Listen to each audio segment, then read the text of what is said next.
Hello everyone.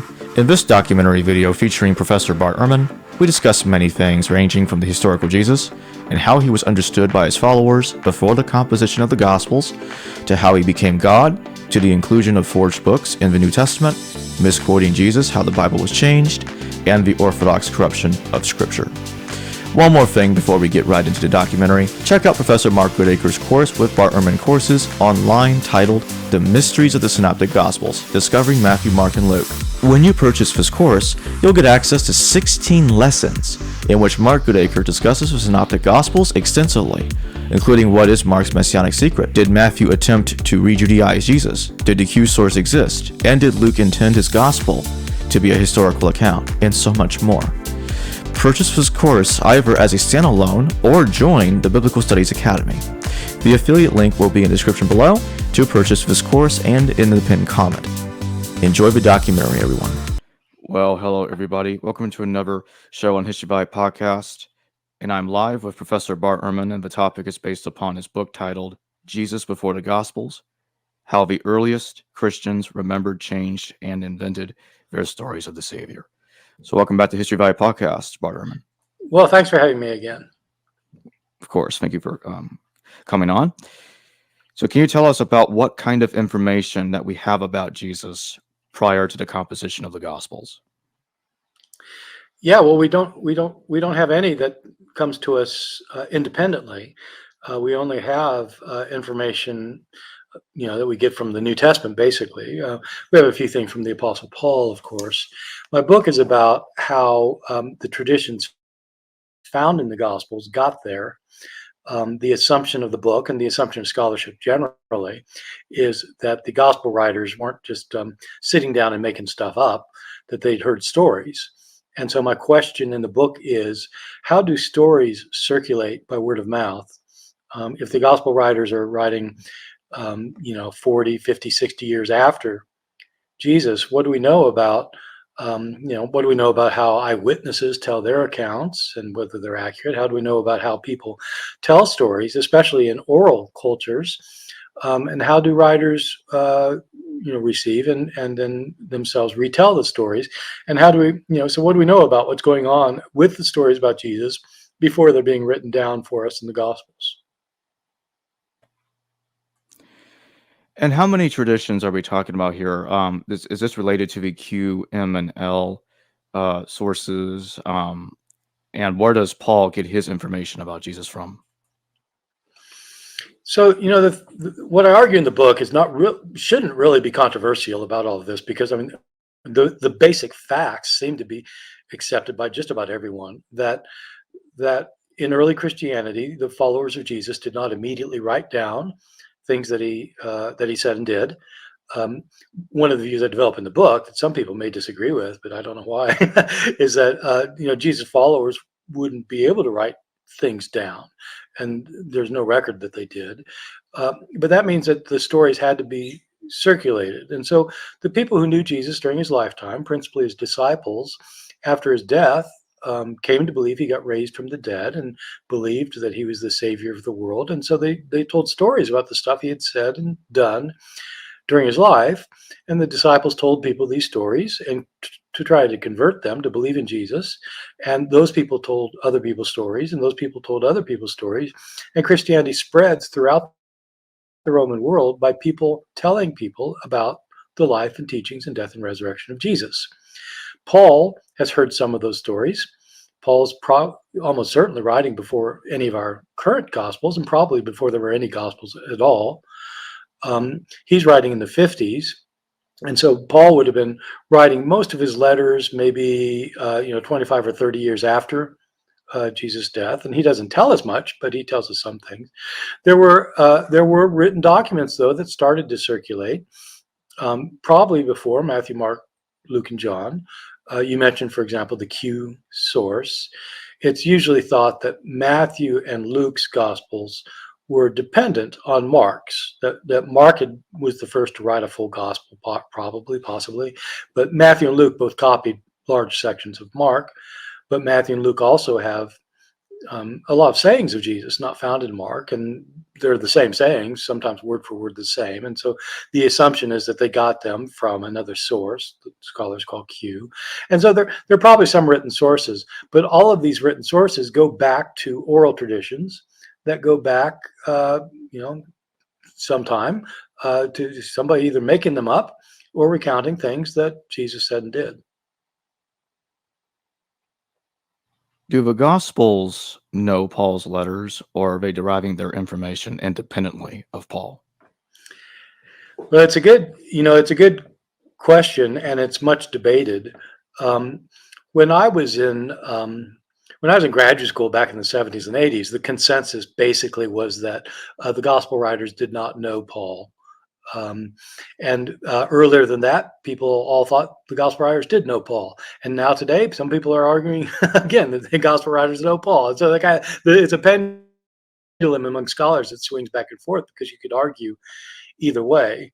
One thing you can say for certain, I think, is that the gospel writers did not get their stories about Jesus from Paul, because Paul tells hardly any stories about Jesus. Um, Paul never says anything about any of Jesus' miracles, for example, at all, or about his controversies with scribes and Pharisees, or he doesn't, say anything about the Sermon on the Mount, or most of the sayings of Jesus. He only quotes Jesus twice, and so they didn't get their stuff from him. So they may have known him, and the issue is whether, for example, the Gospel of Mark um, seems to have a theology of Jesus' death and resurrection that's very similar to Paul's in ways. And so, did he get this from Paul? Did he get it from a Pauline community? Did he get it from people who just kind of saying the same things Paul was saying? That's one thing. The Gospel of Matthew seems to be arguing against views that Paul had. Matthew insists that the followers of Jesus need to keep the law of Moses. And Paul insistently states that keeping the law of Moses has no bearing on salvation. And so they seem to be at odds. And is Matthew reacting to Paul, or is he reacting to somebody else who has views like Paul? We don't know. So the answer is the short answer, Jacob, is we don't know. And different people have different views. My view is that Paul did not know any of the Gospels. And I don't think that any of the Gospel writers knew any of the letters of Paul that we happen to have today. Whether they knew other things is hard to say. Can you tell us about the position of the form critics? Whoa, form critics. Yeah. So that's not a subject I get asked about a lot. And so to explain form critics, I need to set out a little bit of background in the history of scholarship on the Gospels. And then I need to explain what the term form critic means. When scholars at the Enlightenment, starting in in the 18th century, started realizing that the Gospels have differences among them and contradictions between them, and they tried to figure out how that works. And in the 19th century, especially, they started realizing that it sure looks like somebody copied somebody. You get over 90% of Mark's gospel is replicated in Matthew's gospel, and sometimes it's word for word the same. And you just can't get word for word, sayings of Jesus or word for word accounts of things he did unless somebody's copying somebody. And so the question was, who was copying whom? And in the 19th century, what developed especially was the idea that Matthew and Luke used Mark, and that they both had this Q source. And Matthew had his own sources that scholars called M for Matthew's special sources, and Luke had his own special stuff called L for Luke's special source. And then you got John, which is a whole different thing. And scholars are really interested in the 19th century about what sources there are, written sources behind the Gospels. In the early 20th century, some scholars thought that that had been pretty well decided well enough. We have about as good of an idea as we're going to have about what written sources are behind the Gospels. But these Gospels didn't start out; these stories didn't start out as written accounts. They started out as oral accounts. And scholars in the 1920s, especially in Germany, Martin Debelius and Rudolf Bultmann, in particular, also a guy named Carl Schmidt, started realizing that the stories we have in our Gospels are often virtually the same story with different specifics put into them. Like you have all these healing stories, for example, and the plot is almost always the same. Somebody is very very sick, or is hurt in some ways, is sick, and either that person or a relative comes up to Jesus and asks for healing. Jesus goes to the person and heals the person. The crowds have gathered around, and Jesus heals the person by saying a word or by touching the person, and then the crowds all marvel. It's like boom, boom, boom. It's this happens, then this, then this, then this, then this. It's the same sequence just about every time. You just change what the sickness is and who the person is, and so they started realizing that these particular kinds of stories have a form to them. They like their stories, like you've got the form and you just fill in the details to make a different story, but it's the same form. Form critics were interested in analyzing how in the telling and retelling of stories about Jesus, certain forms of story emerged. And you can analyze a story according to its formal characteristics, its formal literary characteristics. And when you do that, you can come to some kinds of conclusions about what kinds of stories, what forms of stories would have been told in what historical contexts. And so what form criticism did is it analyzed the gospel stories about Jesus, both his sayings and his activities, and decided, what are the formal characteristics of this kind of story, that kind of story, and in what context of the early church would such stories have been told. That they called that the Sitzimleben. They were German scholars. Sitzimleben is the term for the situation in life. And so if you've got a community that, for example, is telling stories about how Jesus has a confrontation with Pharisees about keeping the Sabbath, and the Pharisees object to Jesus' doings on the Sabbath, and Jesus objects to the Pharisaic view, and the story ends with Jesus delivering a withering one-liner to which they have no reply. Okay, so you ask, well, what within the history of Christian church would lead people to tell that particular kind of story about Jesus? And you come up, it's kind of speculative, but you think, well, maybe it's because the storytellers telling the story themselves are being confronted by non-Christian Jews who are objecting to us not keeping the Sabbath. And we're showing that, in fact, our master, our Lord Jesus, also had a different view of Sabbath than these people have. And his one-liner settles it. This is why it's okay to do what we do on the Sabbath. And so you try to figure out what's going on in the situation in the church that leads to these stories to be devised the way they are. And that was called then form criticism.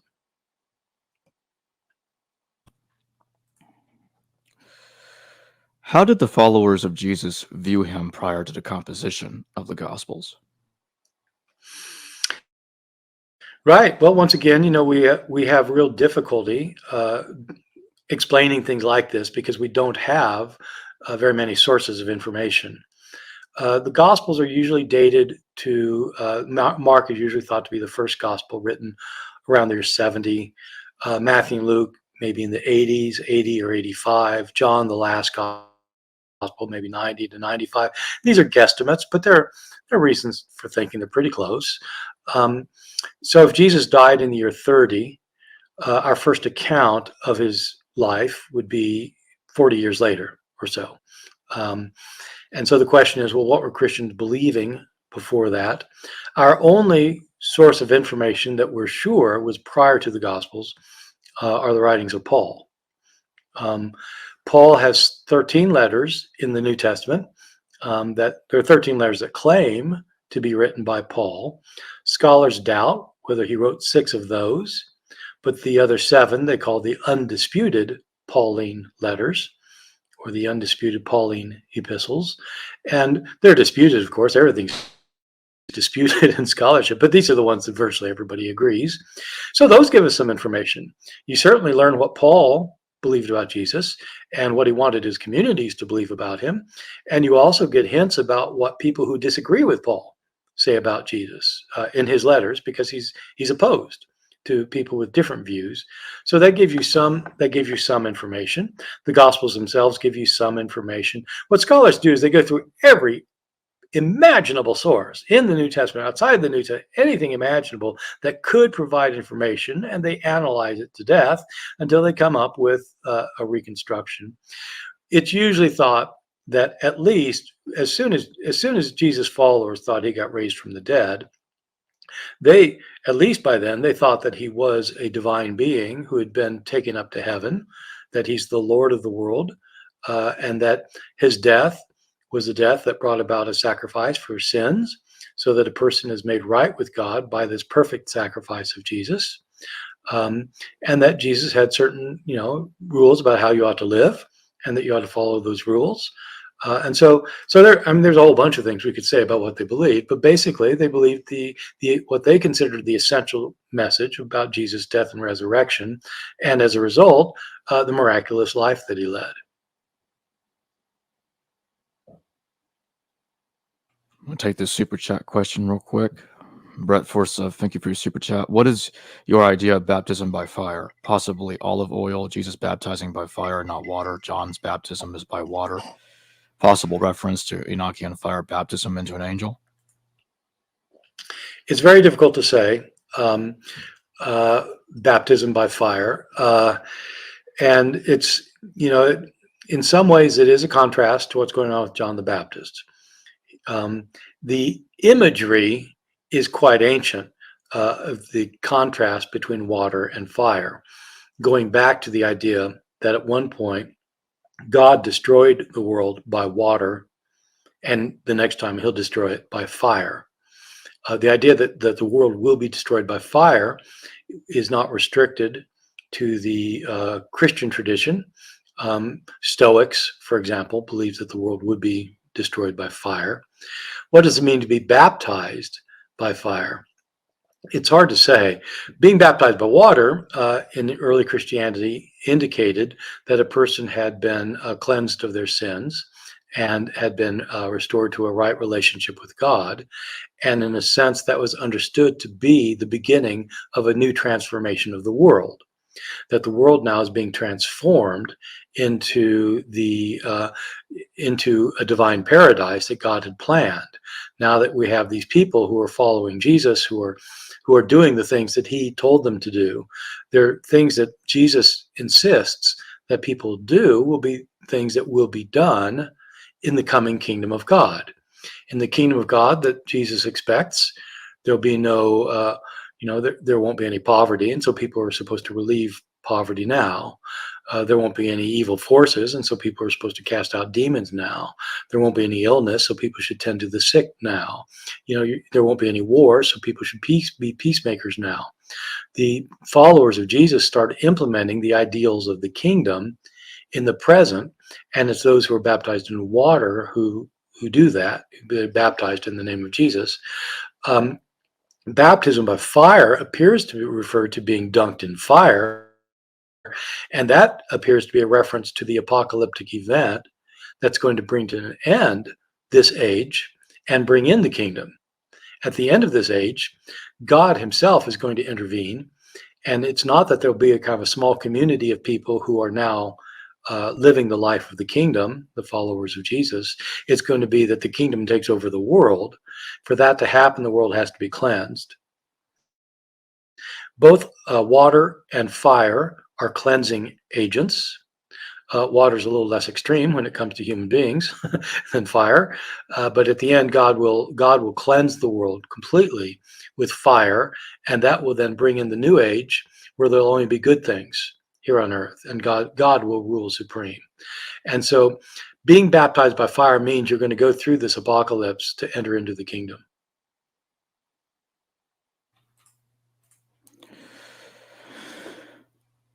Who are the real authors of the Gospels? Right.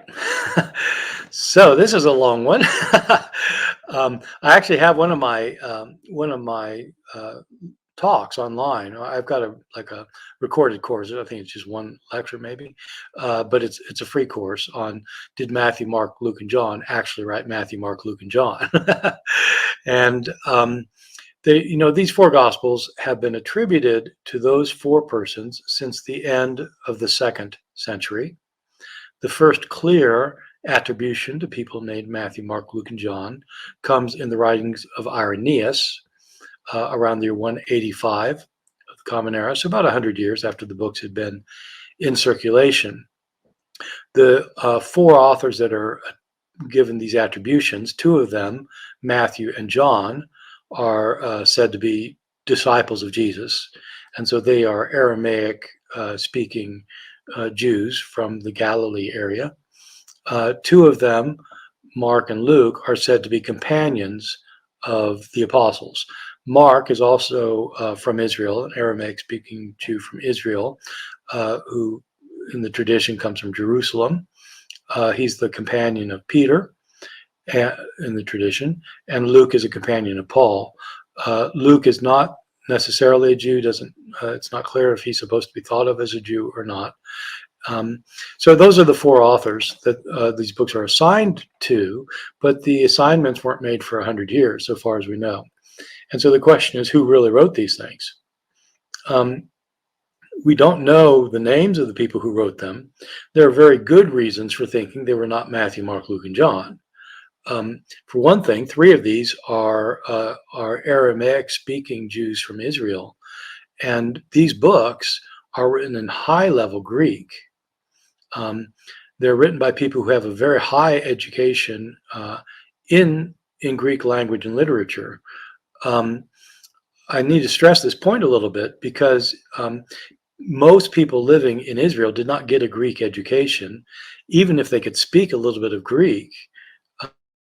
That doesn't make you capable of writing books like this. So in the ancient educational system, for one thing, only the rich kids, the very elite children of elite families, could afford the time and the money to get any schooling at all. There wasn't anything like universal education. Most people could not read or write. Well over 90% in Israel at the time could not read at all, let alone sign their name. And in the ancient curriculum, when people did learn to read and write, they learned to read first, and that took years. After they learned to read, they learned how to write.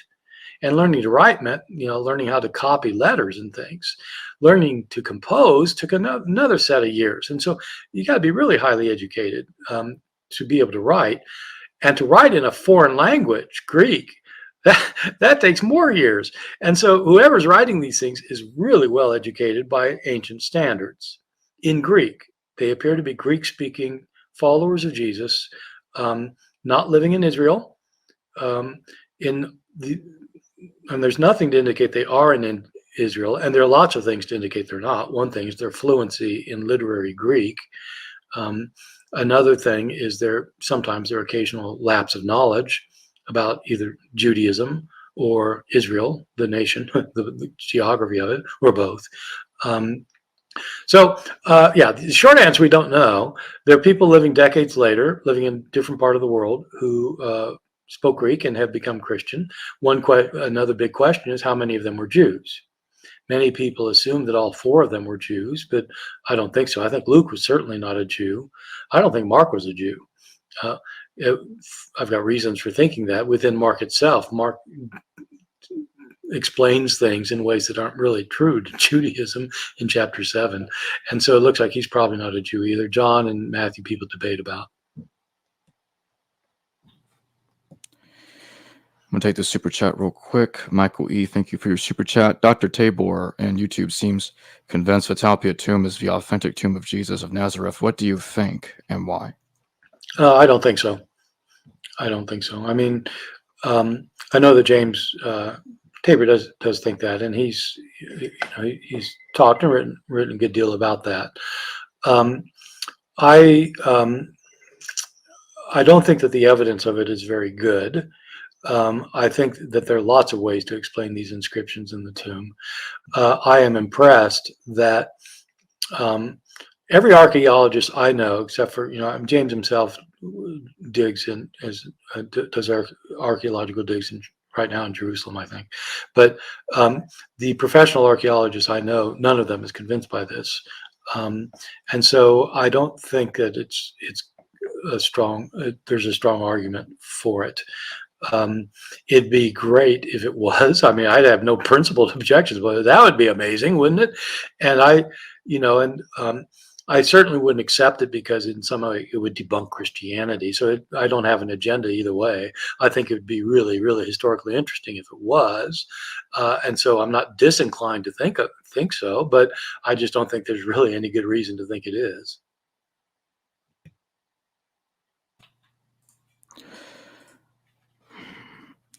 What does Papias tell us? Well, Papias tells us several things. Papias is he's a church father who was living in the early 2nd century. He wrote a 5-volume book that we no longer have that's called The Exposition of the Sayings of the Lord. We don't even know what the book really was. There are lots of opinions about that. On the surface of it, the title, Exposition of the Sayings of the Lord, makes it sound like it's some kind of commentary on the things that Jesus said.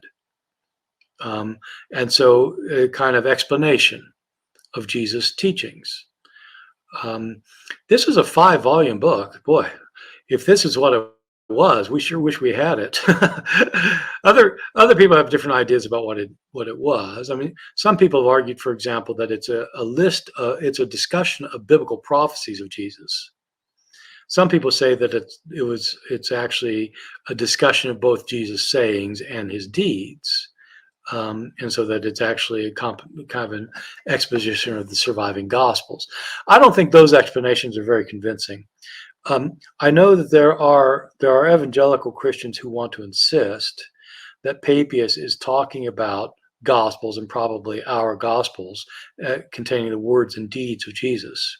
But the title of his work is an exposition of the Logia of the Lord. Logia means words. It does not mean narratives of actions. And so it appears to be a book connected some way with Jesus' words. We don't have the book, his 5-volume book, anymore. We don't know exactly why it wasn't copied, but the kind of ruling assumption is because most early Christians didn't like it very well. we have good reason for thinking they didn't like it very well because the later church fathers who mention Papias sometimes don't really appreciate his work. Eusebius, the church father Eusebius, who mentions him and his work, says that Eusebius literally calls Papias a man of very small intelligence. You don't want people saying that about you if you're an author. So they didn't preserve the book. What we have of the book are occasional quotations from the book by Eusebius, going back as early as Irenaeus. Eusebius is living in the early 4th century. Irenaeus is living at the end of the 2nd century. They both quote Papias in a couple places, as do some later sources. And so we have quotations of Papias that are preserved in later writers, and these quotations deal with a variety of topics connected largely with Jesus and his life.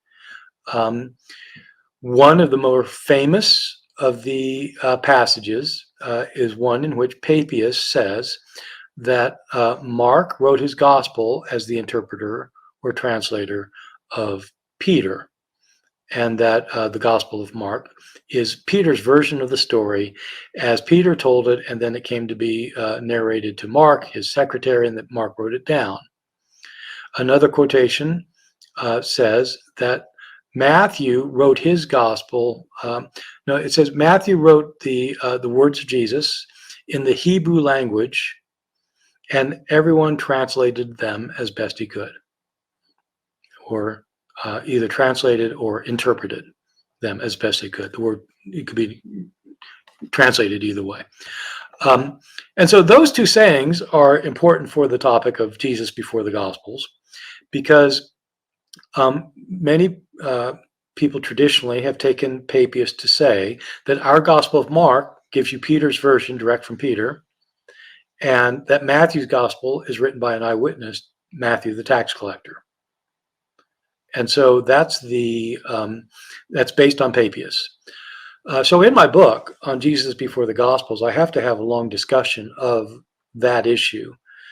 Does Papias actually provide us evidence that Mark wrote a gospel and that it's Peter's version, and that Matthew wrote a gospel and that Matthew was actually an eyewitness, the tax collector, who wrote his gospel in Hebrew? What I argue in my book is that if you actually look at what Papias says closely, it doesn't appear that he really provides evidence that talking about our Matthew and Mark. It's clearest with Matthew.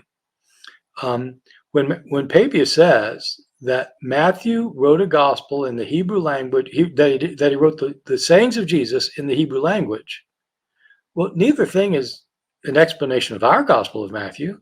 Our Gospel of Matthew is not a collection of the sayings of Jesus. I mean, it has, of course, it has sayings of Jesus. Every gospel has sayings of Jesus, but it doesn't have.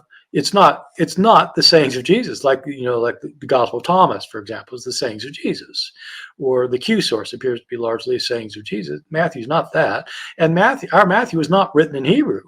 Our Matthew is written in Greek, and one way for knowing that our Matthew was written in Greek is because it has word for word agreements with his own source, Mark, which was written in Greek.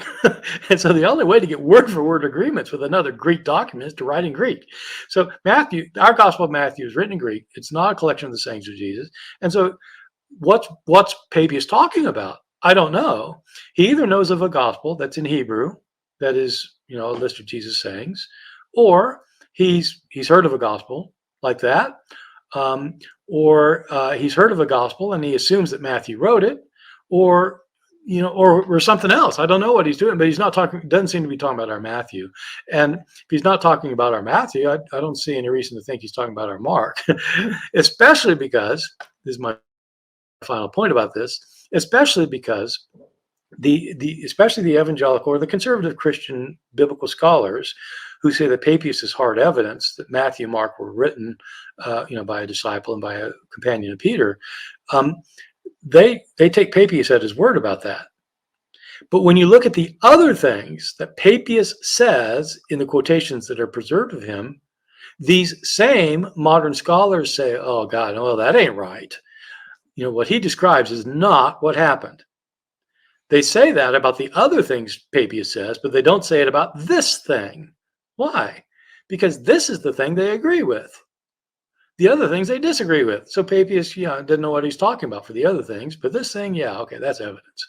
So I think if you actually look at Papias's writings, it's pretty clear that he is recounting legends that he's heard, that he exaggerates a lot of things.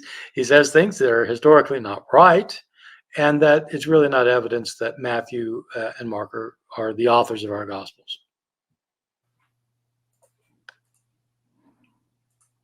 Michael E., thank you for your super chat. Could the New Testament support the growth of a more environmentally centered Christianity today, or is it anthropocentric to the core?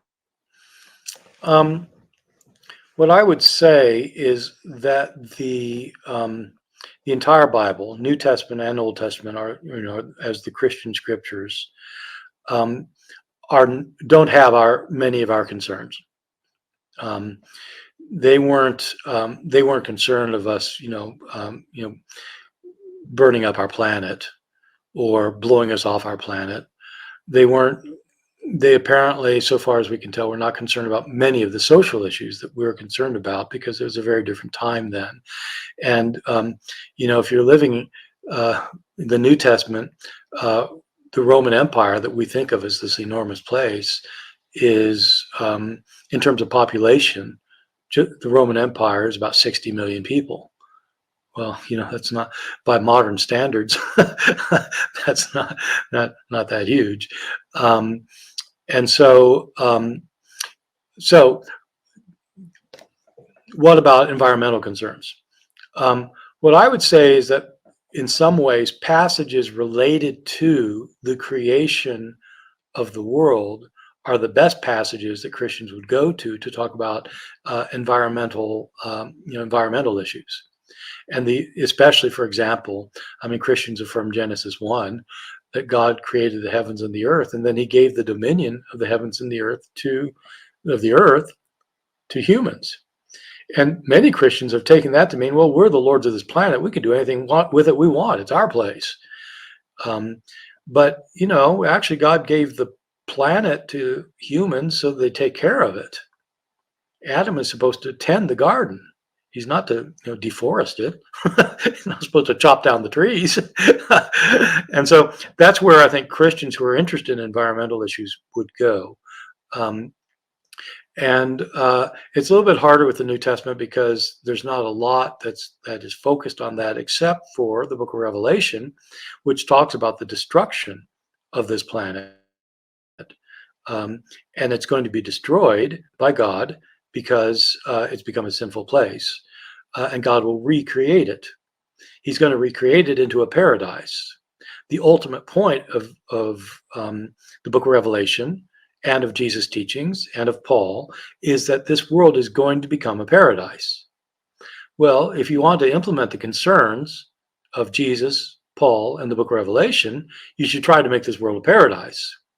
You shouldn't deforest it or ruin it with fossil fuels or melt the ice caps or whatever else you're doing to it. Shouldn't do that. So you can use the New Testament for that kind of thing, but I'd say it's more indirectly rather than pointing to a verse that says, thou shalt not pollute.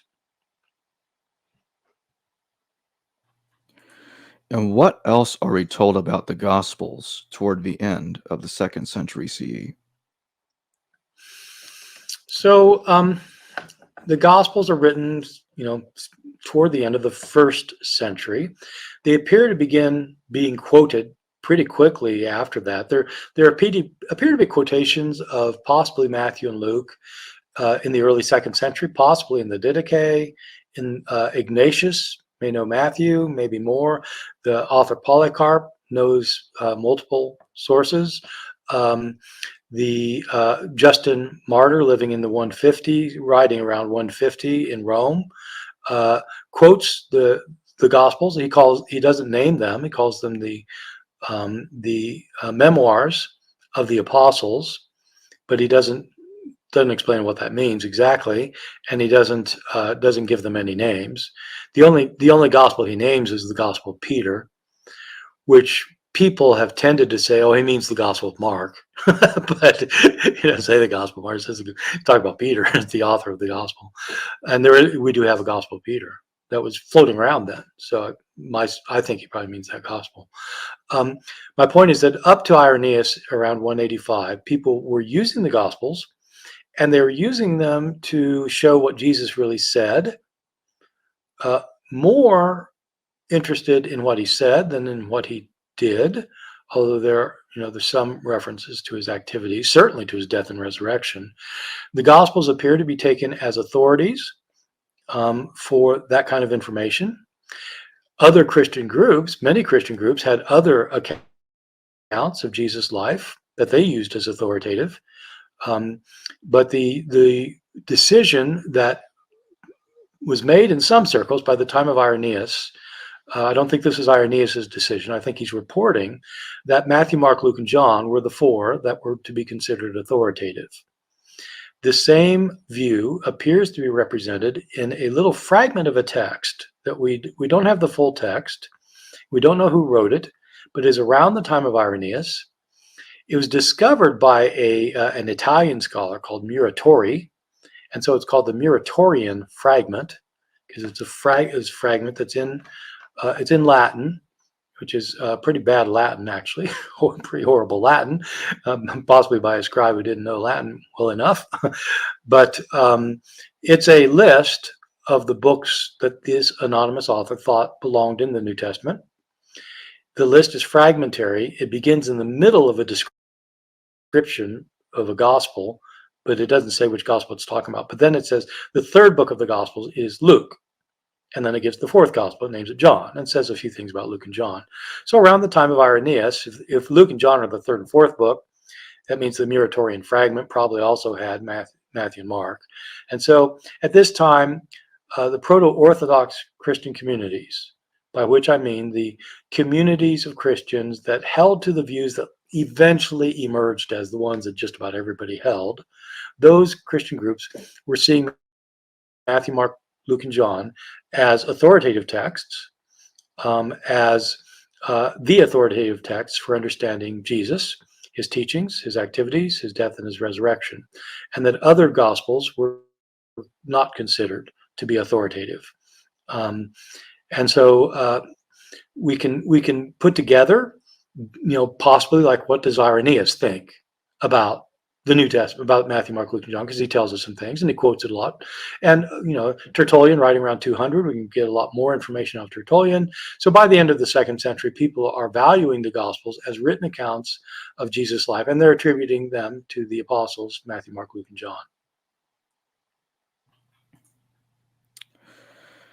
Why were the names Matthew, Mark, Luke, and John chosen?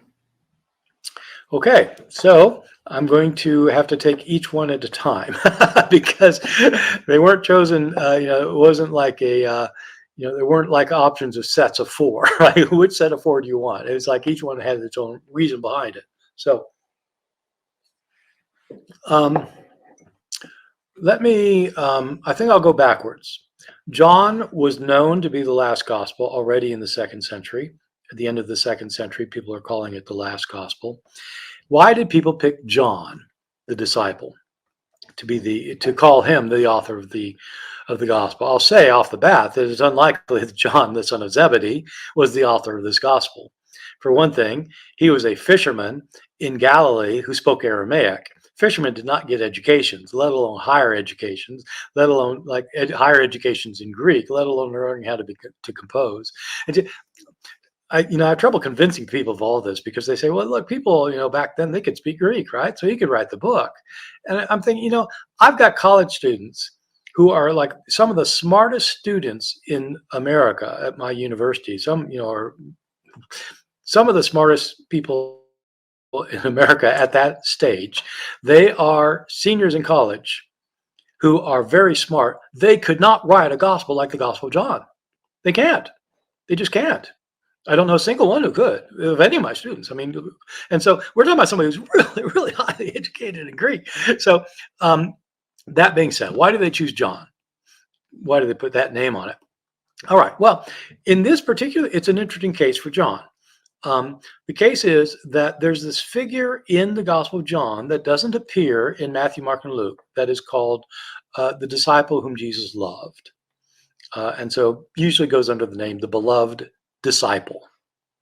There are 2 passages in the Gospel of John that people have taken to be self-references of this beloved disciple. In chapter 21, for example, it says that that the disciple who saw these things, well, no, that's chapter 19. The disciple who saw the blood and water come out of Jesus' side has testified about these things, and so and so people say, well, all right, so this is the author's telling you that you can trust what he's having to say, and so you get a passage in chapter 19, chapter 21. Okay, so this person who's the close disciple of Jesus is the author of this gospel. That's the view. I think that's a problematic view, but that's the view. So, which disciple would it be? This is somebody who is close to Jesus, not just one of the 12. He's the one leaning on Jesus' breast at the Last Supper. And so he's one of the closest disciples. Well, in Matthew, Mark, and Luke, the 3 closest disciples were Peter, James, and John. So probably one of those 3. Which of the 3 is it? It couldn't be Peter. It can't be Peter because in the Gospel of John, the beloved disciple is shown with Peter in some episodes where they're 2 different people, Peter and John. And sometimes they're kind of in competition with each other. So it can't be Peter. Peter and the beloved disciple. It can't be Peter. It can't be James because everybody knew that the Gospel of John was the last written, and James was the first apostle to be martyred, already recounted in the book of Acts. So James wouldn't have been alive at the time that this book was written. And if it ain't Peter and it ain't James, it's got to be John. And so by process of elimination, people said this is written by John, the son of Zebedee. Okay, so that's John. Okay, so each of these has a different explanation. Luke. The Gospel of Luke has a second volume, the book of Acts. Whoever wrote Luke also wrote the book of Acts. Um, the book of Acts is an account of the spread of Christianity after Jesus' death. The first 30 years after Jesus' death, the main character in the first part of Acts is Peter. The main character in the first, not the first half, the first maybe fourth or third, the main character in the second 2/3 of Acts is Paul. The author of Acts describes what's happening in the lives of the apostles, especially Peter and Paul. But in 4 places in Acts, the author, who does not tell us who he is, the author starts talking in the first person, not about what Paul and his companions were doing, but about what we were doing. These 4 passages that start in chapter 16 are sometimes called the we passages in Acts, because all of a sudden it looks like the author has joined Paul and the others and is doing things with them. And so from the ancient world, it was thought that whoever wrote Acts was one of Paul's companions.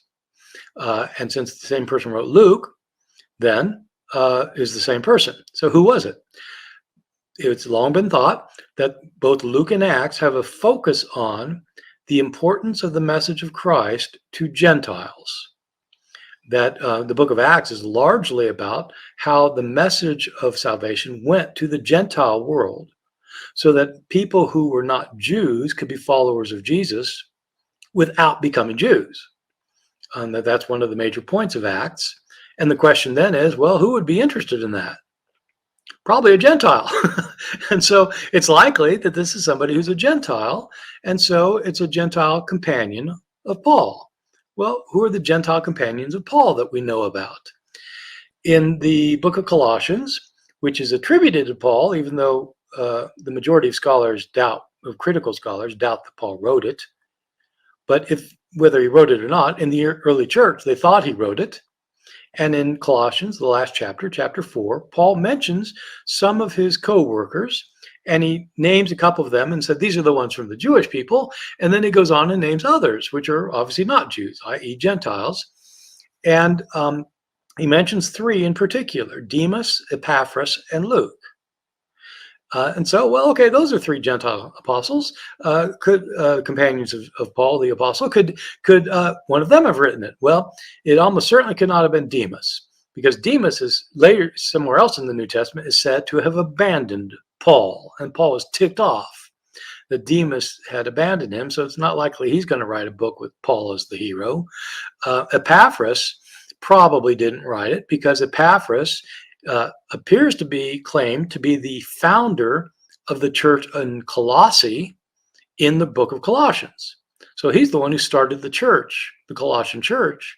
But oddly, among all the churches mentioned in the book of Acts, we don't find the church in Colossae. And so it seems unlikely that the guy who founded that church would overlook that part when talking about Paul's mission. And so that leaves Luke. In Colossians, Luke is called the beloved physician.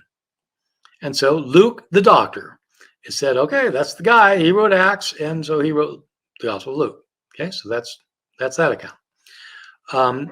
Next is chronologically is Matthew. Matthew is a little bit trickier because there's not much evidence to suggest why, who wrote it. Unlike, you could mount an argument, at least for Luke and John. What has been long noted, though, is that there's a call of a disciple in Matthew's gospel, the call of Matthew, the tax collector. This disciple is, Matthew, the disciple, is as well called to be a disciple in Mark's gospel. But in Mark's gospel, he's called Levi. So he's called Levi in Mark, but Matthew repeats the story, but he calls him Matthew. Why would that be?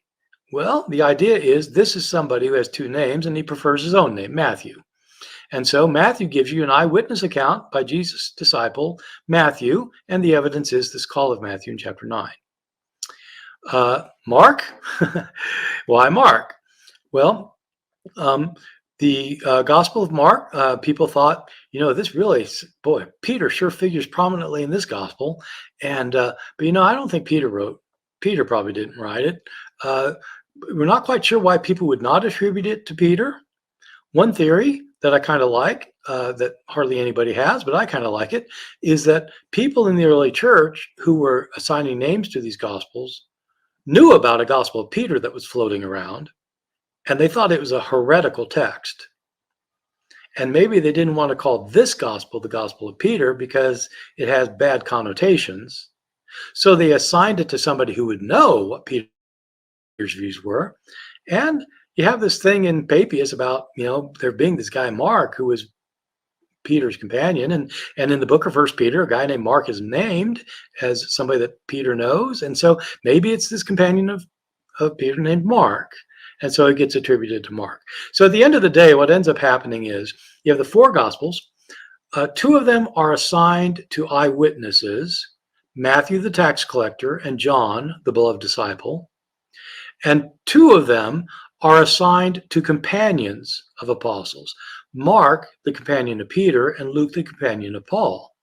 So you have the testimonies of two eyewitnesses and the testimony of the two main apostles, Peter and Paul, through their companions. So, I'm sorry, Jacob, that was a long answer, but I go into better detail and some more convincing stuff in the book itself. Oh, no problem. I thought it was great. Let me pull up this question. Paul Val, thank you for your super chat. Have all your audiobooks. Question, your view on Marcion being first. Klinghardt, Kloppenborg, Vincent, IA. Okay. Hold on, let me state one more thing. I don't think Kloppenborg thinks that Marcion's gospel is first, just to... No, I don't think so either. In fact, I'm sure he doesn't. And I don't know if the first thing is, he's saying he has all my audiobooks. Okay, good, great. I'm glad. Looks like possibly you're from the Netherlands, Paul. I'm getting that right. Good. I'm glad you've got my audiobooks. I'm sure that this book is on audio too, someplace or other. So what about Marcion's gospel being first? This is really a very small minority view among scholars. I don't know Klinghardt. I know Vincent a little bit, Marcus Vincent. He's a very, very bright guy. The idea, well, I need to explain it because I don't know how much your listeners will know all the ins and outs of what this question's about. Marcion is a writer who is usually dated to the 2nd century. Middle of the 2nd century. We know about him not from his own writings, because, as was the case with Papias earlier, his own writings don't survive, but they are quoted. In this case, they're quoted not just by people who don't think highly of him, the way Papias was. In this case, Marcion's writings are quoted by his true sworn enemies, people who despise him. Proto-Orthodox heresiologists. A heresiologist is somebody who studies heresy, but it really means it's somebody who talks about heresy in order to attack it. And so, for example, Irenaeus, whom I mentioned in 185, Tertullian, about 15, 20 years later, write about Marcion, as does Epiphanius later. The main sources for Marcion, though, are Tertullian and Epiphanius. Epiphanius is in the 4th century. Tertullian's around 200, early 3rd century, and they both attack Marcion rather viciously. Tertullian has a 5-volume book opposing Marcion that we still have. You can get it in English translation, and he goes after Marcion because he thinks he's an arch heretic. Marcion was a popular teacher. It is somewhat difficult to reconstruct his biography about his life, but there are basic outlines that look pretty clear to most of us. He started out in a city called Sinope, which is on the southern coast of the Black Sea, south central part of the Dead Sea. He was connected with the shipping industry. He made a lot of money, And at one point in his life, and he was a Christian, at one point of his life, he decided to immigrate to Rome because that's where the action was, where as far as Christianity went. And it looks like he spent about 5 years in Rome developing his theological views that involved his writing 2 books or producing 2 books. One of his books was called the Antitheses, that I'll explain in a second. The other of his books was a collection of writings that he claimed were authoritative scripture, a New Testament. So I want to say something about both of those books before addressing the question, because anything I say about direct answer to this question isn't going to make sense unless people have all this background, about which, of course, a lot more could be said. People have written entire books, very good books, on Marcion. The most recent and probably the best is by Judith Liu, Lieu. Her book on Marcion is sort of the modern classic in the field. So Marcion's theology was deeply rooted in his understanding that the Apostle Paul was the apostle who got everything right, and Jesus' own disciples got everything wrong, and that most Christians have gotten everything wrong because they didn't understand Paul. What Marcion maintained is that Paul's distinction between the law and the gospel, the distinction between the law of Moses and the gospel of Jesus, was a vital distinction that Paul meant absolutely. Paul not only said that a person is made right with God by believing in the gospel of Christ, that he died and rose from the dead, he not only insisted that that was true, he insisted that the other view, that the law of Moses had anything to do with it, was wrong. The law of Moses had nothing to do with it. But for Marcion, that split of law and gospel is extreme. The reason that the law of the Jews has nothing to do with the salvation brought by Jesus is because Jesus represents a different God from the God who gave the law. The Jewish God is not the God of Jesus, and Paul saw that. The God of the Old Testament is a God of wrath, an angry God, and a just God who gives a law that nobody can keep. Everybody breaks it, so he sends them all to hell. That's not the God of Jesus. The God of Jesus is the God of love and mercy. The God of Jesus sent Jesus into the world to save people from the God of the Jews. This world was created by the God of the Jews. This other God is called the stranger God, meaning he's a stranger, meaning he's not connected with this world, and neither is Jesus. If Jesus was connected with this world, he'd be connected with the Creator God. And that's the wrong God. That's the violent God of the Old Testament. That means, though, that Jesus is not part of the creation, which means he wasn't really born. Jesus is not a flesh and blood human born into this material world because he has nothing to do with this material world. He's a spiritual being sent from the spiritual God to save people from the materialist God of the Old Testament. Okay? So Marcion's Antitheses, his book, The Antitheses, man, we sure wish we had this one still. We have some idea of the things that were in it. It was called The Antitheses because what it did is it contrasted views of the Jewish Bible with the views of Paul and Jesus. And so, for example, in the Hebrew Bible, the children of Israel are told to take the promised land. They have to conquer the promised land. And in the book of Joshua, they're told to go in and destroy the city of Jericho. And so first conquest on the other side of the Jordan there. And so they're told to go attack Jericho. And God tells them, the God of the Jews, the Old Testament God tells them, tells Joshua and the troops, you're supposed to march around the city once a day. Do that for 6 days. On the 7th day, march around 7 times, and then shout and blow the trumpets, and the walls will come a-tumbling down. And when they do, go into the city and slaughter every man, woman, child, and animal. And they do it. God orders them to kill in cold blood all of these people and animals. So they do. And Marcion says, okay, that's the God of the Old Testament.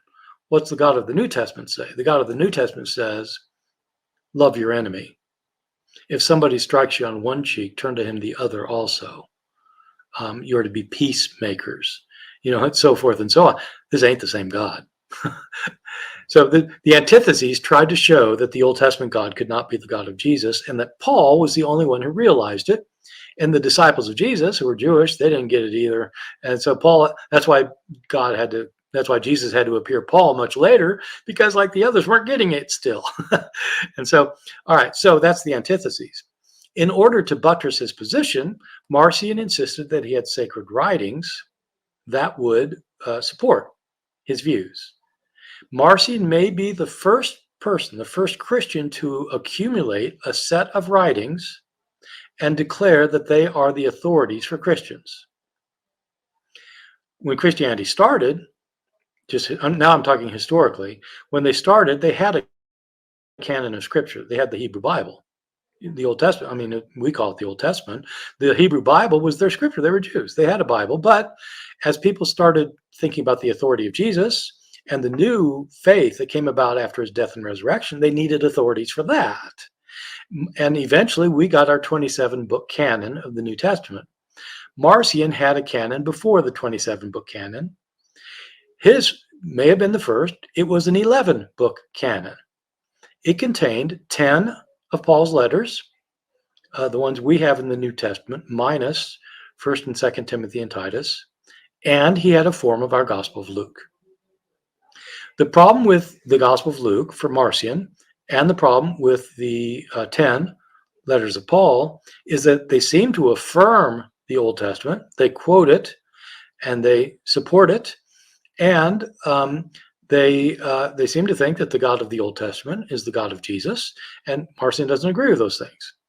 So, according to the church fathers, Marcion edited his canon, his 10 letters of Paul and the book of Luke. He edited them with a penknife, as Tertullian says. In other words, he cut out the parts that he thought were not originally there.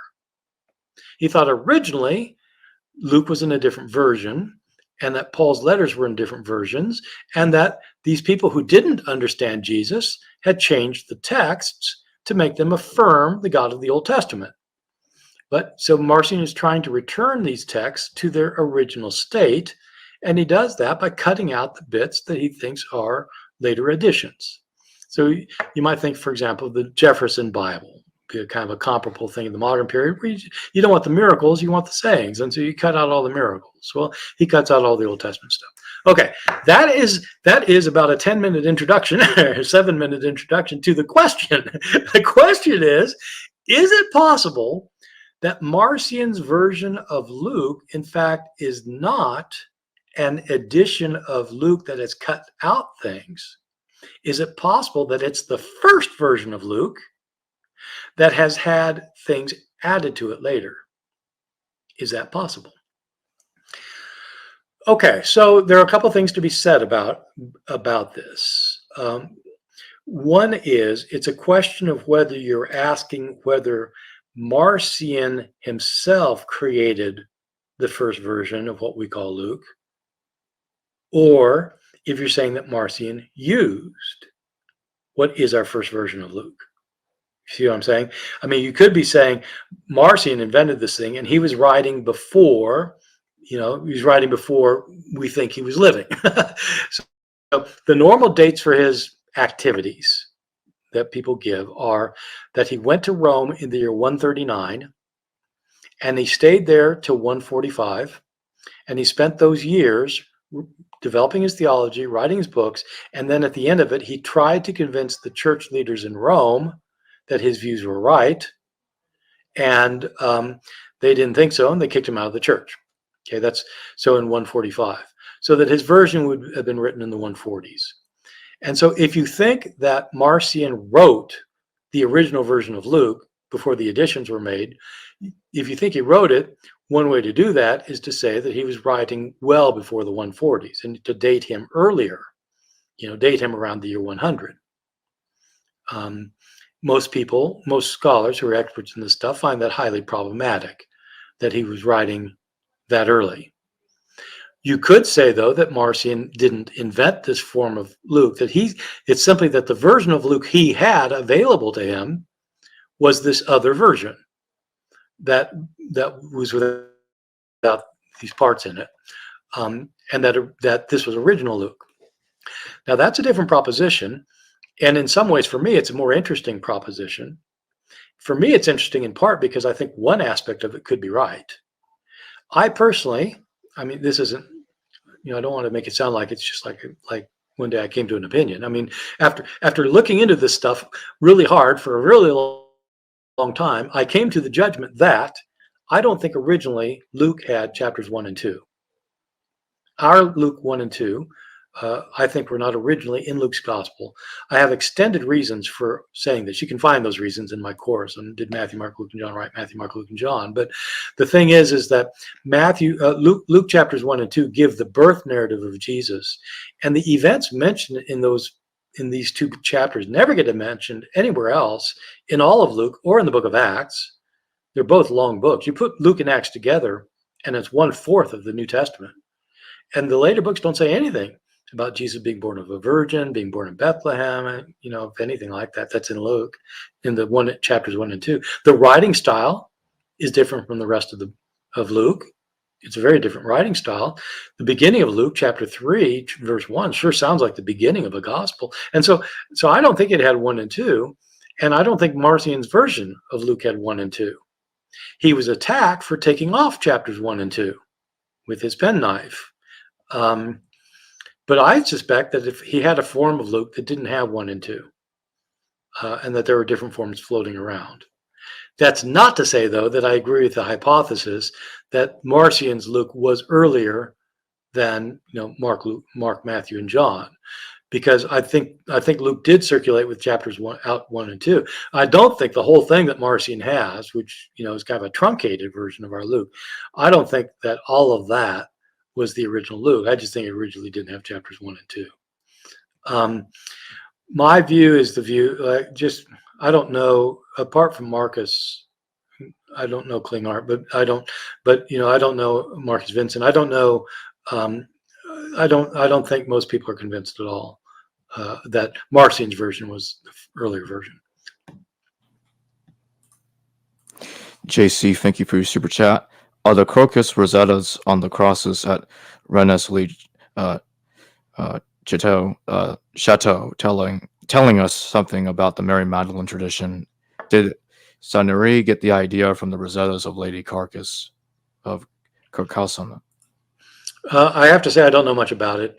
I know that this is a deal in the Da Vinci Code, but I don't really know. I don't know enough to even comment on it. I will say that I've discussed at length other aspects of what is found in the Da Vinci Code, Dan Brown's novel, The Da Vinci Code. I wrote a book called Fact and Fiction in the Da Vinci Code. I don't deal with this particular thing, but I do deal with what it says about Mary Magdalene otherwise, to show how historically Dan Brown's portrayal of Mary Magdalene and the Emperor Constantine and the historical Jesus and the Council of Nicaea are just completely wrong, up and down the line, just provably wrong. But I don't deal with any of this particular material.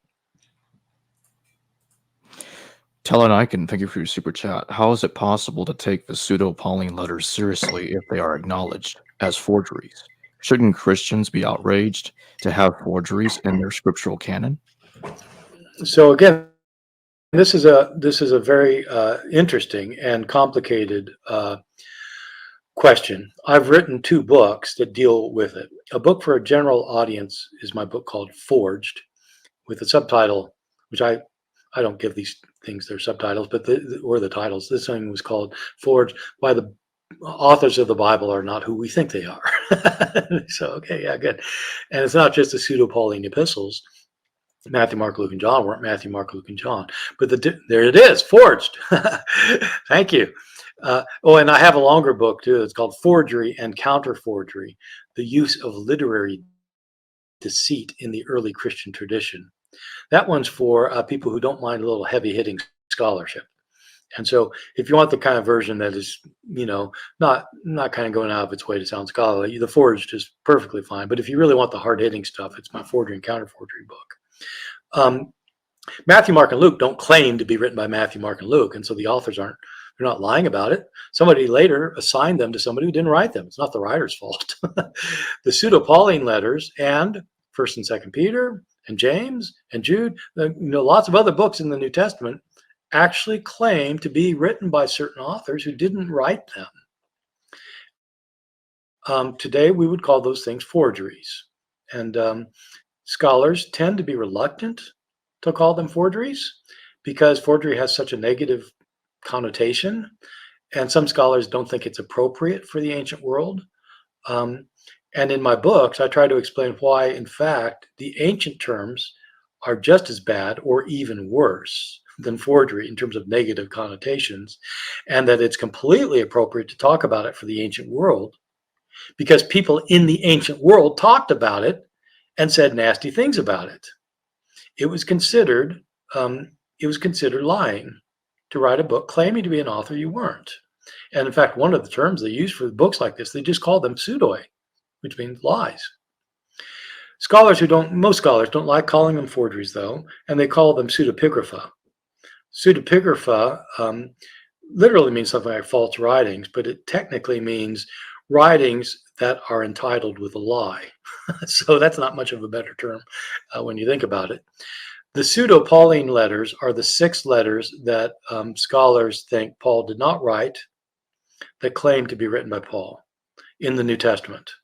There are other books outside the New Testament that also claim to be written by Paul that he did not write. For example, there's a 3rd Corinthians. There's a letter to the Laodiceans. There's an exchange of letters between Paul and the Roman philosopher Seneca, all of them forged. But so the ones in the New Testament are Ephesians, Colossians, 2nd Thessalonians, 1st and 2nd Timothy, and Titus, those 6. These all claim to be written by Paul, and scholars have very good reasons that I lay out in these books for why Paul probably didn't write them, or almost certainly didn't write them. And the question here is, how can you take them seriously if they're forgeries? And shouldn't Christians be outraged that they have forgeries in their canon? So these are 2 different questions with 2 very different answers. First of all, how do you take them seriously? Well, it depends what you mean by taking them seriously. And the question is, seriously for what? If you mean seriously for showing what Paul actually wrote, or for showing what Paul taught, or what Paul believed, or what he preached, or what he did, then you cannot probably use these books for understanding Paul's life and teachings. With that said, most scholars don't. Critical scholars, if they write a book on the views of Paul about Christ as Christology, or views of Paul about salvation, or whatever topic they want to talk about Paul, they almost always stick to the 7 undisputed letters, which, as I've said, are not really undisputed. Since everything's disputed in scholarship, there are people who say, yeah, Paul didn't really write this book, but not very many. Almost everybody agrees on the 7 undisputed. And so anybody who's writing a book about Paul, even if they think they might think, yeah, Paul probably did write Colossians, or they think, I think Paul did write 2nd Thessalonians. Even if that's their view, typically they stick to the 7 undisputed letters because they know that there are people who doubt whether Paul wrote the others.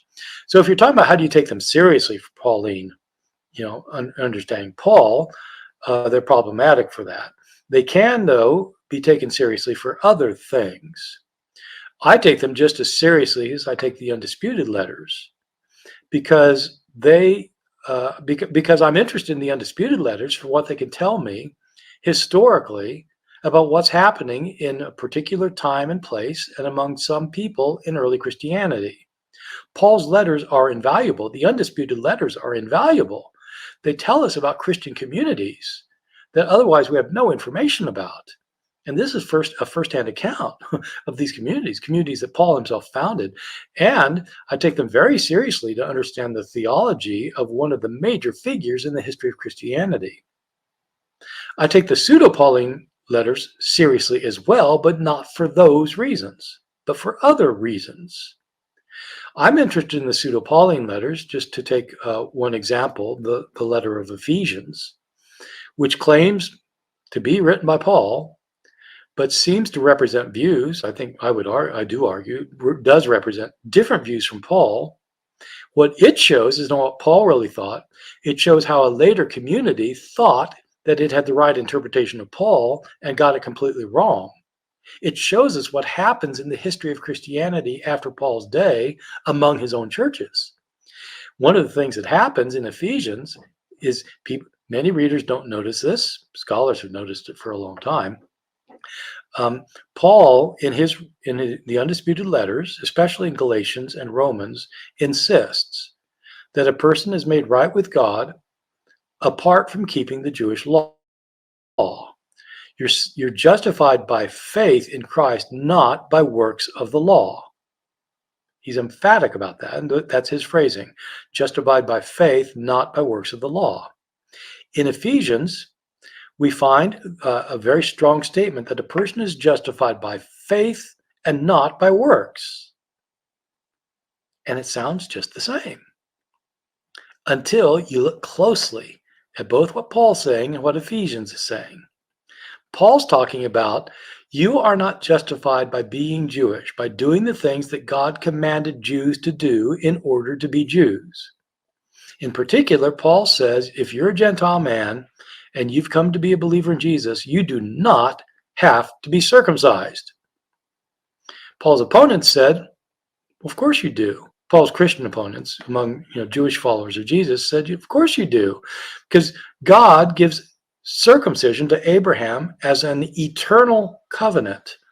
All of the people of God will be circumcised. And so Abraham circumcised his non-Jewish slaves. You've got to circumcise anybody who's a follower of the God of Abraham. And Paul argued, no, you don't. So they went back and forth. The issue was, did you have to keep the rulings of the law in order to be a follower of Jesus? Paul says no. When you get to Ephesians, the author of Ephesians, who calls himself Paul, is not talking about that. It sounds like he's talking like Paul because he says you're justified by faith, not by works. But he doesn't mean works of the law. He doesn't mean circumcision and keeping kosher and observing the Sabbath and so forth. He means doing good deeds. You can't do enough good deeds to be saved. It sounds like Paul, but he's talking about something else. And it's not clear. He knows he's talking about something else. And so there's like lots of that kind of thing in Ephesians where he talks about something that Paul talks about, but he says something that's different, in some cases, really even more contradictory than that. And so it's interesting. The reason I take it seriously, because it tells us about what's happening in Pauline Christianity after Paul's day. As a historian, I take it with utmost seriousness. Now, the second question, though, is how can Christians, why aren't they outraged that they have forgeries in their scriptures? Two responses. One is conservative Christians who have a very high view of Scripture as the inspired Word of God typically don't think that there are forgeries in Scripture. They would say that the evidence that critical scholars mount to argue that Paul did not write Ephesians or Colossians or 2 Thessalonians or 1 Timothy, they'd say that evidence is not convincing. Paul really did write it. He wrote it. It's in the Bible. And so it's Pauline. And so that's, that would be one response. What about more liberal Christians who are interested in doing history as well as having faith, who don't believe in the inerrancy of the Bible? Aren't they outraged? They tend not to be. When I first encountered this, I went to Princeton Theological Seminary. I was an evangelical at the time. I did not believe there were any pseudepigrapha in the New Testament. I wouldn't bring myself to say the word forgery. But when I started thinking, I finally got to a point where I said, I just can't see how 1 Timothy could be written by Paul. And I got to that point when I studied and thought about it and just looked into it, looked at both sides of everything. I just don't believe he could have written this book, and I said, then I ended up saying the same thing about Titus. And I ended up saying, yeah, okay, I don't think any of these six actually goes back to Paul. I was still a Christian. And I wasn't outraged because as a Christian at the time, I was not a fundamentalist and I didn't have a fundamentalist view of the inerrancy of the Bible. I thought the Bible was a very human book through which God spoke. And I thought God could speak through a pseudonymous writing as well as any other kind of writing. Why not? Why not? My teacher, Bruce Metzger, had a very he was a prominent scholar and a very pious Christian who believed that Second Peter was not written by Peter, even though it vehemently claims to be written by Peter, but he still considered it scripture. And when my teacher Bruce Metzger would talk about, like, he talked about the myth of creation in Genesis, the conservative students would get all over him. How can you call it a myth? It's in the inspired word of God. And Metzger, who's a very conservative Christian in lots of ways, just about every way, he'd say, well, who said God can't inspire a myth? So it's you that God inspired the forgeries. Okay, whatever. So you can have a range of explanations with it, and it's only if you're a fundamentalist that it causes huge problems. You have to say, yeah, there can't be any in there.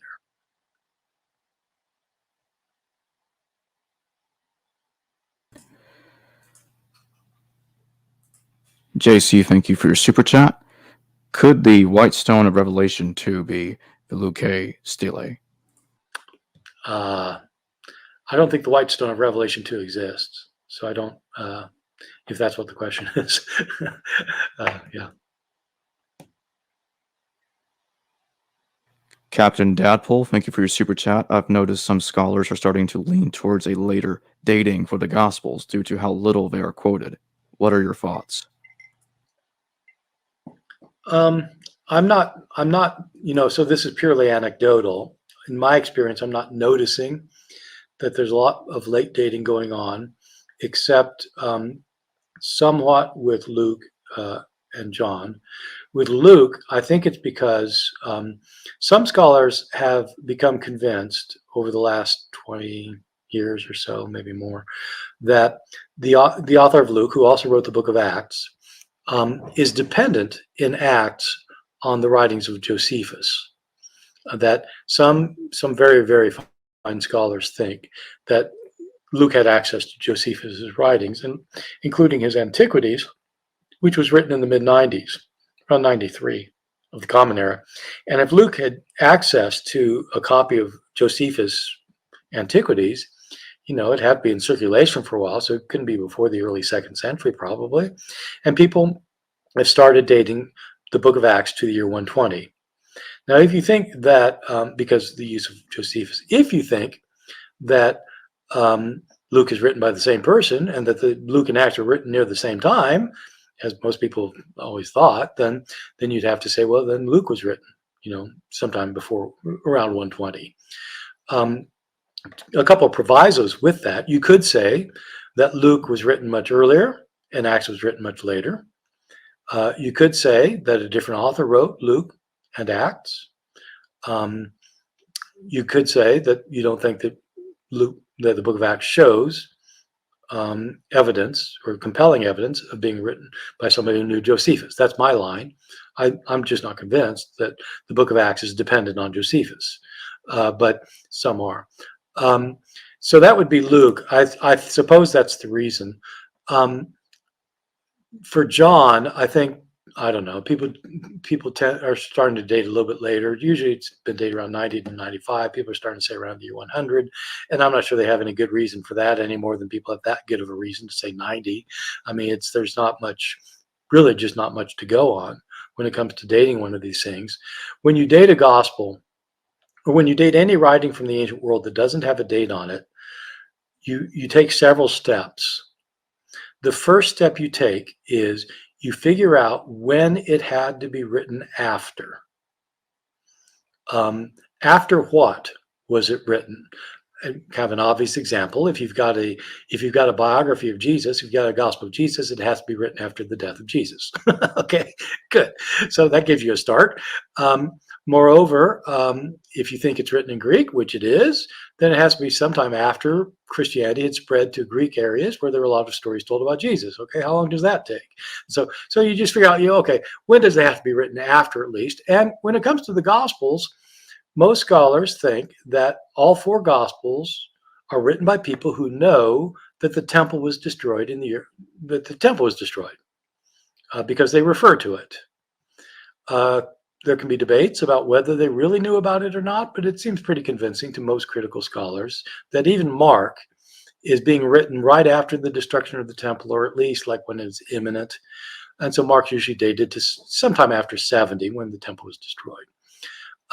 So if you could show that Mark knew the destruction of the temple, if you could show that Matthew used Mark, then you could say Mark is after 70 and Matthew has to be after Mark. And so that gives you the after which thing. Then you try to find before when was it written. And for that, what you look for are places where somebody else quotes it. If you can show that somebody quotes the Gospel of John, then the Gospel of John had to be written before that person was writing.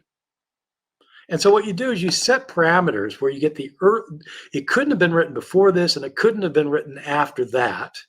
And sometimes that evidence is secure. Sometimes the evidence is relatively secure. Sometimes it's quite iffy and you argue about it, but then you come to a conclusion. Look, Justin Martyr, he is quoting Matthew and Luke. He may not name them Matthew and Luke, but these quotations are definitely Matthew. Okay, so you say, right, so it's got to be 150. And for all four Gospels, Irenaeus in 185 quotes Matthew, Mark, Luke, and John and calls them Matthew, Mark, Luke, and John. Okay, so let's just say it's got to be between 70 and 185, and then Justin appears to be quoting the Matthew and Luke, so they're so they're 150. So it's sometime between 75 and 150. Okay, so where within that period do you think? And that's when you have to, it gets a little trickier, because you have quotations of Jesus already in the Didache, which is written around the year 100, that sound like they come from Matthew and Luke. You have a passage in Ignatius writing around the year 110 or 112, which seems to show that he knows about the story of the wise men following a star, which is in Matthew, and so forth. So you have to debate. Is he getting this from Matthew? Getting it from somewhere else? What's the evidence? This way or the other? But you do it like that. When you do it like that, most people are pretty convinced that these books are written still at the end of the first century, after the destruction of the temple, but before you start getting authors like Ignatius and Polycarp and such. And so they're kind of guesstimates, but they're guesstimates that do have clear boundaries. Let's get to the next super chat. Goodacre, thank you for your super chat. Love your work. What are your thoughts on Richard C. Miller's work, including Resurrection and Reception in Early Christianity? Well, I'll tell you, I remember reading that, but I don't remember what I concluded about it. Sorry. When I read that book, it was when it just came out, and I actually took notes on it. And I'm sorry, if you had asked me this and hadn't given me a chance to look it up, I would have had something to say. I'm sorry. I remember thinking that it was an impressive book in some ways, but I don't remember either being overwhelmed by it or being underwhelmed by it. And so that's usually how I am by books, I guess. Sorry. I'm sorry that, I'm sorry. No problem at all. J West 14, thank you for your super chat. Was Matthew's nativity story a later addition? So I mentioned earlier that I think that Luke 1 and 2 was added later to Luke's gospel. Some people, I didn't come up with that. That's been a view that's been around for a while, and I think there's good evidence for it. It's debated. I doubt if it's the majority view, but it's a view that some people have. I'm one of them. Matthew, there are a few people who argue that Matthew chapters 1 and 2 are also an addition to Matthew, that it originally did not have the birth narrative. And I disagree with that one. I think Matthew really did have chapters 1 and 2. The evidence is completely different in the two cases. I discussed this one, by the way, in a course on the course of Matthew that I just did. I did an 8-lecture course on Matthew that you can find at my website, bartehrman.com, where I talk about textual changes to Matthew in one of my lectures. And I include the question, was Matthew 1 and 2 originally there or not? And I think I really think it was, because unlike Luke, the material in Matthew 1 and 2 coincides very closely with what you get in the rest of Matthew. You get the views of Jesus are the same. The idea that Jesus came to fulfill Scripture, that there are explicit prophecies of Scripture that Jesus literally fulfilled, You find that abundantly in the first two chapters, and you find it throughout the rest in other places in the gospel. Um, the importance of Jesus' Jewishness is stressed quite strongly in the beginning and throughout Matthew's gospel, et cetera, et cetera. It coincides so well. And in particular, in this course I did, I gave a lecture where one lecture, part of the lecture was showing how the story of the wise men visiting Jesus um, it's a really problematic story historically. I mean, it's like, man, there are all sorts of problems trying to figure that one, how that could have happened. I don't think it could have happened the way it's described. But what I do in this talk is I try to show how that one story, it's 12 verses long, encapsulates virtually the entire Gospel of Matthew. It presents Matthew's views of Jesus in a nutshell and in ways people wouldn't expect. And so I kind of try to uncover that gem, and it's in the first two chapters of Matthew. So I think the rest of Matthew's gospel is intricately interwoven in chapters 1 and 2, and so I think it was originally part of it.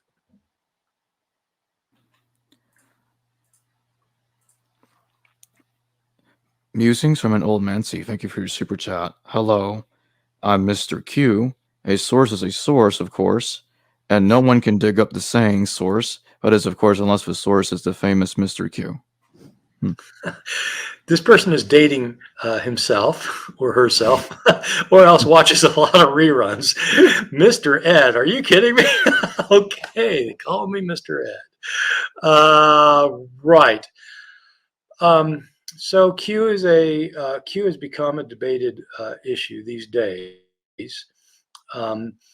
Again, back when I was studying this stuff seriously for the first time in graduate school, Q was a non-problematic proposition. As I think I said earlier, you have Matthew, Mark, and Luke, and that it's usually conceded that Matthew and Luke used Mark as one of their sources. But they have materials, especially sayings material, that they have in common, sometimes verbatim, word for word the same, that cannot be found in Mark. And you can't get verbatim agreements between sources unless somebody's copying somebody or they're both copying something else. Q, by definition, is the source that provided Matthew and Luke with their materials that are not found in Mark, that they share. Matthew and Luke share a lot of materials, almost all sayings, not completely, but almost all sayings that are not in Mark. They didn't get them from Mark because Mark doesn't have them. And there are reasons for thinking that Luke did not copy Matthew and that Matthew did not copy Luke. If that's the case, then they must have gotten them from some other source. Scholars who came up with this view were working in Germany in the 19th century, and they called this the sayings source because it provided the sayings that was the source for many of the sayings of Matthew and Luke. Source, so if it's the sayings source in German is Quelle. That's the word for source. It's spelled Quelle. And so scholars started just calling this thing Q for short. It refers to the hypothetical document used by Matthew and Luke for their material not found in Mark. When I was in graduate school, everybody basically took Q for granted because there really are good reasons for thinking that Matthew didn't copy Luke and that Luke didn't copy Matthew. And so Q was fairly non-problematic, even though everybody knew we didn't have it, but it was a hypothetical source with good evidence behind it. What happened as a result of people saying it was non-problematic is people started writing these really speculative books about Q and saying all sorts of things about Q. Some things that just about everybody seemed to assume is true. Like the common line was Q did not have a passion narrative. The reason for thinking that is because Matthew and Luke don't have any traditions, any stories, any sayings in their passion narratives that they agree on that are not found in Mark. So there wasn't any, so it doesn't come from Q. Therefore, Q didn't have a passion narrative. That's a flawed piece of logic. It's just amazing to me that people got away with that one for so long. The fact that Matthew and Luke don't have shared materials in the passion narrative that are not found in Mark does not prove that Q did not have a passion narrative. It just means that if it did, that both Matthew and Luke didn't quote it. So I always drawn a firm distinction between what you can say was in Q and what you cannot say was not in Q. You can't say what was not in Q, because if the whole idea is if you got the source and that Matthew copies some of it, Luke copies some of it, and so they share these things. Well, there may be places where Q had something that Matthew copied that Luke didn't copy.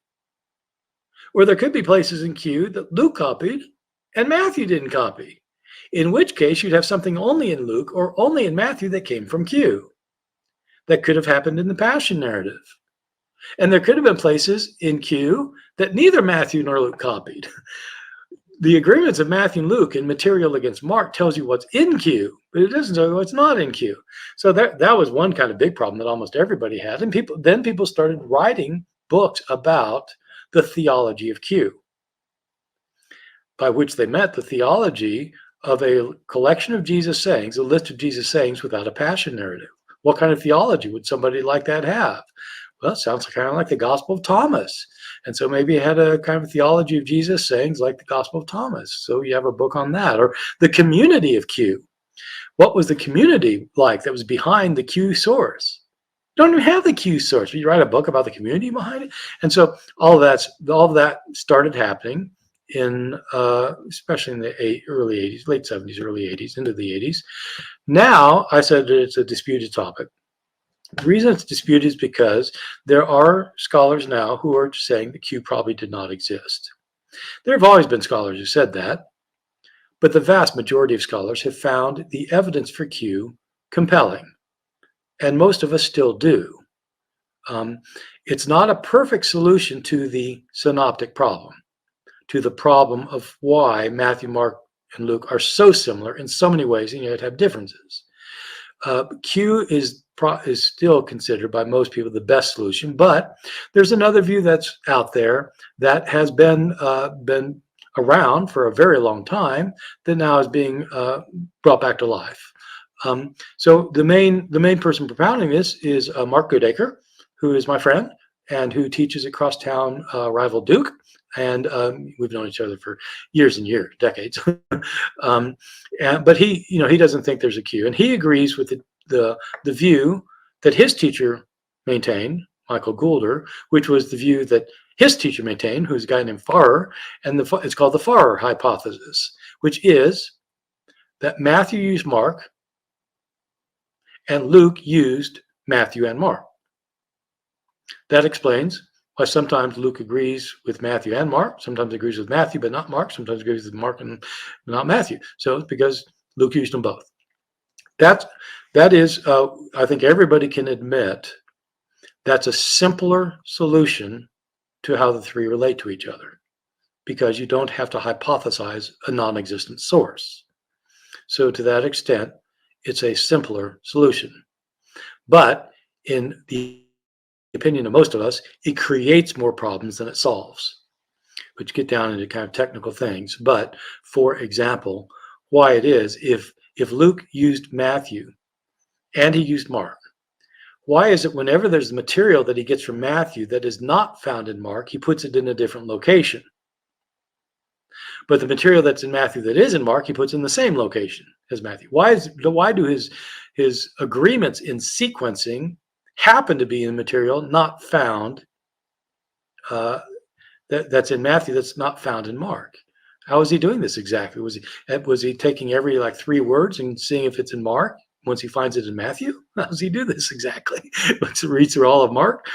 How's that work? And so there are problems with this, and it's down in the weeds, and people go way further down in the weeds. But Mark Goodacre has been propounding this, and his students, his graduate students, his PhD students, and other people are being convinced by it. And so it's a bona fide option to the idea that there was a Q, which I think probably what our muser, who is Mr. Q, was wondering about.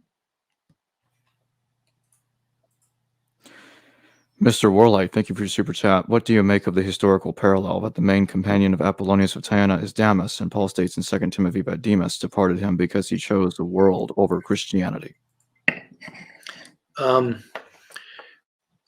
It's a good question. I don't have an answer for it. I mean, it looks to me like an accidental agreement. There are probably more differences between Damas and Demas than there are similarities.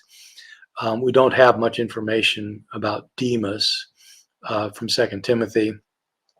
I think that so. I don't know the answer. Apollonius of Tyana would have been thriving in the period right before Second Timothy was written, so it's possible that people had heard stories about him.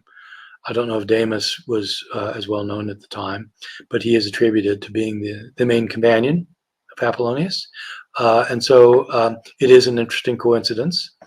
But unless there's some kind of compelling reason to think that one knew about the other, it doesn't really get us very far. I think there is no way to think that the author of Second Timothy was familiar with the stories of Apollonius of Tyana, and I don't think there's any way that that the author who tells about Apollonius tells us about Apollonius of Tyana would have known Second Timothy. So unless you have some reason, somebody has some reason for kind of an argument for how they could have known about each other or whatever, then I would just talk up to just an interesting coincidence. But I've no horse in the race, and would be happy to be convinced otherwise. James Valiant, thank you for your super chat. Professor Ehrman is always great. Thank you both. Okay, thank you. Levintinian, thank you for your super chat. Who wrote the Evangelion? Was it written before or after Luke? What is its relationship, if any, with Q? You want to give a brief answer to that, since we kind of touched on it. Well, I don't know. I don't know if this means if this person's referring to Marcion's Evangelion. The word so I probably need to say a little bit more about it. The word Evangelion simply means gospel, and so that could refer to any gospel. Yeah, it does look like this person's referring to Marcion's Evangelion. I think that it is an edited version of Luke, and that I think that Marcion, I do think that Marcion had some form of Luke available to him. One interesting question in relation to it is, why did he call it the Evangelion? He calls so he's got this canon of scripture where he's got, well, I didn't quite get into it. I said that he's got the 10 letters of Paul, and he has a form of Luke. I guess I did say that. Those are the 11 books that he has, but he doesn't call them Luke, and he calls the Luke portion the Evangelion, and the Paul portion the apostolos, the apostle. So it's the gospel and the apostle are the two parts of his canon. And I think that these are, I don't think that either part was written before Luke or Paul. But one interesting question is, did the form of Luke that he had available to him, was it identified as Luke already? I think the answer is no. He's getting this, probably becoming acquainted with it when he's a young man, maybe in the 120s or so. I don't think Luke was named yet. And so why wouldn't he call it the Evangelion? I don't think he knew that it had a name attached to it. But the other question is, why does he, what was the other question? Hold on a second. There's another question about this that is really, I've been answering so many questions now, I've gotten mixed up in my head what the other question was about the oh yeah, this is the other question. Why does he use that one? Why doesn't he use Matthew? Or why doesn't he use John or Mark? Why does he use this one, Luke? And people have debated that one. The answer somebody might make is that since his hero is Paul, the Evangelion is the one that written by Luke, the companion of Paul. But it doesn't look like it was called Luke, and there's nothing to indicate that anybody thought it was written by the companion of Paul at the time. My view of this is that this happens to be the gospel that was in his hometown when he was growing up. It's one he grew up with in church, and so that's the one he used.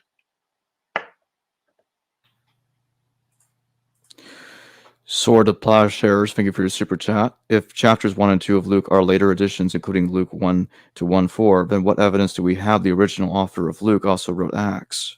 Great question. And I didn't get into this part of it because I thought I was already going too long and too deep. I don't think Luke 1 chapter 1, verses 1 through 4,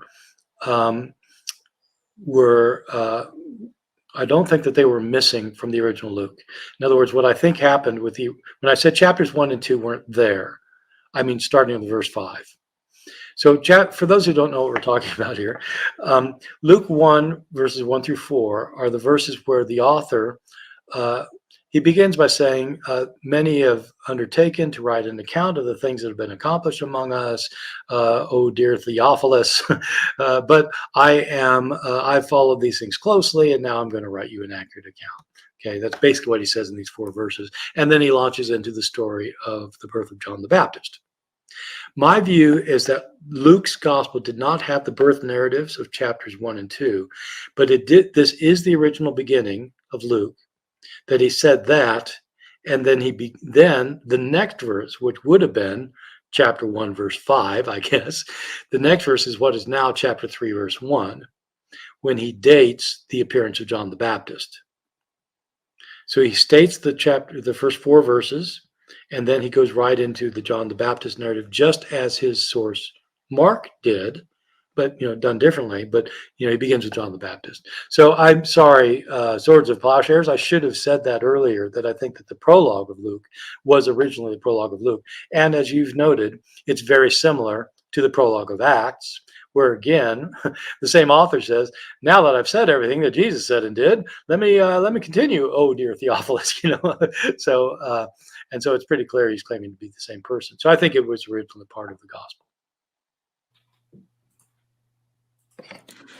Karen Richardson, thank you for your super sticker. Appreciate it. J West 14, thank you for your super chat. Could Cassius Dio's story of King Tiridates and Magi's travel to Rome be the origin for Matthew's nativity story, or vice versa? Yeah, people wondered about that and have suggested it. And what do we know? So Cassius Dio, of course, is writing long after Matthew. Probably a little bit over a century after Matthew, but he's repeating some kind of tradition. My sense is that they're both using a kind of trope that is floating around about wise men from the East who travel either to bring their wisdom or to acquire more wisdom, and so these are exotic tales of exotic people who are astronomers or who are philosophers who travel and make some kind of impact on the place that they arrive at. And I think that's probably a trope of some kind. In other words, kind of a formal story that's floating around. And I suspect that both the Cassius Dio and the Matthew stories are just participating in that trope, that they're not like related or dependent on each other.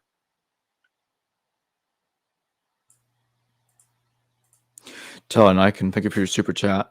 Each successive gospel in the New Testament canon seem like modern movie remakes. Was it this kind of creative license why John's gospel chose to switch events around, such as Jesus' upsetting the temple? Yeah, that's an interesting question. And what I would say is that both Matthew and Luke are remakes of Mark, because they clearly had Mark as a source, and they're trying to they expand Mark. They especially Luke takes things out of Mark's narrative. Matthew does a little bit. Luke does a little bit more. They repeat most of Mark. Most of Mark is in Matthew, and less is in Luke, but still, most of Mark's still in Luke. And so they're doing remakes, Hollywood remakes in the sense, and the remakes are significant.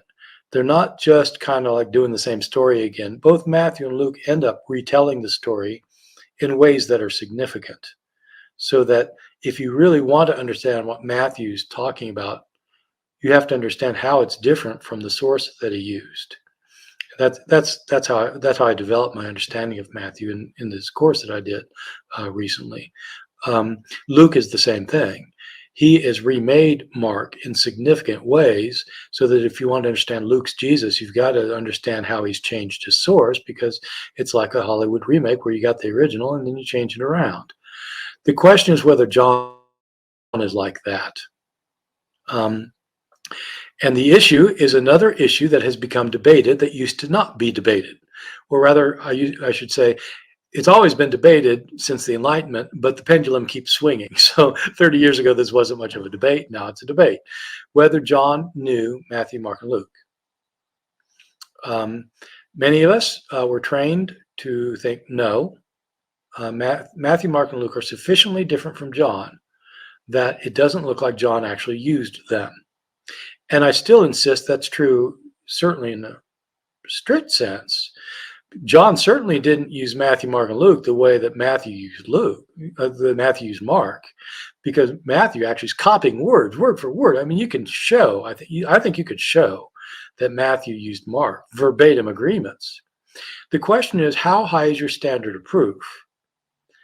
When it comes to who copied whom in the ancient world, I have a fairly high standard, very high. I think the person who thinks that one author copied another bears the burden of proof and has to have some pretty good evidence. And if you have word for word agreements, that's good evidence. Is the fact they tell similar stories? Could be. If they're like weird stories you wouldn't expect two people independently to tell. Or if they tell them the same sequence, possibly. Depends on the sequence. If you got a sequence of story where somebody's baptized and then they have a ministry, then they go to Jerusalem and then they get killed, then they get raised from the dead. I mean, that sequence is just kind of the sequence people told about the stories of Jesus. So like those, if you have that sequence, it doesn't mean you're getting it from, Matthew or you got it from Luke. It's just like, this is the form that people are telling the stories. So I think you've got to have some pretty good evidence. And there are very fine scholars. Some of the finest scholars of John right now are saying, yes, they think that John used Matthew, Mark, and Luke. If so, it is more than a remake. It is like, man, it's a new movie with by somebody who knew the earlier movies. Maybe it's about the same character, but it is a different movie. But it is an interesting analogy because it's a similar phenomenon in a sense that you've seen or heard one version, and now you're going to talk about the same topic in a sense, but do a different version of it.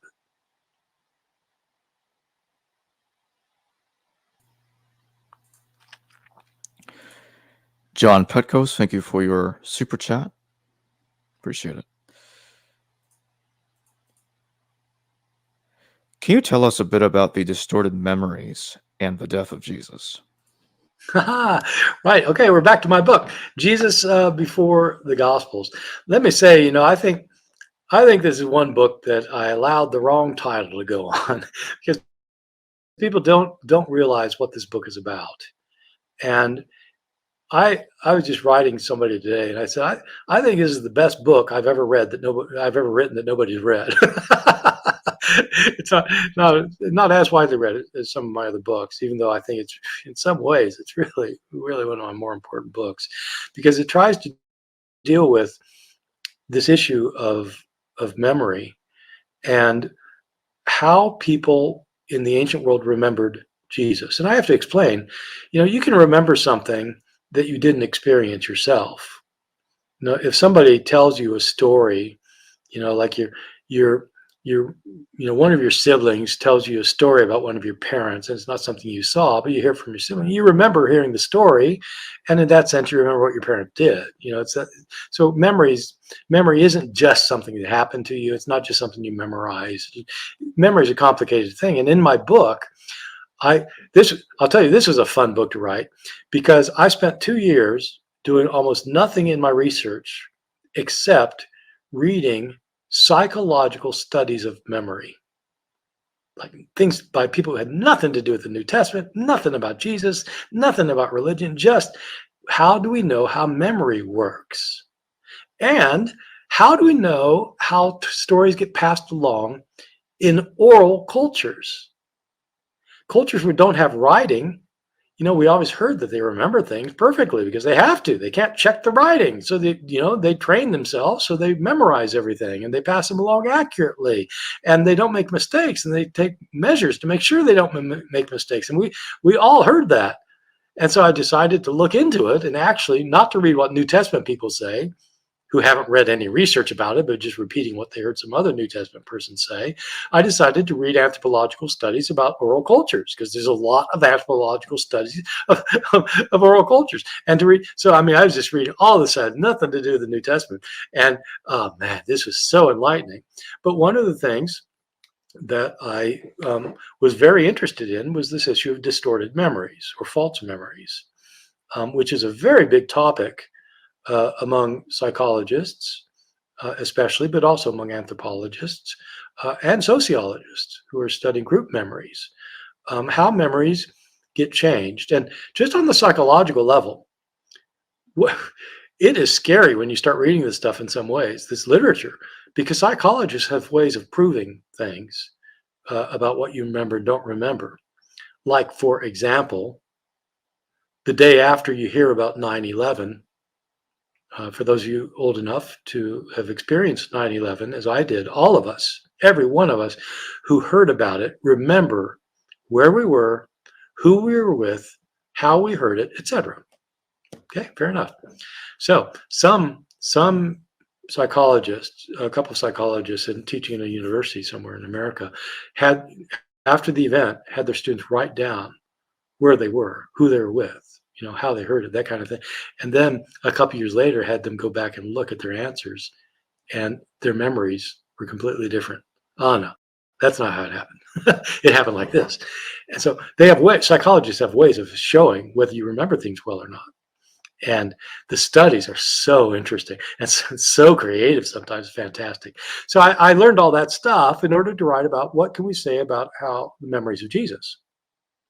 People were repeating stories about Jesus in oral cultures. So how do oral cultures transfer their knowledge? How do they transmit their information? And how do people remember? How do people remember what they experienced? How do people remember what they heard, what they read? Do people have distorted memories? Here's a scary fact. We cannot tell the difference between a false memory and a true memory in our head. They both seem exactly alike.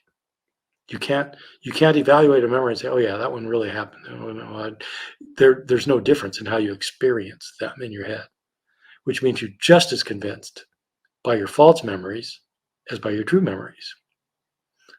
So there's like study after study after study that proves this. So anyway, so my question, once I had that stuff under my belt, I wanted to know about the teachings of Jesus, the deeds of Jesus, the death of Jesus. And so what kind of distorted memories do we have about the death of Jesus? Well, I mean, I have a whole section in my book, maybe even a chapter in my book about this.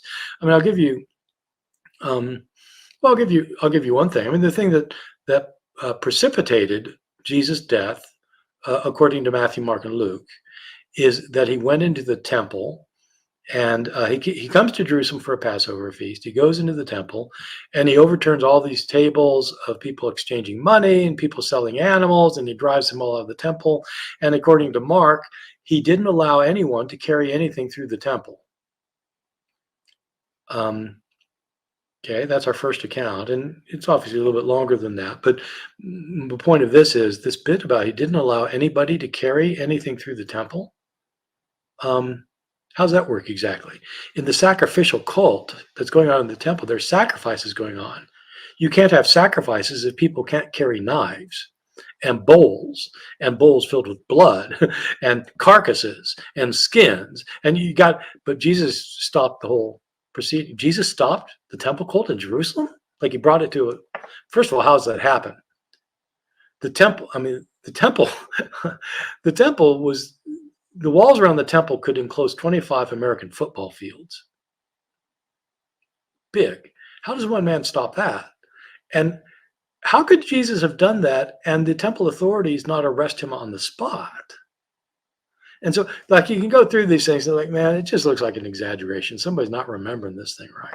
Or, like the choice of Barabbas over Jesus, where Pontius Pilate gives the people, it's done differently in different gospels. And so part of the problem is you get different stories that don't agree with each other. But apart from that, just the basic concept, Pontius Pilate decides to release a prisoner to the Jewish crowds on the Passover to appease them, because it's their great holy day.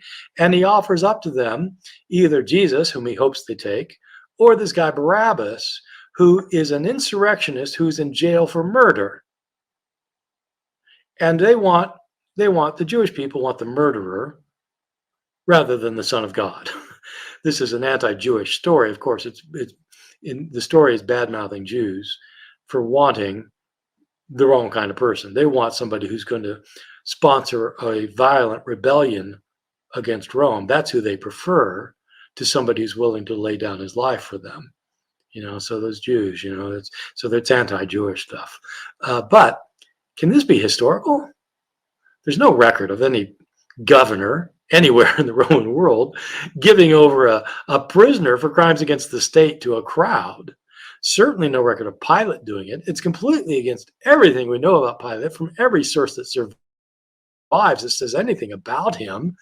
Moreover, this is a person who's in jail for insurrection. In other words, he's not just like a petty thief or something. He has participated in a rebellion against Rome, and he's in prison for murder. That must mean that he's killed a Roman soldier. And Pilate volunteers to release him to be a nice guy? Oh my God. So in my book, I go into some length, man, that just cannot be right. And then the question is, well, then if it's not right historically, what's it all about? Well, it's about the Jews preferring the wrong guy. And it's not only that, but there's no history of somebody named this person Barabbas, but the name Barabbas in Aramaic means son of the Father.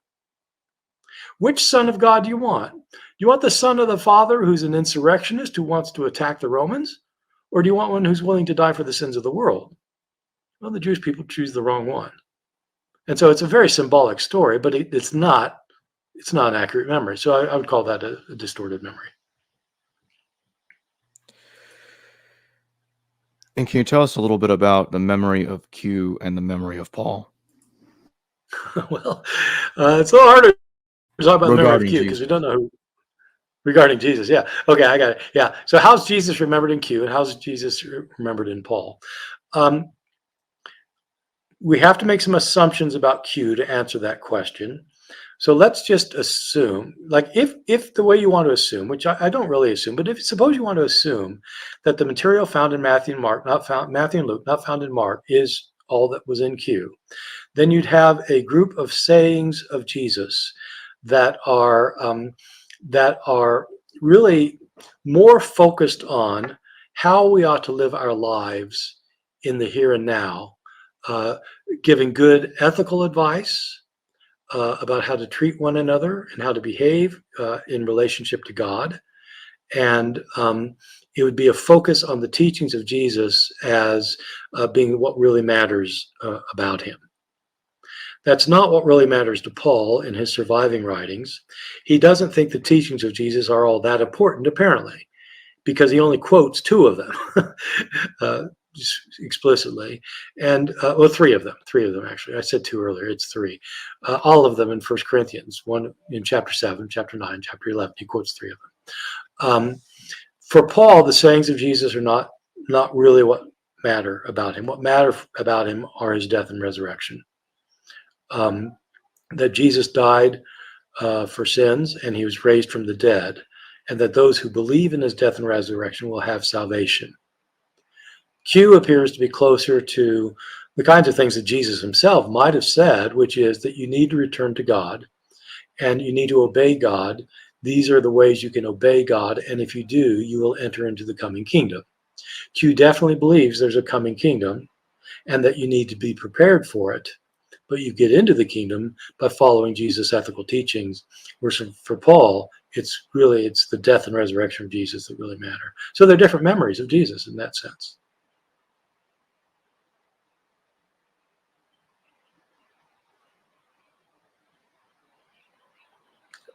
You're muted, Jacob. Jacob, you're muted. There you go. Oh, thank you. Yeah, I was just saying. I'm gonna take these two super chats and then I'll ask my closing question. Okay. Justin, thank you for your super chat. What is your view on John 10:34? You are gods. Jesus implying we are all gods that follow his teachings. Yeah, I've been thinking lately if I could come up with a several instances where Jesus makes an argument just to befuddle his interlocutors. So this is one of those where Jesus says something, and it seems to be he's saying it just to shut up his opponents. He has several things like that, like like in the Synoptic Gospels, where he asks the scribes and Pharisees if they think David is the Messiah is the son of David, and they say, yes, sure. And he says, well, then why is it that in the Psalms David calls him his Lord? The Lord said to my Lord, sit at my right hand. Why would David call him his Lord if he's his son? And the scribes and Pharisees they have no answer to this. Like, oh my God, I don't know. How could it be? I don't know. And like he shuts them up by asking them a question they can't answer, which is great. I mean, because like Socrates did that kind of thing all the time, just asked stuff people couldn't answer. And I think there are places in the New Testament where Jesus does that. He just says something that people can't answer, but he doesn't have the answer either. And this is kind of like that for me. It's in this passage where they're offended that they say, look, you're calling yourself God. He's just said, I and the Father are one in verse 30. And they take up stones to stone him. So why are you trying to stone me? I'm just, because you call yourself God. Well, scripture itself says you are gods. Oh, yeah, I guess it does, doesn't it? So like he's just like shutting them up, basically. Could he meant something further by it? It depends how sophisticated we take him to be in the passage. Throughout some parts of both Jewish and Christian tradition, it was understood that humans have a divine spark within them, and that humans, in a sense, are gods, just as angels in the Bible are called gods, and humans are sometimes called superior to angels, so they're gods. And so it doesn't mean they're like God in the sense of the creator of the heaven and earth, but it means that they are, in some sense, divine heavenly beings. And Jesus certainly in the Gospel of John thinks that he's come down from heaven in order to take people up to heaven, and that they will go up to heaven if they experience a new birth and are born of heaven. And in the ancient world, if you're taken up to heaven, you are an immortal. And if you are an immortal, that's a synonym for God in the ancient world. In Greek tradition, a synonym for God is the immortals, going back to Homer. And so if you're made immortal, you're made into a god, and that's what John's understanding of Jesus is that you're going to be made into a divine immortal being. And so to that extent, maybe he is referring to that in John 10:34.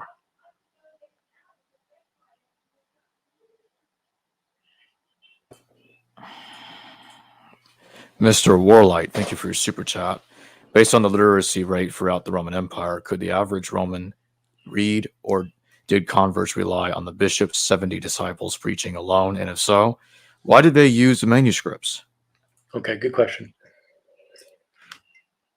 The first thing to say is that literacy rates were very low in the Roman Empire by modern standards.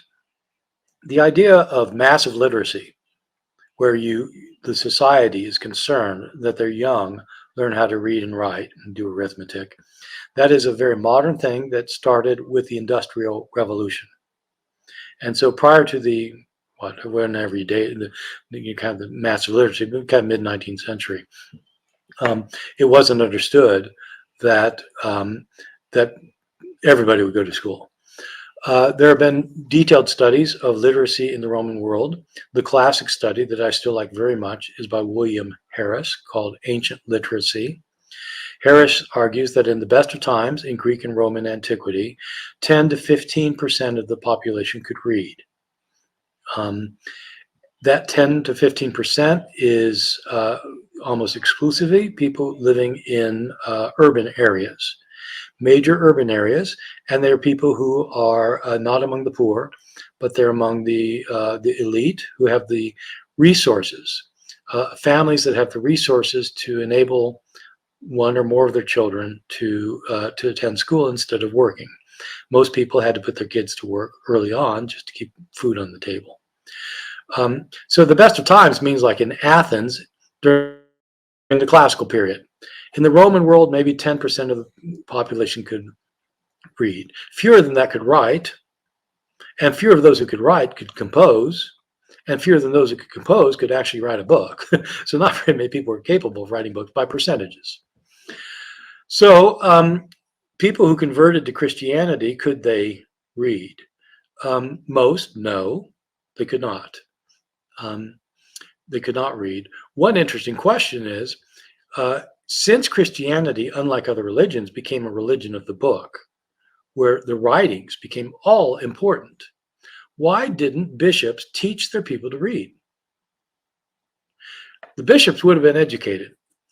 Bishops were chosen because they were of higher status within society as a rule, and they've got to know the scriptures, and they've got to be more elite people with some education as a rule. Um, why didn't they set up reading programs so that people could read the scriptures? It's a good question. I had a student named Kim Haynes Eitzen who wrote her master's thesis on this question, and she tried to show that, in fact, it was kind of a power question. Uh, if you got people who are relying on you to convey the truth, and the truth is in written documents, and you're the only one who can read the documents, read them out loud, emphasizing certain things as you read, and interpreting what you just read, then you got control over your community. Interesting idea. By the way, this wasn't just kind of a crazy idea by a low-level scholar. She went on and did her PhD and published her PhD dissertation and became the chair of the department at Cornell University. So this is a serious scholar. So anyway, so that's an interesting question. But this question this person's asking is, did they rely on what others said, their leaders?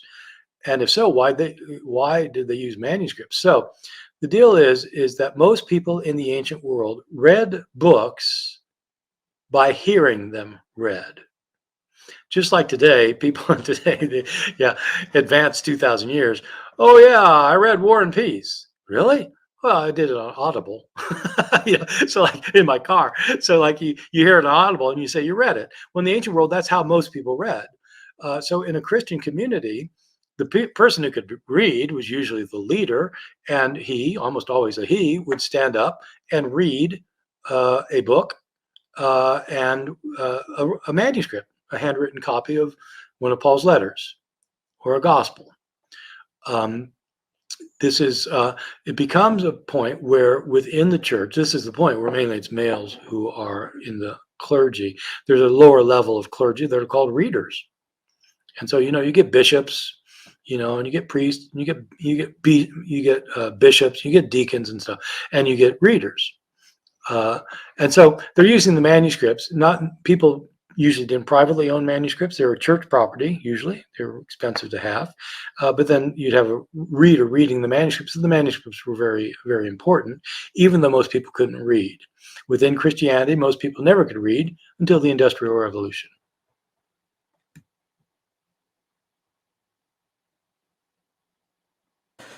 And so my closing question, and then we actually have 2 more super chats again, so I'll take those in real quick. Where is Josephus getting his information from regarding Jesus and James?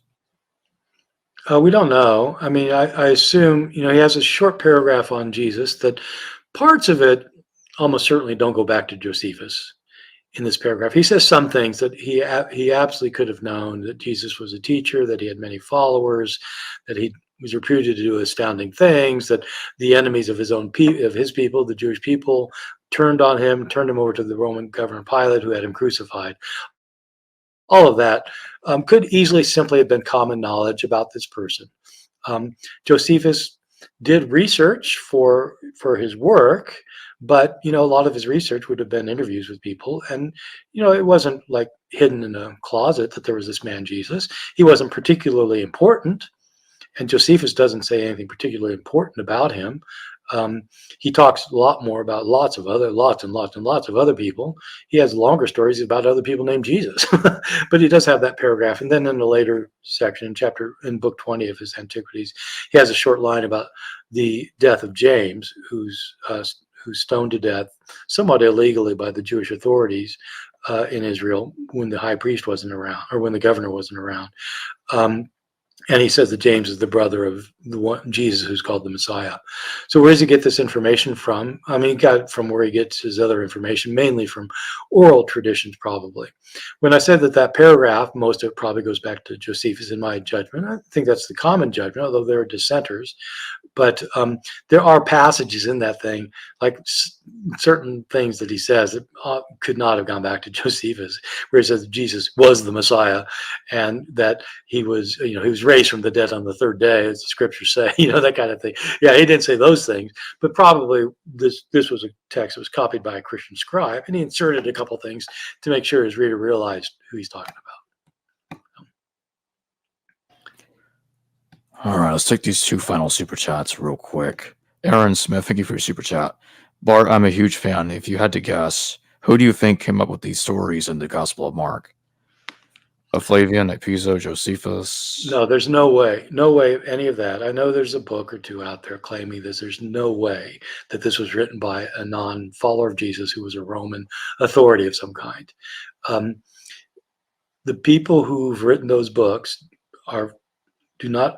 they frankly really just don't know what they're talking about. It may sound like they do, and I'm just telling you, they don't understand Roman history. They don't understand the history of early Judaism. They don't understand the New Testament. They don't understand the history of early Christianity. They're just making stuff up. And it's so much so that nobody even, scholars, my scholars in the classics department who are experts on like Roman history and stuff would not,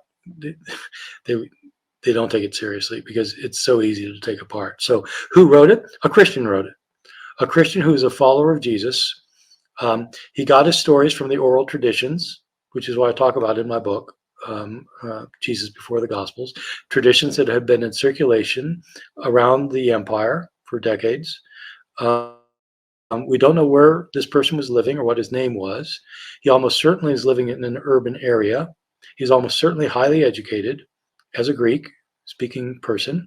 I think he was not Jewish because he explains things to his audience about the Jews that shows they weren't Jewish because he has to explain these things. And that probably show that he wasn't Jewish because he explains them incorrectly for Jews. And so he doesn't understand Judaism very well. So I don't have a name. There are 60 million people living in the empire. Most of them couldn't write, but we have very, very few pieces of information about who did write. But anyway, it was some Christian who heard these stories in a big urban area that spoke Greek. How exactly did Jesus become God? Right. Well, I'll give you the 12-second version of that. So my book isn't about, it's not theological in the sense of like how he really became God. It's how it is that his followers started claiming that he was God, believing he was God. And my argument in the book is that, to put it in a nutshell, as soon as they thought Jesus got raised from the dead and taken up into heaven, they believed he had become a divine being. And what caused them to think this? Well, to make sense of that, to unpack it, takes a book. But I'll explain the short story of it. Um, whoever Jesus actually was, his disciples during his lifetime believed he was a human being. They thought he was. Many of them probably thought that he was the Messiah, someone sent from God to overthrow their enemies and to set up Israel again as a sovereign state in the land, like David had done centuries earlier. And they do not have any idea at all that he might be a divine being. But as ancient people, they had a number of beliefs about what it meant to be human and to be in close connection with God. And one thing that virtually all of the cultures at the time that we know of thought was that that there were human beings who were special before God. This is true not just within what became Christianity, but it's certainly true within Judaism. But it's also true in Greek and Roman religions, and in other religions in the surrounding cultures. The belief was that if a person who was special to God was eventually taken up to live in the divine realm with the gods or with God, that person had been made into a divine being.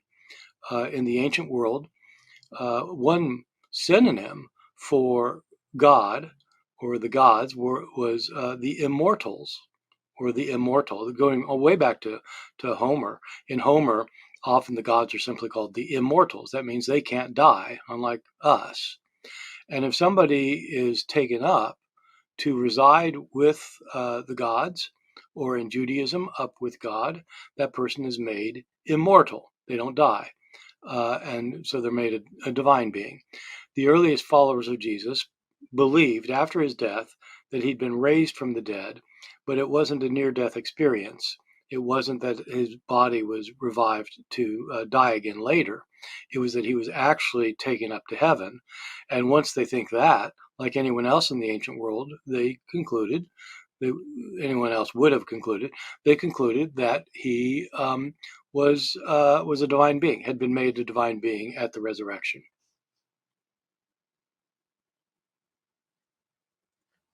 Did Jesus himself think he was God? And if not, what did Jesus think of himself at all?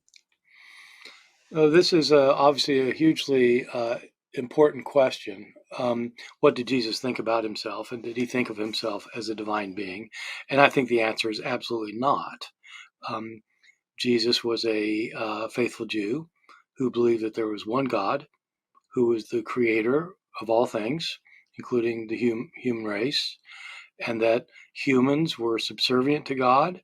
They were to worship God, they were to obey God, but they weren't God.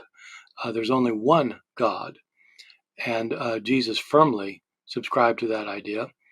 And so I don't think there's any way he thought he was a divine being. Um, and I think that our records bear that out in a rather significant way. We have, of course, four Gospels in the New Testament. These are our earliest accounts of Jesus' life and teachings and activities and death. Um, and the three earliest are Matthew, Mark, and Luke. These three are based on earlier sources that we can fairly reliably posit that Matthew, Mark, and Luke are not just making stuff up when they're writing. They might be making some stuff up, but they're relying on what earlier Christians had said about Jesus. And so it's really quite striking that in these three, our earliest Gospels, and the sources that they are dependent on, whether you believe in Q or M or L or whatever their sources were, in none of these Gospels and in none of their sources is there any word about Jesus calling himself God. The writers themselves, the writers of the Synoptics, may have thought that Jesus had become a divine being, and that they certainly thought he was the Son of God. And they have him say that in a sense because he calls himself the Messiah. But in none of these Gospels is there anything about Jesus calling himself God, um, unlike the Gospel of John, which is our last Gospel to be written. And in our last Gospel to be written, um, Jesus teaches mainly about himself and about how he is a divine being who has come down from heaven, from the presence of the Father, where he's been for all time, in order to bring salvation to humans. So he is a divine being who has come to earth. Jesus declares that in the Gospel of John on a number of occasions. When he declares it to his Jewish opponents, they know exactly what he's saying, and they take up stones to stone him to death for committing a blasphemy by calling himself divine. And you simply don't get that in any of our earlier sources. And so, one of the things I argue in my book about how Jesus became God is that if it's historically true that Jesus went around calling himself God and saying that he pre-existed with the Father from the eternity past, that I can't imagine why somebody would write a gospel and not mention that part. Like the Synoptic Gospels didn't think that was important enough to bring up that he was calling himself God. It's just inconceivable to me. And so I think since you can line these up chronologically, and all of the earliest sources say one thing or don't say one thing, and the latest source says the other, that probably the latest source has changed the way Jesus is talking about himself. We have a super chat question from the Muslim apologist. Thank you for your super chat. Were there Christians in the first century who believed that Jesus was not God? Yeah, most definitely. The earliest, uh, there were some early. Okay, when I say most definitely, I need to preface that with it depends what you mean by was not God, because it depends what you mean by what does it mean for somebody to be a God. Um, if what you mean is, did they think that Jesus had been a human being who wasn't originally with God the Father in the beginning, and who was not made an incarnate being, but that he was a human being, uh, then yes, there are Christians who say that. They do think these followers of Jesus tend to think, though, that God had adopted Jesus to be a divine being, a kind of subordinate divine being, that he had been made a divine being, but that he wasn't inherently God, and that it was only at his resurrection, for example, or possibly at his baptism or at some other key moment, that God had taken this human being Jesus and elevated him to divine status. But the later Christian idea that Christ was God, had always been God, had created the world, became incarnate became a human after originally being God forever. There were lots of Christians who did not believe that in the early centuries.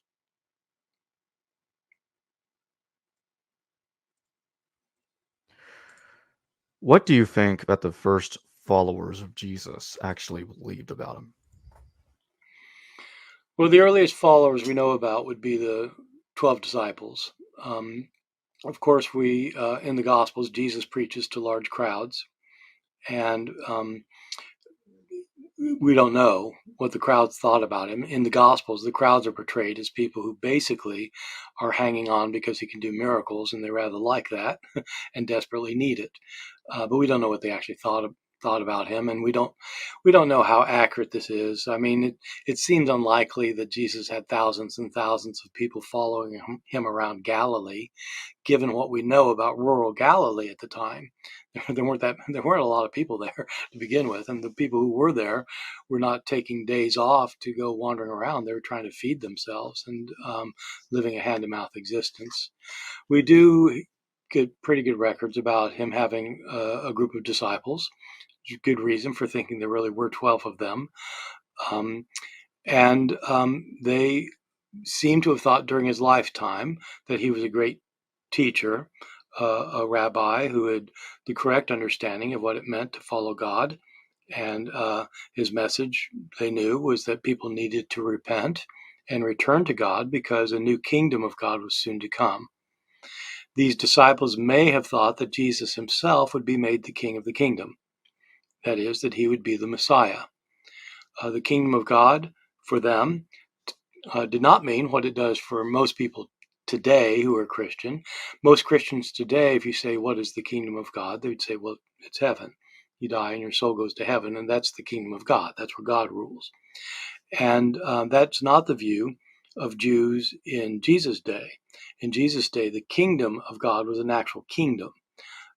God had a kingdom on earth under Israel, under King David, etc., and that he was going to bring the kingdom back, but it was going to be more of a spectacular thing than there was in David's day. David and everyone before him was still living in a very difficult world, and it was a difficult world for Jews because human beings had messed it up with Adam and Eve, and it was an awful place. But the kingdom of God was going to come when God was going to take out all the evil, destroy the evil, and bring in the kingdom that he had originally planned, which was a paradise, a Garden of Eden, which will extend throughout the world. And Jesus and his followers seem to have thought that this kingdom was almost here, that the suffering caused by the powers of evil it had to be at its height. It was as bad as it could get, and that God would soon intervene.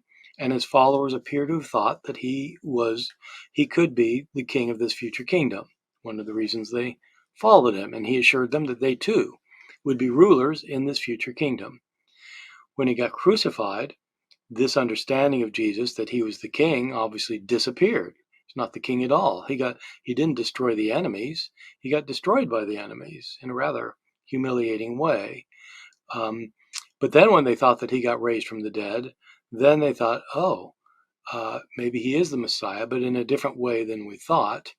And they came to believe that he had been made an immortal being, a divine being, who was going to come back to bring in the kingdom. We have another super chat question. The Morning Star, thank you for your super chat. Does Dr. Ehrman see any connection to the crucifixion and the Yom Kippur Passover rituals? Is it possible that the crucifixion is purely a literary device as an explanation why the Jews no longer needed the temple cult? Well, there's a lot going on in that question. Of course, the Yom Kippur and Passover are separate, are separate occasions in the Jewish calendar. Yom Kippur is the Day of Atonement, when the priest, the high priest, would go into the temple and go behind the curtain into the Holy of Holies in order to perform sacrifices. And then outside the curtain for sacrifices is the day on which atonement was made for the sins of the people for the year. The Passover is a separate event. It's celebrating the deliverance of the children of Israel from Egypt under Moses, when a lamb is eaten and special foods are eaten in commemoration of that event. The Passover meal was not understood to be an atoning meal. The Passover lamb was not an atonement for sin. It was slaughtered in commemoration of the Passover event itself. And so these are two separate festivals with two separate points to them. But I think this questioner is asking whether the imagery of both of those might be tied up into the accounts of the crucifixion. And the answer to that is absolutely yes. Jesus almost certainly did die during a Passover feast in Jerusalem. And so Christians naturally connected him after his death, connected his death with the Passover. And the idea quickly developed that the Passover celebration of God providing salvation for his enslaved people has now come to fulfillment in the death of his son. So now the Exodus is foreshadowing the ultimate salvation, not from the powers that are oppressing us and making us slaves, but from the powers of evil that are throughout the world, so that now we can truly belong to God. But also, very quickly, the followers of Jesus understood Jesus' death to be an atonement. And so this is Yom Kippur imagery. So when Jesus dies in our earliest account, the Gospel of Mark, we're told that the moment he dies, the curtain in the temple rips in half. This is the curtain that only the high priest, only one day a year, could go behind to enter into the Holy of Holies. The high priest is the only one who has direct access to God and performs a sacrifice for the sins of the people. Now, with Jesus' death, according to Mark, the temple curtain has been ripped, and so now everybody has access to God all the time, not through the sacrifices of the high priest on Yom Kippur, but through the death of the Son of God, Jesus. And so it replaces the need for Yom Kippur. The other question then, is it possible that the crucifixion is a purely literary device to explain these things? Obviously you have to consider that as a possible argument, but I think that the answer has to be no. It's not just a literary device. You have to ask whether, when you have an account of like something happening in the past, whether it's Jesus walking on the water or George Washington crossing the Delaware, you have to ask, what kind of evidence is there? And apart from how the story might function for somebody who's a big believer in Jesus or a big believer in George Washington, apart from how the story functions for those who are devotees, you have to ask, well, what's the evidence, pure and simple? Like just you're a historian, you want to know what happened. And when you apply those criteria, I'm not sure what you come up with George Washington crossing the Delaware. I'm sure he did. I'm not sure the accounts of it are completely accurate. But in terms of the crucifixion, it's kind of the same thing. The evidence is so overwhelming that Jesus was crucified by Pontius Pilate that it looks like what's going on is that there really was a crucifixion, that Jesus really was executed for claiming to be the king of the Jews, That's why they got him. They did it. They crucified him as they would anyone else who was making a political claim like that. But then the Christians try to make sense of it because they believed he got raised from the dead, which shows that God is favoring him. And if God's favoring him, why would he get crucified? Is this what God does to the people he favors? He crucifies them? And so Christians started thinking, well, no, it can't be that. It's got to be there's a reason for it. And they immediately started making the Passover associations and the separate Yom Kippur associations. And so they started interpreting Jesus' death that way. The death itself is historical, but the interpretations are theological. Got another super chat. Michael E., thank you for your super chat. Do you think that Christianity today and in the future will be able to successfully absorb and adapt to modern historical critical scholarship? That's a very good question. Some forms of Christianity absolutely have successfully done that already. Um, the kind of things I've been talking about here just now, and the kinds of things I always, write about and talk about on my blog and on my podcast and various places, are um, are, are things that I learned when I was in a Christian seminary, being trained as a Christian minister. Princeton Theological Seminary it's a Presbyterian seminary. I wasn't Presbyterian, but I went there anyway. And this is the kind of information I would have gotten in my classes there. Um, and so historical scholarship is very important for mainline thinking Christians. They're the best scholars of the New Testament. The best critical scholars of the New Testament are almost all Christians who've absolutely absorbed this into their religion. But they're not fundamentalists. Fundamentalists who have a view of Scripture that it can't have any mistakes in it cannot be critical historians. And if they become critical historians, their understanding of the religion simply can't survive that. But that doesn't mean that Christianity can't survive it. Christianity, in order to absorb historical scholarship, has to change some of its theological views. Not all of them, and more liberal mainline Christians would argue not the most important ones. But certainly somebody's view of Scripture has to change if they take a historical critical view of it. That's what happened to me. It happened to lots and lots of my friends, and most of my friends are still Christian. And so, who my scholar friends in New Testament studies, most of them are still Christian. They simply have re-understood what the faith is all about in a better way, a modern way, where they don't ignore science, and they don't ignore scholarship. They don't ignore history. They actually are completely scholarly, but they think that in some sense, Christ is the way God reveals Himself, for example. So I think it's possible. Will it happen? The problem is that the only forms of Christianity that seem to be wildly succeeding these days are very conservative evangelical groups that might be Pentecostal, might be fundamentalist, might be just kind of social evangelicals, which is what a lot of evangelicals are. A lot of evangelicals today don't care that much about doctrine or about particular beliefs. They have certain social agendas that they think are catered to by their evangelical communities. But the people who do take the the kind of doctrine and stuff seriously, these are the groups that are expanding in Christianity. The groups that emphasize kind of scholarship and historical knowledge and science, even though they're Christian, they seem to be dwindling. And it's probably because most people think, well, once you get rid of some of the major doctrines of Christianity, why even bother being Christian now? I'm not sure that necessarily makes sense, but that is what's happening in the world. That the liberal denominations are shrinking, and the kind of more conservative ones are expanding. When did Christians start coming? When did they start come? When did they start coming to the belief that Jesus was God?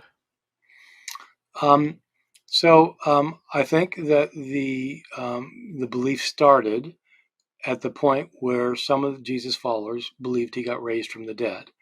I don't think there's anything to suggest that his followers suspected he might be a divine being while he was alive. But once you think that he got raised from the dead, it's not, as I said earlier, it's not just that his body was revivified. They could look around, they saw Jesus was not with us anymore. And if he got taken out of his grave and he's not with us, where is he? They concluded fairly quickly that he had been taken up to the divine realm. We know of other individuals like that in Greek circles, in Roman circles, and in Jewish circles. You get people like Apollonius of Tyana, who's made a divine being, some years after Jesus, a Greek fellow. You have the founder of Rome, Romulus, who's taken up to heaven and is worshipped by the Romans then as one of their chief gods after that. You have, even within Judaism, it was sometimes thought that Enoch had been made a divine being, or that Moses had been made a divine being and could sometimes be called God. And so people don't know that about Judaism, but I talk about this in my book, how Jesus became God, how even within Judaism, the idea that somebody gets elevated to the heavenly realm is just understood automatically to mean that that person is made into a divine being. And so I think the followers of Jesus, when they came to think he had been raised from the dead and had been taken up to heaven, I think they thought that, well, he's a divine being in that sense. It's only much later that Christians started saying things like he existed before he was born, or he was born of a virgin, or he came down from heaven, or that he really is God, or that he's fully God, or that he in fact is equal with God the Father. that is a later development. But to say that he is God in some sense happens, I think, right away, soon after they believed in the resurrection. Is the Gospel of John the only book in the entire New Testament to claim that Jesus is God, or did John use a prior source that's lost that may have come up with the idea first? Well, I would say that our earliest author of the New Testament thinks Jesus is God. The Apostle Paul, I think, certainly believes in the divinity of Jesus. You can see this in his one of his letters, especially, but in his letter to the Philippians in chapter 2, verses 6 to 11, he describes Christ's incarnation.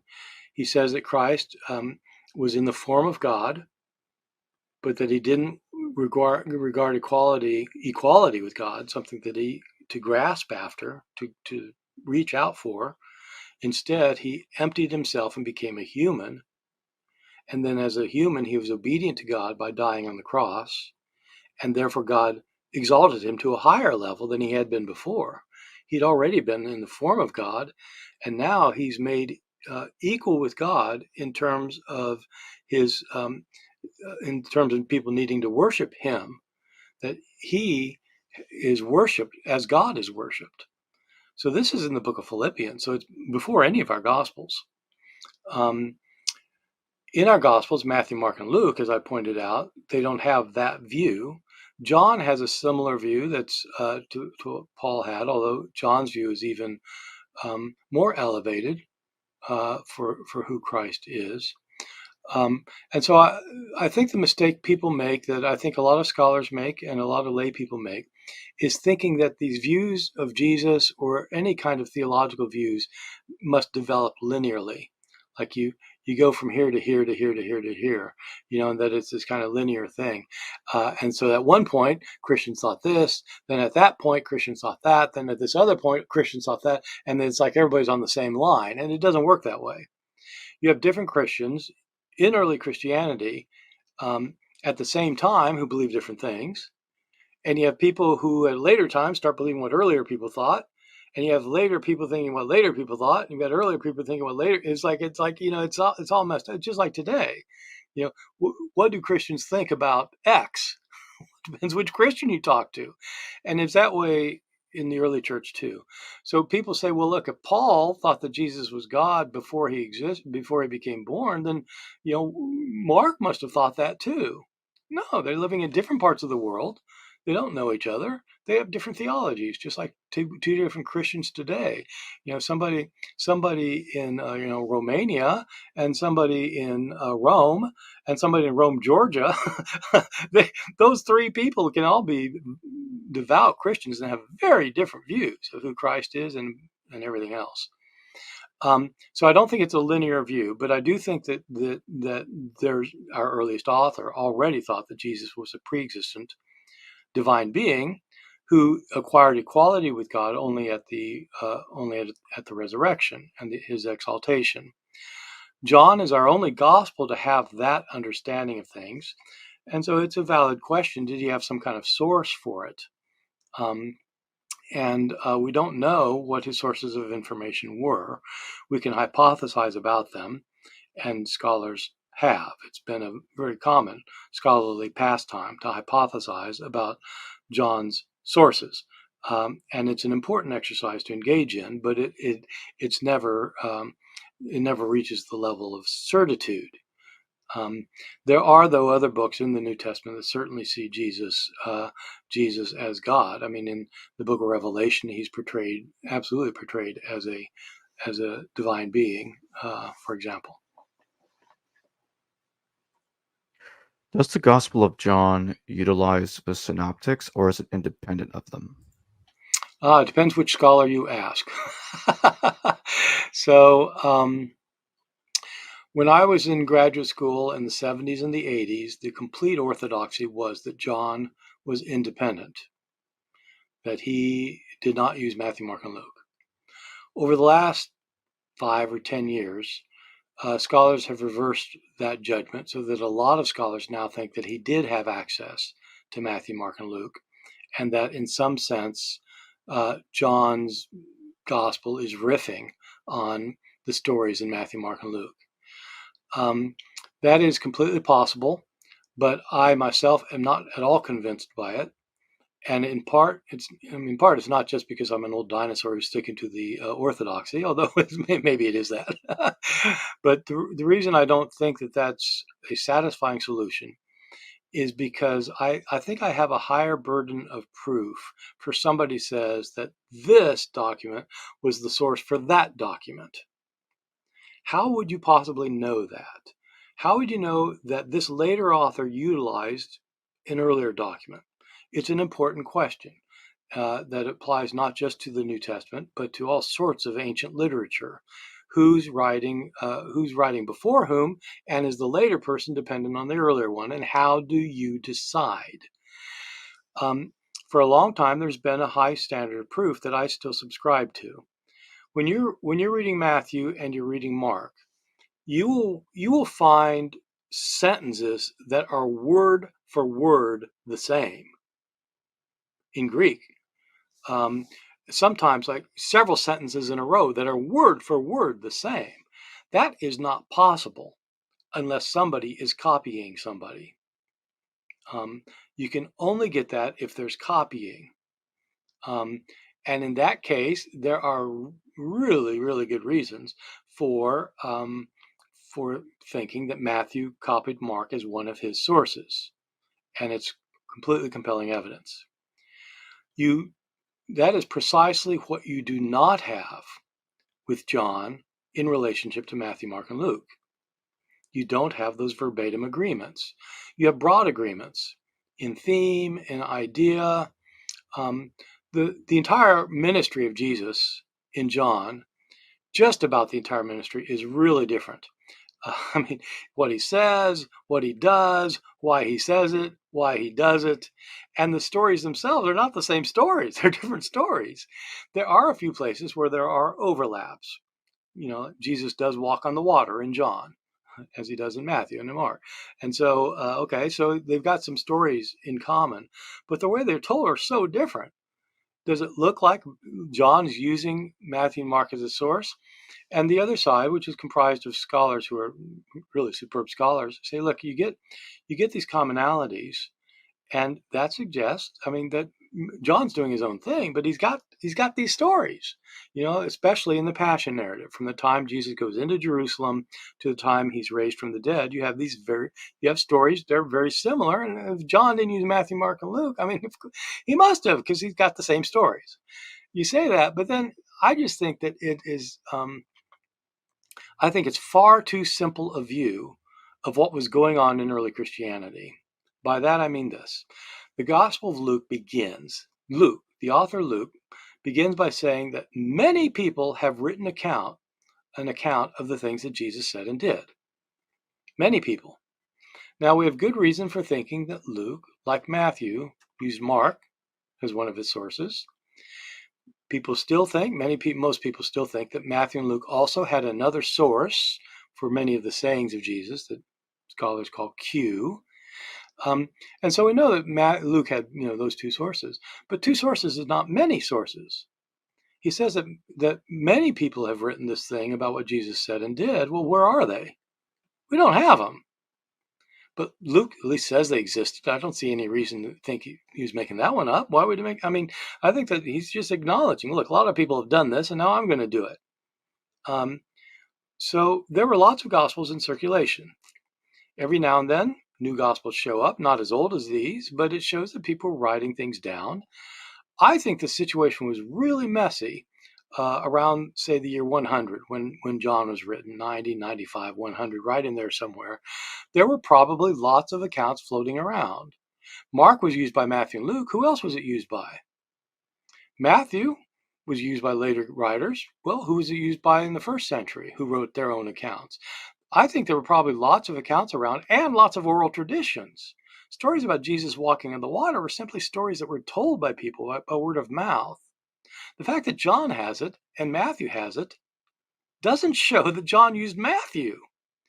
The problem with this view that, if John has stories like Matthew, Mark, and Luke and riffs on them in interesting ways, and therefore he had Matthew, Mark, and Luke, I think he's just ignoring the fact that we have all these other things back there. And it's assuming that we always have the smoking gun. In other words, oh, these are similar. That's the smoking gun. Look, there were lots of smoking guns. And to say that we just happen to have all of them seems to me really not to be very satisfying. And so I don't think that there is good evidence that John actually had something like our Matthew, Mark, and Luke. He may have, but I don't see any compelling reason to think he did, given the fact there were so many others that were available to him, so many other sources. And again, you don't get the verbatim agreements that would really cinch the deal. I'd like to circle back to Paul. Why do you believe that the Philippians hymn was not originally composed by Paul, but was actually pre-Pauline? Yeah, it's a good question. First, let me clarify what scholars mean by pre-Pauline, because many people don't understand that phrase, including, I've found to my chagrin, many scholars. There are passages in Paul, as there are in other writings of the New Testament, where it appears that he is not composing his letter at this point, that he's not deciding what words to put down, but he's actually quoting something that he's familiar with. He's actually quoting some other text, either a written or an oral text that was around before he wrote this letter. Pre-Pauline refers to one of these pieces of material that Paul has incorporated into his letters. It's pre-Pauline in the sense that it existed prior to him putting it into this letter. It is not pre-Pauline necessarily, or almost certainly. It's not pre-Pauline in the sense that some people say, which is they say, so that was around before Paul was a Christian. That's not what pre-Pauline means in this context. And so many people don't seem to understand that, which is really important, because there are people who say things like this passage in 1 Corinthians chapter 15, verses 3-5, looks like it's pre-Pauline. This is where Paul says that I delivered to you as of first importance what I also received, that Christ Jesus died for our sins according to the scriptures, and he was buried, and that he was raised from the dead on the third day in accordance with the scriptures, and that he appeared to Cephas and the 12. Okay, you have that statement in 1 Corinthians 15, which is an encapsulation of the kinds of things Paul is preaching about Jesus' death and resurrection. And scholars have reason for thinking that just as he says he inherited this, he got it himself before he passed it along, that it was floating around before he wrote this book. And so, but then some scholars say, so it was pre-Pauline. That means it must have been composed a couple of years after Jesus' death. And then, scholars say this. You don't understand what pre-Pauline means. It just means that Paul had access to this creed, or however you want to characterize it, before he wrote the letter. And in this case, he says he handed it on to the Corinthians when he preached to them. So sometimes before when he converted them in the early 50s. And so it was around before that. The same thing is true with the Philippians hymn. It's called the Philippians hymn, even though it's not a hymn. I usually call it the Philippians poem, but I think traditionally it's been called the Philippians hymn. In Philippians chapter 2, verses 6 to 11, this passage where I've already talked about, that Christ was in the form of God, he gave up equality with God, became a human, and then because he obeyed God, God highly exalted him and gave him the name that's above every name. And so he gave him the name Lord, so that every knee would bow before him and every tongue would confess him, just as they do with God the Father. I agree with the majority opinion about this from among Pauline scholars, that this passage was something Paul's quoting, not something that he's composing. He seems to be quoting something that is pre-existent, in other words, before he wrote this letter to the Philippians. And so it had to be around in the early 50s at some time, at the latest, I would say. And so why do scholars think that this thing is not just something Paul's composing on the spot? Of course, there are controversies about it. Some scholars think this is a Pauline composition, or that it was a Pauline composition for another occasion that Paul is reusing here. But there are various reasons for thinking that it's actually not Paul's composition. One thing is that its portrayal of Christ is not exactly the way he puts it in other places. He never talks about Christ being in the form of God. Or Christ, pre-existent Christ not wanting to grasp after or to reach for the complete equality. He's got the form of God, but he's not equal with God. Those aren't characteristic ways of Paul speaking.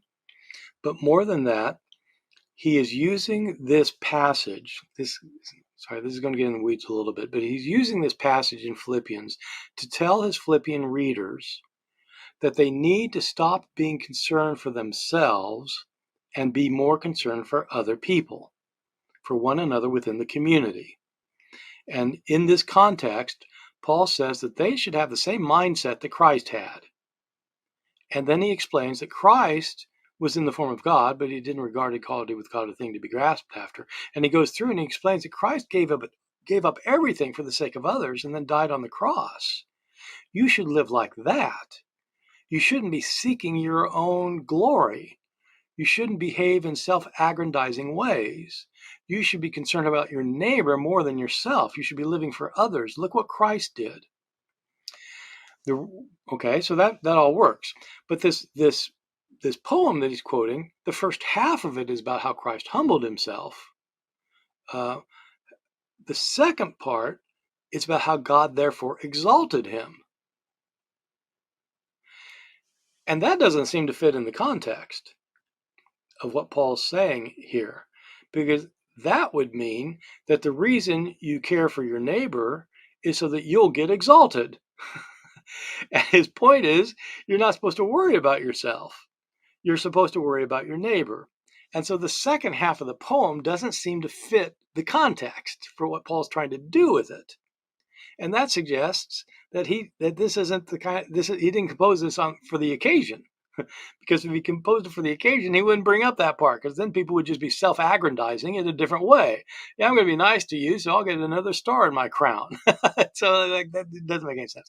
So that's why scholars have thought that it's an independent unit that probably was not composed by Paul, but he was comfortable with, that he put in at this point.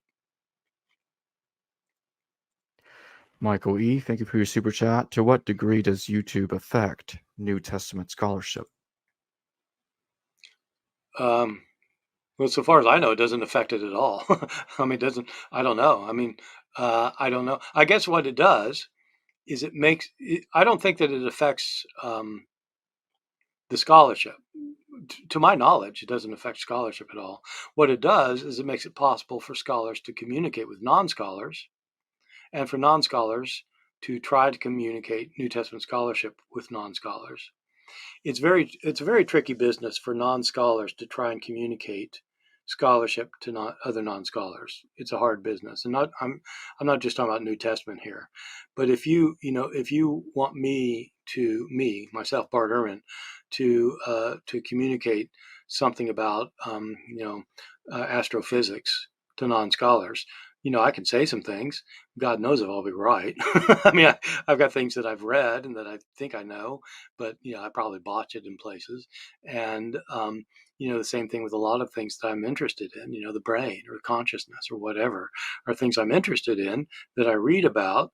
But you don't want to trust me to produce a YouTube video on things like that. But non-scholars, of course, do in all sorts of areas, including the New Testament. And so that can be good, or it can be a problem. It can convey misinformation, but of course, scholars convey misinformation too. But some of us use YouTube in order. Some of us scholars use YouTube in order to communicate with non-scholars more broadly. And so, I have a YouTube channel where I post my debates and I post my lectures and my podcast, the Misquoting Jesus podcast, appears on it every week, and it gets a wide audience that I wouldn't get otherwise. And that's important, not for me. It's important because this is scholarly information that most people don't know about. And so this is just another avenue that we have now that we didn't have before YouTube. And so I think it helps New Testament scholarship, but I don't think it helps develop New Testament scholarship, to my knowledge.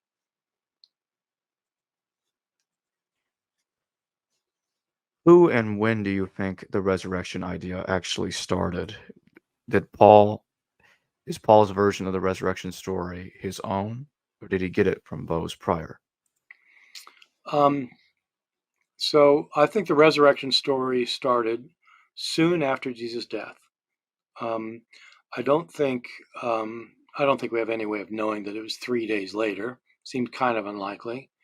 I think probably what happened is I think Matthew's probably right and Mark's right. Mark's right that the disciples fled Jesus, got out of there.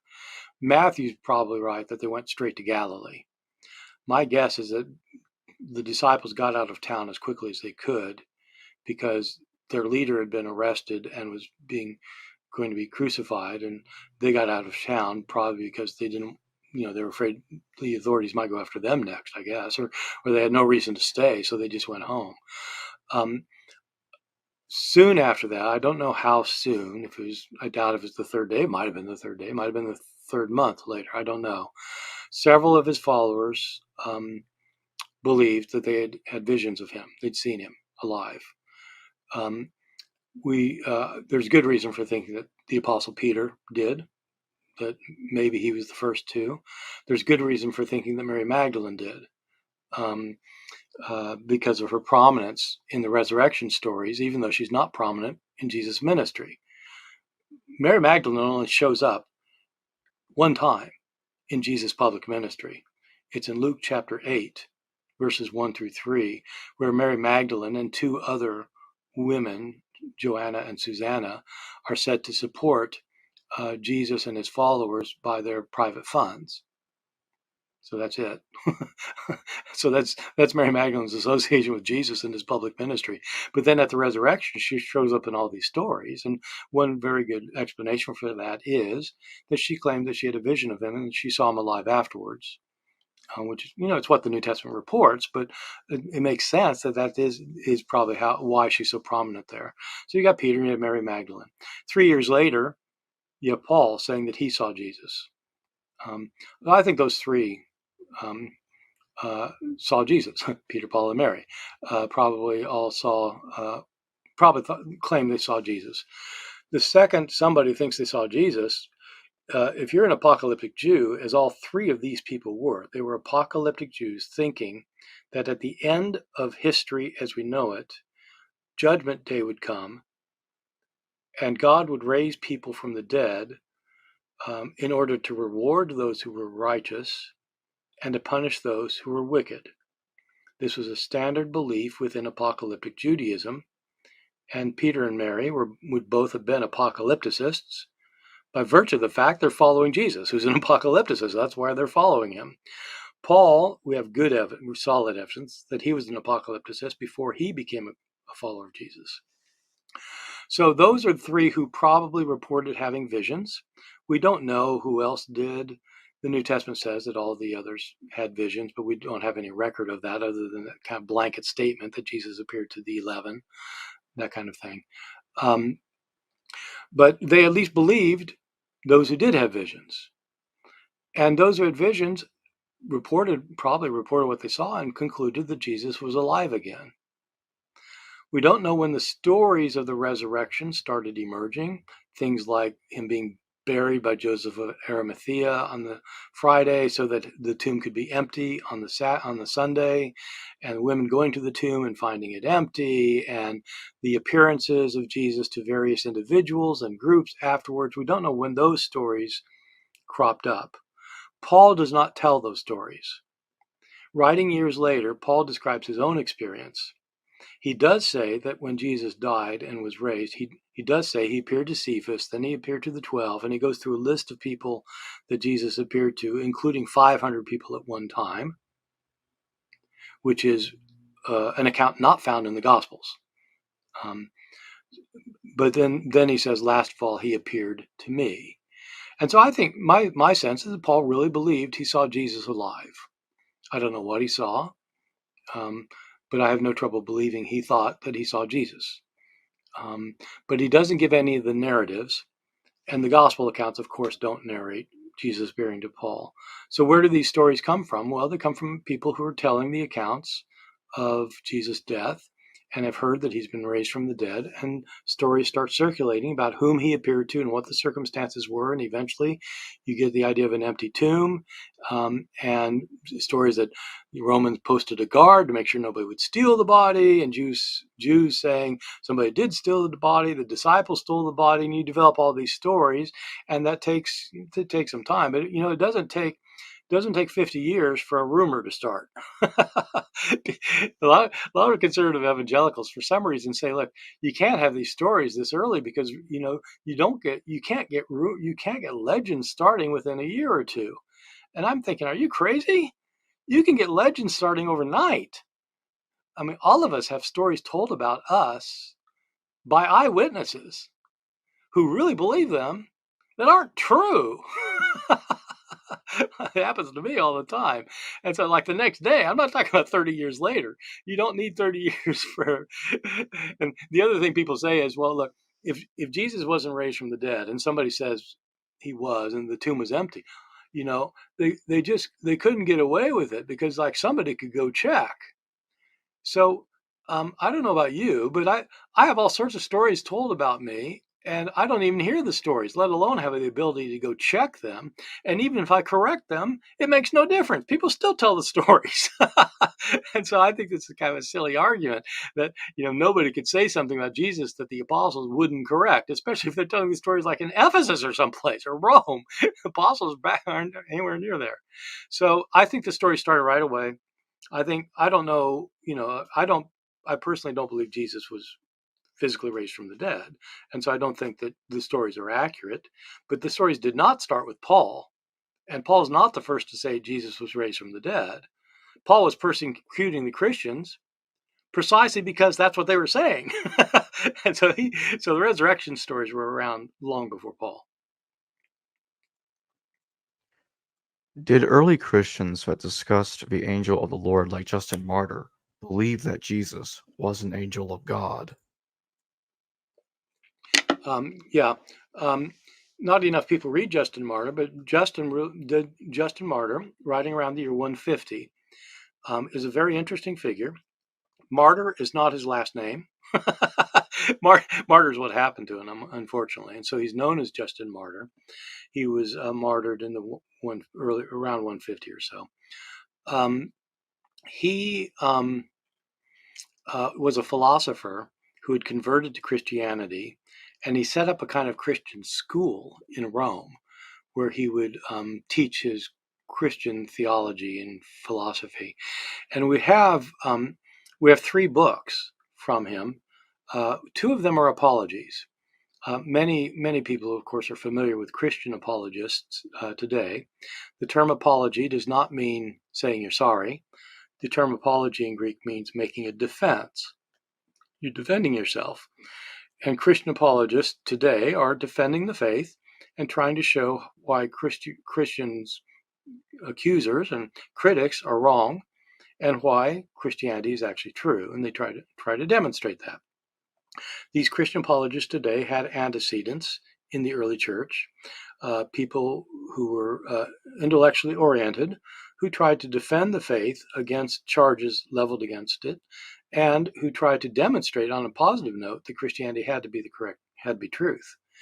And Justin Martyr is our first author, surviving author, who does that explicitly. 2 of his writings are apologies. So they're just called the first apology, which is a nice substantial piece, and the second apology was just a little piece. And then a book called The Dialogue with Trypho, which is a staged dialogue that Justin allegedly has with a learned Jewish rabbi about Jesus, where Justin tries to show that Jesus really is the Messiah sent from God. And Trypho disagrees, and they have this argument. And since Justin's writing this, basically it looks like he wins the argument, of course. One of the things Justin did is try to understand who Christ is, in what sense is he divine, in what sense is he human. And he noted that in the Old Testament there are passages where the angel of the Lord appears, and at times the angel of the Lord is described as an angel, but sometimes he's actually called the Lord. This happens, for example, in Exodus chapter 3, when Moses is at the burning bush. Moses is attracted to this bush that's burning, but it's not being consumed, and he goes to check it out, and the angel of the Lord appears to him from the bush. And this is where the angel of the Lord reveals that Moses has to go and go set the people free from Egypt, from the Pharaoh's domination in Egypt, and tells Moses what the name of God is, Yahweh, and so on. Well, sometimes in this passage, the angel of the Lord is called the angel of the Lord, and sometimes he's called Yahweh. And so, which is he? What Justin argued is that the angel of the Lord in the Old Testament is an incarnation of God. It's a physical, it's a divine being. It's a divine being that appears on earth. And since Jesus is the part of God that is a divine being on earth, that this is actually Jesus. And so Jesus is an angel, the angel of the Lord, who is in such close contact with him that in a sense he represents the Lord himself. Just as when a king sends a messenger, the messenger is delivering the king's message, and if you disobey what the messenger says, you're disobeying the king. So the messenger has the king's power and authority, and Jesus, as the pre-incarnate Jesus, as the angel of the Lord, has God's message and authority. And so this is how Justin understood the angel of the Lord, as a kind of pre-incarnate incarnation of Christ representing God.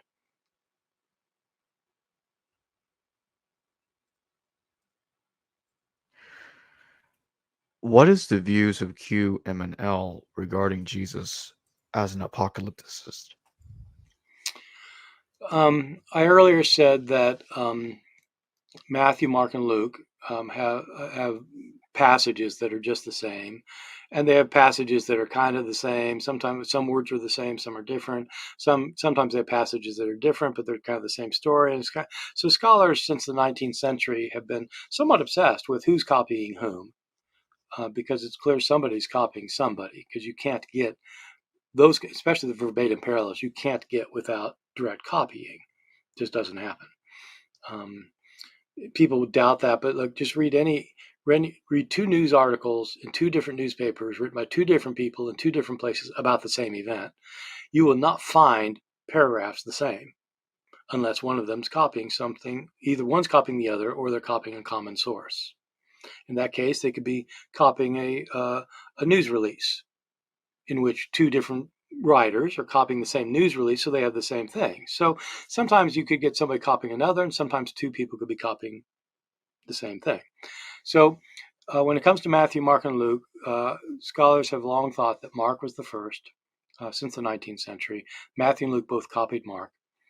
Matthew and Luke also have materials that are word for word the same in places. The Lord's Prayer, the Beatitudes. There are also differences, but sometimes they're word for word the same. And so they either got that, they didn't get it from Mark, because Mark doesn't have that. So Mark can't be their source for that, so it's got to be something else. And either Matthew copied Luke, or Luke copied Matthew, or they both copied this other thing. And there are debates about that still, but the majority opinion continues to be that they copied the same thing. They copied Q. Q comes from the German word Quelle, Quelle. It's a hypothetical document. We don't have it. Some scholars don't think it ever existed, but the majority think it did exist, and that's where Matthew and Luke got many of their sayings of Jesus. Matthew has a number of stories that you find only in Matthew. Starting in the birth narrative, the wise men visiting Jesus, for example. And he either made all that up himself, or he got it from someplace else. And most scholars are inclined to think that since he's using sources, because he's used Mark and Q, it seems sensible that he's usually using sources, not necessarily, but usually probably. And there are more extended reasons for thinking that, but we don't have those other sources, and so scholars call those M. M stands for Matthew's source or Matthew's sources. It could be one written document. It could be a bunch of written documents. It could be just oral stories he's heard. It could be a combination of written and oral. You lump it together, you call it M. Luke has the same thing. The parable of the Good Samaritan, the parable of the prodigal son, found only in Luke, not in Matthew or Mark. So they didn't get it from Matthew or Mark, so got it from somewhere else. Oral sources, written sources, maybe one, maybe many, and you call it L. So you've got Mark, Q, M, and L. Those four sources explain our three synoptic gospels. Okay, so this question is, what is the view of Jesus as an apocalypticist in Q, M, and L? This is a very interesting question because back when the Jesus Seminar was making a lot of noise about their views, they insisted that the earliest sources about Jesus did not have apocalyptic materials in them.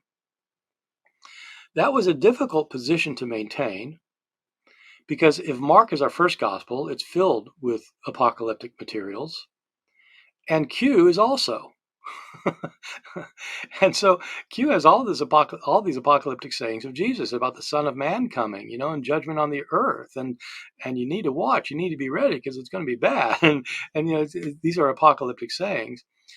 So the people in the Jesus Seminar subscribe to the idea that the hypothetical Q that we can reconstruct by seeing where Matthew and Luke have material that's in common that is not in Mark. That's how you define what Q is in a simple term. If Matthew and Luke have the same story, and often in the same words, and it's not in Mark, that's Q. They got it from this other source. What the Jesus Seminar and others have argued is that the Q source that we can reconstruct that way wasn't the original Q source. That Q actually was an earlier document that went through 3 editions. That Q1 was a document of Jesus' sayings and such that circulated. Then a later editor added some things, and then a later editor added some things. Okay, so there are 3 layers of Q. And as it turns out, the third layer, Q3, is the one that has the apocalyptic material in it. So that originally Q did not have an apocalyptic Jesus. I don't know. I mean, we don't have Q. I mean, there are scholars arguing there never was a Q. To argue hypothetical editions of a hypothetical document when we don't have the document seems a bit extreme. How do you do a literary analysis of a document you don't have, let alone to show that it went through multiple editions? It seems really kind of iffy to me. In fact, it seems really iffy. I just don't buy it. And, most scholars don't buy it. But if you see that view, then you say, well, Q1 didn't have an apocalyptic Jesus. And you do the same thing with M and L then. But if you, in my book, Jesus, the Apocalyptic Prophet of the New Millennium, this is a book I wrote in 1999. Jesus, the Apocalyptic Prophet of the New Millennium. I went through Q and I showed it has a number of apocalyptic sayings. M has a number of apocalyptic sayings. L has a number of apocalyptic sayings. So it's just not Matthew, Mark, and Luke have a lot of apocalyptic sayings. Q, M, and L, their sources have a lot of apocalyptic sayings. In other words, all 6 of our earliest sources have apocalyptic sayings. When you get to John, they disappear. The last gospel doesn't have them. The Gospel of Thomas, which is later still, has Jesus preaching against an apocalyptic message. So as time goes on, the tradition gets de-apocalypticized. I give my students an A if they can say that on their first attempt. It gets de-apocalypticized. So Q, M, and L do have apocalyptic material and are portraying Jesus as one who's predicting that a judgment day is coming with the arrival of the Son of Man, and people need to prepare or they'll be destroyed. We've got a super chat question. M. Nemo History, thank you for your super chat. Do you think James Tabor's claim that Paul is the only first-person account of the resurrection is nuanced claim consistent with what you say here? Yes, it's absolutely consistent. Paul is the only one we have who wrote an account in which he claimed to see the resurrection. What I've said is that Mary and Peter appear also to have claimed to have seen the resurrection, but we don't have a first-person account of them saying that. We don't have any writings by Peter or Mary or any of Jesus' disciples. And I think there's a very good reason that we don't. I think these people could not write. The vast majority of people could not write in the ancient world. Ancient studies of literacy have argued that probably at the best of times in antiquity, maybe 10 or 15% of the population could read, and fewer than that could write. People in the ancient world, many people don't quite understand how this worked, but in the ancient world, literacy, the ability to read was one thing, but the ability to write was another thing. In our educational system, we train our children to read and write at the same time. And so you learn how to read a letter, but you also learn how to form the letter. And you learn how to read a word and you learn how to write the word. And then at a later stage within our system, when you can read really well and you can actually copy and you can write and things, you're taught how to compose things in our system. And in the ancient world, reading was taught first. So that at one educational level you could learn to read, but then you had to have more years in order to learn how to write, and more years still to learn how to compose. And most people who learn how to compose can't compose very well, as most college professors will tell you with respect to their students. They just haven't been taught to write very well in high school. Not that the students aren't smart; usually they're really smart, but they just, for some reason, they're not taught this stuff very well. So. In the ancient world, to be at a level where you could compose a writing would put you at the very upper echelons of society. In Israel at the time, the best estimates indicate that about 3% of the population was literate. And that's literate being able to read like in their own languages and stuff. The Gospels we have, or the writings of Peter in the New Testament, 1st and 2nd Peter, they're written by somebody who's a Greek-speaking Christian living decades later who's highly educated. This ain't a fisherman from Galilee, a rural Aramaic-speaking person who in the New Testament is said to be unlettered, agrammatos, Acts chapter 4, verse 13, which means he didn't know his alphabet. So it's not written by Peter. So why don't we have first-hand accounts by Peter and Mary? They couldn't write. What would they have said? We have no idea.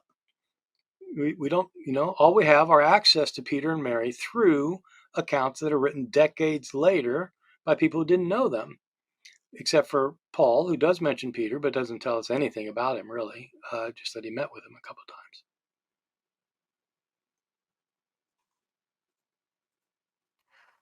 Can you tell us a bit about divine humans in ancient Judaism and their similarities with Jesus? Yeah, I have a section of this in my book, How Jesus Became God.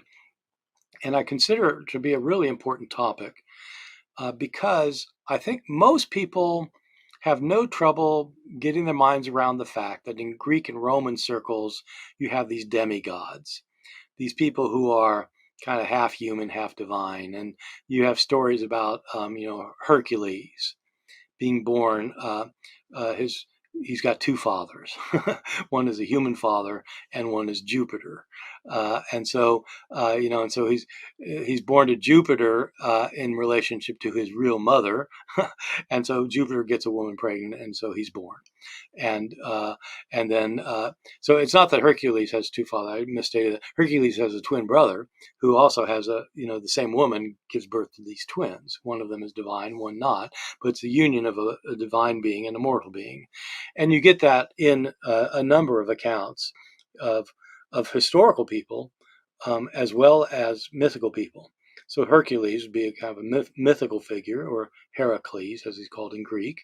But then you have people like Alexander the Great, who was so amazing that he must have had a divine parent. And so we have accounts of a divine being making his mother pregnant, or Plato, or Pythagoras. Or, some people were thought to have divine parents. And it's usually because they are far more gorgeous, or powerful, or smart than the rest of us. And like, they ain't playing our game, and so they must have a divine parent there, because otherwise, how do you explain that? And so you get that in Greek and Roman circles, and in other cultures around the ancient Near East, etc. But people are surprised to learn that you get something similar in Jewish circles. People, I think, in our context, especially in America and probably in Western Europe, people tend to think that Judaism is the big exception in the ancient world, and that all Jews were kind of one thing. Like, we people often ask me, what did the Jews think about X? Well, which Jew are you talking about? And so lots of Jews um, did not hold what people today think of as traditional Judaism in the time of Jesus, in time of Paul, time of the New Testament. Most Jews did not live in Israel. Most Jews lived outside of Israel, just as today. You wouldn't think that most Jews live in Israel. Most Jews, no, they live in New York or Brooklyn or something. I don't know. They live wherever they live. It's like they're scattered all over the place. Well, they were scattered all over the place in the ancient world. And just as many Jews today, most Jews are not, Hasidic Jews, or some very Orthodox Jews living in Jerusalem. Most aren't like that, and it was true in the ancient world too. And so there are all sorts of traditions in Judaism that would not have been accepted to what we think of as traditional Judaism, including the idea that Yahweh, the God of Israel, had a second. There's a second Yahweh, sometimes called a second God. And you have people who are called God. Moses is called God. Moses. And so we have accounts of Jewish individuals who were exalted to the divine realm and made into divine beings. So Enoch, for example, and Elijah, taken up to heaven and made divine beings. The earliest followers of Jesus may have been familiar with these kinds of stories. And so when they declared that Jesus had been made a god, they weren't coming up with something novel. It may have seemed ridiculous to other Jews that they're saying that a crucified criminal is the one that has been exalted, as opposed, say, to the lawgiver of the Jews, Moses. But that was the Christian claim, and it wasn't unprecedented because we have others. There's a very good book for if you want to read more about this kind of thing, and don't take my word for it, which you should not. There's a very interesting book by the late Alan Siegel called Two Powers in Heaven that talks about the second person sitting on the throne next to God. That the Jewish rabbis, the traditionalists, were really upset about, but they were upset about it because it was a popular view that there was another one on the divine throne. The Christians ended up saying, it's Jesus.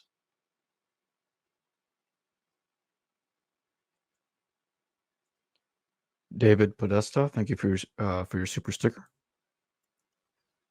Does not appear to have a question there. And in my closing question, how was the Trinity conceived? Okay. Right. Right. Okay. The Trinity. So, um, this is obviously a long story. There are very, as you can imagine, they're very thick books trying to describe how the doctrine of the Trinity came about and what it really means. Let me start out by saying what it really means, because I think many people have a misconception of what the Trinity is all about. Um, I think many people think that if anyone says Father, Son, and Holy Spirit, that means they have the doctrine of the Trinity, and that's not true. Um, you can acknowledge the existence and the reality of the Father, Son, and Holy Spirit and not be a Trinitarian. One reason I want to emphasize this is because some people, in order to justify their claim that the doctrine of the Trinity started way back at the beginning, appeal to the Gospel of Matthew, chapter 28. In Matthew 28, Jesus, he's been executed and he's been raised from the dead, and he's appearing to his disciples for the last time. And at the very end, he tells them to go make disciples of all the nations and to teach them what he's taught them and to baptize them in the name of the Father, the Son, and the Holy Spirit. And so people say, so you got the doctrine already of the Trinity already in the New Testament. And no, you don't. That's not the doctrine of the Trinity. The doctrine of the Trinity is not the existence of a Father and a Son and a Holy Spirit. The doctrine of the Trinity is about how those three relate to each other. The doctrine of the Trinity is that those three figures are all equally God. They are distinct from each other. They're not the same being. They're not the same person, but they're all made of the same substance. They're equally powerful and knowledgeable, and in every way they're equally God as a Trinity, as a the three in one. But the point is, the three are distinct and the three are one. Each one is individually God, and yet there's only one God. That's the doctrine of the Trinity. And if you just say Father, Son, and Holy Spirit, you don't have the doctrine of the Trinity. Because, for example, you could say that the Father created the Son in eternity past, or a billion years before the world came into being. God created the Son, and then the Son created the world, and then the Son created the Spirit, or God created the Spirit, or God and the Father and Son created the Spirit, and that so that Christ is subordinate to God, and the Spirit is subordinate to both Christ and God.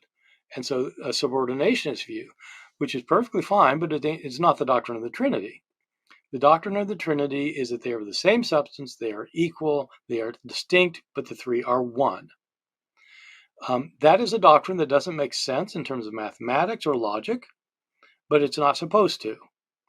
This is not seen as a hindrance for the theologians who subscribe to it, that it doesn't add up. Because it's a mystery. It's a mystery of God. All three things are true. All three beings are truly God, and there's only one God. Those two things are true. All right, so the doctrine is not found in the New Testament. The one passage that traditionally people pointed to as it being in the New Testament is 1 John chapter 5, verses 7 and 8, verses that you'll find in the King James Bible, but are not available in our old manuscripts. The Greek manuscript tradition is massively against this one, so much so that there aren't textual scholars who are really experts, unless they're fundamentalists. But every other expert of every other kind of persuasion agrees these things were not in there, and they're not in most Bible translations, except for as a footnote. The verse says, "There are three that bear witness in heaven: the Father, the Word, the Spirit, and these three are one." Okay, well, that's close enough. That's the doctrine of the Trinity, worded slightly differently, but the three of them, and these three are one. So that's the doctrine in a nutshell. But as I said, there are really, really good reasons for thinking that wasn't originally there. So the doctrine of the Trinity is not expressly stated in the New Testament. Those who devised the doctrine of the Trinity and those who still subscribe to the doctrine of the Trinity can appeal to Scripture in support of their views, because they can point to passage where God says, I'm the only God, there's only one God, there's no other. Okay, so there's only one God. But you can point to passages where Christ claims to be equal with God the Father. I and the Father are one. Before Abraham was, I am, the name of God, I am. If you've seen me, you have seen the Father. Okay, so it looks like Christ is claiming to be completely unified with God, and the Spirit is sent by God, by Christ, to earth in order to be as He is on earth. It's not that He's like a secondary replacement. He's God's presence on earth now. The Spirit, God's presence on earth. The Spirit is one with Christ, and Christ and the Spirit are both one with God. And so you pick verses here, there, and the other where, and you come up with the doctrine of the Trinity. But you can pick up other verses here, there, and the other way, and you don't have the doctrine of the Trinity. Like when Jesus says, the Father is greater than I. Well, if God's greater than him, then he's greater than him, right? So that's not a Trinity. And so you can pick verses for either for Trinity or non-Trinity. So the question being asked is, where did it come from? Where did the doctrine of the Trinity come from? The origin of the doctrine is the belief that Jesus himself, in some sense, is God. The earliest followers, as I indicated, thought that Jesus had been made a divine being at his resurrection. Eventually, some people thought that Jesus had been a divine being not just after his crucifixion, but during his entire ministry. And so some Christians started saying that Jesus was adopted to be the Son of God when he got baptized. Jesus gets baptized, the Spirit comes upon him, and God declares, you are my Son, today I have begotten you. Okay, he's made him his son now. Some people thought that Jesus was made God not at the resurrection or at the baptism, but at his birth. And so, whereas in Mark you get a baptism scene, you get that in Matthew and Luke too, Matthew and Luke also, but in Matthew and Luke, more than that, you have Jesus already born of a virgin. And Luke tells us why. The angel Gabriel tells Mary that she is going to conceive as a virgin. The power of the Holy Spirit shall come upon you. The power of the Most High shall overshadow you, so that the one born of you shall be called holy, the Son of God. Jesus is the Son of God because God gets Mary pregnant in Luke. And so people were then saying he was the Son of God his entire life. He's made the Son of God at his birth. The virgin birth story doesn't say anything about Jesus existing before. Zero. Jesus does not pre-exist in Matthew and Luke. He comes into being when Mary conceives by God. She conceives as a virgin so that her child is the Son of God. He doesn't pre-exist. So he's the Son of God for his entire life, but then you get John, where Jesus is a pre-existent divine being who comes into the world as a human being. John doesn't have the virgin birth. He has an incarnation. And so Matthew and Luke don't have an incarnation. They have a virgin birth. John doesn't have a virgin birth. He has an incarnation. Mark's, the earliest gospel, has none of the above. Once Christians started calling Jesus as God, they had to figure out how he could be God if God was God and there's only one God. There are various solutions to this that took a long time to debate. A very popular solution at the end of the 2nd century is one that still makes sense to people. This was a view that was held by the bishops of Rome that were later considered early popes. And so I'm saying it's a very widespread view. This is a view that goes by various names by people today. Some people prefer the term I prefer, which is modalism. I prefer calling these people modalists. They're called modalists because they maintain that there's one God who manifests himself in 3 modes of existence. He's got 3 modes of existence, this one God. Just as I myself am simultaneously the son of one person and the brother of another person, and the father of yet another person. I am Father, brother, and son, all at the same time. There's only one of me, but it depends which one I'm relating to. Some early Christians, these modalists, very popular view, thought that's what God was like. There's one of him, but when he's ruling in heaven, he's God the Father. When he is the incarnate Son, he's Christ, the Son of God. When he's here with us now, he's the Spirit. It's not that he's divided into three, it's that he manifests himself in three different ways, in three different relationships. And so Christ, who dies, is the God who rules the world, who is the God who's now with us. They're all the same God. There's only one person, but manifest in three different ways for different purposes and for different relationships. This view ended up being trashed by the church fathers, who said, no, it can't be that way, because that means that you don't have three different persons. So that means that the Father got crucified. God cannot get crucified. God the Father cannot be crucified. His Son got crucified. So, and when Jesus prays, he's not talking to himself. He's praying to someone else. It's a different person. And so they came up with arguments that that can't be right. What ends up emerging is the idea that there are three separate persons, but in some sense, there's only one ultimate God. And how do you do it? The big debate happened in the early 4th century when a presbyter in Alexandria, Egypt, Arius, declared that the way to solve this is that you have God the Father, who is the Almighty God above everything else, who's always existed. He's almighty. He isn't sharing his might with someone else. If he shares it with someone else, he's not almighty.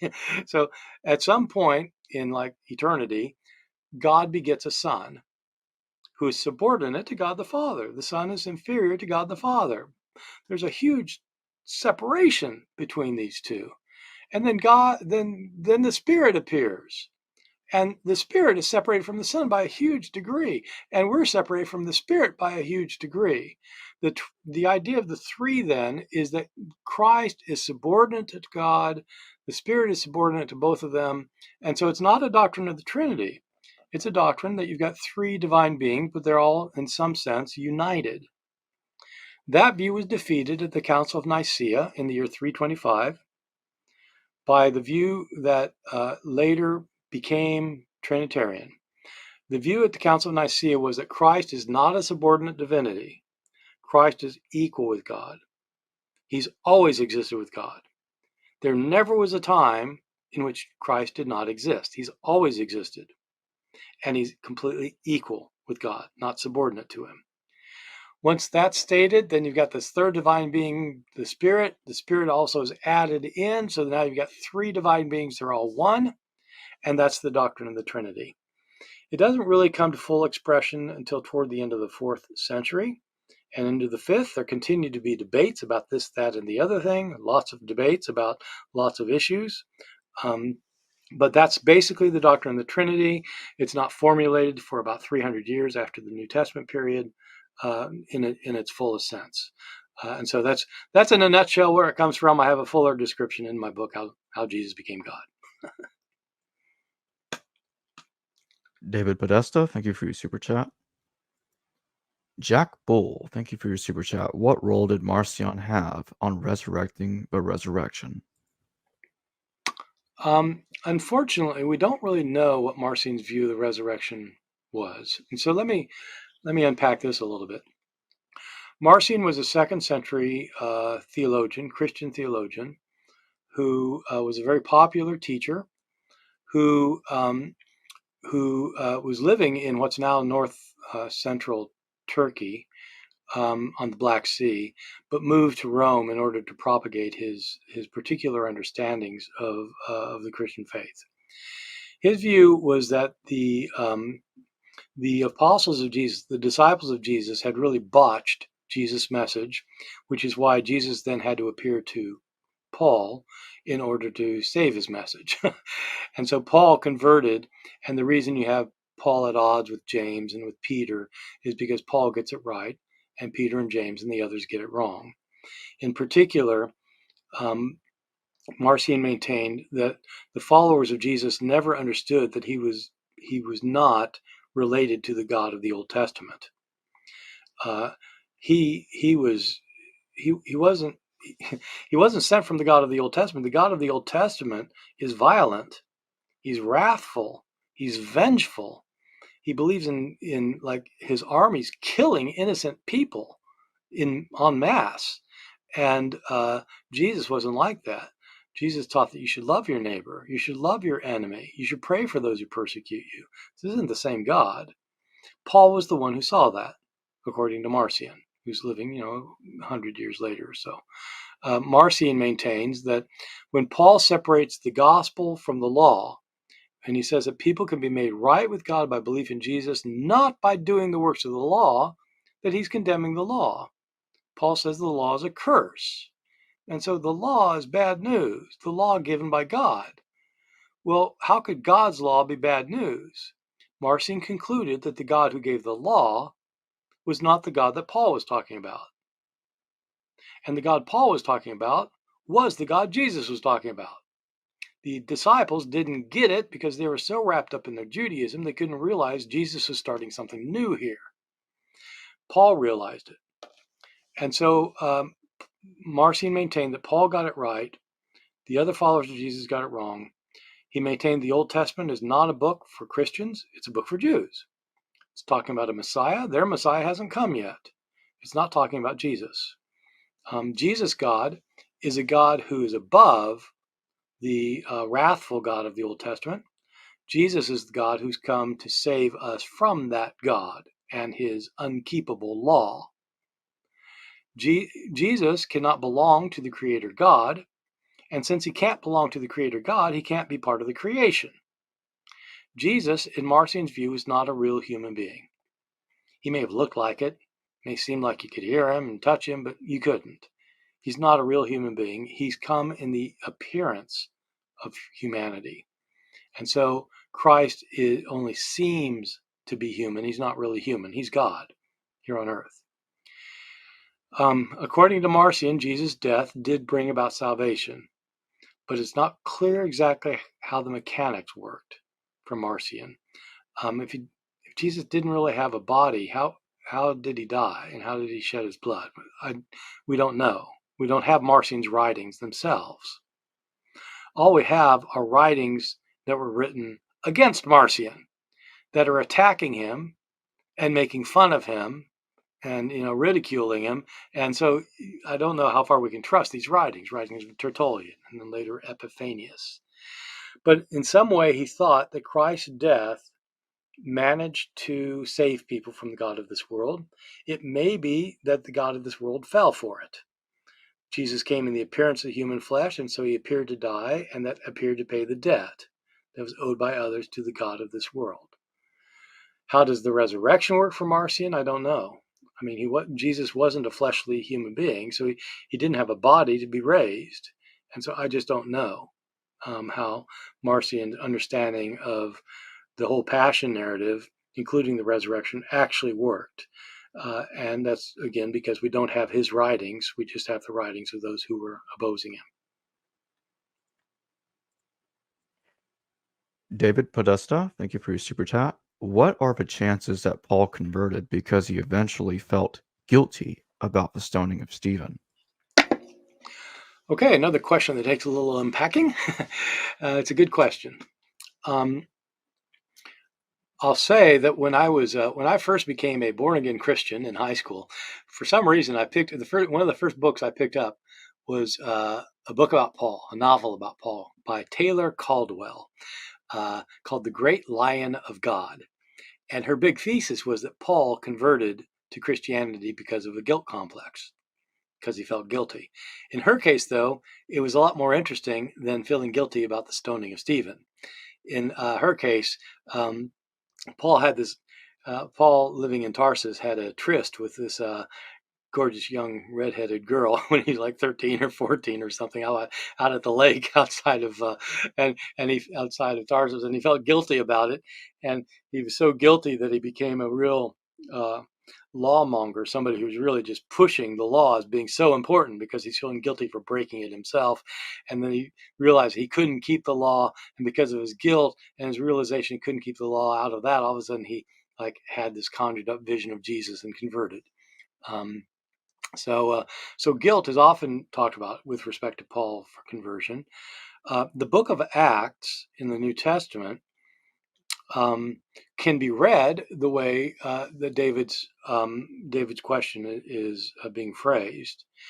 The first time Paul shows up in the book of Acts is in the occasion when Stephen is stoned in Acts chapter 8. So Stephen is thought to have been, in the book of Acts, Stephen is said to have been a prominent deacon in the church in Jerusalem, who gives a long speech to his Jewish opponents, who declares that the whole history of Israel was leading up to the Messiah Jesus, but that the Jewish leadership didn't realize this and so executed him wrongfully.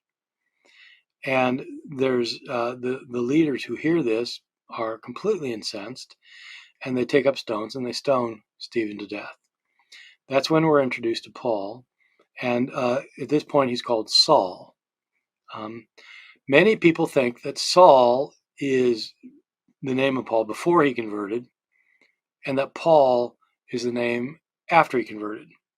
And that actually isn't quite right. Because even in the book of Acts, which uses both Paul and Saul, it's not that one is the pre-conversion name and the other is the post-conversion name. Because even after the conversion, Paul is sometimes called Saul.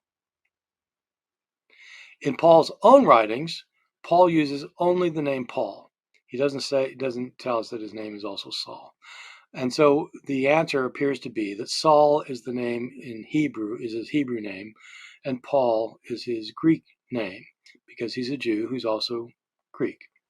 So he's called Saul in this thing, in the stoning of Stephen in chapter 8 of Acts. And he doesn't participate in the stoning per se. He doesn't throw any of the stone. He collects the garments of those who are going to do the stoning. They're taking off they're not going naked. They're taking off their coats and handing them to Paul so they can hold them, so they'd free up their arms to stone Stephen. And they do that. They stone Stephen. But it's right after that in chapter 9 that Paul converts. So it would make sense that Paul is converting out of guilt. The way it happens in Acts chapter 9 is that Paul is en route to Damascus in order to round up the Christians and prosecute them.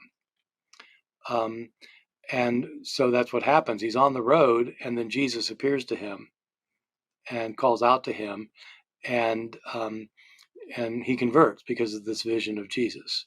It's a vision that's recounted in two other places in the book of Acts. It's also recounted in chapter 22 and 26, where Paul remembers what happened. And the interesting thing is that the three accounts have internal inconsistencies. They're actual at the level of contradiction. They're contradictions between the three accounts. So that part's interesting. But the point here for this question is that Paul is involved with the stoning of Stephen, even though he didn't throw any of the rocks. But he converts in the next chapter. Could it be because he's feeling guilt about it? And you can certainly read that into the Acts account.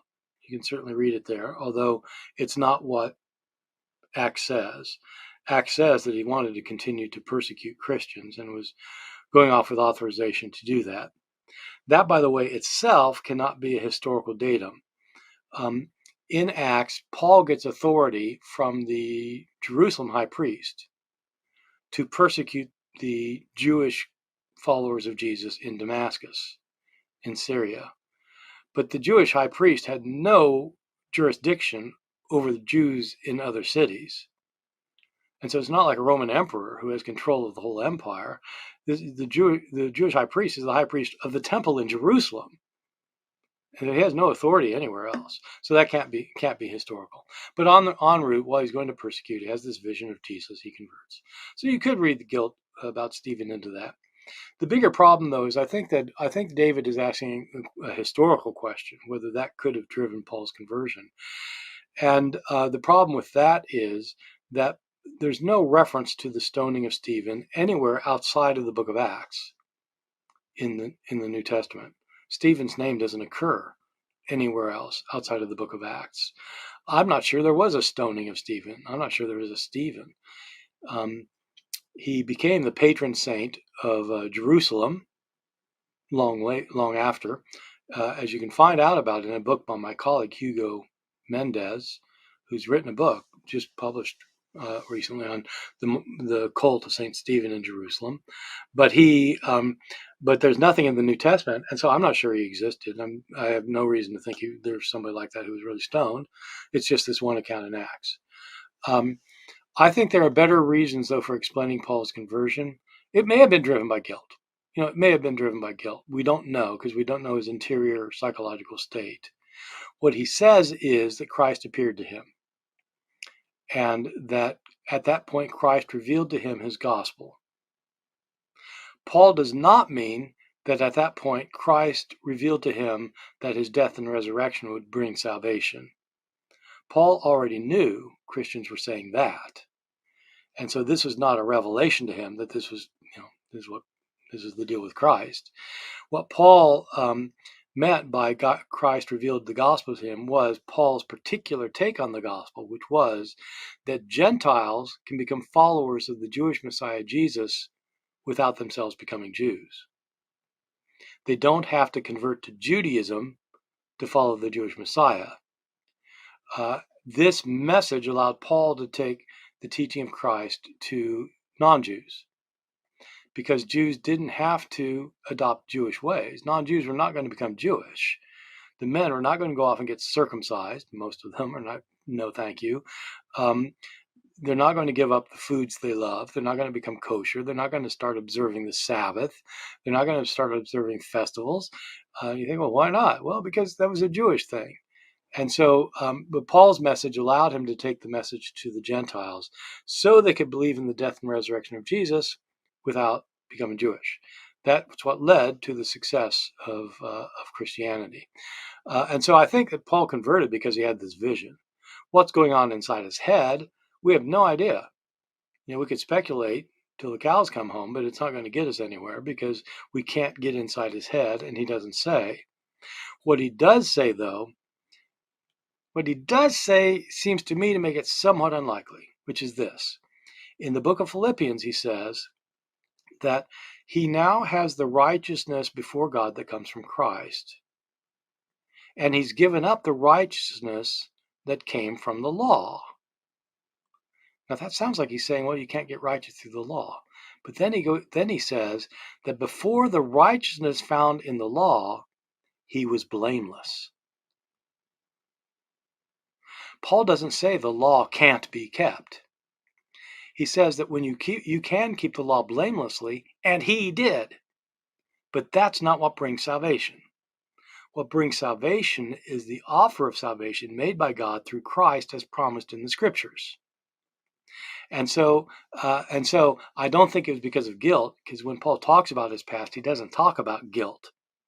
The passage that people always turn to say that Paul talks about his guilt is Romans chapter 7. In Romans chapter 7, Paul does sound like he's forced to do things that he doesn't want to do. He wishes he didn't do them, but he does them anyway. And what he wants to do, he can't do. And it's a very, very intriguing passage. But it was shown back in the 1960s by Harvard professor Crystal Stendahl, a view that's continued to be held among scholars today, broadly speaking, is that Paul is not expressing a biological view of feeling guilt before conversion. He's talking about what a person is before what a person generally is before becoming a follower of Jesus and experiencing the destruction of the power of sin in their lives. Paul thinks that when a person is baptized, the power of sin is destroyed for them, and they no longer have to sin. Before that, they do have to sin. It's not that they have to break the law. They have to do things that God doesn't want them to do. And it's only when the power of sin can be broken by baptism that one escapes that. So Paul's not talking about how terribly guilty he was when he was a 14-year-old or as a 20-year-old. Okay, sorry, Jacob, that was a long answer, but it was a complicated question. Oh, no problem. I thought that was great. How does one tell the difference between an ancient document that is a forgery and one that is not? Well, this was a problem actually in the ancient world as well. People knew full well that sometimes people would write documents claiming to be an author when they weren't that person. And so when I use the term forged, that's what I mean. It's specifically a claim about an author. And so I'm not talking about somebody like making up a story or fabricating an event or telling a fiction. I'm talking about somebody who writes a book claiming to be someone famous, knowing full well they're not that person. And in the ancient world, that happened a good bit. And ancient authors talk about it. And they say, ancient authors will try and show you that this particular work was forged or this particular work was forged. And the criteria they used back then are pretty much the criteria we use now. You look to see whether this book actually is in the same writing style as the alleged author, whether it presupposes the correct historical situation, whether it uses vocabulary and as the author typically does, whether it has the same themes and the same views, theological or religious or political as the alleged author. And if there are discrepancies in any of these things, then you start suspecting, well, maybe the person maybe the author says that he's so-and-so, but he's not really that person. And so we do that today, only we have more sophisticated ways of analysis because we have better ways of accessing data than they did in antiquity. And so we can uncover things a little bit more easily now than they could in the ancient world. Can you tell us about the Apostolic Constitutions, why it is a forgery, and when it was composed? Well, it's a 4th century document. It's a book that claims to be written by the apostles, and in places in the Apostolic Constitutions, it will the author who's claiming to be the apostles of Jesus will sometimes break into the first person. I, James, say to you this. I, Bartholomew, say this. I, Peter, say that, and so it's clearly somebody who's actually claiming to be the 12 apostles. And it's a 4th century document. There's not much debate about this one because the kinds of theological investments that it has, the kind of theological issues that it's addressing, the kinds of practical liturgical issues it's addressing are all 4th century issues. It wasn't really known until the 4th century. And so it's pretty clearly somebody who wants the readers to think that it is the apostles. And there were a number of readers that believed it. They thought it probably was. This is not one of those books that there's really any debate about anymore in terms of whether the apostles wrote it. Just everybody agrees that it's a later forgery. Are the canonical Gospels themselves forgeries? So it's important to remember how I'm defining the term, which is that a forgery, the way I'm using it, and the way that kind of experts in ancient literary analysis use it, is that it's referring to a book that claims to be written by somebody who did not write it. And so, for example, if I wrote a novel today, which I'm not going to do, but if I did, and then I sent it to the publisher, to a publisher saying that I'm Stephen King, and they published it as a novel by Stephen King, but in fact it wasn't by Stephen King, that'd be a forgery. And so that kind of thing does happen with Gospels in the ancient world. For example, we have a Gospel of Peter that claims to be written by Peter. But Matthew, Mark, Luke, and John do not claim to be written by people named Matthew, Mark, Luke, and John. They are all anonymous books. And by definition, a book that's anonymous cannot be a forgery unless the author claims within the book to be a particular, like a kind of person. Like if somebody wrote the Gospel of Mark and said, oh yes, I was a follower of Jesus and this is but he didn't give his name, it would still be a forgery because he's claiming to be a disciple of Jesus or a follower of Jesus during his lifetime, when it's clear he was not. So you don't get that, especially in Matthew, Mark, and Luke. And some people think you get it with John. Some people think that John is actually claiming to be an eyewitness, but I don't think so. So I don't think any of these four could be called a forgery. What they are anonymous books that were later attributed to people who did not write them. Now, when somebody later says, "Oh yes, this was Luke," or somebody says, "Oh, that's Matthew, the tax collector," it's not the author's fault. And so forgery has to do with what an author is claiming, not about what somebody claims about the author. Can you expand a little more on the Gospel of John and what exactly is it claiming when it talks about these are the things testified by the witness or the beloved disciple at the end of the gospel? So there are two passages that are of relevance. One is in chapter 19, when Jesus is crucified. There's this figure, as background, there is this figure that you just mentioned called, in the gospel, it's the disciple whom Jesus loved. He shows up on several occasions in the gospel, especially in the near the end. He's not named, and so he's just called by people, just call him the beloved disciple. And there are two passages that some people have taken to indicate that the author is claiming to be this person, one of the closest disciple of Jesus. One passage is in chapter 19, verse 35, where the author says that at the foot of the cross is the beloved disciple and Mary's mother. There's people there, and he's the only disciple there. And the author in chapter 19, verse 35 says that when the soldier put the spear in the side of Jesus, and out of his wound came water and blood. The author says that the one who saw these things has told the truth, and he knows that he's told the truth. Then later in chapter 21, there's another comment about this beloved disciple. And this time the author says, the one who testifies these things has told the truth, and we know that he's telling the truth. Okay, so those are the two passages that traditionally have been used and still are used by some people today to say that the author's claiming to be the beloved disciple. And I think that's precisely wrong. In chapter 19, when he says, the one who saw these things has testified, he knows that his testimony is true, he's not talking about himself. He's talking about the guy who's testifying.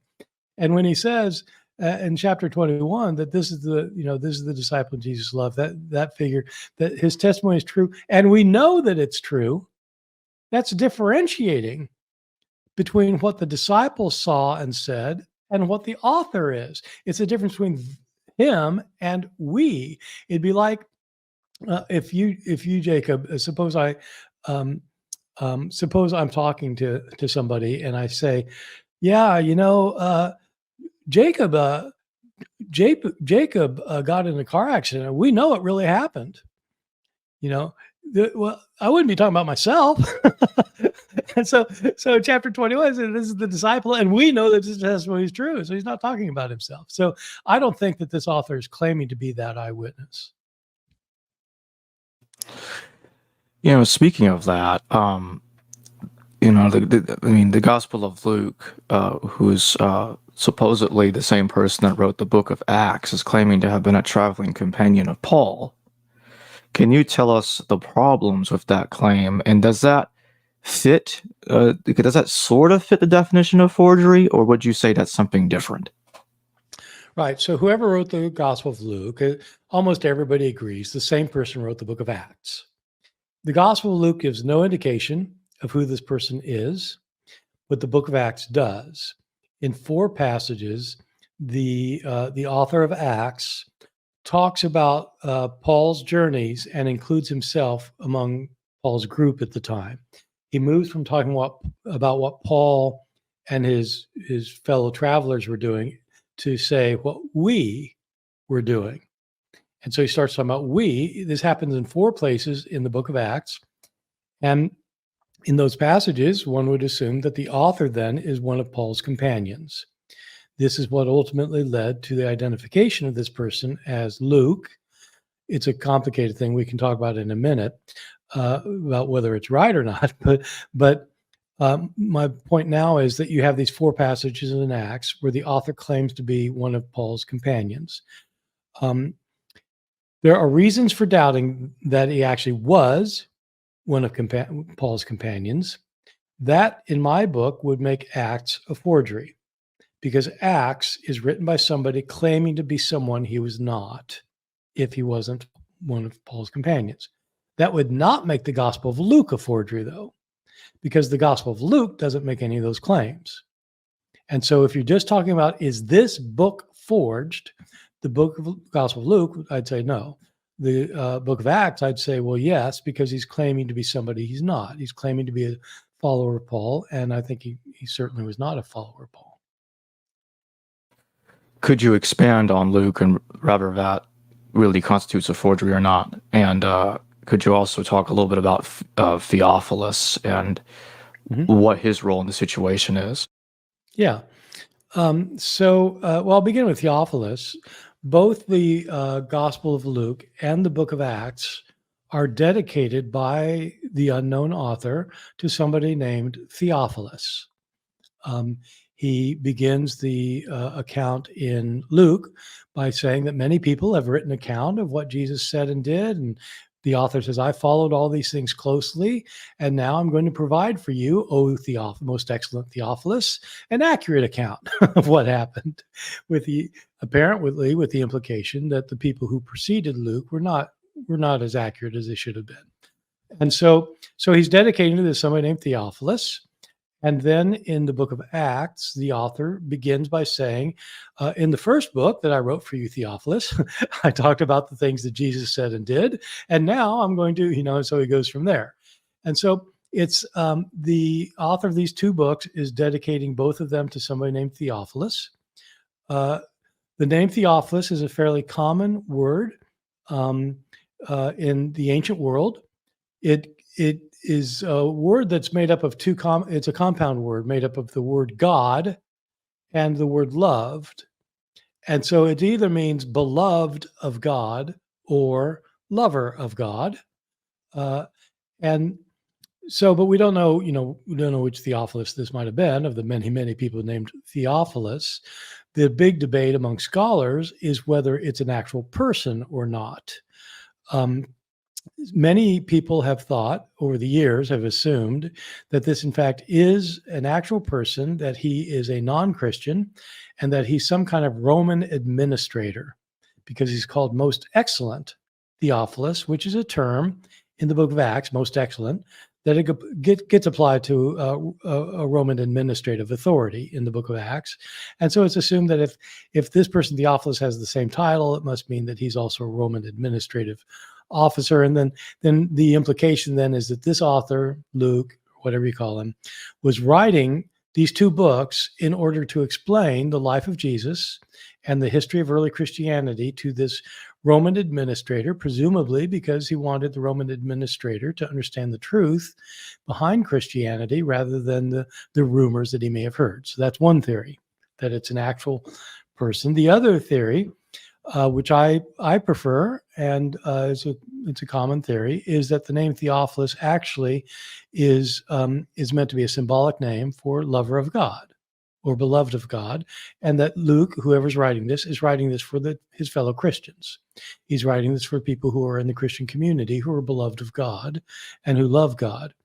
One reason for thinking that is that it is completely implausible, I think, for somebody to write these extremely large books. These are 2 of the largest books in the New Testament altogether. These 2 books take up about 1/4 of the New Testament.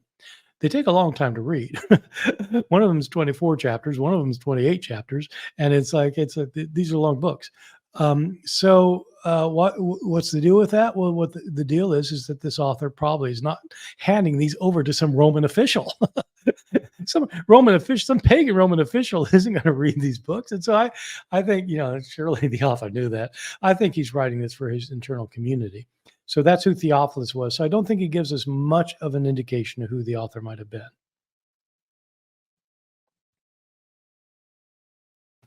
I'm going to take the super chat real quick from iFishNetai. Thank you for your super chat. A new theory is James, brother of Jesus, is a beloved disciple and contributed to John. Thoughts?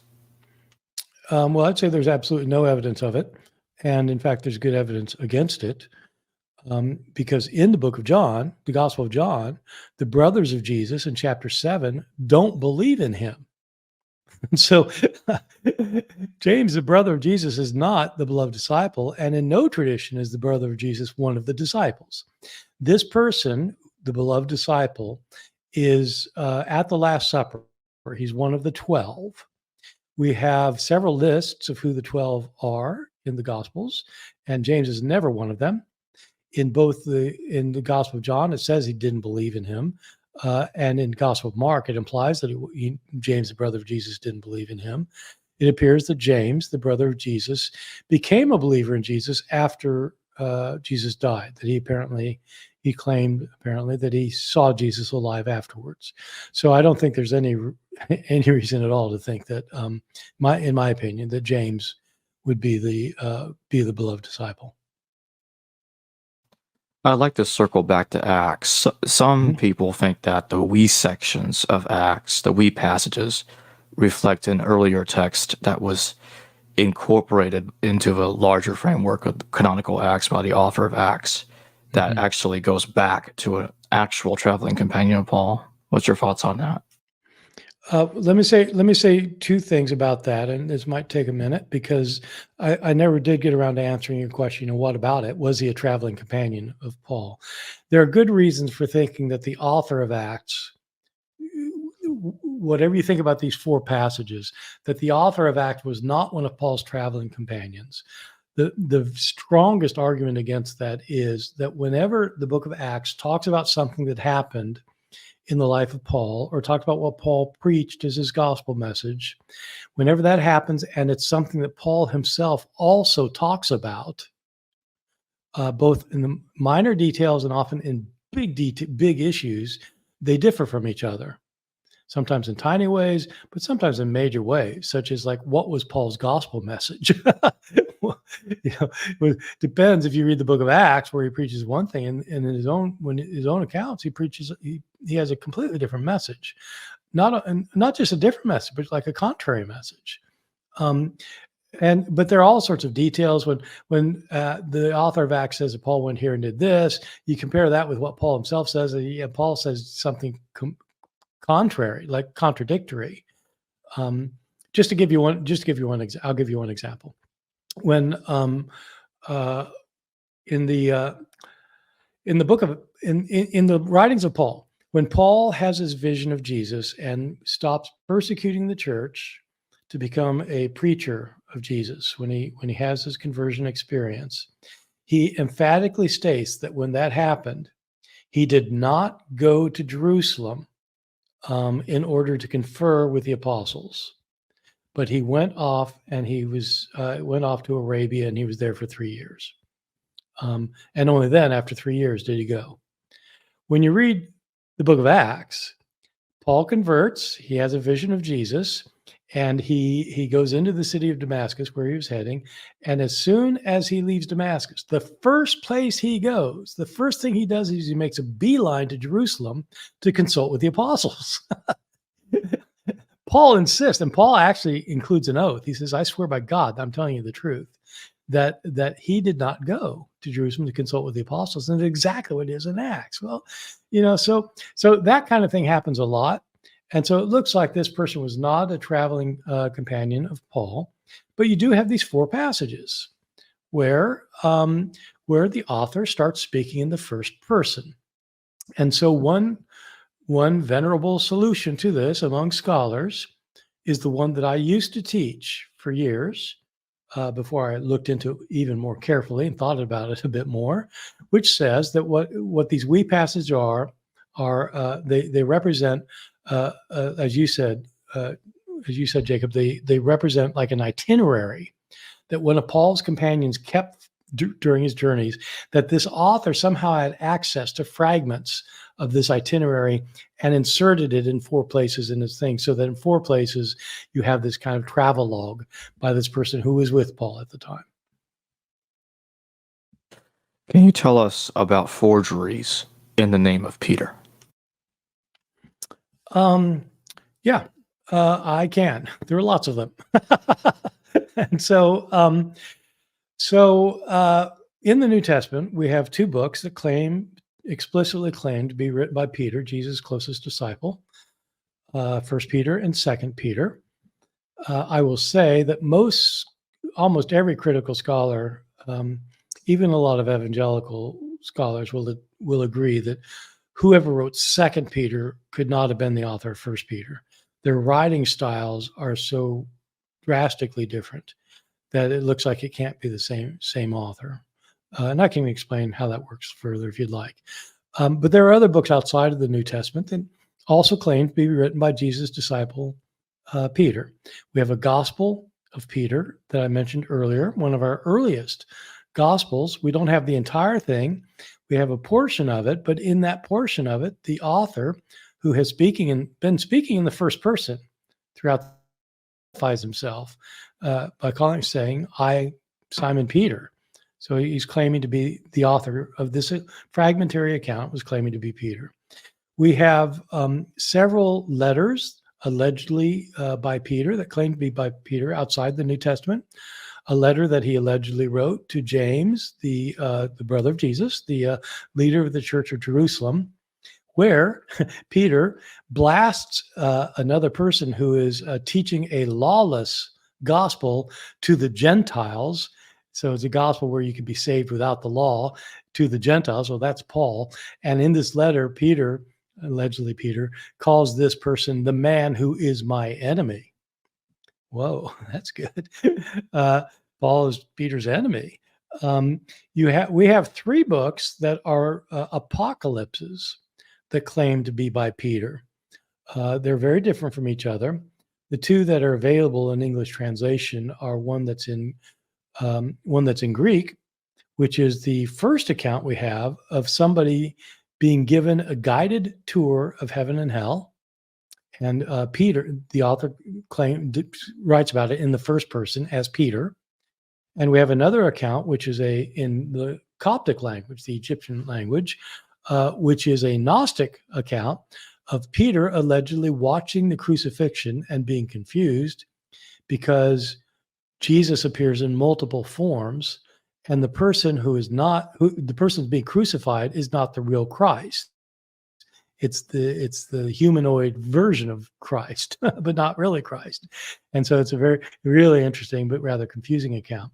So my point is, we have lots of books that claim to be written by Peter, and I think it's pretty clear. Everybody agrees he didn't write these ones outside the New Testament. I don't think he wrote the ones inside the New Testament either. Can you go into why the author of 1 Peter is not the author of 2 Peter? Yeah. One way that you evaluate whether somebody wrote something is by looking at the writing style. This is what, as I said, was common in the ancient world. We have a very kind of a humorous story told by one of the most prolific authors of antiquity, Galen, who was a physician in the 2nd century and was a medical writer. But he wrote a lot of different things. He's a major figure in Rome. He was actually the personal doctor to Marcus Aurelius, the emperor. And so he was very famous in his day, wrote lots of books.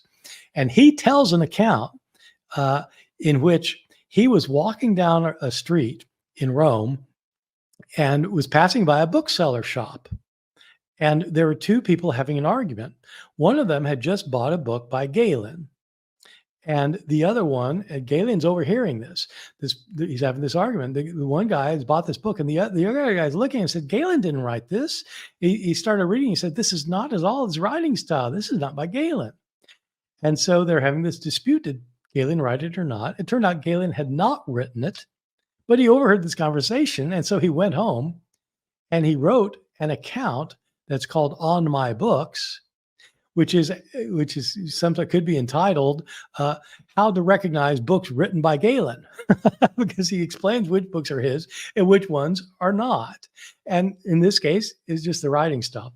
You have something very similar with First Peter and Second Peter. First Peter is written in rather elevated Greek, with using a lot of rhetorical devices in Greek. It is well written and well structured, and is I mean, it's not like reading one of the top elite Greek authors in the classical world, but it's very good Greek. Second Peter is written in a very different writing style that is unmistakably different in the way he uses language, the way he constructs his sentences and his paragraphs, the vocabulary he uses, the concerns that he has. And so it is widely recognized as not being from Peter. And that was recognized actually in the early church.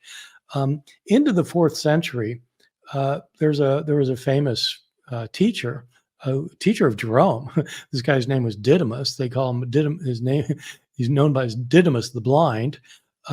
He actually comes out and says that Second Peter is a forgery, because he knew it couldn't have been written by Peter. So scholars today do that kind of analysis, not just with Second Peter, but with all the books of the New Testament, where we have multiple authors of other books, and you see whether it's in the correct writing style or not. It's not that people can't change their writing style. Of course, everybody changes their writing style, and depending on the occasion and how old they are and when they're writing and why they're writing and what their concerns are. And so all that's taken into account.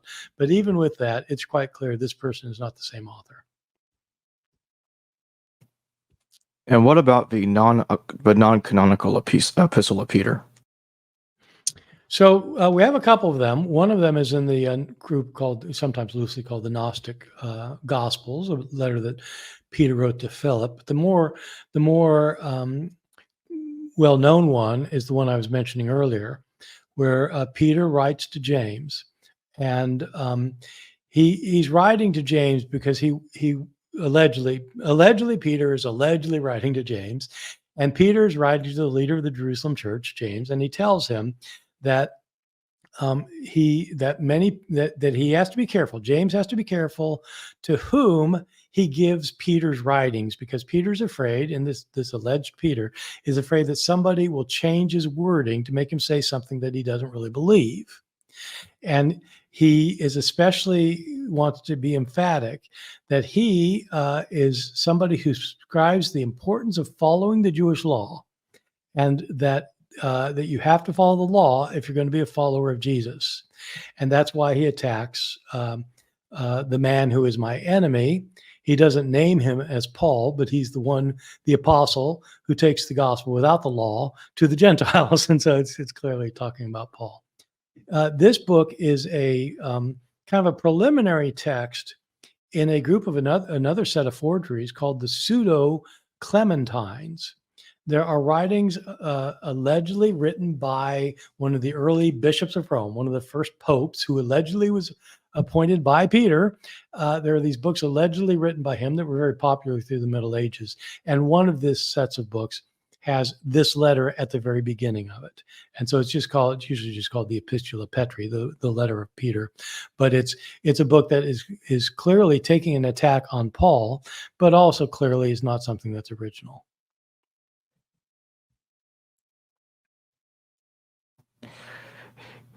And what about the forgeries perpetrated by Marcion? So Marcion is a 2nd century church father who founded a form of Christianity that was very, very popular in the 2nd and 3rd centuries and continued on for centuries after that. They're usually called the Marcionites because they followed the teachings of Marcion. Marcion was living about the middle of the 2nd century. The tradition is that he went to the city of Rome, and that he stayed in Rome for a number of years, right at the end of the first half of the 2nd century. And he wanted to convince people that Paul, the Apostle Paul, was the one who truly understood what Christianity was all about. The other apostles did not understand, because the other apostles, who were Jews, Even though Jesus preached something contrary to Judaism, according to Marcion, his Jewish disciples never got it.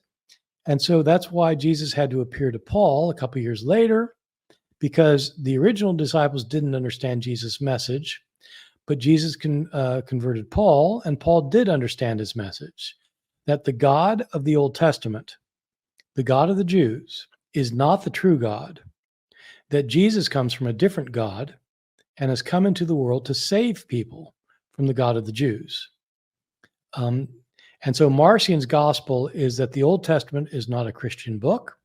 The Old Testament God is not a Christian God. Christ is not the son of the Old Testament God. Jesus comes from a stranger God, a God who's a stranger, a foreigner. He's not been known to the world until Jesus came into the world, and Jesus came to save people from the clutches of the wrathful God of the Old Testament, who gave people a harsh law that nobody can follow. And since people can't follow it, he sends them all to hell. Jesus came to save people from that God. So that's Marcion's his basic view of things. He had some books that he used in order to prove his point that he claimed were scripture. One thing he did is he collected books that were in circulation among Christians and said this is the canon of scripture. It was it consisted of 10 of Paul's letters and some form of the book of Luke, the Gospel of Luke. And he said these are the only scriptures. He allegedly doctored those books by cutting out parts that affirmed the God of the Old Testament and saying, and quotations of the Old Testament, because he didn't think that Jesus or Paul would quote the Old Testament because they were against the God of the Old Testament. The other book that Marcion created was a book called the Antitheses. An antithesis is a contrary statement. And what Marcion's book, apparently, we don't have this book anymore. We only have references to it by later church fathers who were against it. This book, Marcion would take passages from the Jewish Bible, what Christians came to call the Old Testament, and passages from the life of Jesus or from Paul to show that they stood at odds with each other in ways that could not be reconciled, as a demonstration that Jesus did not represent the Jewish God. And so, for example, according to the Old Testament, when God sent in the Israelites to take the promised land, he began by sending them to Jericho, where they were to march around the city 6 times, once a day for 6 days. Then the 7th day, march around 7 times. And on the 7th time, to shout and blow their trumpets, and the walls will come a-tumbling down. And they did it. The walls came a-tumbling down. And then they were told to go into the city and murder every man, woman, child in the city, plus every animal. Kill everything. And Marcion said, Jesus said, love your enemy. Turn the other cheek. Pray for those who persecute you. Is this the same God? No, it's not the same God. Of course, it's not the same God. One says to slaughter your enemies. The other says to love your enemies. And so Marcion had things like that in his book, The Antitheses, to show that the God of Jesus was not the God of the Old Testament. Now, as to your question, those are the 2 books we know of from Marcion. And if our information about those books is correct, then neither one of them is a forgery, because neither one of them claims to be written by somebody who did not write them. One of them was a collection of previously written books, a canon of scripture, and the other was one that Marcion wrote in his own name. So it may be false, it may be fabricated, it may contain bad information, or it may contain good information, but it's not an author claiming to be someone other than who he is.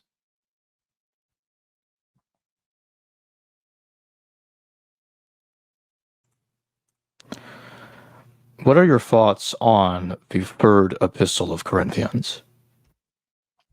Well, one thought is that most people have never heard of it.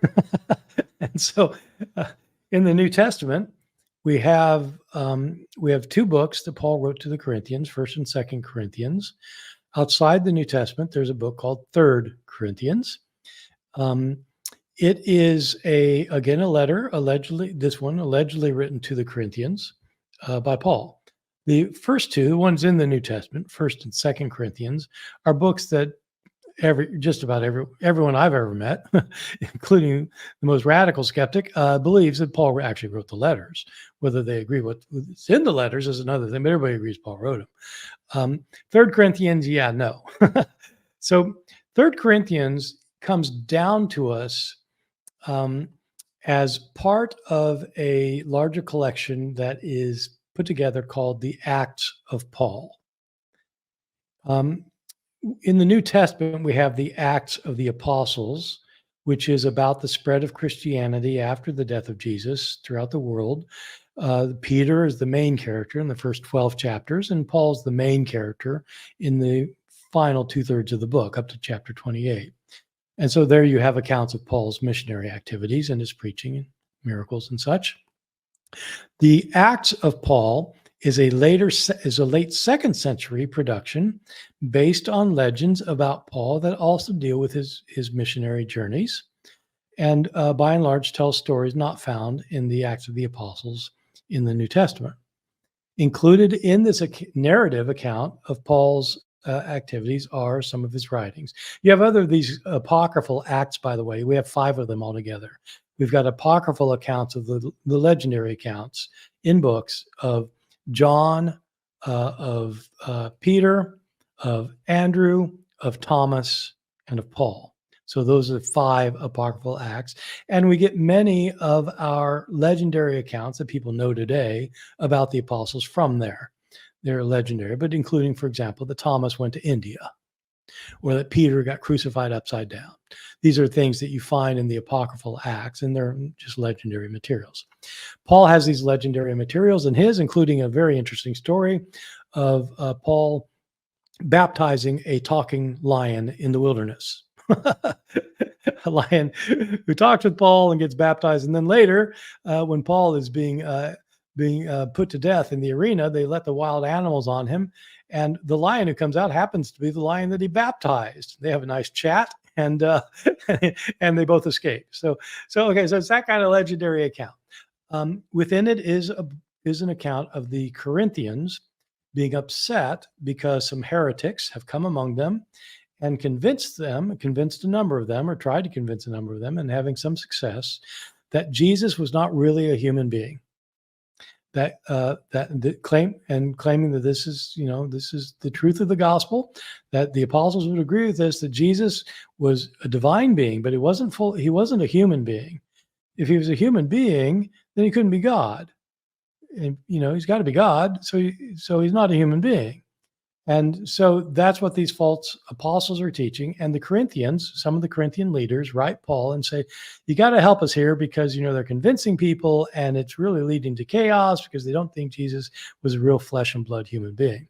And so Paul writes his letter in return to them to explain that Jesus was fully human. He was born of the flesh. He was born of the Virgin Mary, but he was fully flesh, and they died in the flesh. And you have to believe in the flesh of Christ, or you can't really be a Christian. And so 3rd Corinthians, I guess technically it'd be this response of Paul, but they usually group it together with the account of the letter from the Corinthians to Paul. There's a little paragraph in between the two explaining that Paul got it and read it, and then this reply that he made. There's no way this was something that Paul actually wrote. Again, the writing style is not like Paul's, but even more importantly, this idea of a heresy sprouting up saying that Jesus was not a flesh and blood human being are well after the day of Paul. There's nothing like that in Paul's time. And so there's really no dispute about this one as well, although it did get included in some Bibles. In the Armenian Bibles, it was included as part of Scripture. All right, I'm going to take a few super chat questions before we get to more questions on Paul. Jonathan Munch, thank you for your super chat. Lena Einhorn thinks that the Mount of Olive arrestation is modeled on the Egyptian character from Josephus. What do you think of this theory? Thanks. I don't think it works temporally very well. I think, for one thing, Josephus's account is many years later.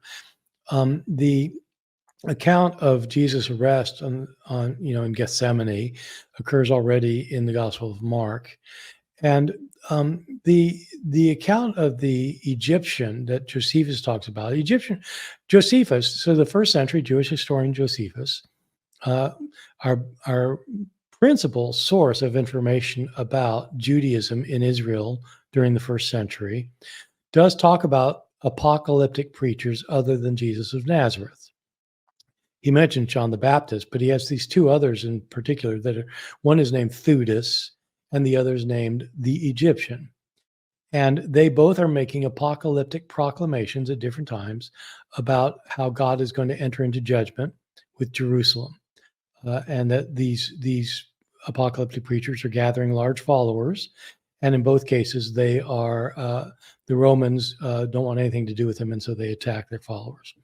There's nothing in the account that Josephus has of the Egyptians that is particularly close at all to Mark's account of Jesus being arrested in Gethsemane, or John's account of Jesus being arrested, or any of the. So there aren't literary links to make you think that these are connected accounts. The only thing that's comparable is that they get they raise the ire of the Romans who come out and get them, and leads to bloodshed. So you get that in those three accounts, but you get those in a lot of accounts.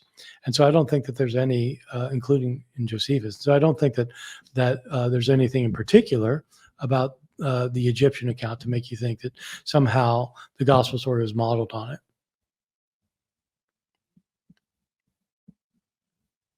Hard work. Thank you for your super chat. Bart, on your podcast, would you consider interviewing Nina E.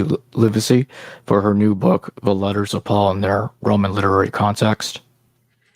Well, I do interview people on my podcast who have written books recently, and I haven't read Nina's book, so I'm not familiar with it, and I don't know really. Usually what I do is I interview people who have like a kind of a bold new thesis, or they're advancing the field in some way. I don't know her book, so I don't know what her thesis is, or and I don't know. I actually haven't read her other works, so I don't know what she's like as a scholar. So I'm open to interviewing people, absolutely, especially if they've got work that I think is newsworthy for people in the podcast audience. For people who don't know, my podcast is just called Misquoting Jesus. It's a weekly podcast, and it's mainly me being interviewed by Megan Lewis, but I do on occasion interview people who've written recent and compelling books. By the way, Nina's book is actually it's releasing in a few days. It's about reassessing apostolic authorship, questioning if anything attributed to Paul at all in the New Testament can be considered Pauline. Yeah, good. No, I mean it's an important issue, and I've got I have a former student named Benjamin White who teaches at Clemson. And he's a very, very fine Pauline scholar. He's going to be speaking on this issue at the conference I'm doing in September. I'm doing this conference in September called the New Insights into the New Testament, that will focus on the life and letters of Paul. And Ben White called in a book that he's writing, calls into question a lot of the criteria people use for assessing which books Paul wrote. I don't think that he takes a completely skeptical point of view. There have been that he didn't write anything. I'll be happy to look at Nina's book, because I think it's very very difficult to demonstrate that somebody didn't write didn't write any of the books, that Paul didn't write any of the books. I could see, you can certainly show that he didn't write some of the books attributed to him, but to show he didn't write anything would take a lot of argumentation and evidence that at least I wouldn't be aware of having. But I'm happy to see what she says. There have been people who've argued this, and I'm sure she probably refers to this. But there were some very skeptical scholars, especially in the early 19th century, who maintained that Paul didn't write anything. So I'll be interested in seeing her book. That does raise a question for me, though. How does can one actually achieve certainty about what Paul's supposed genuine writing style is? So my view is that when it comes to the ancient world, there's almost nothing that we have certainty about. If you mean by 100% absolute certainty. Did Julius Caesar cross the Rubicon? Well, almost certainly. did uh, did you know? Did whatever? I mean, pick something. Did Nero commit suicide? Well, almost certainly. Did Caligula get assassinated? Yeah, almost certainly. I mean, so there are levels of probability, and so when it comes to authorship issues, uh, you have to take a lot of things into account. One thing is, if you've got a book that claims to be written by somebody, the natural inclination is to say innocent unless proven guilty. And so, the natural inclination is if you're reading a book that says it's by Stephen King, I mean, you just assume it was written by Stephen King, unless you got some very good reasons for thinking otherwise. And so that's true with antiquity as well. And so with Paul's books, I think, with all of the books that we've mentioned so far, I mean, you got the 13 in the New Testament, 6 of which are widely disputed among scholars. Then you've got books outside the New Testament, such as 3 Corinthians, which I just talked about, or the letter to the Laodiceans, or the correspondence with Seneca. These are things we might talk about later, but you have all these books. And so the issue is, how do you decide? So the first step is usually to figure out if there's any books that you're pretty sure he wrote and why. In the case of Paul, it's pretty clear that none of the things outside the New Testament could be a contender. For a variety of reasons I can explain in detail. Within the New Testament, you've got the 13, and the question is, did he write any of those? Several points to be made. First of all, if people are writing books in the first century claiming to be Paul, a very good reason for thinking they would be doing that is because they're aware that Paul wrote letters. In other words, writing books in his name, writing letters as if by Paul makes best sense if Paul was writing letters. If they're ancient, I mean, if you've got some from the 6th century, it doesn't mean much. But I mean, within decades later, so that's one thing.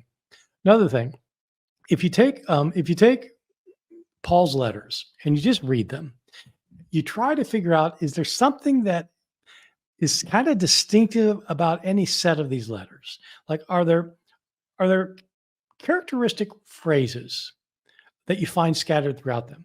Characteristic theological claims, characteristic comments, characteristic points of view, characteristic attitudes. Are there things that tie these together, like the theology, the writing style, the vocabulary, the thinking, the assumptions, the opposition? Those things, are there things that bind any of these together or not? And the general consensus has been for a very long time, including among people who are very critical generally, and who, even people who wouldn't give a toss whether Paul wrote any of these or not. But there's a general consensus among people who just kind of look at this stuff and want to know that there are 7 letters that do seem to cohere well together. And so those are Romans, 1st and 2nd Corinthians, Galatians, Philippians, 1 Thessalonians, and Philemon. Those all hold together in these various ways. There are differences among them, but nothing hugely different the way there are between, say, the book of Ephesians and these other letters, or the book of 1 Timothy and these letters. So the other thing about these 7 letters is they seem to be clearly situated in a context that would have been in place around the early decades of Christianity. The kinds of issues that are addressed are not issues that were arising much later. They were not issues that were arising much earlier. They seem to be kinds of issues in the 50s and the 60s. And so, it's not certain that Paul wrote them, but the preponderance of evidence points that way. He's famous as a writer. Maybe he was a writer. He's famous early on as a writer, not later. And you have these coherencies that fit into the time that we're pretty sure he was alive. And so we have later authors, not long afterwards, who talk about Paul as a writer. From the early 2nd century, we have, for example, Ignatius, who talks about Paul. He writes a letter to the Ephesians and talks about Paul writing a letter to them. And so you have other indications of this. And so it's, you start having people quote Paul early on, the letters of Paul early on. So on the whole, I would say that when it comes to these 7 letters, if somebody wants to say Paul didn't write anything, I think, it's perfectly welcome. We certainly have to look at that and look very carefully.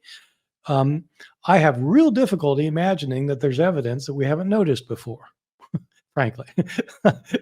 As you probably know, Jacob, I mean, there are people, I mean, I'm 68. I've spent 50 years studying Paul, but about 40 of those seriously, and reading scholarship on Paul. And there are people who's like, they've done that full time for 50 years. And it's like, it's hard for me to imagine what evidence somebody else is finding, but we're always open to whatever evidence is out there. And I have no personal stake in this at all, because I mean, I don't believe in the New Testament or anything. So I'm happy to see the evidence, but it'd be hard for me to imagine what it could be. Do you know, Jacob? Do you know what her argument is? Nina's argument? Yeah.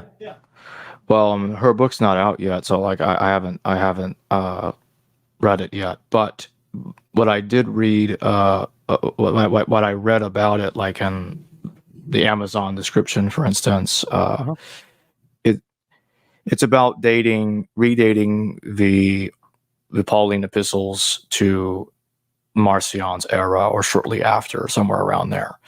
That none of the Pauline epistles in the New Testament go back to the historical Paul.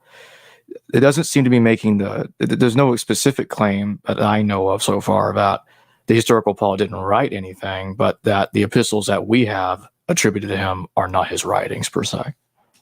Okay. Well, there are other people who've pointed out the similarities of Paul and Marcion, and sometimes they do.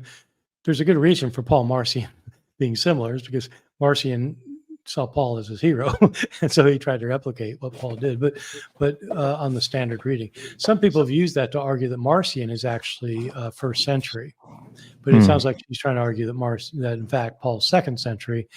Boy, that's going to be a tough one. So well, I'll be happy. I'll be looking forward to seeing what she cites as evidence. And you may know the people who listen to this may know that we have difficulty with Marcion reconstructing his teachings and his writings, because we don't have any of his writings. The way we know about him are in references to him mainly by the 2 major sources are Tertullian around the year 200, who wrote a 5-volume book against Marcion, and Epiphanius at the end of the 4th century. And there are some other sources, but it's all references to him by later authors. And so it's very, very difficult to reconstruct parts of Marcion's teachings, and especially his corpus of Paul, because it's just hard. I mean, yeah, there's some very fine scholarship on these issues by people like Dieter Roth, who teaches at Boston College, and Ulrich Schmidt, who's a German scholar, a very, very fine German scholar, and other people like that. But we're always open to new insights based on people's analyses. Yeah, this is a book that I have by Nina, Galatians and the Rhetoric of Crisis. Okay. Yeah. What is it? Yeah, she's basically. Like that book is, yeah, she's analyzing Galatians and looking at making comparisons sometimes with Demosthenes and similarities with some rhetoric with Cicero, discussing things like, is Paul anti-Torah or not, and other stuff like that. But in that book, she thinks Galatians is by Paul. Yes, if I remember correctly, yes. But it later, like I'm actually having her on my show soon, and she, like it formed a basis for her to later question the authenticity of Galatians, as I understand it. Yeah. Okay. Because initially, yes, I think she did take it to be genuine, but later, came to believe otherwise. Yeah. Okay. And speaking of is if something is genuine or not, what makes the pastoral epistles 1, 2 Timothy, and Titus obvious forgeries not composed by Paul? Well, I wouldn't say they're obvious. For many centuries, they were accepted as being authentically Pauline from from early times. Obviously, they're in our canon of Scripture, and they weren't really seriously questioned until the 19th century. But scholars started recognizing that there are problems with First and Second Timothy and Titus, and as they started looking at these, they started noting very widespread differences from Paul himself.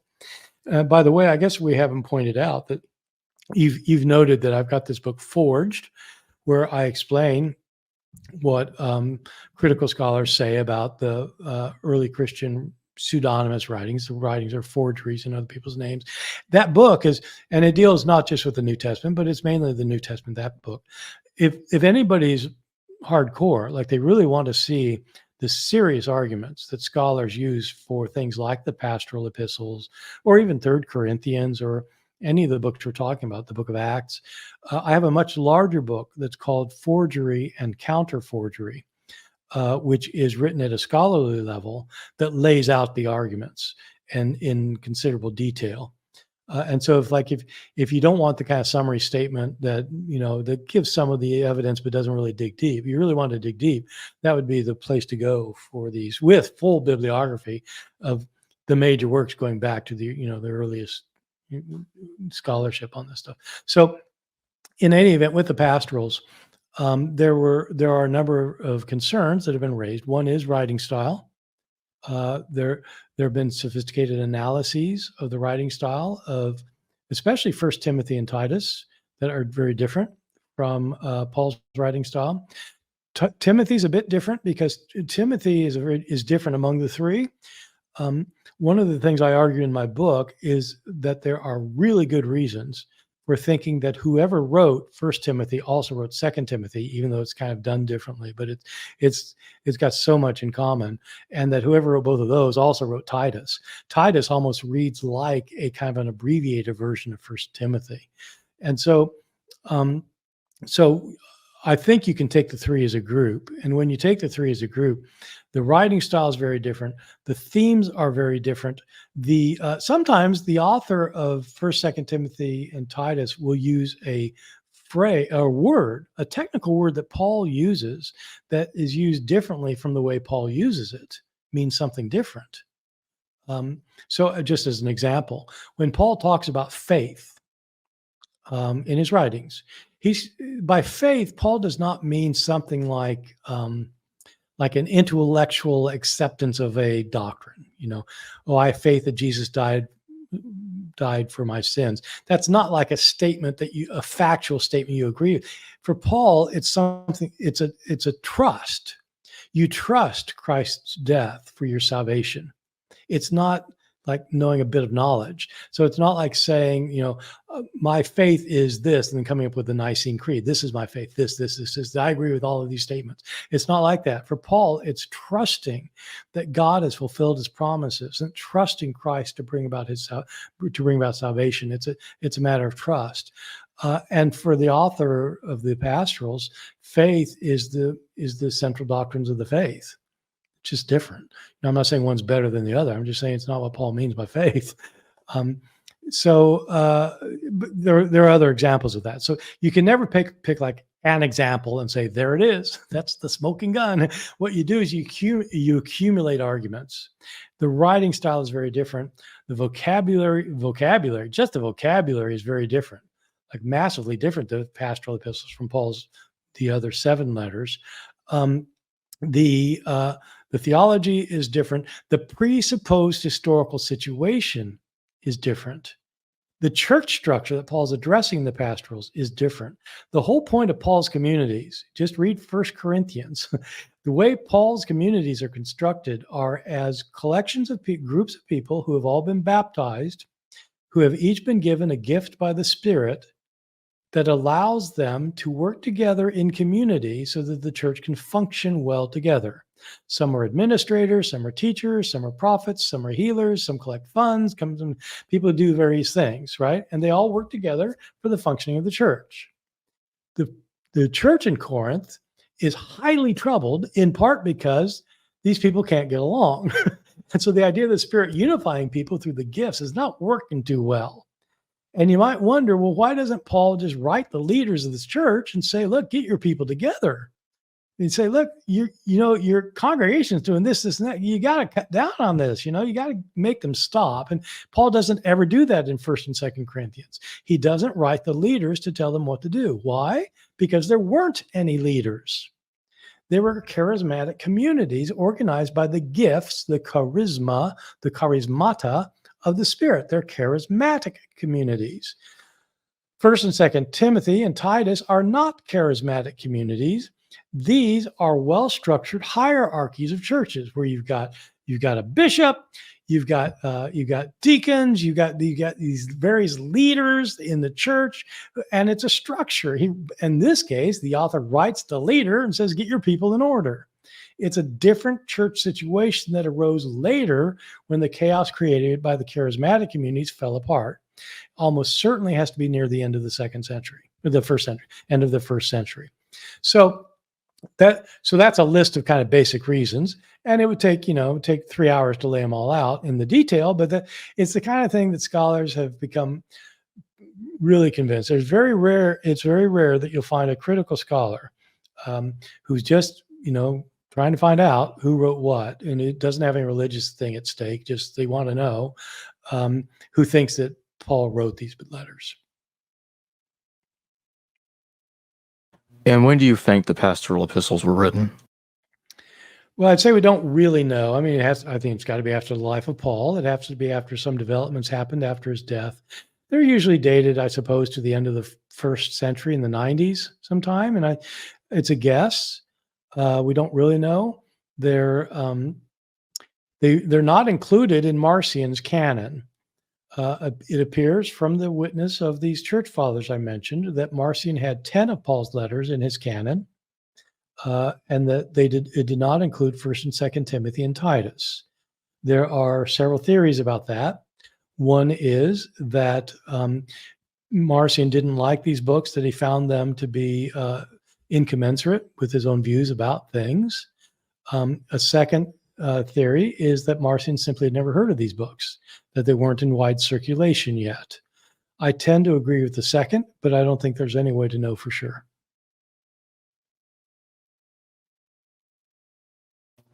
What do you make of the claim that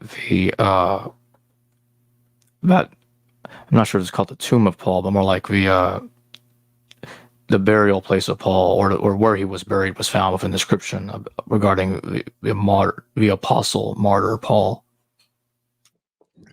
Well, we don't have any idea where Paul was buried. I mean, you get later legends about everything. The earliest mention of Paul's death is in a book called First Clement. First Clement was almost certainly written around the year 95. And so before some of the books that made it into the New Testament. It's written by the Church of Rome that's addressing the church in Corinth. And it's just as Paul did. By the way, this book of First Clement, I think the dating is pretty secure, and it is clearly modeled on First Corinthians. And so that's one reason for thinking that Paul wasn't writing in the 130s, because the First Corinthians was written in the 130s, because First Clement is clearly modeled on it. So it had to be before First Clement, and there are really compelling reasons for thinking First Clement was written in the mid 90s. So apart from that, it's a letter that claims to be written by the Church of Rome to the Church of Corinth to deal with a problem that's arisen there, namely that there's been a coup in the church, that a group of the leaders of the church have been booted out of their leadership roles, and other people have taken over the control of the church. We don't know how it happened. We don't know what the mechanism was. We don't really have anything except for what this letter hints at. But the Roman church is upset about this and writes this letter to say that you need to reinstall the original leaders because you're creating chaos here. And, you're claiming to be leaders, but real leaders are willing to sacrifice their own interests to the church. And you're just asserting your own interest by desiring to be leaders when you weren't appointed as leaders. And to demonstrate how these leaders ought to behave, the author, it's a very long book where he gives lots of reasons for saying this. But at one point he says they should consider what Peter and Paul both did, that they both paid the price for their testimony by being martyred. And so this is written by the Roman Church, later is attributed to Clement, one of these early bishops of Rome, although it doesn't claim to be written by Clement. But so my point is that it talks about this about the death of Paul. It doesn't say he was martyred in Rome, though. Later, the tradition emerges that he got martyred in Rome, and our first account of his martyrdom is in this book I called The Acts of Paul. There's the last section of it, assuming that this is an integrated book. We just have fragments of it that people put together, but there's an account of Paul's martyrdom. And in that account, it's a very interesting account because Paul's martyred by being beheaded. And he's, so this is where you get the idea Paul was beheaded. And when he's beheaded, Paul's a saint of God. And so when he's beheaded, it's not a normal beheading. When the executioner beheads Paul, lops off his head, Paul lops off his head, and out of his neck spurts not blood, as you might expect, but milk. Milk? And so this is one of these texts that people wonder about. What's that all about? My view of it is that Paul has now entered into life. He's been born again. And what do you give to infants who have just been born? You give them milk. And so I think this is indicating that now he is moving on to a new birth, a new life. Anyway, where was he buried? We have no idea. So these are legends. So the tomb of Paul is a later kind of invention, just like so many other burial places, like the tomb of John in Ephesus. I do want to state one thing real quick. Back to when we were discussing Nina earlier, she's not claiming Paul wrote in the 130s. She is saying that none of the epistles in the New Testament attributed to Paul were written by the historical Paul in the first century. Well, okay. But I'm saying that 1 Corinthians almost certainly had to be written before 1 Clement, and that 1 Clement was written in 95. So it had to be written in the first century. Whether she wants to say Paul didn't write it, okay, then, again, that's great. Then you just need to look and see what would make you think so. And I'm completely open to Paul not having written it. Can you tell us a little bit about the pseudo-Clementine literature, how they portray Paul, and the connections between Simon Magus and Paul? Yeah. So this issue, let me begin with Simon Magus. This figure, Simon Magus, is mentioned in the book of Acts as a kind of magician figure who claims to have the power of God, but in fact is a magician and doesn't have the power of God. And he gets converted, and he wants to have the power that the actual apostles have because they have the power of Christ, and he doesn't. And he tries to bribe them to give them the power, and of course they can't. They can't do that, and there's no way they're going to do this because the Spirit has given them this power. And so he's this kind of nefarious figure who tries to be an apostolic impersonator in the book of Acts.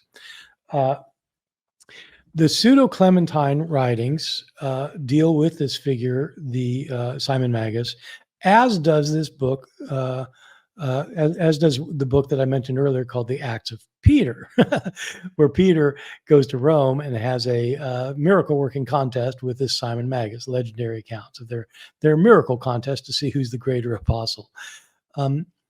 The pseudo Clementines are books that claim to be written by this figure Clement that I just mentioned.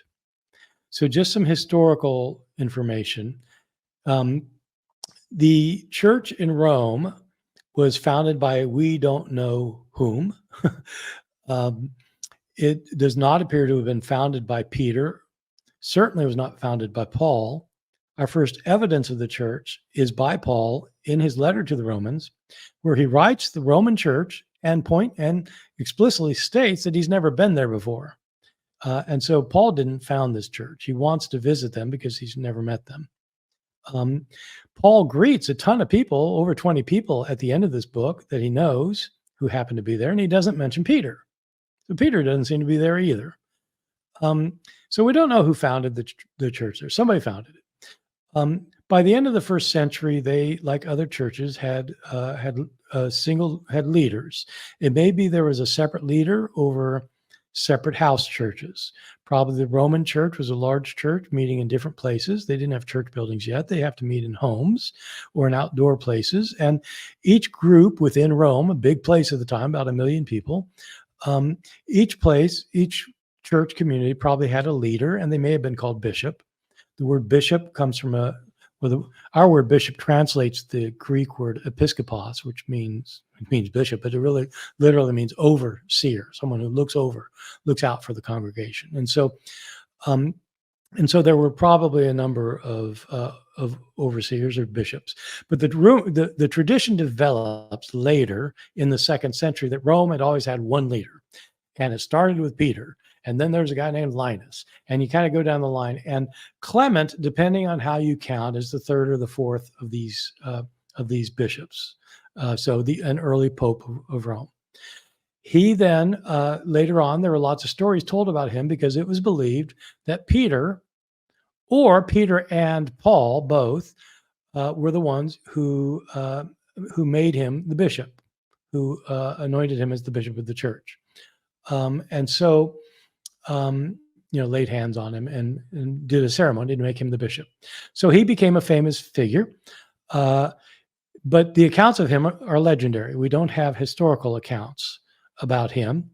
What we do have, this book, First Clement I mentioned, the later claim was that he wrote it, even though he doesn't mention, then his name does not occur in that long book. There's another book called Second Clement that also doesn't mention him, but people said, oh yeah, Clement wrote that one too. And then there are these two long narrative accounts that deal with Clement in relationship, this Bishop Clement, in relationship principally with Peter. So the way these accounts work, there are two of them. One is called the homilies. The other is called the recognitions. These books were written in the 4th or 5th century. But they're based on earlier accounts that may go back to the 2nd century or something. They appear to be two distinct versions of some kind of original story or set of stories, possibly. So there are overlaps between the two, but they're also very different from one another. They give accounts of this Clement figure being originally a pagan who is converted by Peter and then travels with Peter around and joins him on his missionary endeavors and ends up, and so he's Peter's companion, so that's why he's famous. These accounts tend to be lining up with those Christians in the 2nd century and then later as well, who believed that in order to be a true follower of Jesus, it's important for people to keep the Jewish law. And so this is an idea that runs contrary to what the Apostle Paul historically preached. Paul was opposed to Gentiles having to keep the law. He was opposed to Gentiles having to convert to Judaism to be followers of Jesus. But these books share the idea that that's appropriate for them to that they should. And when Paul shows up in these accounts, he in fact is portrayed as an enemy of the true gospel.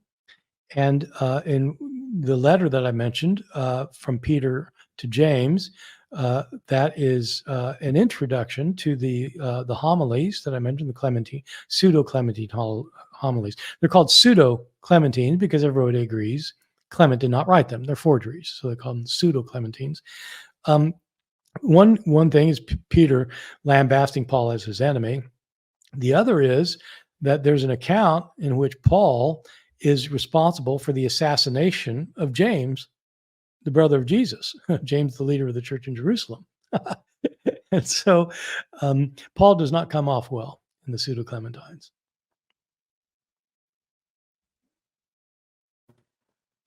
And now I'd like to ask about the report of Pontius Pilate, and what does Tertullian have to say about that as well? Right. So Pontius Pilate is a key figure, obviously, in the New Testament Gospels. He doesn't show up much, mainly at the end. At the end, he's the one who's responsible for the crucifixion of Jesus. So massively important to the history of Christianity.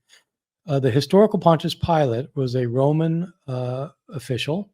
He was one of the elite figures in Rome. He wasn't on the senatorial level. He wasn't on the very upper echelon of Roman aristocracy, but he was an equestrian. He was on the next level down, which is still extremely high up. And so he's in the 1%. And so he was a political figure who was appointed to be the governor of Judea in the year 29. So after the death of Herod the Great, there were lots of turmoil in what we think of as Israel. Eventually, the southern part, Judea, was assigned to a governor, and in the year 29, this Pontius Pilate figure became the governor of Judea, and he was the governor of Judea for 10 years, from 29 to 39 of the Common Era. And so it was during his reign that Jesus came to Jerusalem one Passover and was arrested by Jewish authorities, according to the Gospels, and who found him to be a troublemaker and turned him over to Pontius Pilate, who had him crucified for claiming to be the king of the Jews. Pilate would not have been, the historical Pilate would not have been interested in inner Jewish theological disputes or about people having one point of view or another point of view, or somebody violating like some taboo or something, or violating the law. He wouldn't care about that. He was concerned about people violating the peace and causing trouble. And if somebody's claiming to be the king of the Jews, that means the person's claiming to be the ruler of the Jews. Well, the Romans are the rulers of the Jews. And so the only way this person can become the ruler of the Jews is to start an insurrection. And so Jesus was crucified on grounds of insurrection against the state by the Romans. After that, people started wondering about Pontius Pilate. Not pagans. Pontius Pilate almost certainly had Jesus crucified, and he was crucified. Just according to the New Testament, there are two other people that day who were crucified. Probably a week later, Pilate didn't remember either of them. I suppose the next day they crucified a few more people, and a few more after that, and probably a few more the day before. And it's like, it's just like that's what's happening. And so Pilate didn't distinguish Jesus as being anybody. He's just a nobody that, was making a crazy claim. So he crucified him. But later Christians started thinking there had to be more to it. I mean, after all, Jesus was the Son of God. And Pilate must have known what he was doing. And so you end up with a string of legends about Pontius Pilate and a number of apocryphal works about Pontius Pilate. These are among the least known of the early apocrypha by general readers, but they're fascinating and they're short, so they're easy to read. If anybody wants accounts of these other Gospels, including all of these accounts connected with Pilate, I have a book where I collected all of the other Gospels from outside the New Testament. It's just called The Other Gospels. And it's in paperback. You can buy this thing and you can read these accounts. This book that I did was with my colleague, Zlatko Plesha, who is a very good linguist. And what we did is we translated all the Greek, Latin, and Coptic Gospels of the first 400 years little bit beyond that in some cases, so that people could have access to them. And they include these pilot gospels. We call them the pilot gospels. And these pilot gospels are very interesting because they involve a Christian view of what Pontius Pilate was up to. One of them is called the Acts of Pilate. That one gives an account of Jesus, an alternative account of Jesus' trial. So it's a narrative account of Jesus' trial. The one you're asking me about is not a narrative account from Pilate's perspective. It's a correspondence. Pilate has some correspondence about Jesus that goes back and forth to the emperor. The emperor at the time is Tiberius.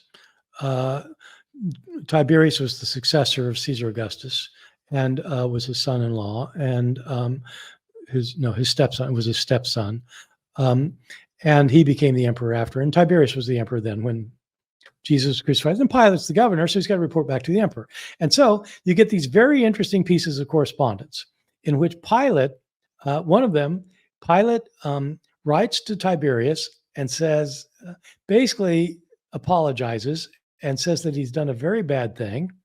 He actually crucified the Son of God. And he now realizes that was a mistake. And he's upset about it. Well, Tiberius is upset now too, because now he knows that the wrath of God is going to come down on Rome, and it's all Pilate's fault. And so he writes a letter and back to Pilate. And the way this ends up happening is Pilate gets summoned back to Rome. And then we have other accounts about Pilate in which we have an account called The Death of Pilate, where Tiberius confronts him and goes all over him because he knew that Jesus was doing all these miracles. He knew he was the Son of God. Why did he kill him? And Pilate makes excuses, blaming the Jews for doing it. He tries to shift the blame onto the Jews, but Tiberius decides to kill him anyway, and he has him executed. But the thing in this account, this is one of the great ones, Pontius Pilate, in this account, converts to be a follower of Jesus. And right before he gets executed, he prays to Christ and asks for forgiveness. And when his head gets lopped off, an angel comes down from heaven and takes his head up into heaven. So Pilate's residing in heaven now. So anyway, sorry, that's kind of a long answer because you're asking about one of these books, but the whole sequence is worth knowing about because they're all forgeries. The Acts of Pilate is not so much a forgery, it's a narrative account based on Pilate's point of view, but the correspondence between Pilate and Tiberius and these books are forgeries because they obviously were not written by these authors. And are there also Pilate Gospels? Oh, those are the Pilate Gospels. So there are no Gospels. We don't have any Gospels that tell Jesus' story from beginning and end in Pilate's name. What we have are these accounts that allegedly are these letters written by Pilate. And you had asked about Tertullian, but there's also, even before Tertullian, there's Justin Martyr. Both of them mention these legends about Pilate and Tiberius and how Tiberius actually came to believe Jesus was the Son of God, and about how you have a different account about what really happened according to Justin based on Pilate's account. And so you have references to this as soon as the year 150, but the accounts we have that we currently have were written later, principally in the 4th and 5th centuries, although they may be based on earlier ones. And what about the Sibylline oracles? Right. The Sibylline oracles are among the more famous of the non-canonical books, and they're kind of a complicated story. I'll say that to begin with. The Sibyl was a legendary mythical figure who was believed to be an ancient Roman prophetess. And according to Roman legend, before Christianity came along, in ancient Roman legend, the Sibyl had made mysterious proclamations about the future of Rome.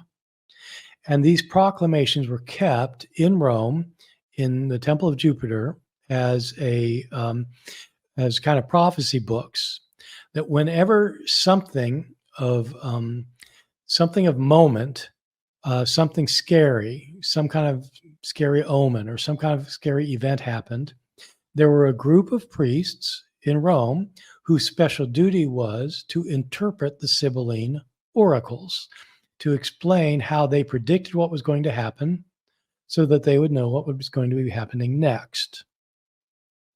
These were real books, and there were real priests who were interpreting these things, but we don't have them anymore. They were destroyed in a fire. And then they were tried to be recollected, and there's kind of a long history to this. Sometime after these Sibylline oracles had been like serious items in Roman political and religious policy, there were Jewish authors who wrote books that they claimed to be the Sibylline oracles, to be written by the Sibyl. And later, there were Christians who took those books and modified them in Christian ways, putting in sections that were the Sibyl predicting the coming of Jesus. And so these were in circulation and were widely believed by Jews, and then especially by Christians, to have been authentic books written by this Roman prophetess who was predicting things that would happen at the end of time, and especially making detailed predictions about the coming of Jesus. And so we still have these Sibylline oracles today. They were not written by a prophetess of Rome, and they are not the original Jewish version, although you can extract good portions of them, or the Jewish writings, but you can also detect which parts of the Christian writings, which would be Christians claiming to be the Sibyl. These were seen to be very useful because they involved a pagan prophetess predicting the coming of Jesus. And so these forgeries are serving a kind of evangelistic purpose and a kind of apologetic purpose, where Christians can defend themselves saying, look, it's not just the prophets of the Old Testament. We're not just talking about Isaiah and Amos and Micah predicting Jesus. We're talking about a pagan prophetess who was inspired by a divine being to predict the coming of the Savior. So if people want to read these Sibylline oracles, they are very interesting. They're not in this book I talked about that I did, because they're largely Jewish and they're not Gospels. But there's a translation by John Collins, professor of early Judaism and Hebrew Bible at Yale. The full translation of his is in the 2-volume book called Old Testament Pseudepigrapha and Apocrypha, or Old Testament Apocrypha and Pseudepigrapha. Maybe it's called Old Testament Pseudepigrapha, I think it's called. Old Testament Pseudepigrapha, 2 volumes, which is worth having because it contains all the pseudepigrapha of ancient Judaism. But I think you can probably find a separate copy just of John Collins' The Sibylline Oracles someplace, and you can read them there.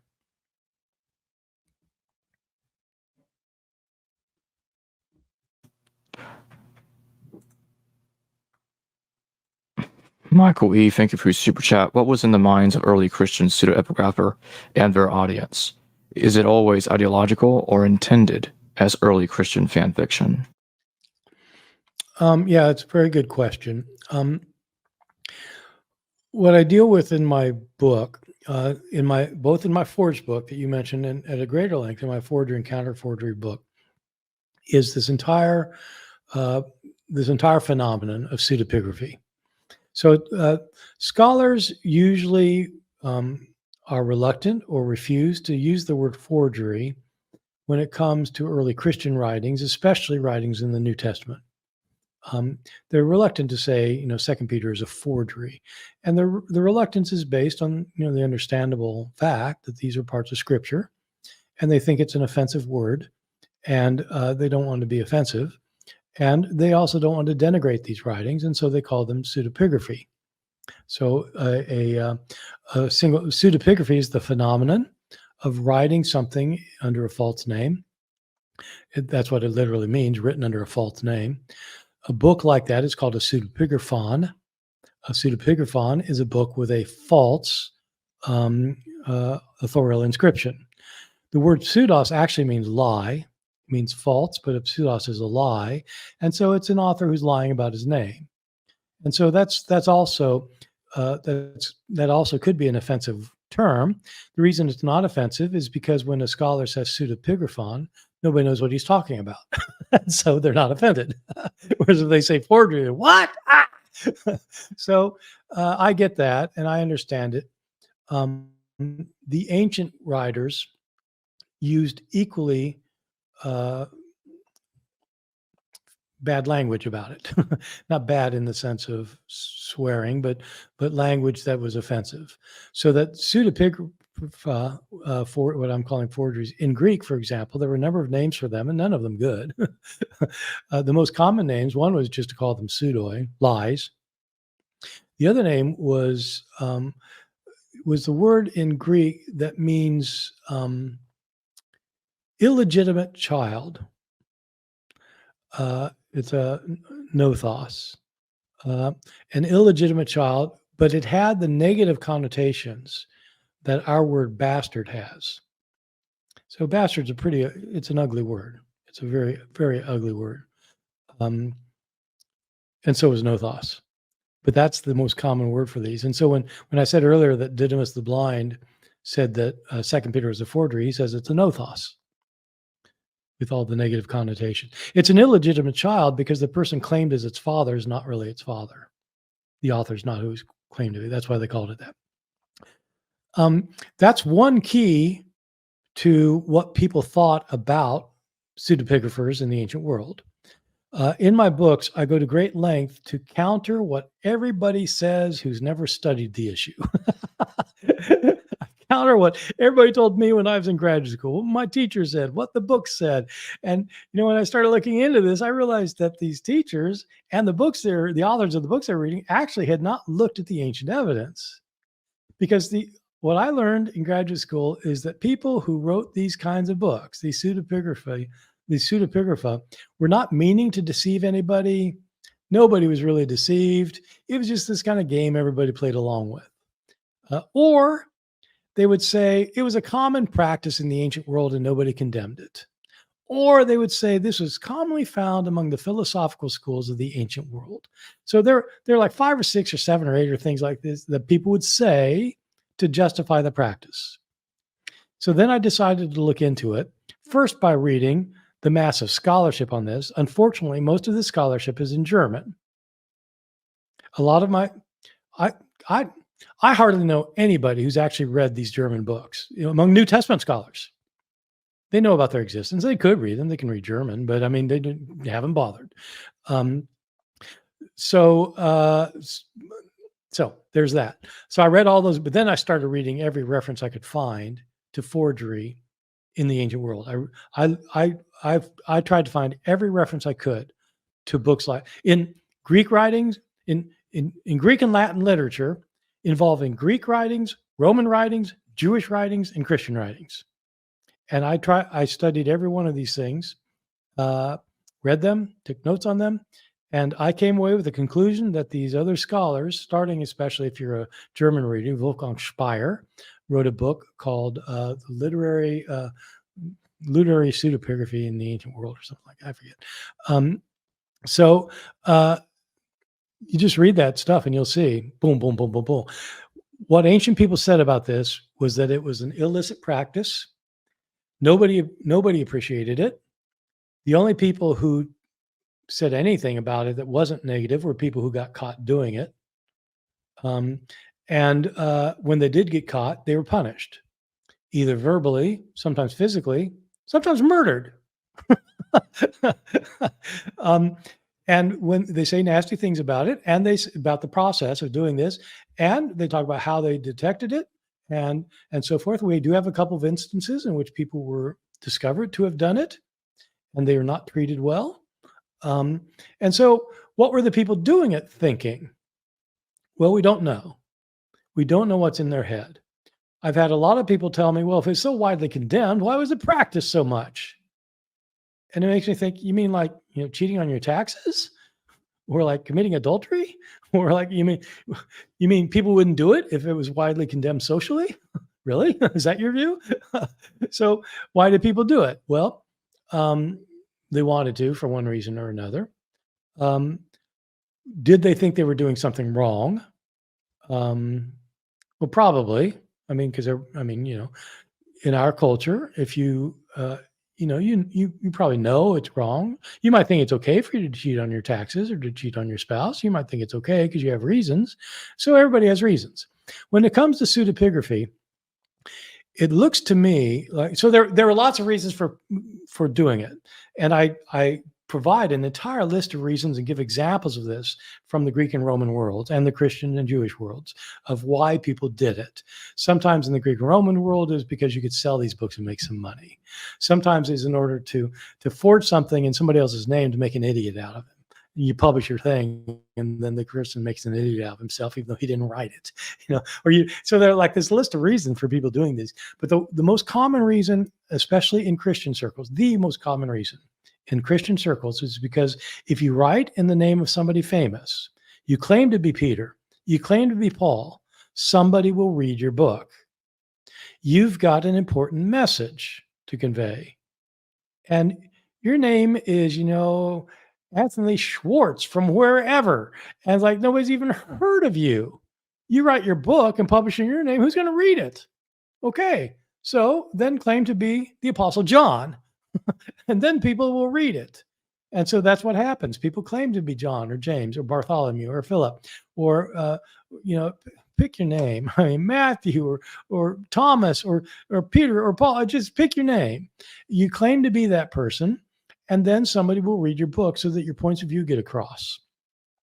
So I think that that's what's going on. I think people knew that they probably thought, well, okay, technically this is wrong. It's a lie, but there's a bigger purpose here.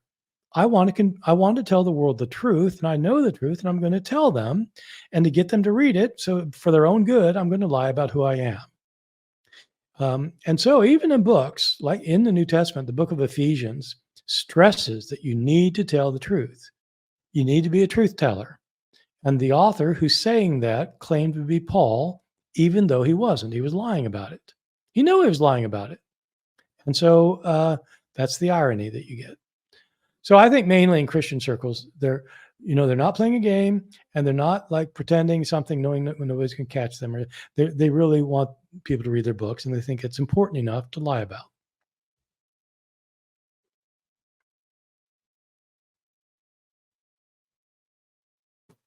I Fish and Ty, thank you for your super chat.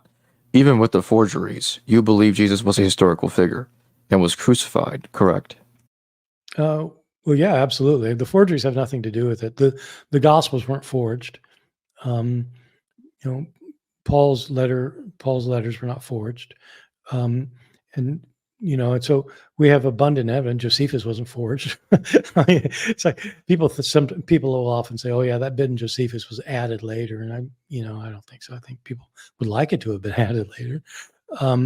But I think there's abundant evidence, and so the sources of the Gospels weren't forged. So yes, I absolutely think Jesus was a historical figure. I have a book on this called "Did Jesus Exist?"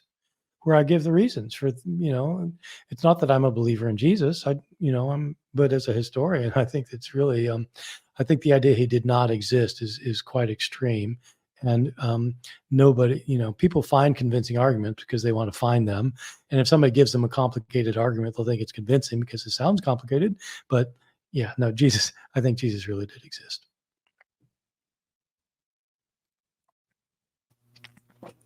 Independent thought, thank you for your super chat. How can the canonical Gospels be independent sources for historical Jesus if they used each other as sources? Excellent question. This is an excellent question. So when we say independent sources, what we mean is that you've got an account that an author has that is not shared in an account that he borrowed from. And so, if you have an account of Jesus, for example, if you've got an account of, let's say, in Matthew, Mark, and Luke, let's say that you've got the same parable of Jesus, okay? And it's like it's word for the word the same in Matthew, Mark, and Luke. Okay.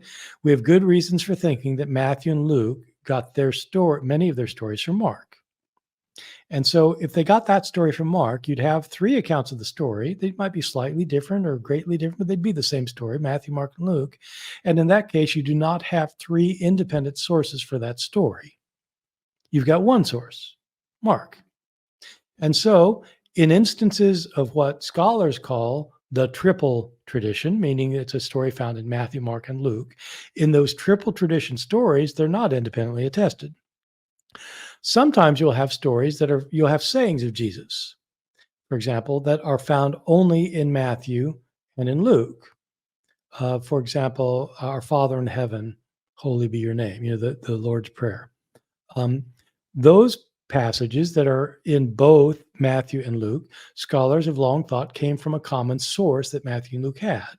That scholars call Q, a word for Quelle, meaning source in German. The Germans came up with this. They called it the sayings source, the sayings Quelle. And so instead of saying Quelle, now we say Q because it's spelled with a Q, Quelle. Well, if they both got this from Q, then we don't have two independent accounts of it. We've got one account. It doesn't exist anymore, Q, so we don't have two independent accounts. We have two dependent accounts, okay? So you have that. And so whenever you've got dependent accounts, then you don't have multiply independent witnesses. But sometimes you've got stories found in only one of the sources that is in a completely different form in another source, or doesn't exist in the other source. Or you have a saying in one source that has additional material in another source. So when that happens, there are aspects that can be multiply attested, as long as they're not word-for-word agreements or reasons for thinking that this detail comes from that source. So, for example, I'll give you an example. I'll give you a couple of examples. Jesus is, see, how do I put this? Jesus is said to have been baptized in Matthew, Mark, and Luke. Many of their stories about the baptism are similar. He associates with John the Baptist and then is baptized. John the Baptist is mentioned in Matthew, Mark, and Luke, and we have different stories about John the Baptist in Matthew, Mark, and Luke, and we have different stories about John as well in the Gospel of John. So if you've got those three that tell the same bit, that John, if they did say Jesus, that John baptized Jesus. Actually, Luke doesn't say that, interesting. But if it did say John baptized Jesus, then you'd say, well, we got that from all three. But if you got other things about John the Baptist in the context, some of it's in Luke, we didn't get it from, but not in the others, he didn't get from Matthew and Mark. If you got something in John and you think John did not rely on Matthew, Mark, and Luke, which is what I think, then John's also independent. And you start looking at this, when it comes to attesting John the Baptist, you have independent information from Matthew, Mark, Luke, and John. So Matthew and Luke almost certainly did get parts of their thing from Mark about John the Baptist, but they didn't get the whole thing because Matthew has a whole episode not found in Mark. So he didn't get that from Mark, which means he's got episodes about John the Baptist baptizing Jesus. See what I'm saying? So the baptism of Jesus by John the Baptist is independently attested, even though three of these gospels are dependent on each other. It's because they're not dependent on each other. Two of them are dependent on one, and two of them are dependent on a common source. But if you've got independent material about the same thing, so like another example, then it's independently attested because it's not all from the same source. Another example, Jesus tells parables about seeds. Well, Matthew and Luke got some of their parables of things about seeds from Mark, but they also have other parables of seeds. And the Gospel of Thomas has parables about seeds. Well, so Jesus telling parables, and specifically parables about seeds, is multiply attested. So Jesus probably told parables about seeds. Where it's not certain he did, but you start looking at that and other evidence, it seems pretty likely he did. And so that's how you do it. You cannot trust verbatim agreement. You cannot trust stories that they lifted from each other, but they have other stories about similar topics or similar figures, and use those kinds of things then to patch together what you have a good reason for thinking go back to Jesus.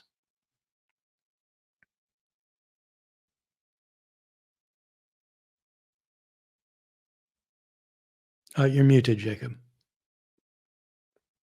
Thank you. Off says, I like baby Jesus the best. Okay, well, fair enough. And he probably never cried, and so yeah. Thank you for your super chat, Oaf. Michael E., thank you for your super chat. Can Marcion's Pauline letters be recreated? Yes, there have been a number of scholars who've tried to recreate both Marcion's version of Paul and Marcion's version of Luke. These sometimes they differ from one. It's a it's one of the most complex tasks that somebody can take on, a biblical scholar can take on, because it requires very strong philological skills and a very keen sense of analysis. So people who've done this in recent times, who've actually tried reconstructions, are I mentioned earlier Dieter Roth and Ulrich Schmidt. There's a fellow named Jason Badun. There are scholars who have tried this, and they don't have complete agreement with one another. Part of the problem is that our sources are problematic. Sometimes you cannot trust what Tertullian or Epiphanius says, and sometimes you don't know if you can trust them. But based on very, very careful analysis, that often in these cases, for Ulrich Schmidt and Dieter Roth, I know particularly, took years, and Jason Badun as well, took years to do. It's not easy. MV, thank you for your super chat. I lost my hair after losing my faith. Should I go back? On a more serious note, can we know how many sources the authors used in the Gospels? Definitely, you should return to the faith, and because or just go to a televangelist. I'm sure you could get your hair back if you wanted to. I don't, because I don't want to. On the serious note, no, we don't know how many sources. What scholars typically do is when they talk about the Synoptic Gospels, Matthew, Mark, and Luke, they typically talk in terms of, well, it depends which theory you hold. My theory, I hold the theory that I call the four document hypothesis, which is that Matthew and Luke both used Mark.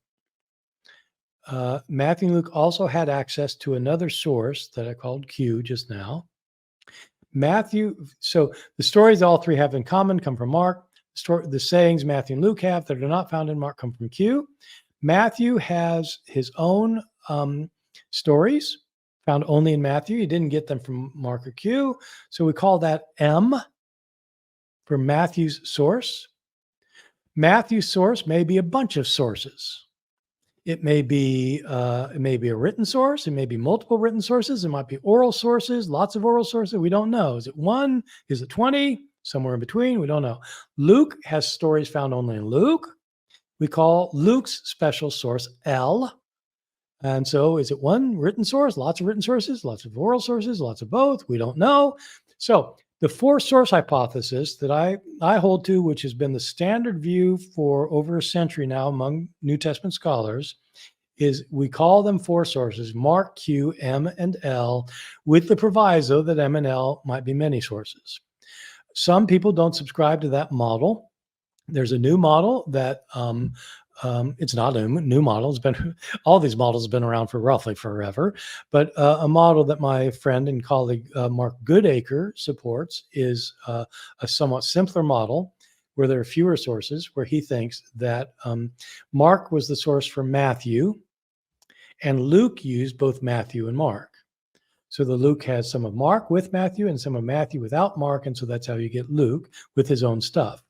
And so that's called it's called the Farrer hypothesis, the Farrer named after the person who came up with it. And it's somewhat simpler because it gets rid of Q, but it creates huge problems as well. So huge that most people don't buy it, that I'm not going to get into. But so, okay, I guess I could have just said, we don't know. But I would say it's at least four and probably many more.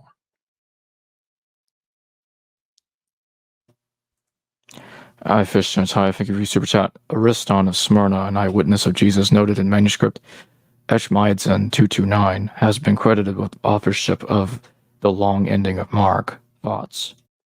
Yeah, this is not an authentic eyewitness of Jesus. This is a later forged idea, fabricated idea. And there's nothing that would tie anyone named Ariston to the longer ending. I mean, I know you'll hear things like that, but if you actually look into Ariston, you'll see of Smyrna that he's not a historical figure living at the time of Jesus.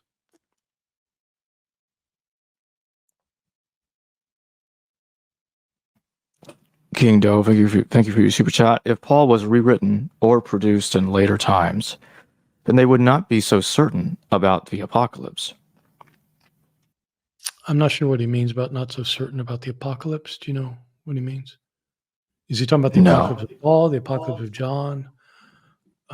Some people think that the apocalypse of I bet I know what he means, or she means what this person means. Some people have argued, including Elaine Pagels, that the apocalypse of John is directed against the teachings of Paul, and especially with respect to the idea of eating food offered to idols, and that there's some anti-Pauline material in the book of Revelation, which is, I think, again, almost certainly to be dated to the 90s of the Common Era. And that would presuppose, if it's true that it's opposing Paul, it would presuppose that Paul wrote before it. And so that would be right. I am not at all convinced that the book of Revelation is attacking Paul or Pauline thought. I wrote a book. My most recent book is called Armageddon, and it's about the revelation of John. And it tries to provide an interpretation of the revelation of John that makes sense in its own historical context. I show it must have been written in the 90s. And I don't have much on the Paul hypothesis there because I just don't think there's much to it. It's the kind of thing that kind of sounds impressive. I think when you dig into it, in my view, it's not a compelling argument. Constellation Pegasus, thank you for your super chat. Is it possible you could do a course showing how human activity and textual evidence at Noah's flood, according to the Bible, didn't happen? Yes, I've already done that. So if you go to my courses online, if you don't know, I have online courses that I've produced for a couple of years now. And also, I've started having other people produce courses. This last weekend, Amy Jill Levine, one of the superstars in New Testament studies, did a 4-lecture course for us on the parables. You can find all these, the courses we've done so far at bartehrman.com. And it's a webpage, and just click on courses, and you'll see all of them. I did might have been the first course I did. It was on the book of Genesis. And it was an 8-lecture course on the book of Genesis, where I talked about, among many other things, I talked about the historicity of these old stories. I talked about problems with the creation stories and talked about the Adam and Eve story, but I talked about the problem with the flood stories and why there are contradictions in the flood story. There are actually a couple stories that have been combined together. And there are, of course, there are very big problems, including the fact that geologists have shown pretty convincingly there was no worldwide flood. Plus, it couldn't happen. But apart from that, I do talk about that. So it's a book. It's my class on Genesis. It's called In the Beginning, and you can find out about it on my website, bartehrman.com. Take one more super chat before I get back to my questions. I fish in a tie. Thank you for your super chat. Just an FYI, I pray for you to return to the faith daily, Dr. Ehrman. Well, thank you. I very much appreciate it. I am not, I'm not an enemy of the faith, even though some people say I am. I have no difficulty with people of faith. I have difficulty with people who don't apply their intelligence to their faith. But I've known many Christians who are far more intelligent than me, and so it's not a matter of smarts. And if it's something that makes sense to you, and it's something that makes you a better person, and it makes you someone who helps others in our world, then I'm all for it. So thank you. I appreciate your prayers. What forgeries were in conflict with false teachers? That's a good question, and I think the answer is most of them. So my book, the big book I called Forgery and Counterforgery. The full title is The Use of Literary Deceit in Early Christian Polemics, or polemic. And Christian polemic is attacks on people for thinking the wrong things or for doing the wrong things. But a lot of my book is dealing with how there are forgeries directed against various perspectives. There are forgeries that oppose Jews, and there are forgeries that oppose pagans, but there are a lot of forgeries that oppose heretics, people who subscribe to the incorrect set of beliefs. And so, as I said, there are a number of them, and they just like of the ones we've mentioned so far. For example, 3 Corinthians is a classic example of a letter claimed to be by Paul to attack a view that's called docetism, the view that Jesus wasn't really human, but only appeared to be human. So that's a frontal attack. The book I called The Apocalypse of Peter, the one that I said is the Coptic Apocalypse of Peter. It's a Gnostic forgery. It's written by a Gnostic who has Peter allegedly watching the crucifixion of Jesus and not understanding why the person being crucified, the human Jesus, isn't the same as the divine Jesus, the Christ. Peter has the realization that Jesus and Christ are 2 separate beings. And this book is attacking the people who think that Jesus Christ is one being and that Christ died on the cross for your sins. He's attacking that view, and he says that the people who hold it, the bishops, are dry canals. In other words, they're supposed to be filled with living water, but there's nothing there. They got nothing there to argue with. Jesus was not the Christ. Jesus was the man that the divine element, the Christ, temporarily inhabited. Christ can't be crucified. He's God. God can't suffer. God can't die. What's wrong with those Orthodox people? And so the author wouldn't call them Orthodox. He'd say those heretics over there. So he's attacking heresy. So all sides are writing forgeries to attack the other side. The letter of Peter to James that I mentioned and talked about is written by somebody who's a Jewish Christian who thinks that to be a follower of Jesus, you cannot follow the teachings of Paul. You've got to keep the law. And so there are all these, like, I'd say the preponderance of forgeries in the Christian tradition are written against people who believe the wrong things. Did the early church fathers also have issues with some of the letters attributed to Paul, both in the New Testament and outside the New Testament? Did they dispute some of them at all? Are you saying the letters of Paul specifically? Yes. Yeah. No, there were disputes about a number of the letters. There were disputes about some that made it into the New Testament. For example, the letter of 1st and 2nd Timothy, Titus, they were disputed by some church leaders and suspected by some church leaders. The ones outside the New Testament, there were some that church leaders talked about them, and they would sometimes say, this is a forgery. They sometimes, there were debates, for example, about this letter to the Laodiceans, whether it could be authentic or not. The letter of 3 Corinthians that I've talked about, debated whether it was authentic or not. And so church fathers were aware of the phenomenon of forgery. One interesting phenomenon we have is that in our earliest, probably our earliest list of which books belong in the New Testament, it's called the Muratorian Fragment. It's called the Muratorian Fragment because it's a fragment. It's just a little piece of writing. It's written in Latin. It's a later writing, but it's copying an earlier list that looks like came from the 2nd Christian century, a list of what this anonymous author thought were the books of the New Testament.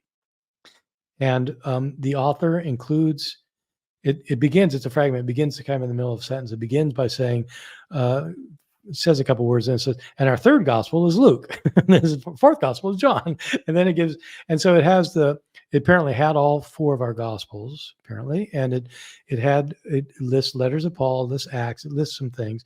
And there are differences from the canon that ended up being the 27-book canon. There are differences between this and that. But one interesting thing is it mentions some letters of Paul that we don't have, including a letter to the Alexandrians. So this apparently was a letter known to this author, presumably in the late 2nd century, that was allegedly written by Paul to the Christian church in the city of Alexandria. Boy, we'd love to have that, love our hands on that one. But so church fathers do comment on Pauline forgeries, and they comment on ones we don't even have.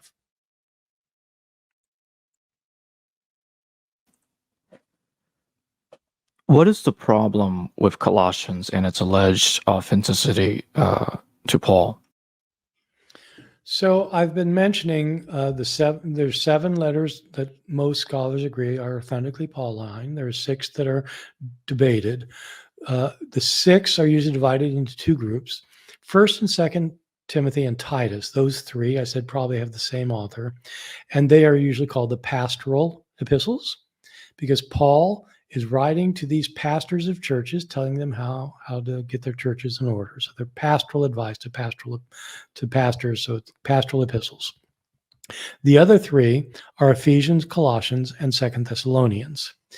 These are, I would say that there are more scholars who will say that one or the other might be authentic than with the pastorals.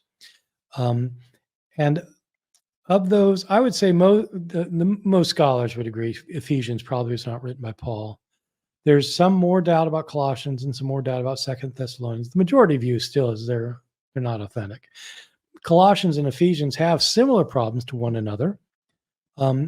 Colossians and Ephesians both have a writing style that is very different from Paul's at a very deep level, in a way you wouldn't notice if you're reading it in English translation.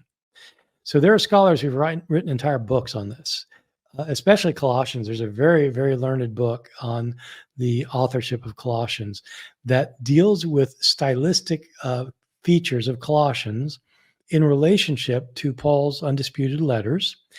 And it isn't the kind of thing where it just looks at, boy, that sounds different. It's looking at things that you wouldn't, when you write things, a lot of times you're very conscious about how you're writing. You're conscious about how you construct a sentence or how you use a prepositional phrase or something. There are things you think about. There are a lot of things you don't even think about. Like in Greek, there are several words for the word and. So you can say and or but or therefore, and they're different conjunctions that basically mean the same thing. And some people use one more often than the other, and most people use both, but they tend to use one more than the other, and that kind of thing. Or there are lots of ways you can use participles in Greek. It's a complicated thing studying participles, or how infinitives are used in Greek. And these are just like how people use these things. And often this is the kind of thing you don't think about too much. So there are these studies that will go into great detail that which conjunction does Paul use in his letters? And these letters, how much does he use in Colossians? How do prepositional phrases work? How do infinitives work? How do embedded clauses work? In other words, like one simple way of putting that is, it's kind of like how long is a sentence? But an embedded clause is when you have a sentence which goes on forever because the author has other clauses connected to them that could be sentences of their own, but in fact are used by the author in order to stick them in the same sentence. And so the sentence goes on for 3 paragraphs. It seems like 3 paragraphs. And in English, they often are 3 paragraphs. But in Greek, it'd be like one sentence. Oh my God, does Paul ever do that? And you look and say, yeah, no. So the thing what you do is you look at every metric you can stylistically and you put it together and it's just like time after time after time after time. It's different. So it's like, it isn't just one thing, it's like all of these things all move in the same direction. And then you look at the theology. Paul, I'll give you just an example that I think is pretty telling. In Paul's letter to the Romans and elsewhere in Paul, in 1 Corinthians 15, for example, Paul is definite that the Christians have not yet been raised from the dead. Christians who have been baptized have died with Christ, but they haven't been resurrected yet. That comes when Jesus returns. So in Romans 6, Paul uses his verb tenses very carefully. You have died with Christ and you will be raised with him. In 1 Corinthians 15, Paul is emphatically arguing against people who think that Christians have already experienced a spiritual resurrection with Jesus. Paul emphatically argues no, the resurrection is not a spiritual experience that has already happened to believers. It's a physical experience that's going to happen at the end of time, when we will be transformed like Christ's body was transformed. We haven't been transformed yet. The resurrection has not yet happened. That's Paul's argument. And he makes it consistently through these 7 letters. When you get to Colossians, the author of Colossians says, we've died with Christ and we've been raised with him. We've already been raised with Christ. It's just the opposite of what Paul said in the other.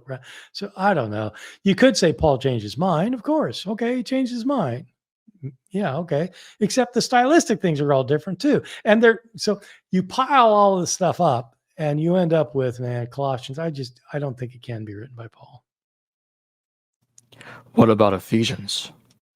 Well, okay. So the same thing with Ephesians, only Ephesians is like Colossians on steroids when it comes to these things. The same issues I was just talking about, even more so for Ephesians. But there are other things that are even more interesting about Ephesians. One is that you have these passages that sound so much like Paul until you start looking closely at them. So I'm not going to give a full exegesis here, but I give a clear example from Ephesians chapter 2, which talks about how we were dead in our sins and trespasses, but now we've been raised, and how you say by grace, not by grace, not by works, and you consider all these things that he says, and it sounds like Paul on the surface until you see how the words are being used. The words are being just the opposite how Paul uses the words. I'll give you just like one example. When Ephesians says that you're saved by grace alone, not by works. Okay, this is in chapter 2. For by grace you have been saved, not by works, for by works, whatever. So you're not saved by works. Fine. Well, that just sounds like Paul, right? That's what he says in Romans. That's what he says in Galatians. No, it's not. When Ephesians is talking about not being saved by works, he means you're not saved by doing good deeds. You're not saved because you're such a moral person and you help old ladies across the street and you volunteer at the soup kitchen and all that's going to save you. No, it's not for Ephesians. God saved you by his grace. Okay, fine. Well, that's what Paul says, right? No, it's not what Paul says. When Paul talks about being saved by faith, he says, not by works of the law. Paul is not talking about doing good deeds. He's talking about keeping the Jewish law of circumcision and kosher food laws and festivals and Sabbath. He's talking about prescriptions that make Jews Jewish. Jews do not get into the kingdom for keeping the law, even if they keep it pretty well. That's not what saved you. The death of Christ saved you. So it sounds like Paul, but it's not what he's talking about. You add that to these statements that are easy. Even Ephesians is even more extreme on the idea that we've been raised with Christ. We're already seated with Christ in the heavenly places for Ephesians. And so this is just not what Paul says at all. So I think that's why Ephesians is more of a problem than Colossians even. And 2 Thessalonians? Okay, so 2 Thessalonians is a completely different issue. 2 Thessalonians sounds a lot like Paul in places, so much so that it looks like whoever wrote 2 Thessalonians was copying parts of 1 Thessalonians, like an entire sentence. It's like, man, that's almost exactly like, and which is interesting because Paul never does that. When you read 1 Corinthians and then you read 2 Corinthians, there's nothing in 2 Corinthians, which is a line taken from 1 Corinthians. How would somebody do that? Did he like memorize this line he wrote? Do you memorize the lines you write when you write a letter? So how does he do that? Well, if he had the letter in front of him and he was trying to imitate Paul, that would make sense. He had the letter. Wants to sound like Paul? He copies Paul. 2 Thessalonians sounds like Paul in lots of places. When it doesn't sound like Paul, the views expressed are contrary to Paul's. In So I lay this out in both of my books. Like the best example of this is First Thessalonians. The point of First Thessalonians, you can find it expressed in every chapter of the 5 chapters. It especially comes to the 4 when Paul hits the climax of the book in chapter 4 and 5. The Thessalonians, it turns out, are concerned that people in their congregation have died already before Christ returned. And they thought Jesus was coming back right away. Paul told them that. He's coming back right away. And now they're thinking, wow, these people have died. Have they lost out on their reward? And, oh no, like they're not going to be here when Jesus comes back. So Paul writes the letter to assure them, no, don't worry about it. When Jesus comes back, the dead in Christ will rise first. Then we who are alive, who are left, will join them. It's important to notice how he says, we who are alive at the time. He's including himself as one of those who's going to be alive at the time. He thinks it's coming soon. That becomes very clear when you get to chapter 5. One problem people have with reading 1 Thessalonians is that the discussion of Jesus returning in glory and people being taken up into the air to meet him is in chapter 4, and then they stop there and they don't keep reading. Stopping there is why people believe in the rapture.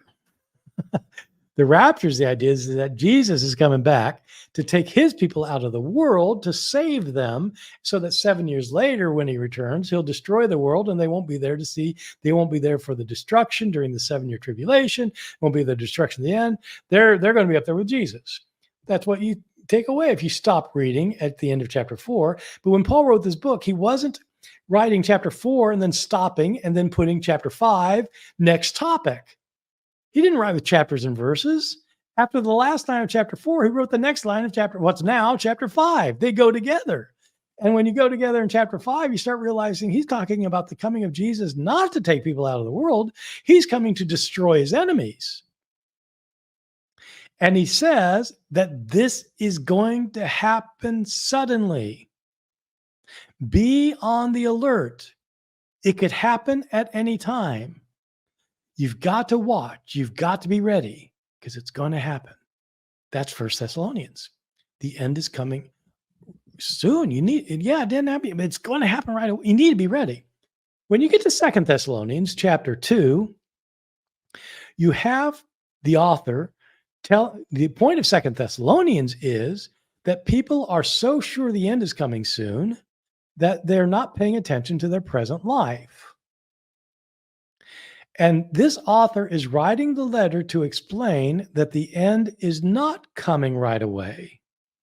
2 Thessalonians chapter 2, the author says, don't be put off by a letter allegedly by us saying that the end is coming soon. Look, it's not coming right away. There's a string of events that have to happen first. So you will know when it's ready to come. And he describes one of the things that has to happen is that the enemy of God, the figure that people often will call the Antichrist, first has to go into the temple of God and declare himself God. And then the force that is holding back the powers of evil will be let them go. And so there's this sequence of events that have to happen, including this figure opposed to Christ and God, declaring himself God, and then all hell breaking out. In other words, these things have to happen first. So don't be put off by somebody who's telling you it's going to happen right away. Well, that's what 1 Thessalonians says. You got to be ready. So is it like Paul changed his mind 2 weeks later? I mean, it's like, what? And so, boy, that sure doesn't look like it's written by Paul. So the parts that look like were written by Paul are ones that seem to be they're very, very close to 1 Thessalonians, because an author apparently is like copying bits or imitating bits. The parts that are his own composition are saying the opposite. So you get somebody to read that. And then what people do is they read 2 Thessalonians and they use Paul's second letter, to interpret 1 Thessalonians. And so they're using the forgery to interpret the Pauline and say, oh man, don't do it that way. What do you make of attempts to try to harmonize all these letters via co-authorship or the secretary hypotheses? So co-authorship theories are that Paul co-wrote his letters with others, as he says. He'll sometimes start off by saying, Paul and Timothy, to the Christians who are in, to the beloved of the saints, and so on. And so he'll start off by naming himself and another author, such as Timothy. And so some people have argued, look, if they're co-authored, you'd expect them, to be different because the co-authors are going to write differently. I had to look into this pretty seriously when I was doing my work on Paul for my books. And I noted that nobody has ever demonstrated that co-authored letters affect the style of the letter, because I think the reason is because co-authored letters are never co-authored. When Paul says, I and Timothy are writing you, he means I'm writing you and I'm with Timothy and we're both sending this letter to you, but there's one person writing the letter. You don't have people like alternating pens, like here, okay, you write the next sentence. Okay, I'll write the next. These are not committee products. And one evidence of that is that Paul uses the first person singular in these letters. He'll say Paul and Timothy, and then he'll say, I remember you in all my, it's in the first person, and he gives greetings in his own name. And so like Timothy is with him, but he's not co-authoring the letter. So there are two things. One is there's no evidence that co-authored letters ever differ. Like if you one author with different co-authors, there's nobody that's shown any literary differences among those letters. Secondly, Paul was not actually co-authoring these letters. He has somebody who's with him that he's sending greetings to, and he's saying they're sending this letter with me, but he's actually doing the writing of the letter. So there's that. So to say that since he co-authored one letter, not like it just doesn't. I don't think it works. The secretarial hypothesis is more commonly argued, and I think it's I also used to think it. I used this sort of thing I thought because people told me it was true, and so I assumed it was true. That sometimes in the ancient world, secretaries wrote letters for people, and so that's what happened. And so for an example of this is First Peter. A lot of people use this argument for First Peter that well, okay, maybe Peter, an Aramaic speaking person, who said to be illiterate in the book of Acts, so he couldn't write, and his language is Aramaic, and so and First Peter is written this high level Greek, and so it seems unlikely Peter would have written it, but a secretary wrote it for him. There are roughly 2 billion people in the world who believe this. And so I got really serious and started looking into what we know about secretaries in the ancient world. And a lot of what scholars say about it just is not true. If you look at what we know about ancient secretaries, when by secretary in this context, we mean somebody who's taking dictation at what an author says, writing down what the author says. And so a secretary in that sense. There were secretaries in the ancient world. Authors did use secretaries in the world. We know things about these secretaries because we have information about them that comes to us from the ancient world. You're better off trusting what they say in the ancient world than reading what somebody said about it in 1997. Somebody who didn't actually look at all the references in the ancient world. In the ancient world, there are different ways these scribes would operate. They would be taking dictation. They would hear what the author is saying. Sometimes they do it word for word. Sometimes if they were slow, they'd have to maybe go letter by letter. Sometimes they do phrase by phrase. Sometimes the author would look over the thing and correct it. Many times the author would not do it. But the scribe is taking down what the author wrote. We have only a very few instances, like a couple in Cicero, like a couple of instances where we know that that somebody gave a secretary the job, look, write this letter for me. In those cases, the secretary was writing a form letter, a kind of letter that the author always, look, just tell them I can't come to their dinner party.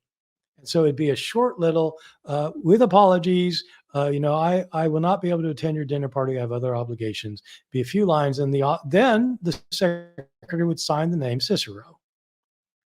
So that did happen for that kind of letter. We have no evidence of a scribe composing an essay.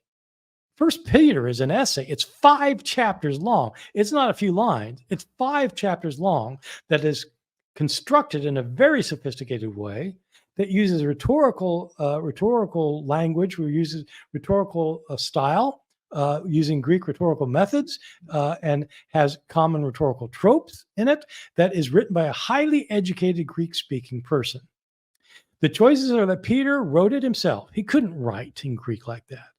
He dictated the letter. He couldn't dictate it in Greek that way. He didn't know Greek like that. He might have had, if he was on the mission field, maybe he had some clumsy Greek he could communicate with, like, somebody who comes to visit our country from another place, might put together a few, some sentences, or maybe can even carry on a conversation, but they can't write First Peter. and my students who have 12 years of education in English, including English composition, could never write First Peter. This is a high level person. So, okay, well, maybe he dictated it in Aramaic, and the secretary then translated it into Greek and put it in fine rhetorical style. Or maybe Peter told the secretary basically what to write, and he wrote it for himself. Okay, those would be two options that would work if they ever happened. What is our evidence that ever happened in the ancient world? Ever? I don't know of a single instance. So if somebody knows of single instances, they need to tell me, because I looked into it. That's what would be required, and so far as I know, it never happened. So you can think it if you want. Peter says that I wrote this letter through Silvanus. So people say, oh, Silvanus was the actual author. He must have been a Greek-speaking person.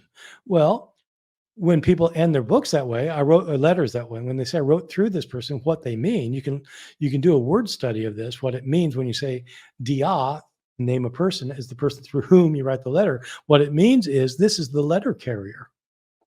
This is the person who's bringing you the letter. It's not the guy writing the letter. And so people can think that Peter wrote it if they want to say that's how he wrote it. But what is more likely to have happened? Something that happens all the time, including with Peter. In other words, someone claiming to be Peter when he wasn't. That happened a lot, probably a lot more than we even know about.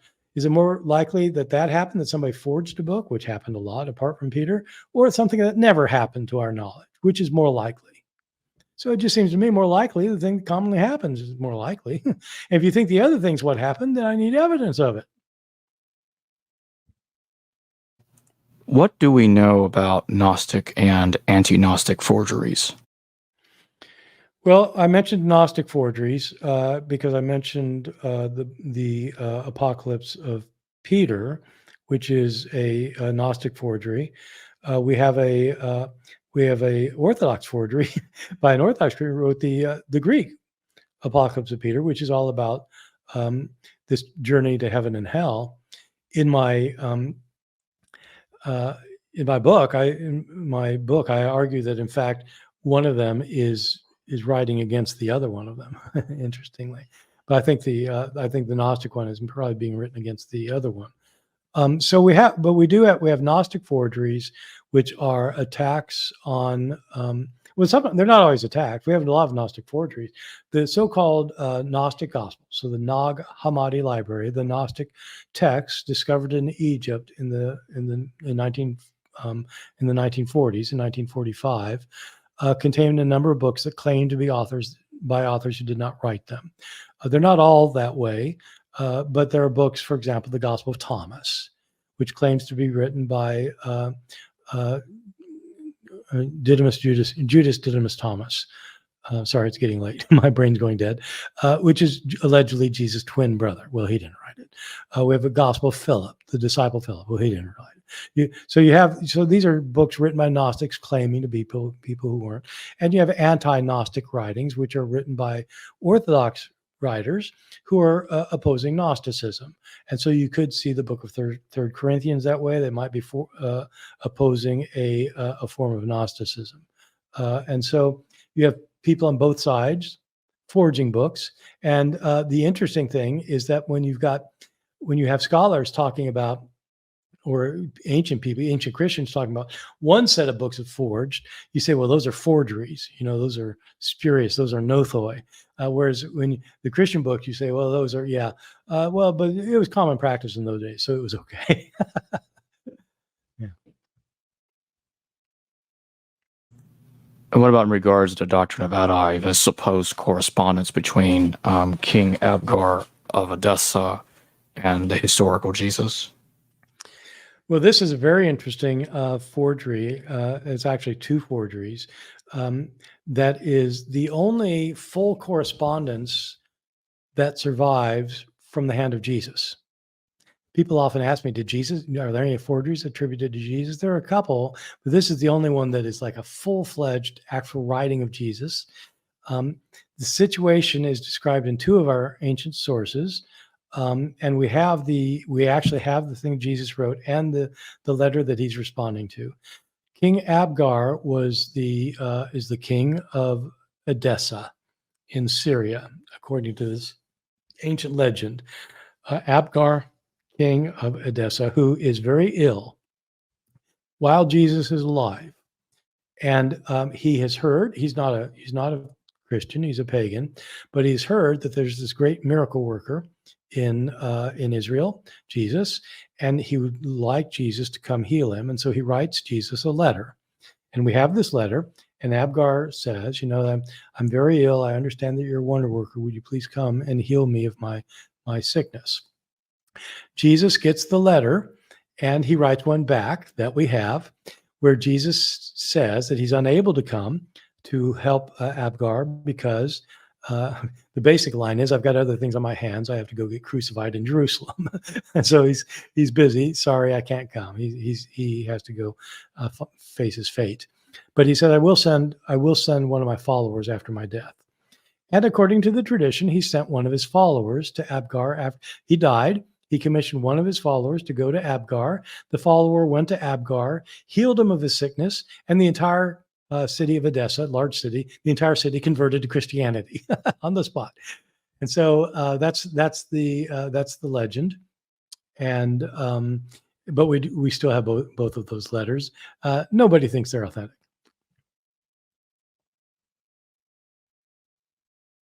What about the letters of Paul and Seneca? Right.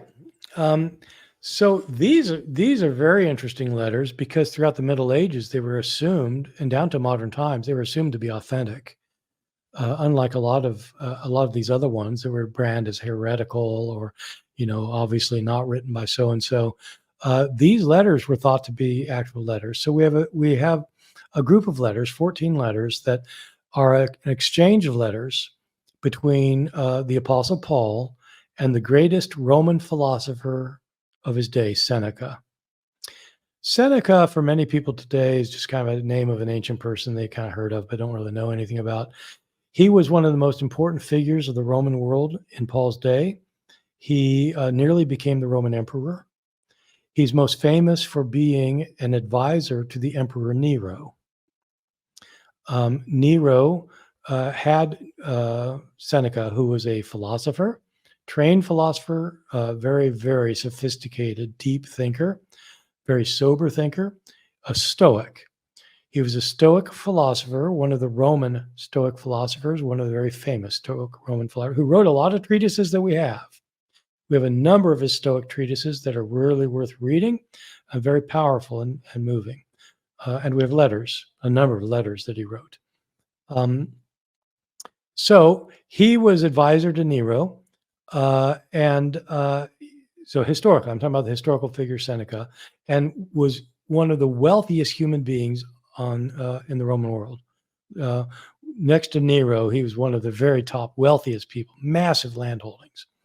So he was extremely rich and extremely famous and extremely well known for his very deep philosophy. So we have a set of letters allegedly between him and Paul. And so so he writes Paul and greets him, and he congratulates him on having such fine thoughts. And Paul writes him back, and they have a back and forth. And at one point, Seneca says that he's shown his letters and Paul's letters to Nero, who really thinks highly of Paul. And so they go, and so these letters go back and forth. Unfortunately, there's very little information in these letters that you'd really like. Like, there's not much meat in these, apart from Seneca praising Paul's great intelligence and great letters. at one point wishing that he wrote Latin better. his Latin skills were kind of minimal, according to Seneca. He needs to improve his Latin, and at one point he does mention the fire in Rome that happened in the year 64 under the reign of Nero. But otherwise, there's very little historical information or gossip. What you really would like are some courtroom gossip from the royal court, but no, you don't get much. And so there's a fairly banal exchange, the point of which seems to be to show that Paul was important enough in the Roman world. He wasn't just a nobody. He wasn't like a tent maker off in the boonies someplace. He was oh my God, he had high connections. He was connected with one of the most wealthy men in the empire. And the greatest philosopher who praises him for his brilliance. So it's meant to elevate Paul, these letters. Nobody today, they were shown to be forgeries in the 18th century, and they are absolutely forgeries. And there are lots of reasons for thinking so. One of which is that Seneca read Greek. Paul didn't have to write in Latin. But apart from that, there's really good reasons for thinking these are forged.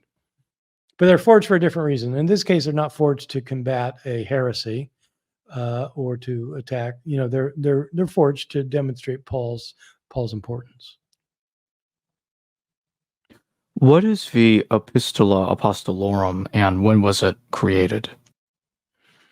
The Epistula Apostolorum, literally, that it's one of those strange writings from the ancient world that scholars continue to call by its Latin name, even though there's a perfectly good English name. I'm not quite sure why we do that sometimes and not others, but we do. Like we say the Protevangelium Jacobi, when we could just say, the Proto-Gospel of James. The Epistula Apostolorum means the Epistle of the Apostles. It's allegedly written by the 12 apostles. It is a book that is clearly not written by the apostles. And it is a book that is affirming a non-docetic understanding of Christ, where Christ is emphasized as being fully human, and the apostles are stressing this idea that Christ is a full human being. He's not an image. He's not a mirage. He's not God as a ghost. He's actually a human being, in opposition to heretics who might be Gnostic, might be something else, who are saying that Jesus was a phantom. And when was it created? It's a 2nd century text, late 2nd century. Can you tell us the difference between a fabrication and a falsification? Yes. So in both of my books, I try to stress that it's important to keep our designations clear and straight. Because people confuse things, and it just gets confusing. It's not that one word has to mean one thing or another. I mean, words can mean whatever you want, but if you want to communicate with people, you need to agree on what a word means. And so in my book, I tried to clarify the difference between words. So the words you asked about are fabrication and falsification. Let me first put them in contrast with forgery. Forgery, I said, is when an author claims to be somebody that he's not, when he's claiming to be a famous person, knowing full well he's not. Fabrication is when somebody makes up a story and tries to pass it off as something that actually happened. So you make up a story about Jesus. It didn't really happen, but you say it happened. And so the Gospel of Thomas has a story, the infancy Gospel of Thomas has a story of Jesus making 12 clay sparrows come to life. It didn't happen. Somebody fabricated that story. The story's not a forgery in the way I'm using it. It's not making a false authorial claim for itself. The story's not. The story is a fabrication. So a forgery is a false authorial claim. A fabrication is a fictional story passed off as factual. A falsification is when somebody is taking a written text, and changing it, falsifying what it says, for example, by adding something to it that the author did not write, or taking away something that the author did write, or altering the words of an author as he wrote them. That is falsifying the text. It's not forging the text. It's not fabricating the text. It's falsifying the text. That's what Christian scribes often did. And so in my book, Misquoting Jesus, where I talk about how scribes changed their texts, those are falsifications. Sometimes it's falsified intentionally. A scribe wants to change something. Sometimes it's just falsified. It's not the scribe's fault. He just like he makes a mistake or falls asleep or gets tired or whatever. But those are falsifications. Can you tell us about the unknown life of Jesus Christ forgery? Well, I'll tell you about this kind of forgery. So in my book Forged, I decided to end on a rather fun note. I don't do this in my serious book because it's already too long, and plus it wasn't. But for the last chapter of my book on Forged, I wanted to talk about the fact that this kind of thing continues, where people will write accounts of Jesus' life claiming to be apostles. Or sometimes they won't use a name. Sometimes they'll just claim to be an eyewitness. And so we have a number of these, and most of these appear to have been forged in the 19th century. And they're the kind of things that people still quote today to me. They'll say, well, yeah, but I read that Jesus actually went to India and there he learned from the Brahmins. And, and they talk about the missing years of Jesus between, the ages of 12 and 30. Where was he? Oh, he went to Egypt, and he learned the magic from the Egyptians, Egyptian, and you have these things, or you have an eyewitness account of Jesus being crucified. And that he's this person is writing that he saw it happen, and so you have these things. They go by, they're different ones by different titles. They've all been demonstrated to be 19th century forgeries. The people who wrote them often made a lot of money on them because they sold them as authentic accounts, an eyewitness account, or this is what, and they'll have discovery stories that will help people make people believe they're authentic. And so somebody will be on a trip to some monastery in Tibet, and the monks there have this ancient book written in some ancient script, and he'll look at it and he realized that it's an account of somebody who's traveling through back in the first century, and he happened to stay there and broke his leg and had to stay there or something in the monastery, and he writes his book about this man Jesus, and so he's an eyewitness to Jesus' life, and his book just happened to be in this monastery in Tibet. It's like you come up with something, you think, wow, that sounds convincing, and so he writes the book. And so that's the kind of thing that happened, that you get these forgeries. So I don't know what I do, 4 or 5 of them at the end of the book. Yeah. So it's kind of like today when I started teaching at Rutgers in the mid 1980s, the Hitler diaries came out. It was a multi-volume work of Hitler's diaries throughout the entire Second World War until the day he died. And people believed them. And they sold for millions of dollars, and they were proved to be forgeries. So same thing with Jesus.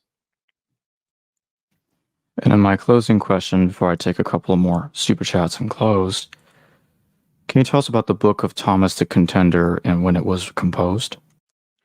So Thomas the Contender is one of the books that is found in the so-called Gnostic Gospels, discovered near the village of Nag Hammadi in 1945. So it's one of the Nag Hammadi texts.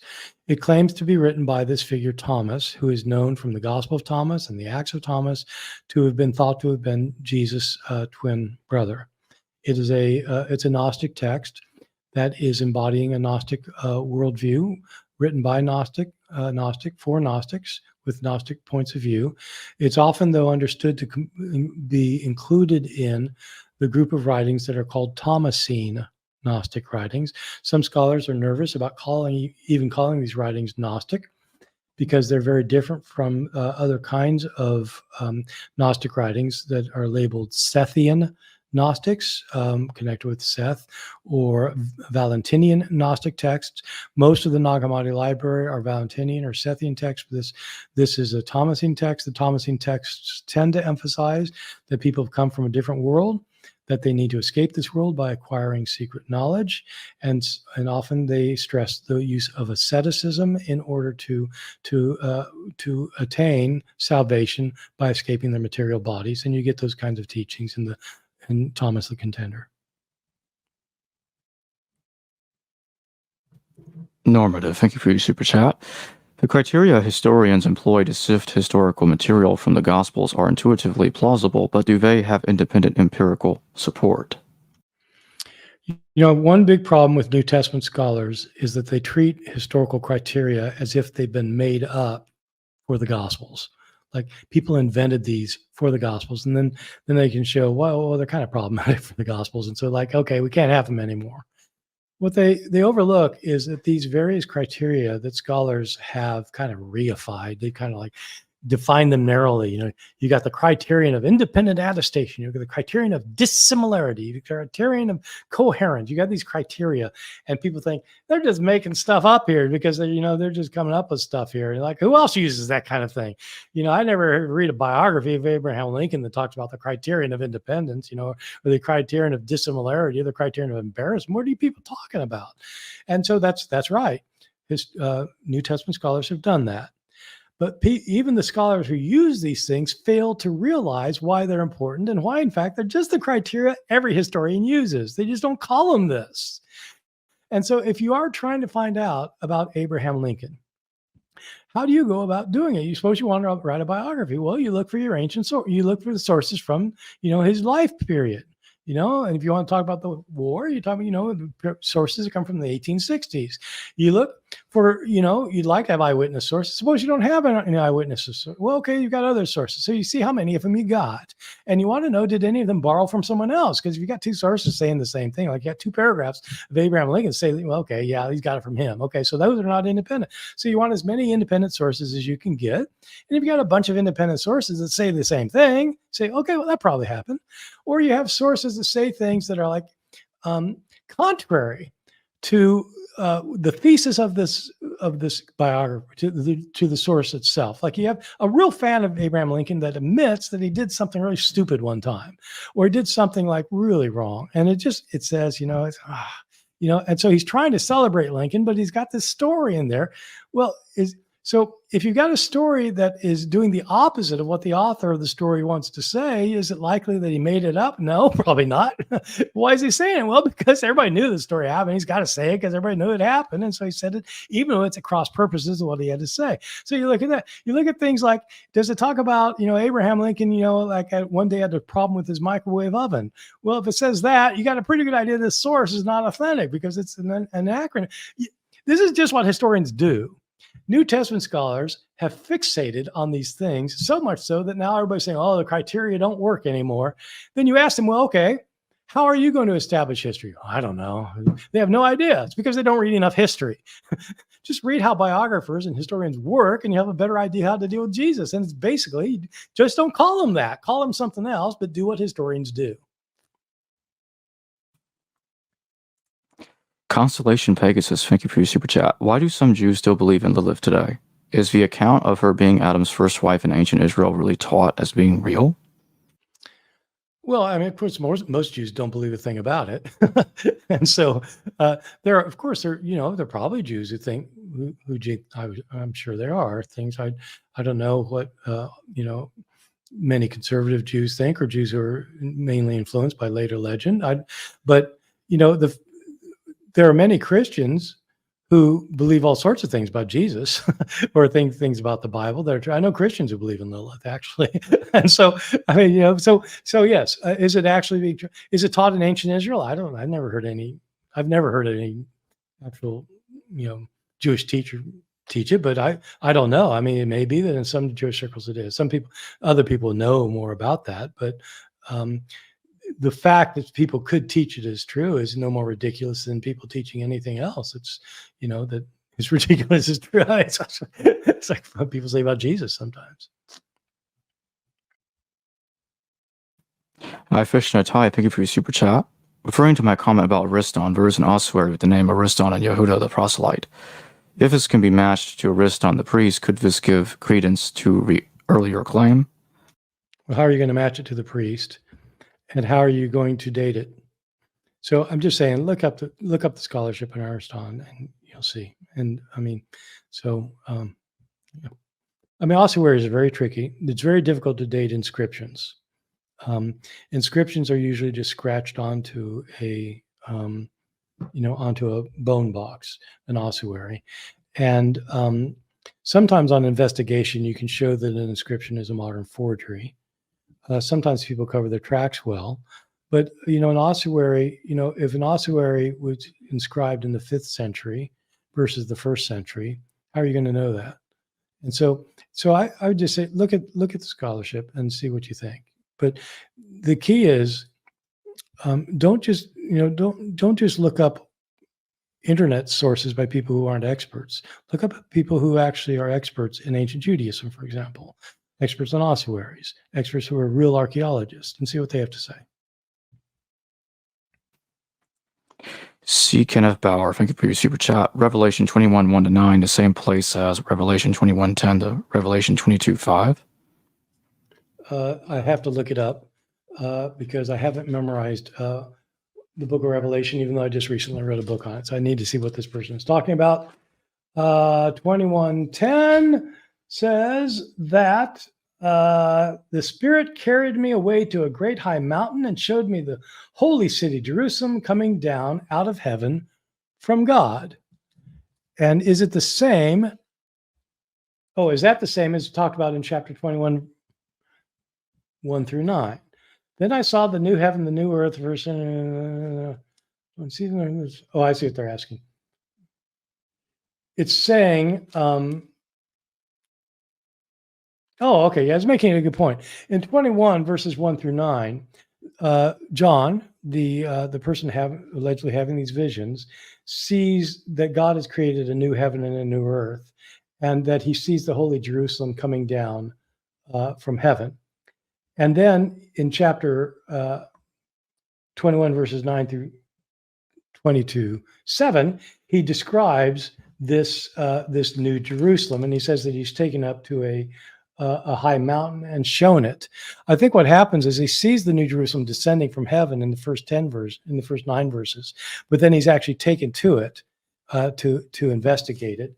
And this is that second half of the chapter then is where you get the description of it, including the gates of pearl, and the streets of gold and that kind of thing. That comes from the description. But I think, yeah, it's the same New Jerusalem. There aren't two. I think there's one New Jerusalem being described.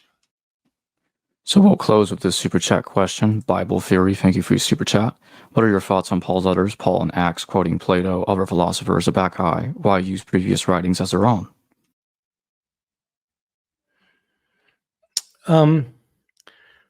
Paul never quotes Plato in his writings, and he doesn't quote the Bacchae. The Bacchae is a play by Euripides.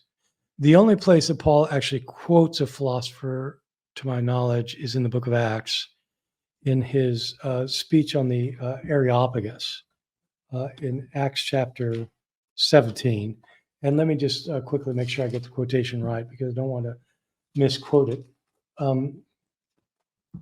So this is when Paul is speaking, and he says he's trying to show that the author is he's trying to show the Stoic and Epicurean philosophers on the Areopagus, Mars Hill, that God does not dwell in any physical facade, that God, in fact, is everywhere. He's not served by, that he doesn't live in shrines, but that he's in us. And then he says, for in him we live and move and have our being, as some of your poets say. That's a quoting from a book by an author named Aratus, Aratus. It's not by Plato. Some people have thought that you can detect some Platonic themes in Paul. More people suspect you can find some Stoic themes in Paul, especially in his moral philosophy and his ethics. I don't think that Paul read Plato. I don't think he read Stoic philosophers. I think that there were lines floating around in the common world, common sayings, and Paul may have heard about these philosophers and heard some kind of summaries of what they taught, but I don't think there's any evidence that he actually read these things, let alone mastered them. I think that was very rare for people to do.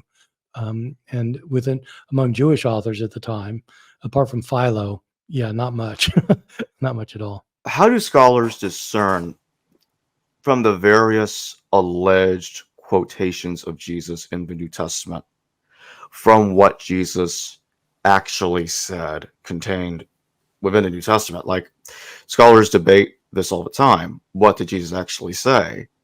Because I know at the Jesus seminar, they concluded he didn't say most of the things that that were attributed to him. Right. Yeah, that's right. So, yeah, it's a very important question. It's long been one of the central questions within the study of the New Testament. The difficulty is that we have different reports of his sayings in different gospels. Sometimes the two gospels report the same saying in different ways. And in some gospels, like in the Gospel of John, he talks about things completely different from what he talks about in the others. So one has to decide what did he probably say. Plus, we have gospels from outside the New Testament, and you have to figure out, well, did he say any of those things? And so what scholars do is they basically apply the same criteria they would apply to anybody trying to figure out what they really said. Today it's a bit easier because you have recordings, and so it's a little bit hard for a presidential candidate to say, "Yeah, I didn't say that." They have to say, "Yeah, I said it, but I didn't really mean it," or something like that. But with Jesus, you don't have that. And so how do you go about deciding?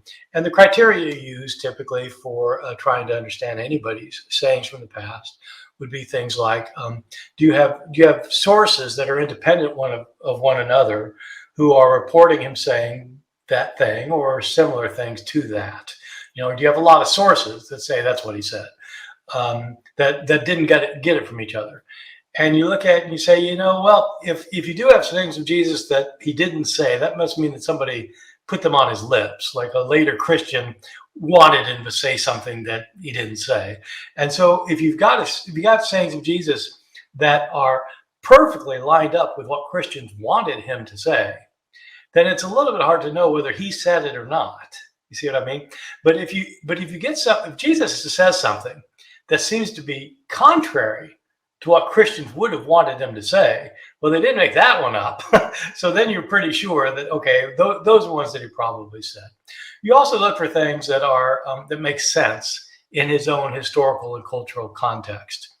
And so if you've got sayings of Jesus that really don't fit into early first century Israel, then it probably didn't say it. I mean, and sometimes you actually look for anachronisms. For example, if you open a cookbook that says it was written in 1890, and the recipe tells you to stick something in your microwave, okay, yeah, this was not written in 1890, and so you look for, that's called an anachronism, where it's in the wrong time period. So that's the kind of thing you look for. Multiple sayings, independently attested. You look, especially to the ones that you're pretty sure he would have said, would be ones that don't go along with what Christians would want to say. You've got to fit in the first century context, things like that. And would an example of that be something like, would an example of something that a Christian would not have invented is from being a saying of Jesus, like sell your clothes and buy swords? Would that be a good example of that? Well, that's a good question. It kind of depends how militarily oriented the particular Christian is. You may have some Christian who really believes in the revolution. And so, it's possible that that's put on his lips. But, given the fact that there's so many sayings of his that are more directed in precisely the opposite direction, you have to debate. And this is why scholars have these controversies, because some people think, well, that's more likely. Others think, well, that's more likely. And so you come up with the Jesus seminar making a list of sayings, most of which Jesus never said. And other scholars say, yeah, actually, I think he did say that one. But the two swords thing, I would say that's probably, it seems, I don't know, it seems unlike what Jesus says elsewhere. Maybe followers of Jesus were more revolutionarily minded, especially in the early decades. I don't know. But so that would be a candidate for something that somebody probably put on his lips, I guess. And what were the last words of Jesus? Like, what is most likely what Jesus, what was most likely his last words? And the reason I put it that way is because, like, I mean, as you know, the four Gospels don't agree with each other about what Jesus supposedly said, what his last words supposedly were. Yeah. So are we supposed to just default to what Mark says, or is there additional criteria that's utilized to try to sort out which one of them is authentic? Well, the argument for defaulting to Mark, I guess, would be because it's the earliest account. But it doesn't strike me that that's a very convincing argument, because even though Mark is the earliest, he's still 40 years later, being written by somebody who didn't know Jesus and wasn't there, and probably didn't know anybody who knew Jesus. So he's writing in a different language and living in a different part of the world. And so it's not a great source for something like this, because it's very problematic. I mean, the last words of Jesus would be the last things he says on the cross. Well, how many of his followers were there? In Matthew, Mark, and Luke, there weren't any. In John, you have Jesus' mother and the beloved disciple, but people have doubted whether that's accurate. And so there's no way recording these things. My sense is we have no idea what Jesus said at the end. We don't know. And so it's one of these things where you get the Gospels report different things. You're right about that. And it's very important when you're trying to understand this kind of question that you look at each Gospel carefully and see what it says and see how it differs from each of the other Gospels. And you look to see if there's anything in these sayings that seems to line up carefully with this particular Gospel's. In other words, you can make a really good case that Mark's cry of dereliction, my God, why have you forsaken me, fits perfectly well with the agenda otherwise. And you can make a very good case that Luke's final words, into your hands I commit my spirit, that those fit perfectly well with Luke's agenda. And they have different agendas in the portrayal of Jesus, and both of those sayings fit well with their agenda.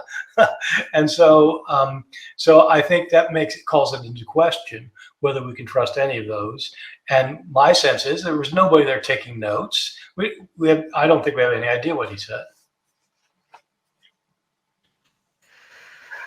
Scholars try to utilize the Gospel of Mark quite often in attempts to reconstruct the historical Jesus, since it is the first of the Gospels.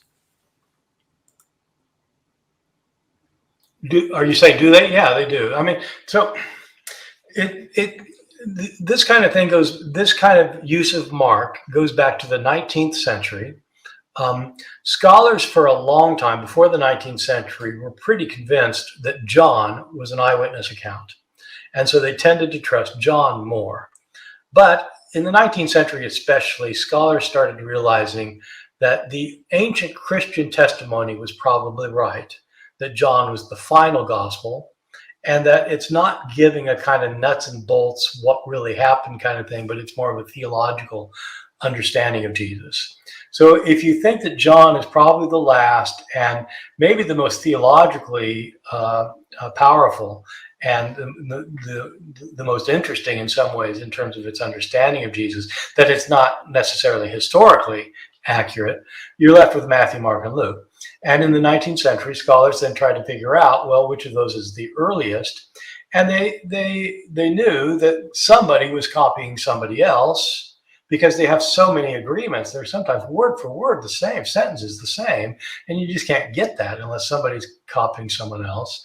And for a variety of reasons, they end up arguing that Mark was the first gospel and that Matthew and Luke had both used Mark. So it made Mark the earliest gospel. So in the second half of the 19th century, scholar after scholar wrote lives of Jesus. They'd write a book, the life of Jesus. And in their books, almost always what they would do is they'd use Mark as their basis. And Mark is the one that we can trust the most. And then they would fill out Mark's narrative with their own speculations based on their understanding of things. And so Mark was always kind of it. I'd say since for the last 70 years or so, almost all scholars agree Mark was the first. Most scholars agree that Mark is probably, by and large, the most reliable. But nobody thinks you can just take Mark's word for it and say, okay, well, that's it. Because Luke and Matthew had their own sources, John had his own sources. They're all based on their sources, and so you can't simply choose your favorite gospel and go verse by verse and say this is what happened. And so that's why scholars use these various criteria that I laid out at the beginning of how you evaluate. You look at all the sayings and all the gospels and evaluate them. But earlier is better, obviously. And so Mark, tends to get more attention than the others in some ways. And what were the primary reasons for dismissing the Gospel of John as being an eyewitness account? Well, there are a number of things. Like the other Gospels, John does not claim to be an eyewitness account. It's written in the third person about Jesus. The only place where the author uses the first person pronoun is at the very beginning. He says, that when the Word of God was made flesh, we beheld His glory. And so some people think, well, he's saying that he actually saw Jesus, which is, obviously a possible way to read it. It's, I'd say, more commonly read as saying, he revealed himself to us. That he's not saying that, I was there. If he was saying that I was there, then he doesn't say it anywhere else. And at the end of the gospel, he says that the disciple whom Jesus loved bore witness to Jesus. And he says, the one who has seen these things has testified, and we know that his testimony is true. Well, there he's differentiating himself from the eyewitness. So the first thing to point out is he doesn't claim to be an eyewitness either, certainly not explicitly, and I don't think implicitly. He doesn't claim to be John, the son of Zebedee, doesn't claim to be anybody like the other Gospels he's writing anonymously. If he was an eyewitness, if he was somebody who had been with Jesus, seen him do what he did, heard him say what he heard, you would almost certainly expect him to use the authority of his presence as to support his claims about Jesus. And he never does. It's always reported in the third person. Moreover, it's usually thought because of its more advanced theological understanding of Jesus, far more developed theologically than Matthew, Mark, and Luke, that it probably comes at a period. It's normally dated to the 90s of the Common Era, or even a little bit later, maybe. And if that's the case, then I don't see how it could have been written by somebody who was an eyewitness in the days of Jesus. The guy would have to be in his 90s or almost 100 years old, and that did not happen a lot in the ancient world. So I don't think so. It doesn't claim to be by an eyewitness, and I think it's certainly not. Mike JJ, thank you for your super chat. Michael E, thank you for your super chat. Without much new data coming in, how does innovation occur in the study of the New Testament? For example, is Jesus, Christianity is just a Greco-Roman myth, really a novel idea based on new findings? Oh, yeah. The idea that Romans made this thing up. Yeah, that's a new one. And it has no credit. No, I don't know. I mean, it's the kind of thing you'll find on the internet, and you'll find people writing books, but not scholars. I don't know any scholar takes it that serious. It's so easy to destroy that idea. It is innovation, and it's not based on new findings. It's based on somebody wanting to make some money or to stir things up. So where does innovation come from? There actually are innovative things that happen in New Testament studies, just as there are in the study of all antiquity. Roman antiquity, Greek antiquity, ancient Near Eastern antiquity and stuff. The way the innovation comes are from a couple of sources. One is new manuscripts appear. And so we continue to find new manuscripts, including manuscripts of the New Testament. I mean, every year it seems like some fragment or other of the New Testament shows up, and that helps us know a little bit more about what the original text said. Also, new writings appear. Not that long ago, 16, 17 years ago, I don't remember. Yeah, no, maybe 19 years ago, the Gospel of Judas showed up, a gospel that we knew about, but didn't have. That didn't help us know more about Jesus per se, but it helped us know a lot about more about early Christianity in ways. And so new discoveries help. The other thing that helps is that as scholarship develops, we just learn more. I mean, it seems crazy that you can learn more, but we are actually learning more things about the ancient world all the time through diligent research. In a lot of it's detailed research that has wider implications. And so, I'll give you an example from my book, Misquoting Jesus, which is how you introduced this. For almost all of modern scholarship, when scholars were trying to figure out what the words of the New Testament originally were, given the fact that we have so many different manuscripts. We have lots of different manuscripts of the New Testament, and people tended to think that the only thing that mattered was finding the original text of the New Testament, and they consistently maintained, not always, but consistently maintained, that scribes never changed their writings of the New Testament when they were copying them for theological reasons. And now we just know that's completely wrong. And that's just been within the last 40, 50 years. That there were a couple of people who suspected that before, but the full studies of this haven't happened until fairly recently.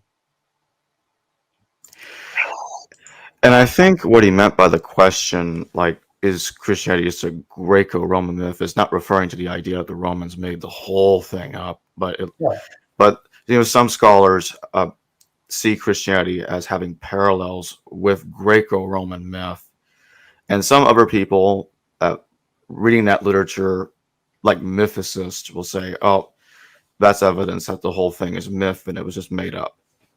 Yeah, well. I wouldn't say that such as mythicists. They're the only ones who say that. Right. There are other people who say that. So, scholars have known, Christian scholars since the 2nd century have known that there are similarities between the stories of Jesus and the Greek and Roman myths. So that's not a new discovery. That's an old discovery. And when you have mythicists, when you do have mythicists coming up with their kind of explanations for who Jesus really is, he's really a sun god that got crucified in the heavens or something. Yeah, they're just making that stuff up. There aren't data behind it. Which ancient sources say that, for example? So you just make it up. It doesn't mean it's wrong because somebody made it. Maybe they have a keen insight, but most of it's like information and data. So, but that would be right. That's not based on new data. That's just old data that people have interpreted in different ways. And what about the Q source?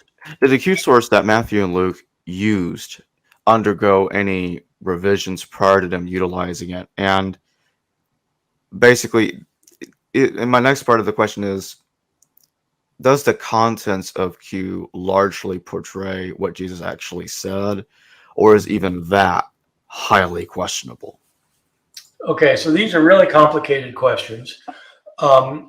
And we could do an entire show on this. My friend Mark Goodacre has written books on this. So his books are meant to show that Q never existed.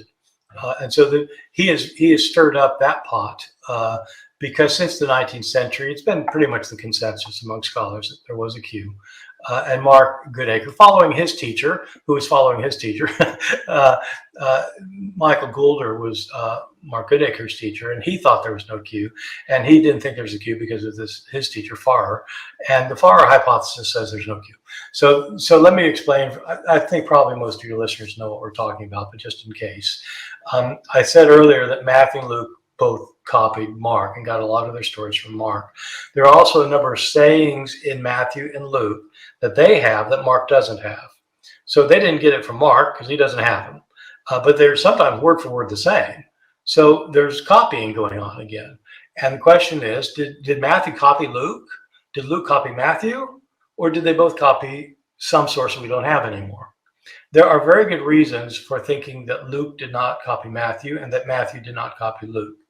Mark Goodacre's solution to this, the Farrer hypothesis, is that actually Matthew copied Mark and that Luke copied both Matthew and Mark. That's why you get the similarities between the three.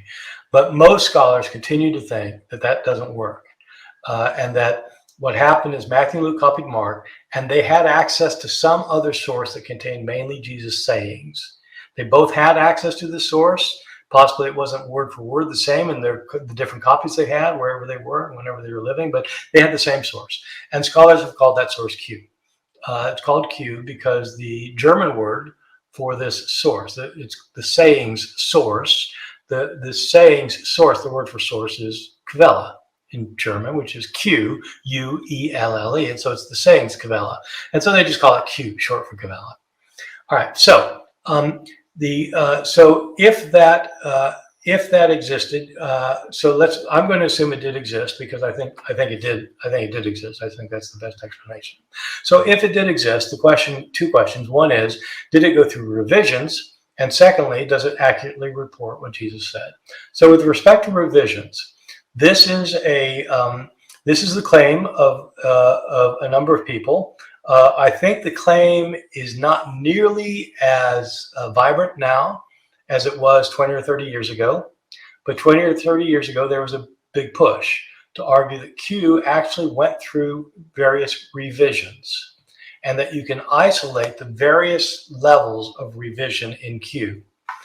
This is a very tricky business because we don't have Q.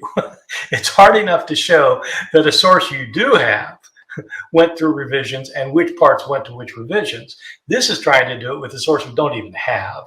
And many people think that is just too speculative. You just can't do it as much as you'd like to. And it is worth noting that the people who really liked this hypothesis tended to be people who had a particular view of Jesus. So just to kind of get in the weeds just for a second, scholars since the beginning of the 20th century have largely argued, it's not everybody's view, but the majority view has been that Jesus was an apocalyptic preacher who said that the world was going to come to a crashing end soon, that God was going to wipe out everything opposed to him, and he's going to reward his followers and destroy his enemies. And that was going to happen soon. So this is an apocalyptic view that Jesus is predicting the imminent end of the world. In the 70s and 80s, 1970s and 80s, and into the 90s, there were a number of scholars who didn't like that view of Jesus for one reason or another. And they argued that Jesus was not predicting an apocalyptic end that was soon to come. One of the problems they had with claiming Jesus did not claim that, one of the problems is that our two earliest sources, Mark and Q, consistently do show Jesus saying that. So what do you do with that? Well, what they did with Q is they argued that Q actually went through numerous revisions. The first edition of Q, the one closest to Jesus, the first edition did not have apocalyptic materials in it. It was only at a later stage that apocalyptic materials got added to it. Therefore, our earliest source does not have Jesus as an apocalypticist. Okay, so it fit their agenda very well. But other scholars looked at it and said, actually, it's kind of hard to come up with multiple layers. And so they had Q1, Q2, and Q3. And so by the time you get to Q3, you have an apocalyptic Jesus, but that's later. So I don't think today most people are doing that. So at least that's my impression. If there was a Q, and I think there probably was, all we know is that it was probably a document, must have been written, had to be in Greek, that Matthew and Luke had access to, that mainly had sayings of Jesus. Is it necessarily accurate? Your second question. Does it represent what Jesus really said? Subject the sayings of Q to the same criteria that we do to other bits of the gospel. Sayings, what Jesus says in this verse that's found in Q, does it coincide with what he says in other places, in other sources? Can you fit it into the first century? Is this something that a Christian follower would have desperately wanted to put on his lips or not? So those are the criteria. A number of things probably are authentic, and a number of them are probably not authentic. And you have to go one by one.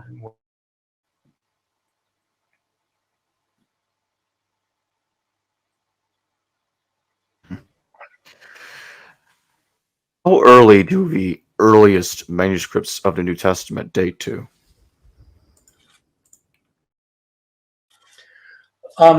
So it's usually thought still today that our very earliest manuscript is one that's called P52.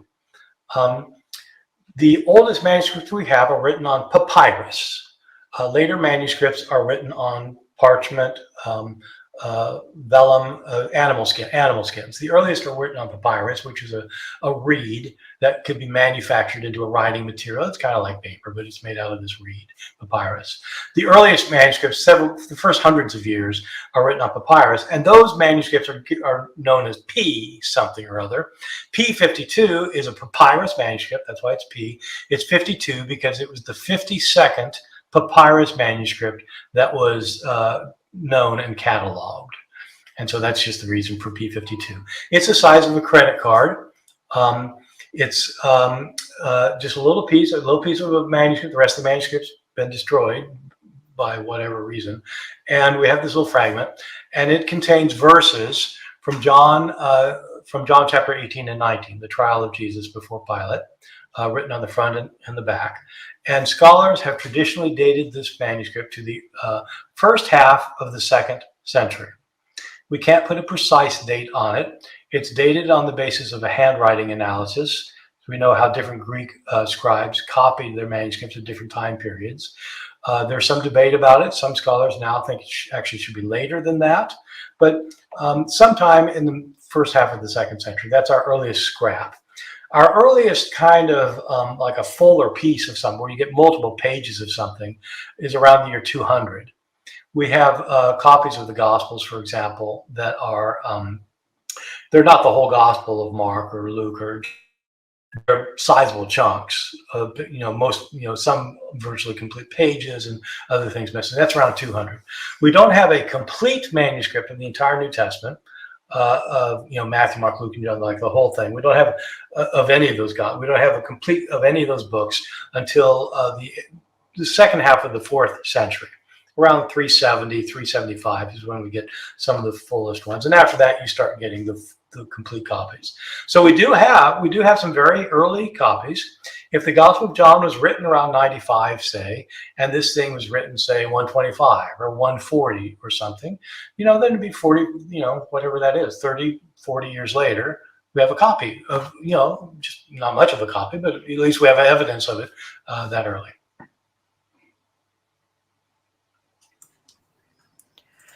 JM, thank you for your super chat. Michael E, thank you for your super chat. Did the Johannine community exist? Love your podcast, Dr. Ehrman. Thanks. Yeah. So as you know, I've got a podcast called Misquoting Jesus, and and Michael apparently listened to the episode where I interviewed my colleague Hugo Mendez, who is writing a book trying to argue there was no Johannine community in the sense scholars have argued since the 1970s. I hope he's wrong, because I've always taught it, but he's got some pretty convincing arguments. I don't know. So I don't know if it exists or not.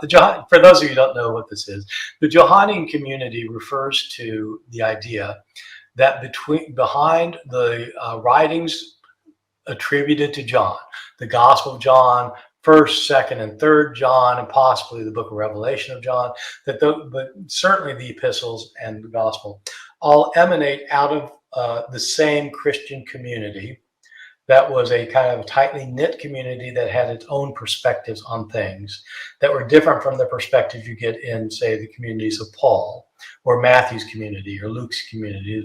It was its own community, and the similarities among these various writings can be attributed to the fact, taken as a fact, that they were written by authors with similar theological views in the same socio-historical context, the same community. Hugo Mendez, this has been an orthodoxy among critical scholars since the writings of J. Lewis Martin, his very important book, History and Theology in the Fourth Gospel, and Raymond Brown, his book, The Community of the Beloved Disciple. These were two really influential books, and they very interesting book, very, very, very good books. But Hugo's trying to argue that, in fact, it's not true. And that you can't line this up with a community. So his book is going to be revolutionary within our field. I'm holding on to the idea of Johannine community for now. And I think it's especially a useful way of understanding what's behind the Gospel of John. I'm not as bothered about 1st, 2nd, and 3rd John.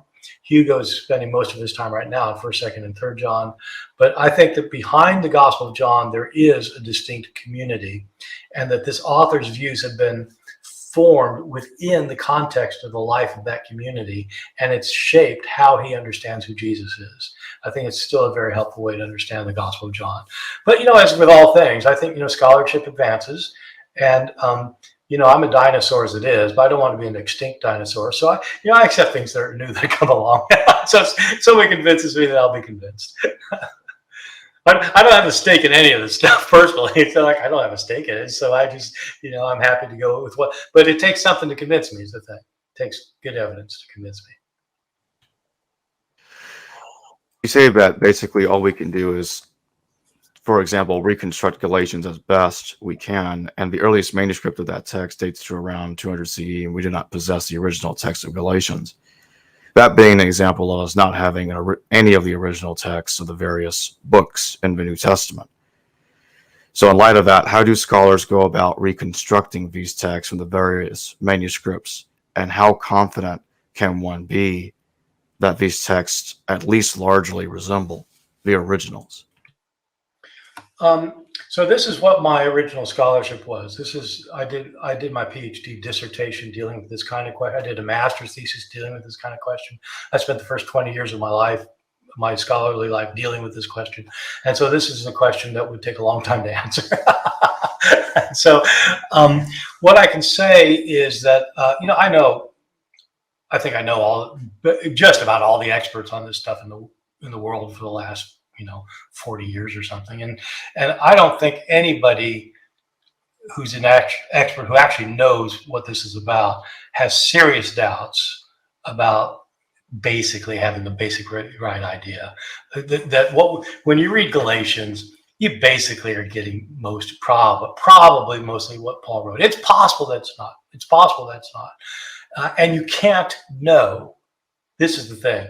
People get upset with me because I say, well, we basically know, but you can't know. And they say, well, you just said you can basically know. Yeah, okay. So fundamentalists are really interested in knowing exactly which word was written in each place. You've got to know exactly what's going on. You cannot know that. You probably have a pretty good idea. With something like the letter to the Galatians, let me explain the complications here, because it's really, in fact, when I explain the complications, half of your people listening is going to say, yeah, actually, we can't know. But experts do think you can basically know. But here's the complication. Paul dictated the letter to the Galatians. And it's not just one community. Galatians is an entire region throughout what is now, if you think about Turkey and you go to the center, you go north to south, kind of north to south in the center, that was the region of Galatia, and there were numerous churches there. Paul's writing this letter to these numerous churches. And so that's interesting. Does it mean that he wrote one letter and each church copied it for the next church? Or does it mean that he wrote one letter and different scribes, while he was dictating it, wrote down the letter that he dictated? Did he write multiple copies? Did he make multiple copies? He didn't do it himself, because at the end of his letter, he says, see with what large letters I'm writing you, at the very end of Galatians, which is almost always taken to mean that some scribes written out what he dictated, and at the end he added his little postscript so they would realize it's really from him. Okay, so he dictates this thing, and we don't know how many he dictated, just one or many. So when he dictates, what if the scribe who's taking down the dictation writes a word wrong? He hears one word and it's a different word, or somebody in the room coughs. Or the scribe's attention strays for a second. What was that? Oh, okay. So what if he changes? What's the original text? Is it what Paul said, or is it what the scribe wrote? Well, we have no access to what he said. But what if the scribe wrote something wrong? Is the wrong thing the original text? And suppose there are 10 copies of it that Paul sent out. Well, if he sent out 10 copies, what if those 10 copies were slightly different from each other in places? Which one's the original text? And then it gets copied, and the copies get copied, and all 10 of them get copied and copied and copied, and we don't have any copies for 140 years when we get a copy. Well, which one is it the copy of the 10? And what if what happened was you had these 10, 9 of them got burned in fires, 1 of them survived, but it got copied by some other scribe who changed a few things. Then the original got lost. Then all the other copies came from the copy that the scribe changed, so that our surviving copies all go from the changed copy, not from the original copy. See what I'm saying? And so like, so that shows the difficulty, and that's why fundamentalists just are, they really cannot claim that we know what these words were. We don't know. But if you're just thinking kind of practical probabilities, when somebody copies a letter of Paul, they, as a rule, are not trying to write their own letter. They're copying somebody else's letter. If they want to make their letter, they just write a letter. And so it is possible that scribes radically changed the letter to the Galatians. But if they did, among none of our hundreds of copies of it do we have any evidence of it. And so what we do have are lots of little changes and sometimes big changes. I mean, not huge changes, not like we have entire paragraphs missing or in different manuscripts, but there are changes in Galatians and in all the books of the New Testament.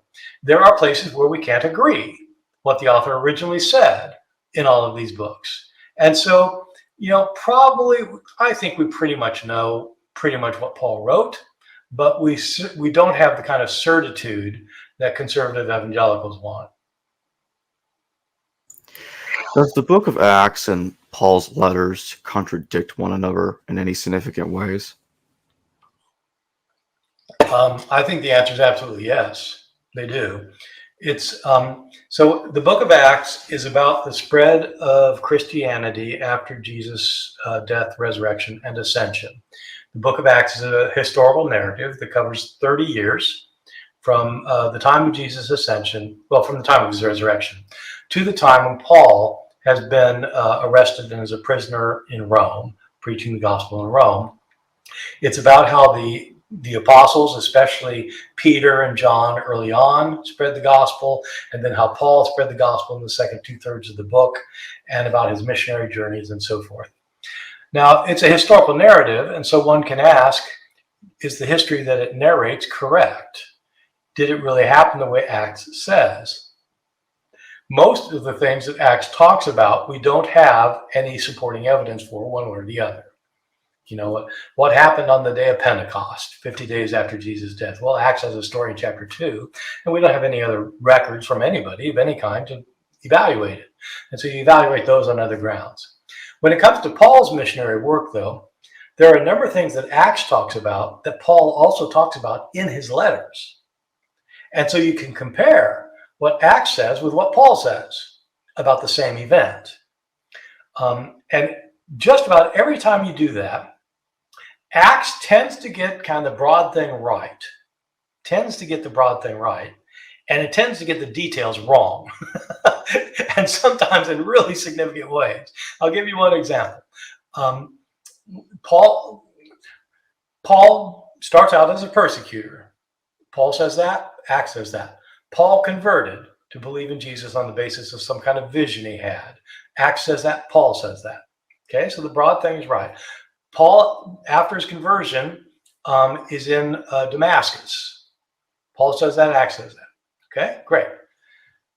Paul, in telling that part of the story, tells the Galatians, this is Galatians chapters 1 and 2, he says, when I converted, I went to Arabia, and then I went back to Damascus. I was there for 3 years, and I did not consult with the apostles who were before me.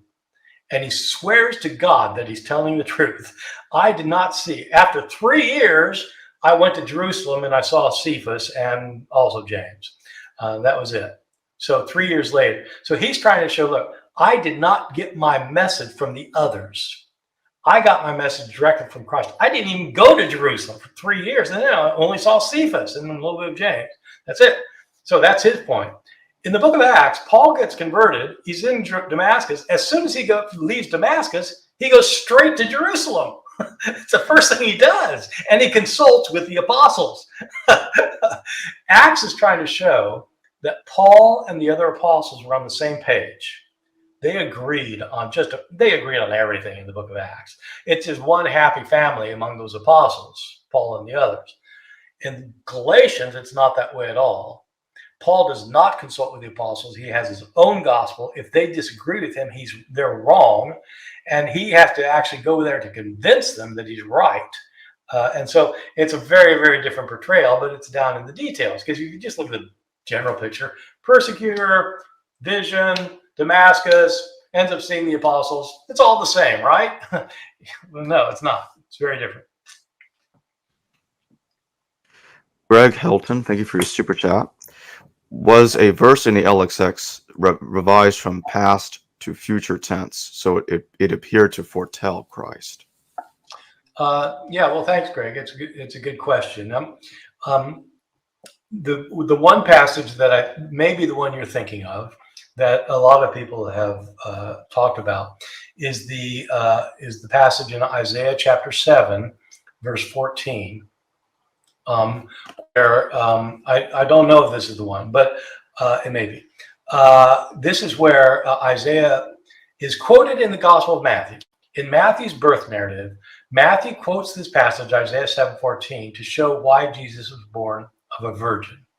And Matthew quotes the verse as saying, "Behold, a virgin shall conceive and bear a son, and you shall call his name Emmanuel, which means God with us." So a virgin will conceive and will have a son, and then you call him Emmanuel. When you actually look at the Hebrew Bible, Isaiah 7:14, it's worded very differently. For one thing, it doesn't use the word virgin for this woman. It doesn't use the Hebrew word virgin, Bethulah. It uses the Hebrew word for young woman. A young woman. And that word alma, young woman, it could mean a young woman who's a virgin. It could mean a young woman who's not a virgin. It has nothing to do with her virginity. She's a young woman. So a young woman has conceived,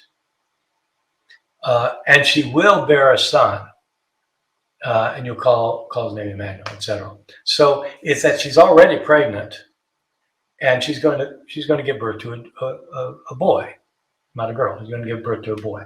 Okay, so the question is, did the Septuagint revise from past to future?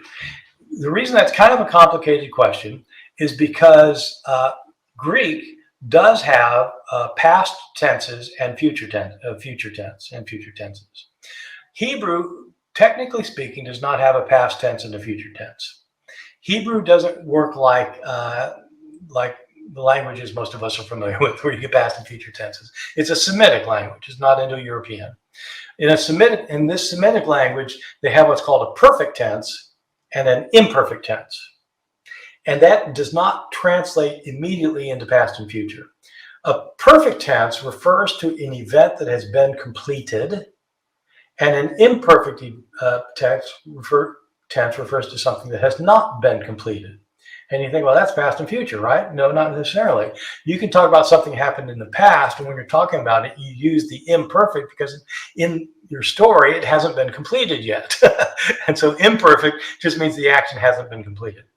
The verse in Isaiah 7:14 uses a perfect tense for this woman having conceived. It means she's conceived and it's over and done with. She has conceived. The Septuagint, when Matthew quotes it as a future tense, will conceive. He's basing his translation, not on his rendering, not on the Hebrew, but on the Greek Septuagint. And so if the Septuagint had kept it in the past tense, Matthew would not have been able to use it probably to refer to the virgin birth.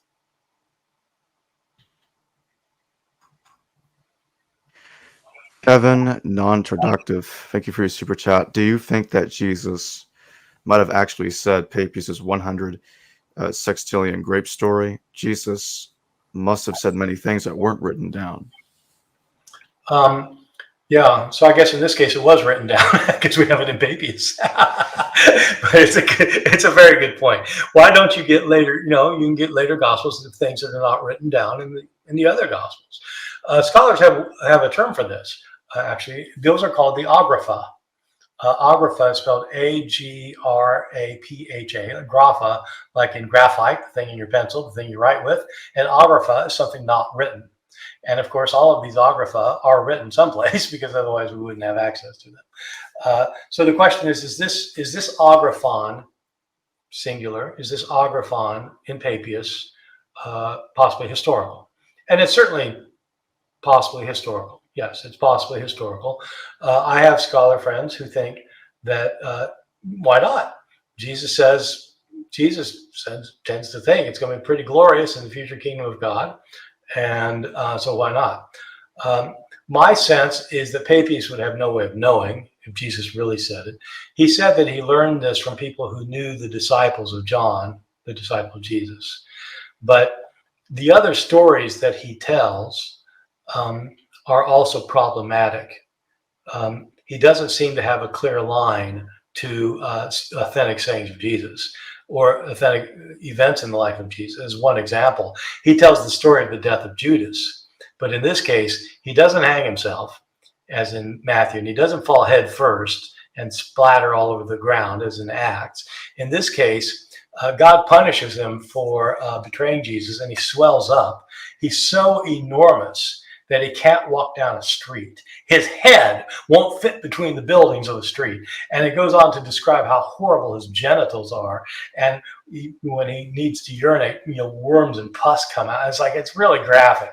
And eventually he kind of blows up. I mean, I don't know. And so it's just, yeah, okay, it's possible that that's what really happened. It's possible, but it doesn't seem likely. And I put the same about the Jesus thing where he says that, every vine will have 1,000 branches. Every branch will have 10,000 branches. Every will have 10,000 boughs, and every bough will have 10,000 sticks. Every stick will have 10,000 grapes. Every 10,000 clusters. Every cluster will have 10,000 grapes. Every grape will yield 10,000, vats of wine or whatever. It's like, I don't know. It doesn't seem consistent with the kinds of sayings that you get of Jesus in the New Testament, where you might have 30 and 60, 100-fold yield of wheat, but you don't have, 100 sextillion. So I'm not sure it's really consistent with Jesus' teachings otherwise. How different are the various manuscripts of the New Testament text? This is not something that can be quantified in the way that you can say, well, they're 76% different. You can compare two manuscripts to each other and see how different they are, but it's very hard to know how to count. This is actually related to what I did for my PhD dissertation. It's trying to calculate the resemblances among manuscripts, and it's a very, very tricky business. How do I put it? There are hundreds of thousands of differences among our manuscripts, and even conservative textual critics today, some evangelical textual critics, think that there are something like 500,000 differences among our manuscripts. Everyone agrees the vast majority of those are completely insignificant. They don't matter for anything. Most of them, the vast majority of them, you cannot replicate in an English translation. So they're different in the Greek. You can't even show the difference in the English. And so they don't matter. Some of them matter a lot. How many matter a lot? I don't know, hundreds, but not 500,000. Some manuscripts are quite different, but they're still recognizably the same. Any manuscript you have of Galatians is basically the same. There will be differences that interpreters take very, very seriously because the differences can matter a lot. Sometimes these differences affect the entire meaning of a passage. Some of them affect the entire meaning of a book. You can easily illustrate this with the Gospel of Luke, for example, which is I did a podcast on the scribal changes of Luke for my Misquoting Jesus podcast, where I showed that they just take a handful of these things and just completely changes what Luke's trying to say. So they're small, even if they're small changes, they can matter a lot. A really good book on this that I like, that I had nothing to do with, is David Parker's book, The Living Text of the Gospels, where he shows how different gospel manuscripts can be. And I think it's a really interesting book. He asked me to read it before he published it. He wanted me to give him some feedback on it. So I read it, and he had this chart where he had these 3 columns of the story. And I read it, and when I read through, I was just reading these columns, and I thought, why is he presenting a Matthew, Mark, and Luke thing? Why is he presenting the story in Matthew, Mark, and Luke? Because they were so different.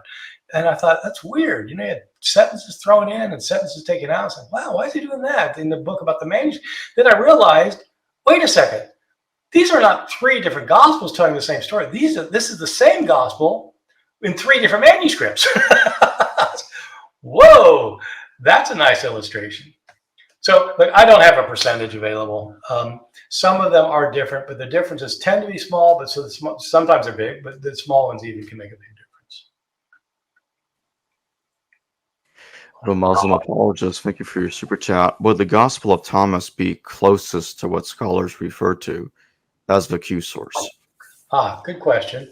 And it depends what one means by closest.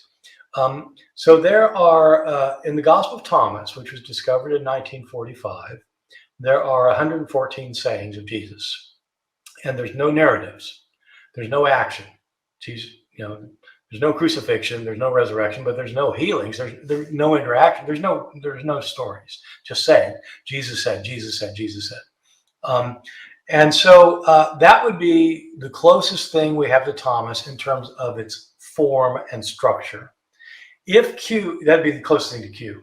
If people are right, that Q is basically a list of Jesus' sayings, then Thomas would be one of the closest things we have to, at least early on, one of the closest things we have to it. It'd be a sayings source like Q. And a number of the sayings in Q are found in slightly different forms in the Gospel of Thomas. So there's also overlap. But it's not close in the sense that if you read Thomas, you're reading something like Q. It's a very different document, and it has a lot of things in Thomas. There are a lot of things in Thomas that you would never ever have found in Q. About half of these sayings strike modern readers who are familiar with the Gospels. About half of Thomas's sayings strike modern readers as very odd because they're not like the Gospels. And these odd sayings, it just shows these things are not like the stuff you would have found in Q.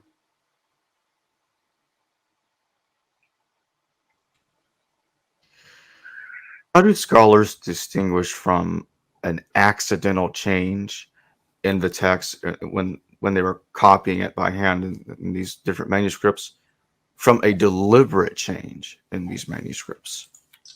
Yeah, that's a good question. So the question is, you've got a scribe copying a manuscript, and so he's got a manuscript and he's copying it, and he words the verse differently. He words the sentence differently from what's in his copy. And is it that he just messed up, or do you want to change it and change it intentionally? Almost everybody's convinced that both things did happen. When you have something like the story of the woman taken in adultery, which was added to the Gospel of John by scribes, it wasn't an accident. It wasn't by a slip of the pen. It's not like misspelling a word because you're not paying attention. Somebody added an entire story. Okay, so that's probably intentional. It is sometimes it's pretty obvious that there are accidents. Most of the vast majority of the changes must be purely accidental.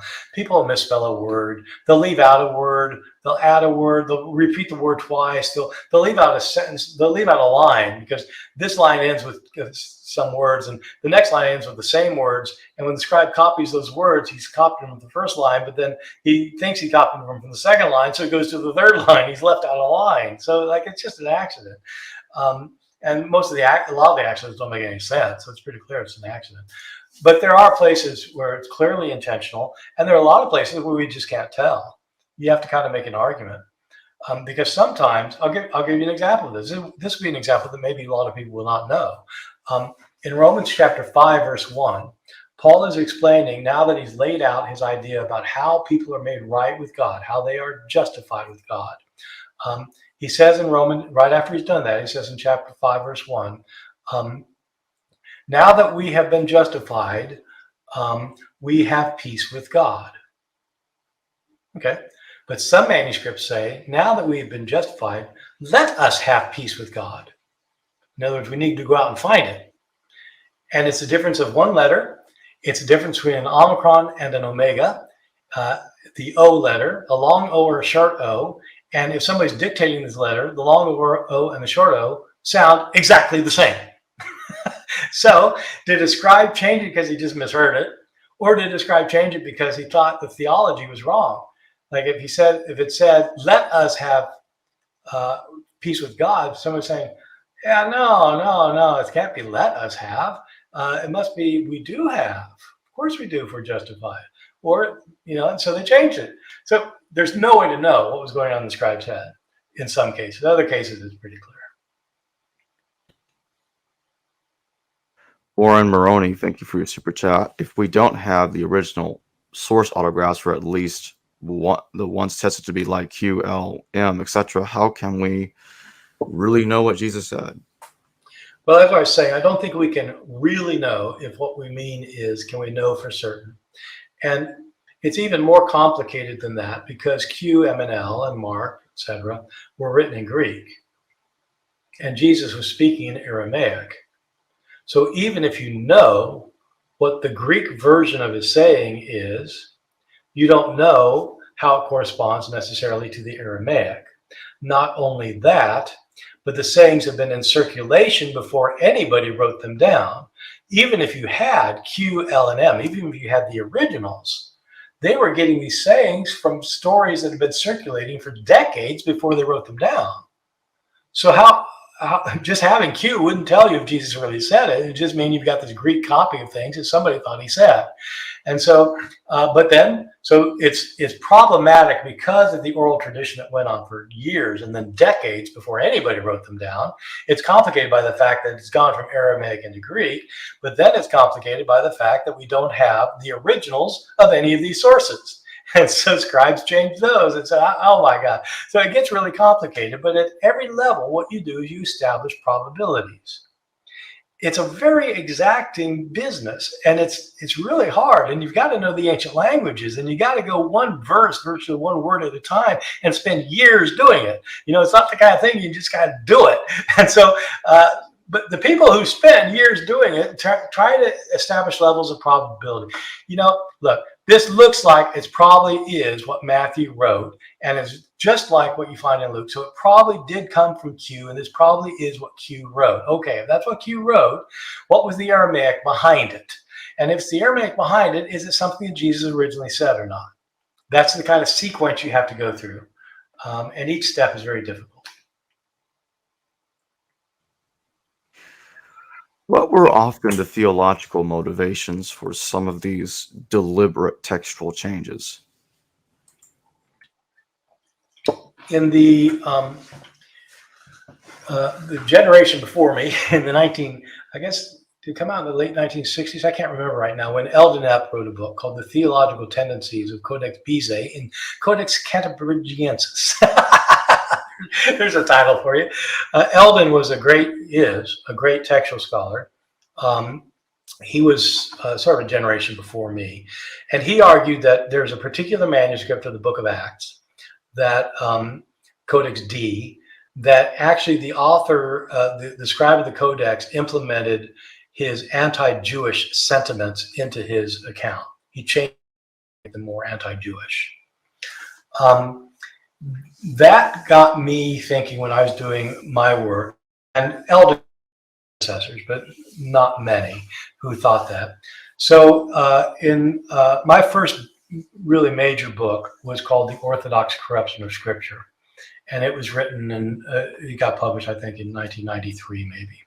And what I did is every manuscript difference that I could find in the entire New Testament, verse by verse, to examine whether it looked like the changes could have been made because of Christological issues, because of controversies over who Christ was. Was he fully human but not divine? Was he fully divine but not human? Was he what, this, that, and the other thing? And I categorized every one that I could find, and that's what my book is, The Orthodox Corruption of Scripture, which argued that there are dozens and dozens of important, some of them really important, changes of the text that appear to have been made intentionally, that changed the meaning because of Christological controversies. That's the main theological controversies that we know about. but other people could do other kinds of books. I had a PhD student, for example, write a book many years later. Wayne Canaday published a book that tried to show that Christians trying to defend the Christian faith against pagan attacks changed their manuscripts in places to make the Bible, the New Testament, more suitable for use against opponents, pagan opponents. And he tried to show that. And Kim Haynes-Eitzen and others have written to try and show how views of women have changed in manuscripts and so on. So there are some, but the one particular theological one that we know about are the Christological controversies. And I don't know if that's the majority of the changes, but they're the ones I know. I think they probably are. John D., thank you for your super chat. Do you think that there's anything to Richard Miller's idea that the early Christians didn't hang their hat on the Gospels being literally historically true? I don't think so. But you can't know for sure. And the reason you can't know for sure is because we don't have any readers' reports. When you're a sophomore in high school, you got to do a reader's report. Report what's in this book. We don't have any of those. What we have fairly soon, at least in the 2nd century, are Christian authors talking about the Gospels and quoting the Gospels. And in every case, they appear to think that they were literally true. They never take them as pure metaphor or as non-historical. They might think that they have metaphorical significance or theological significance, but it's never at the expense of them being literally right. The early readers appear to have all taken them as literally true. I think many people today are inclined to think, oh, they couldn't have. Really? Come on. But, in the 21st century America, many of us might look at stories in the Gospels and think, there's no way a sane human being can believe that. But, the reality is that over, probably around 2 billion sane people do believe it still. And there's no reason to think they didn't in the ancient world. I don't know of any credible reason to think that they were not taken literally. And in the earliest references to them, they are taken literally. So I think they were taken literally. What do you make of Irenaeus suggesting that the Gospel of Mark portrays a separated Jesus from the Christ, similar to that of the Gnostics who embrace a separationist theology? I don't think Irenaeus takes that view. I think he argues against it. So I'd have to see what passages you're referring to. Irenaeus, he does refer to Gnostic groups that appear to think that when Jesus was baptized, as he is in the Gospel of Mark, and the Spirit of God came upon him, that was when the eon from the pleroma entered into Christ. So in Gnostic think, okay, I guess I need to back up for a second.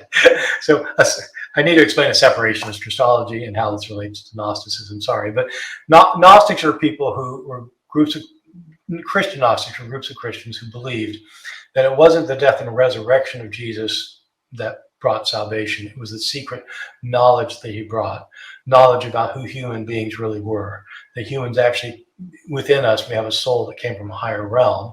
And if you know yourself, you know who you really are, then you're given the knowledge necessary to return to this higher realm at death.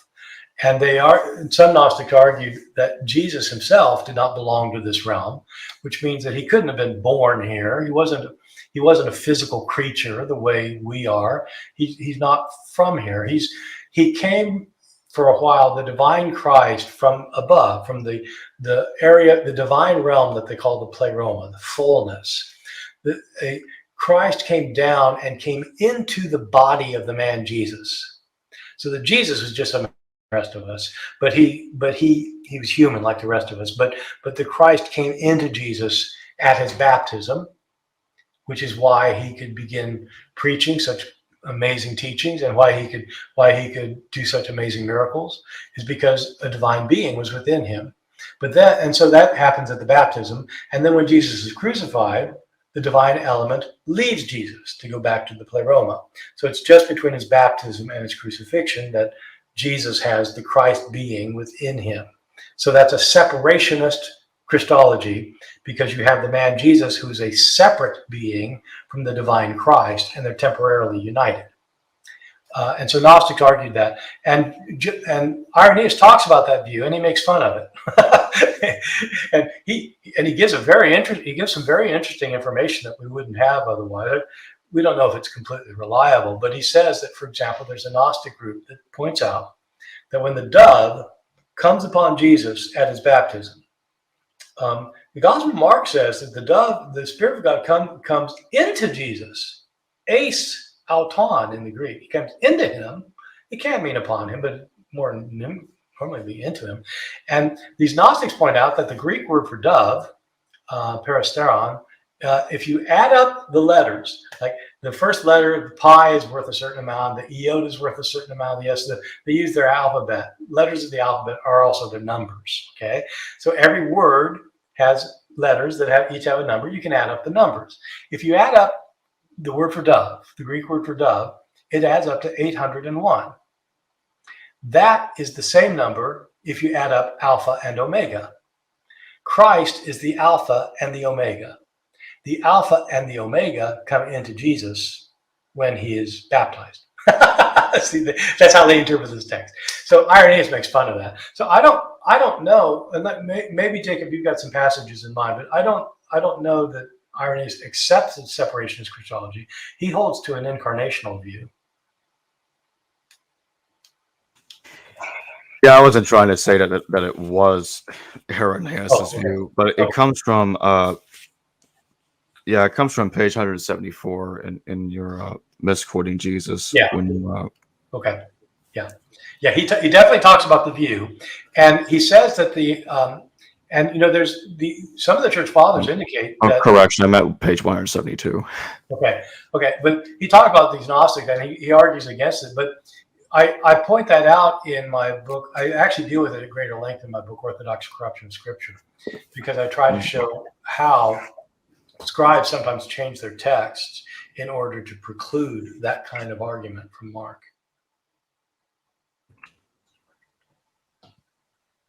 Warren Maroney, thank you for your super chat. Did the earliest Christians have the highest Christology as we do today, especially in light of adaptionism, subordinatism, development?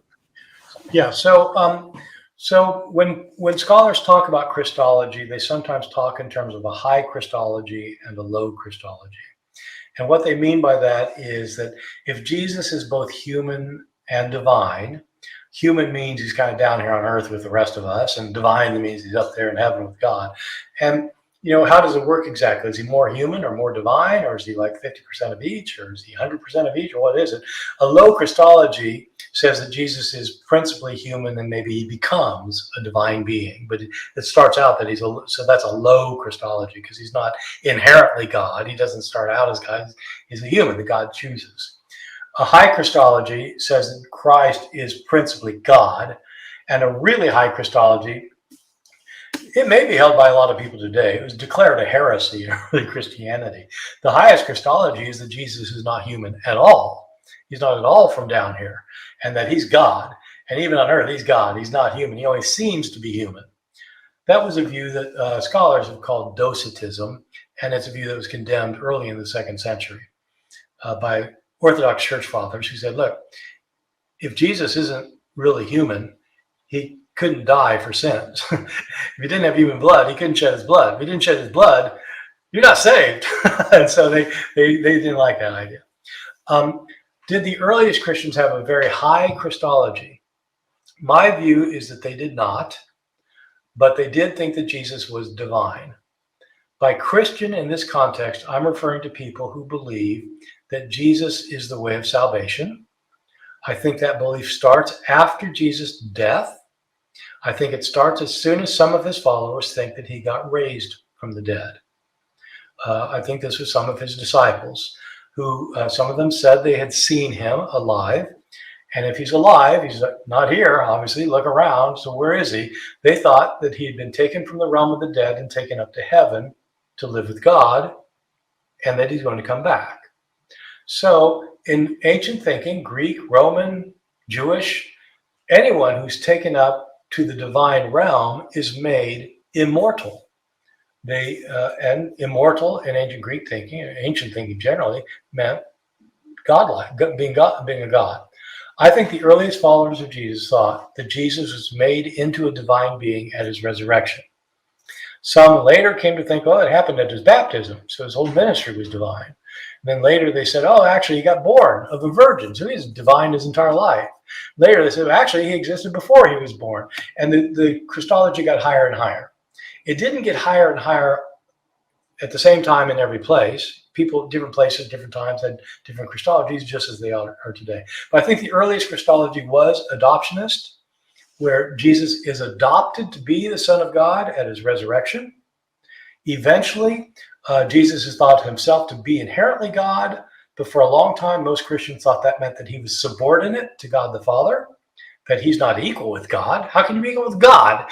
God's almighty. Somebody else can't be almighty. If you've got two almighties, neither one of them is almighty.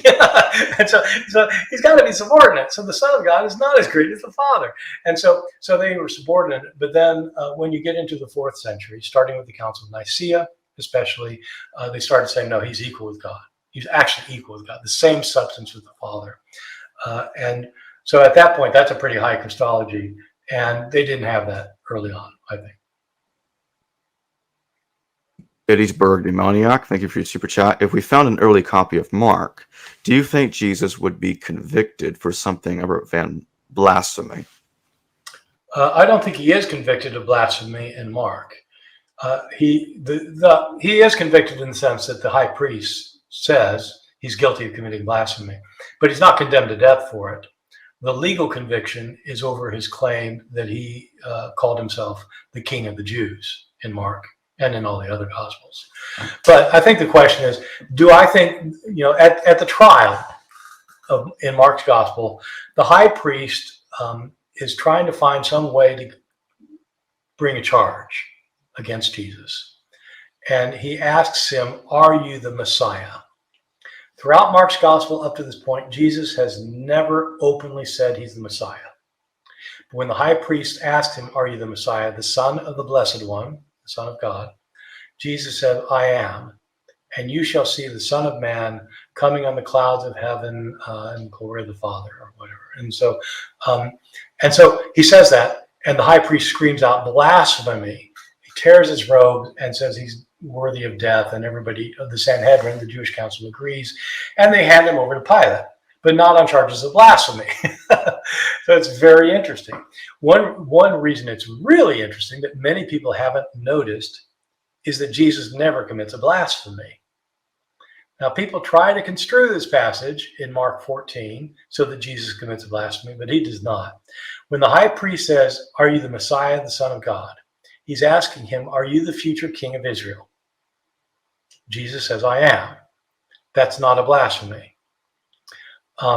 Some people say, well, the fact that he said, I am, is the blasphemy because he's claiming the name of God. No, I don't think he is. If somebody asks you something, are you this? In Greek, you often just reply, I am. Are you the guy who threw the trash on my lawn? Yeah, I am. It doesn't. So, and it's not that everywhere in the New Testament where the phrase ego eimi, I am, means I am God. Even in the Gospel of John, the Gospel of John is the only place where I am refers to God, Gospel of John. But even in the Gospel of John, in John chapter 9, the man born blind is healed by Jesus. The Pharisees don't believe Jesus could have done it.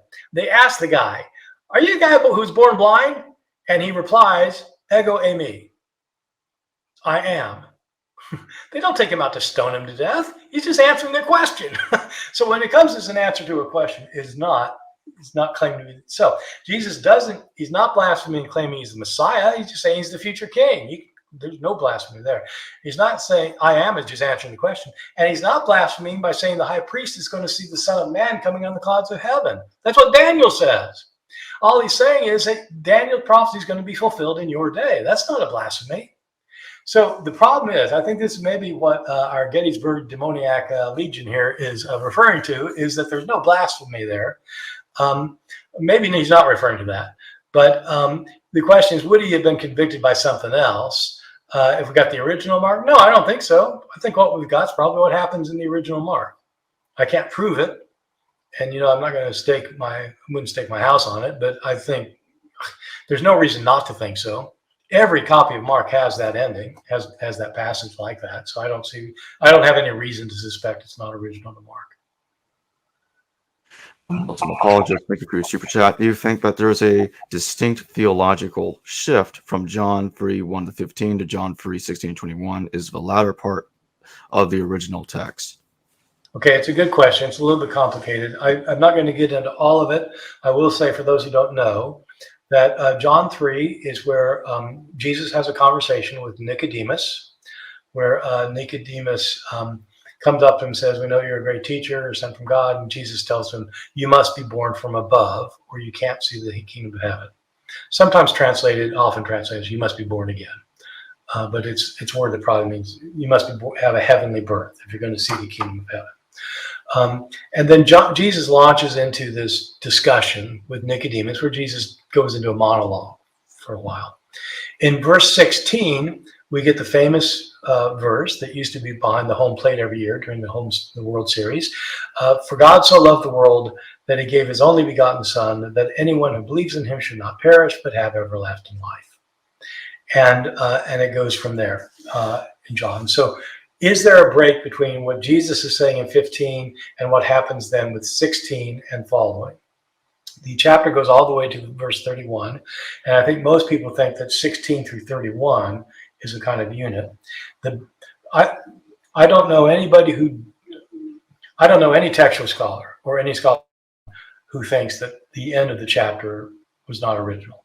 It is almost certainly original to John. It uses Johannine vocabulary. It's in Johannine writing style. It is theologically right up the line of what John has to say elsewhere. So I think the end of John 3 does go back to John.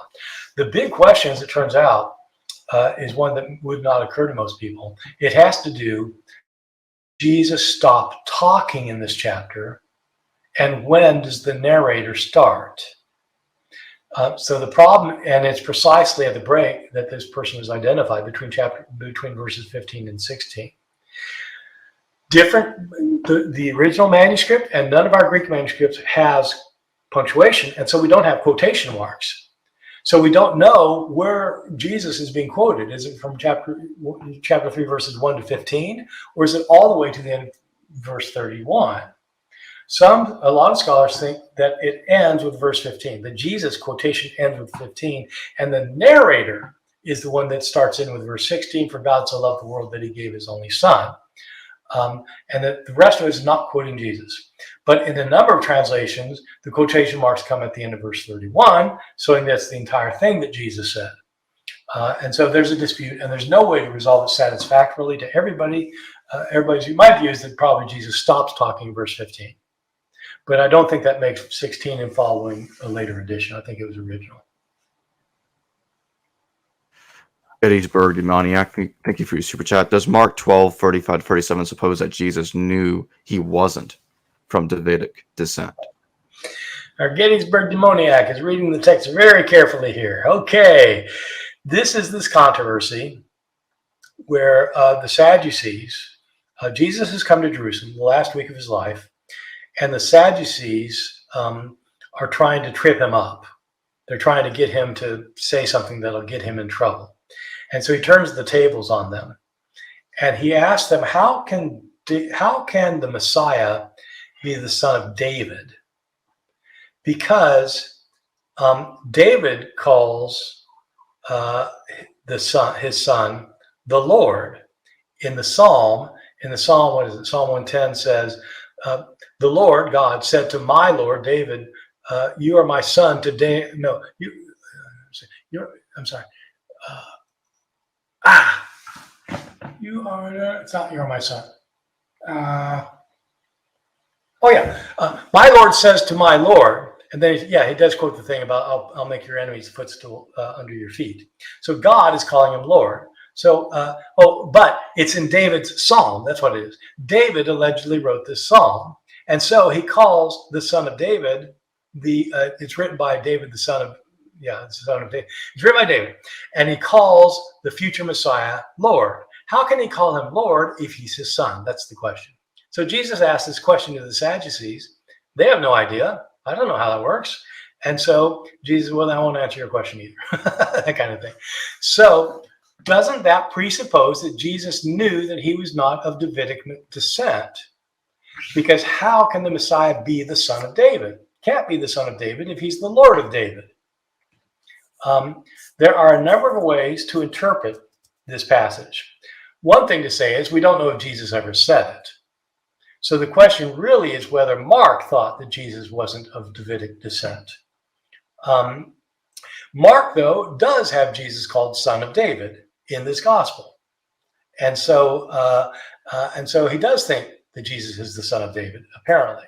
So how do you understand this text? One way to understand it, this is my favorite way of understanding, is that Mark is pulling a kind of trick that you find in other controversies in ancient Greek writings. You find it a lot in the writings of Plato.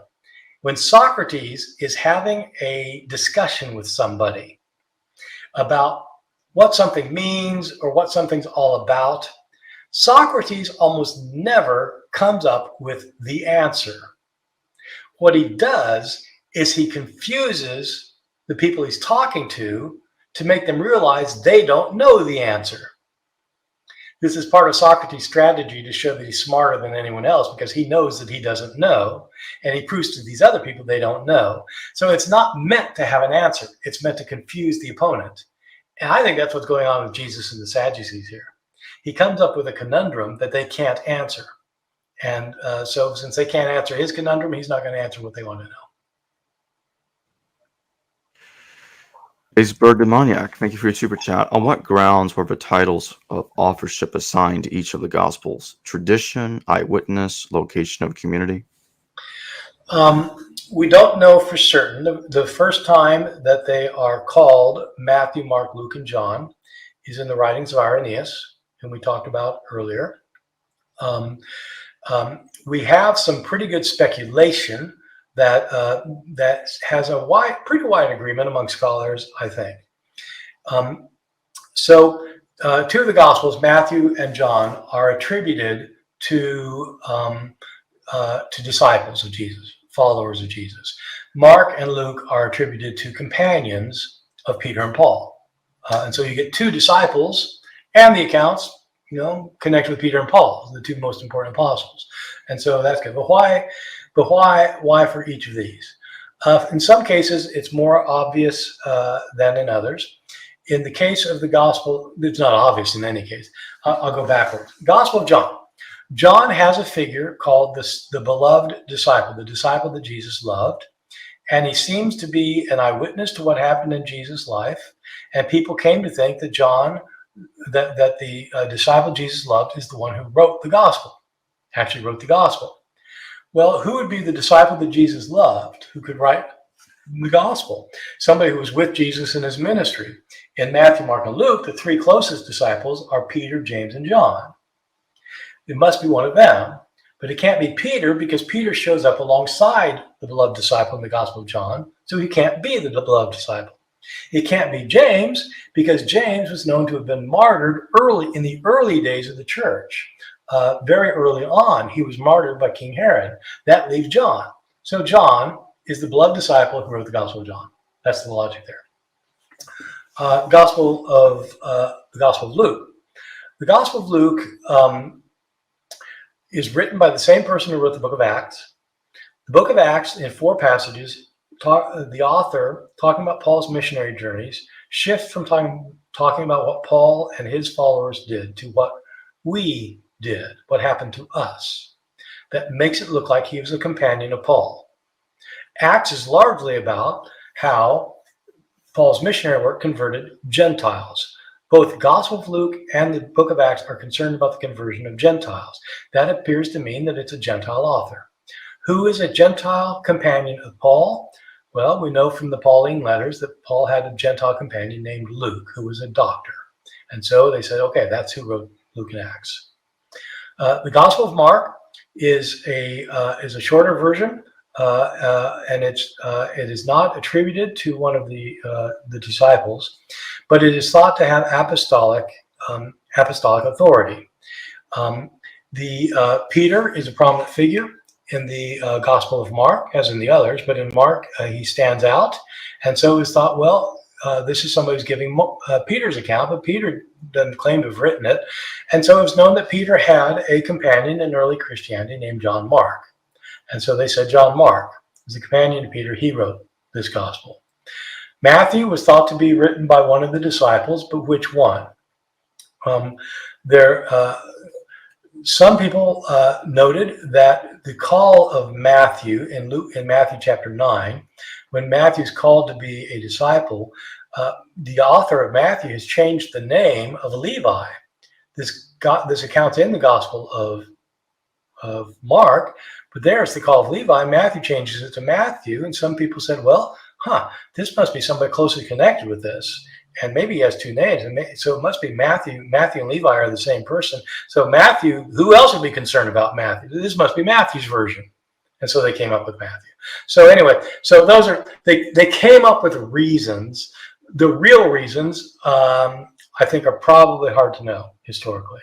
Hard to know why those four. That's the logic people started using once they started using logic. Teresa Werby, thank you for your super chat. Why wouldn't early writings have been started to be compiled in Israel within the first few years after Jesus' life, rather than only oral tradition? Yeah, it's a really good question.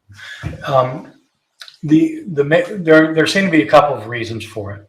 The earliest followers of Jesus, of course, were his disciples and those that they knew. In Israel at the time, literacy was extremely low. The fullest study of this phenomenon by a woman named Catherine Hetzer, called Literacy in Roman Palestine, argues that only 3% of the population could write.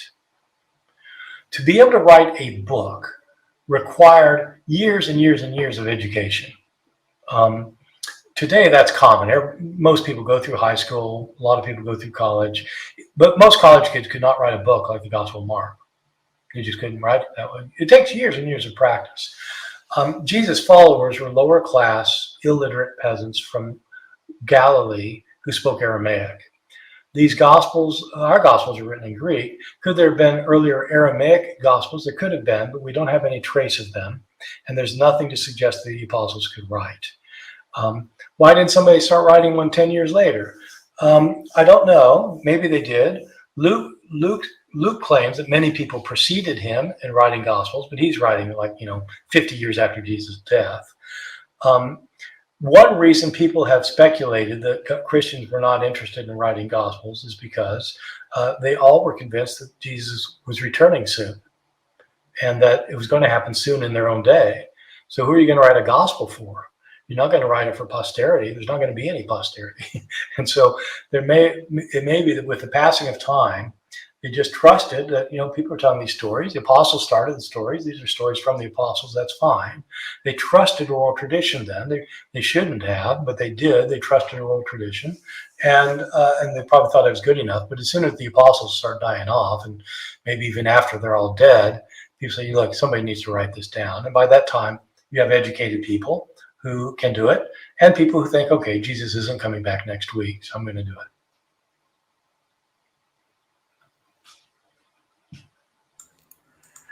Greg Helton, thank you for your super chat. Bart, what is the likelihood that the story of Judas's betrayal is fiction, and have you written about this question? Yes, I have written about it. I mentioned earlier the Gospel of Judas that was discovered not long ago.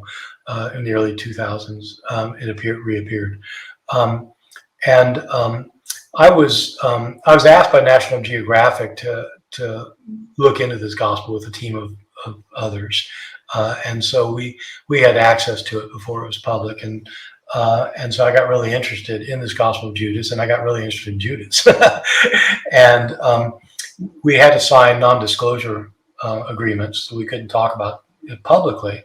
But I got them to agree to let me write a book about it that could be released 6 months after the public announcement of it. And so I wrote a book called The Lost Gospel of Judas Iscariot. And I decided to make the book not just about this gospel, which is a Gnostic gospel that is not historically reliable, but is very interesting. I also have, though, historical interest in Judas himself. And so a large chunk of my book is about the historical Judas. And one of the things I consider is whether the betrayal is fiction. I think that it's not fiction. I think that there really was a Judas who's identified as somebody named Judas Iscariot, and that he really did betray Jesus. My reasoning for that takes about a chapter to explain, so I'm not going to be able to get into it. The argument that's floated around more and more these days is that Judas was made up as a kind of anti-Jewish slander. The name Judas sounds like Jew, and comes from Judah, the land of the Jews. And so is it just an accident that the Judean, the Jew, is the one who betrays Jesus? And people thought, that's a little bit too uncomfortable to be, to be false. And probably it's made up. And so it's a good argument, but I don't think it's right. I'm not opposed to it. I don't think it has the balance of probability on its side. I'll just say a couple things very quickly. One is he's consistently identified as Iscariot. We have no idea what the word Iscariot means. And we have ideas. There are lots of ideas. There are like 27 ideas what Iscariot means, but it's not obvious, and it's not the kind of name you would expect somebody to give to this person because we don't know what it means. And so you'd expect him to. And so that's one thing. More important thing is the betrayal, of course, is attested widely in independent sources with various stories about it. That helps confirm it probably goes way back. Third thing is it doesn't seem to be the kind of story that Christians would have invented. It doesn't seem to have been the kind of story that Christians would have invented. And so the reason is because this is one of Jesus' insiders. Jesus is supposed to be this authoritative son of God when people, his followers are just absorbed with his authority. And here this guy just goes against one of his followers. You could see like one of the members of the Sanhedrin maybe, or a Sadducee or a Pharisee, coming up with the goods, but not one of his own followers. That just, he has no more authority than that. And so there are reasons for thinking that there was this Judas Iscariot, and I go into greater depth in my book. But my short answer is no. I don't think it's made up. I think it really happened in some way. I don't know exactly how it happened, but I think it did happen. Gettysburg Demoniac, thank you for your super chat. What heretical sect of Christianity has the best foundation for their doctrine in the text of the New Testament? I don't know whether they mean modern sect or ancient sect. Do you have an idea, Jacob? I don't know. He's not specifying. Okay. So my view is that virtually every sect of Christianity has a very good foundation for their doctrine in the text of the New Testament. The reason is that the text of the New Testament is not self-interpreting, meaning that anytime you have words on a page, they don't mean something until you provide them with a meaning. You can't ask a word what it means. I mean, just now, I just read this thing, what heretical sect, and I didn't know whether it meant ancient or modern, and I can't ask the text the question and get an answer. I have to interpret it. And there's no way not. It's true of every sentence you've ever read. You have to interpret it, and different interpreters will interpret different sentences differently. The New Testament is made up of sentences, and every sentence could be interpreted in a different way. So you could interpret the New Testament text to say that Jesus is fully human, but he's not really God.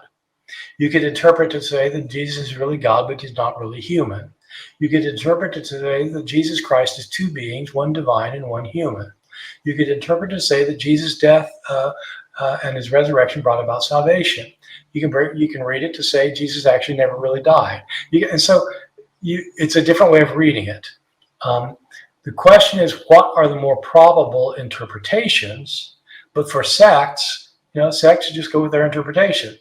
So for that reason, they all have a good foundation in the New Testament.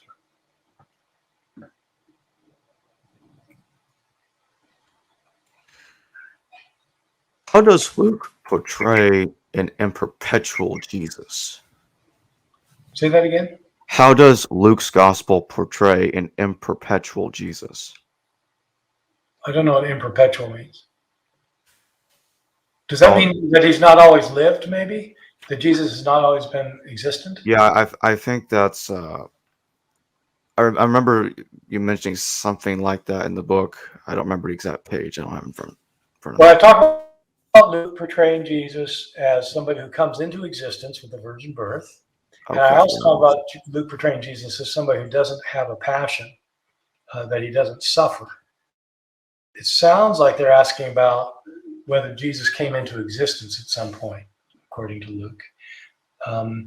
So I'll answer that question. It's a very interesting question. Christians traditionally, probably since the second century, have thought that Jesus, he existed from before his birth. He pre-existed, and since the fourth century, at least, and the majority of Christians have thought that Jesus always existed. There's never a time that he did not exist. That's been the traditional view of Christianity. And so, what I have, this isn't my art. I didn't come up with this. So you just read the text. A lot of people have noticed this. When you read the Gospel of Luke, in the Gospel of Luke, Jesus comes into existence when he is conceived by Mary through the Holy Spirit. The evidence of this is in the announcement, the Annunciation, when the angel Gabriel comes to Mary. So she's a young woman, not married. She's betrothed to Joseph. They've never had sex. And the angel Gabriel says, "You're going to conceive a son." And Mary says, "Whoa, what? I've never known a man," meaning in the biblical sense. I've never had sex with a man. And the angel then replies that he says, "The Holy Spirit shall come upon you. The power of the Most High shall overshadow you.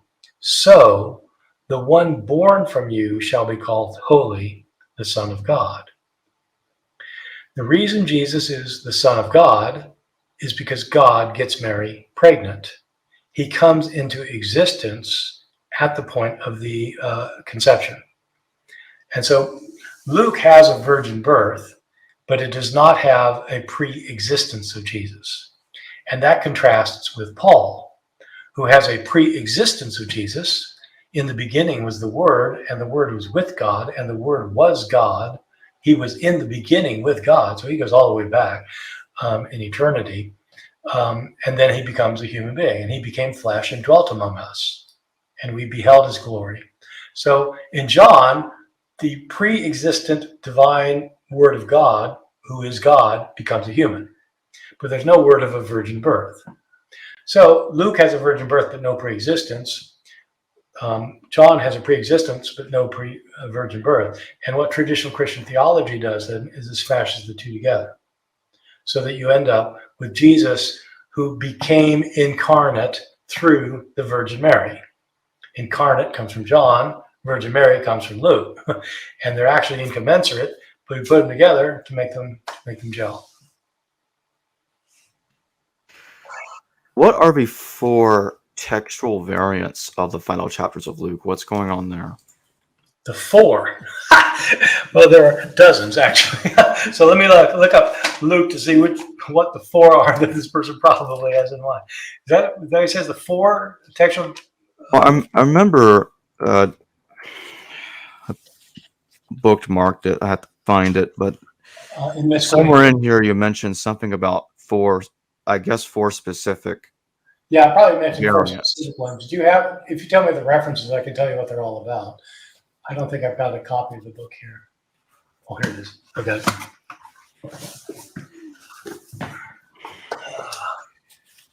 Misquoting Jesus, Gospel of Mark. Oh no, where's Mark? Where's the index? Oh no, yeah, here it is. Okay. It's Luke's Gospel. Is that what he said? Yeah. Okay. Sorry.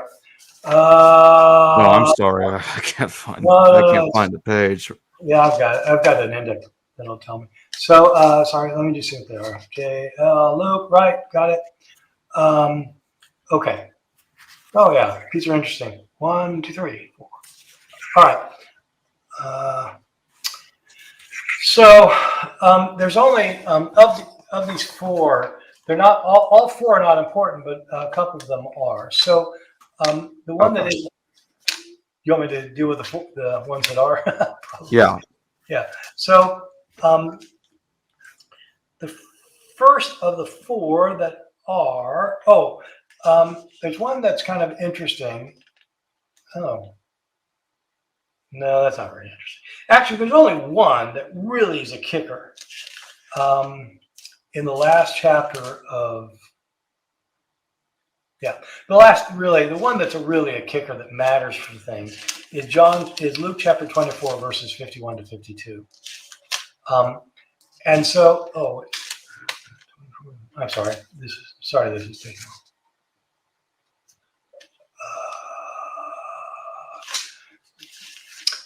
This is the one that's been written about the most, and it has to do with whether Jesus ascends to heaven when he dies.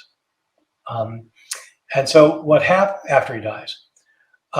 So in Luke 24, it says, Jesus led them to the disciples. He's raised from the dead now. He led them out as far as Bethany, and lifting up his hands, he blessed them. While he blessed them, he parted from them and was carried up into heaven. And they returned to Jerusalem with great joy and were continually in the temple praising God. Okay, so this last bit where he says, while he blessed them, he parted from them and was carried up into heaven. Those words, and was carried up to heaven, are not found in a key witness of the Gospel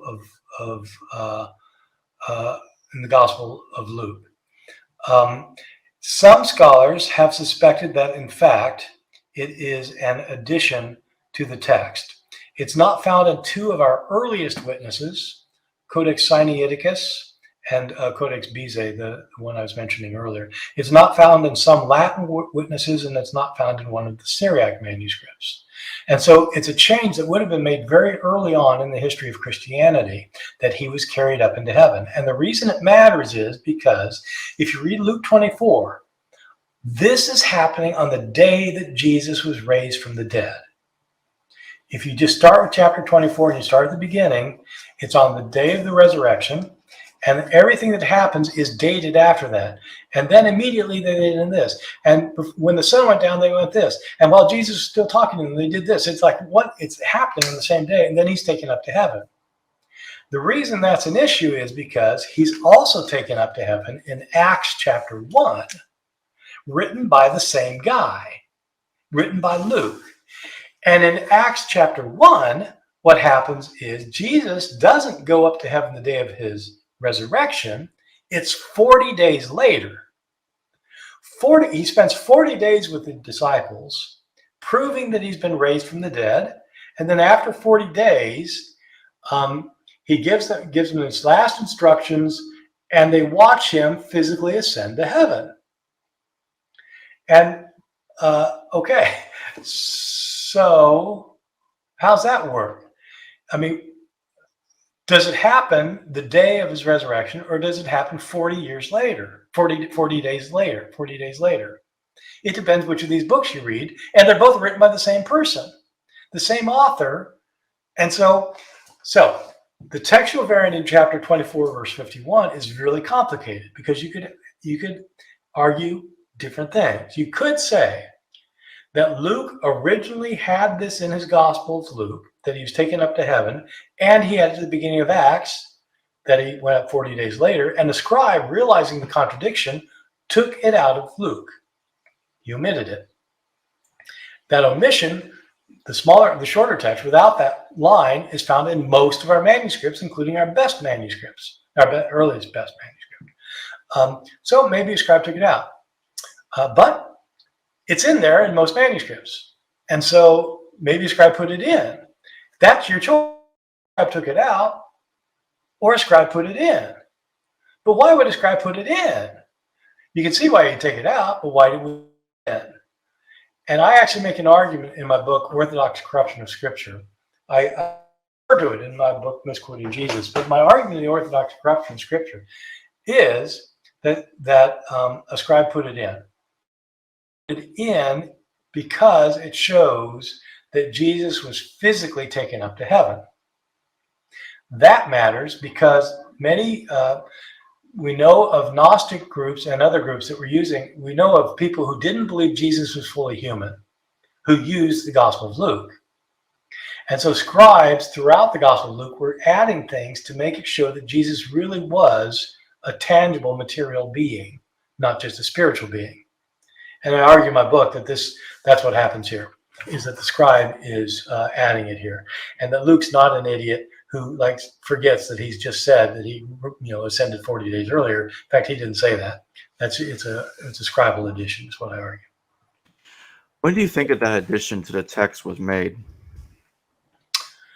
Well, it's in as I said, it's in one of our best 4th century manuscripts, Sinaiticus. It's in a 5th century manuscript, Codex D, which is very interesting. It's in both the Syriac and the Latin manuscripts. Normally, that combination of witnesses, if you've got that particular combination of witnesses of Syriac, Latin, Codex D, and even if you have Sinaiticus, it's usually thought that that's a change that's been made in the 2nd century. So it could have been made early. It could have been made, within 50 years of Luke's gospel.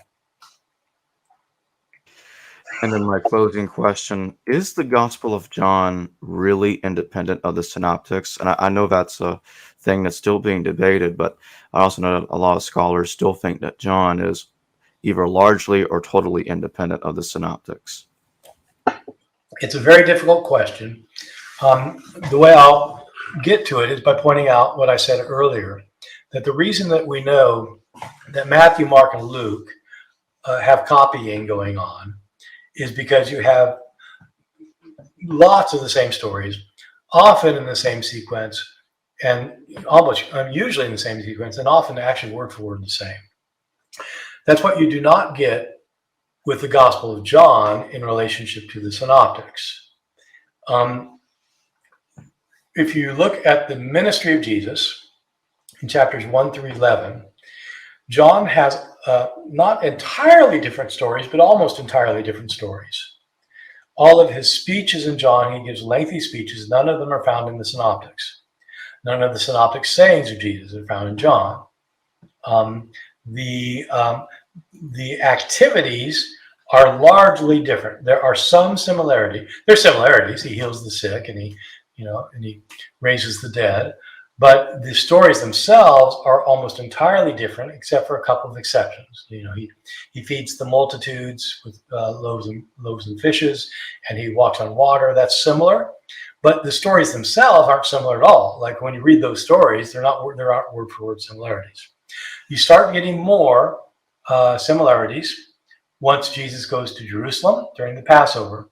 For the Passover feast. And so the Passion narrative has more similar stories. You have Jesus going into Jerusalem, and you have him teaching there, and you have him finding opposition there, and you have him being betrayed by Judas. And he has a last meal and betrayed by Judas, and appears before Jewish authorities and goes handed over to Pilate. So the basic storyline is similar in many ways. The details are different up and down the line, very different. So the question is, did John know the Synoptics? When I was in graduate school in the 70s and 80s, there was a consensus that virtually everybody agreed John did not know the Synoptics. That was just the standard line.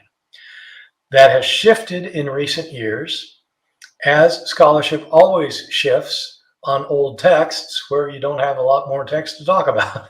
And so you disagree with what people said in the previous generation, so you can publish your book. It's like, they were all wrong. And so now the pendulum's shifting the other way, where a lot of people are saying John did know the Synoptics. That would not mean that John copied the Synoptics, because he didn't. He wouldn't have copied the Synoptics.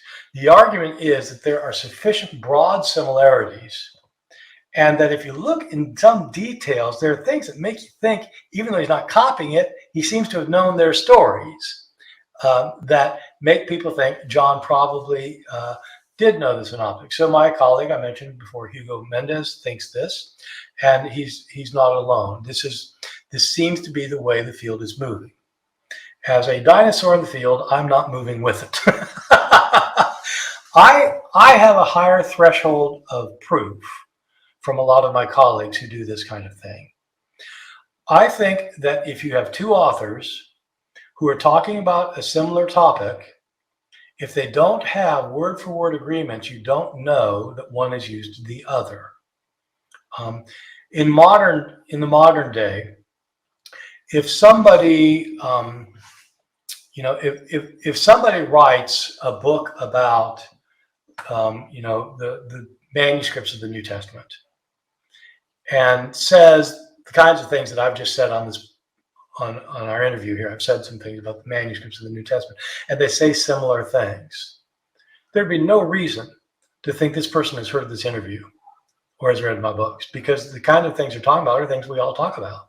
We talk about the manuscripts, it's just things we talk about. We've all, and so if though the person starts using language precisely like I use, where I say things like, we don't have the original, we have copies of the copies of the copies of the copies. And that's kind of a thing I say a lot. Where I say things like, there are more differences in our manuscripts than there are words in the New Testament. These are things that I say. And I don't normally hear other people. That last line, by the way, that there are more words than copy. There are more copies. There are more differences in our copies than words in the New Testament. That's a line that I got from Bruce Metzger. A lot of people get angry with me for using that line. Metzger used to say it all the time. He was my teacher, and everybody adores him. It's especially the conservative critics who criticize me for saying it, but I got it from Metzger. So that would be an example of something where you could show, well, I got it from someone else because he said it before me, and I say exactly the same thing. And if somebody else says the same things, then they're probably getting it from me, because I don't think Metzger ever wrote it. He may have written it. So I look for verbatim agreements, and you don't get those. The other side, though, that John did know the Synoptics, has a very good argument. The best argument is that this kind of writing, a gospel, that goes at least from the baptism of Jesus to his resurrection, and is designed to tell stories about Jesus, narratives to show that he's the Son of God, sayings to show that he's the Son of God, and that have similar stories about the Passion, and that it would be really hard to imagine that two people independently came up with that idea of writing a book like that. And that's the strongest argument, that John knew the Synoptics, because it's unlikely that he independently would have come up with the same genre. So I get that. It's a strong argument, but it's not strong enough for me. The reason it's not strong enough for me is because people were telling stories about Jesus, the same stories, year after year after year. And the big point was always that he went to Jerusalem, and probably the sequence of things, he had this triumphal entry, and that, and he went to the temple, and he roused the authorities' ire, and that he got turned over to the Sanhedrin by Judas. And, those things would naturally fall into a sequence. And I think they did fall into a sequence, even outside of the Gospels. And so the idea that you would have somebody write down what's happening in the oral tradition all over the place doesn't seem to me to require that John knew the Synoptics. The other thing that's really important to me, sorry, I'm going on about this, but I'll end with this, is I think a lot of my colleagues are too much oriented toward modern views of writing. We are literary people as scholars. We always think in terms of books.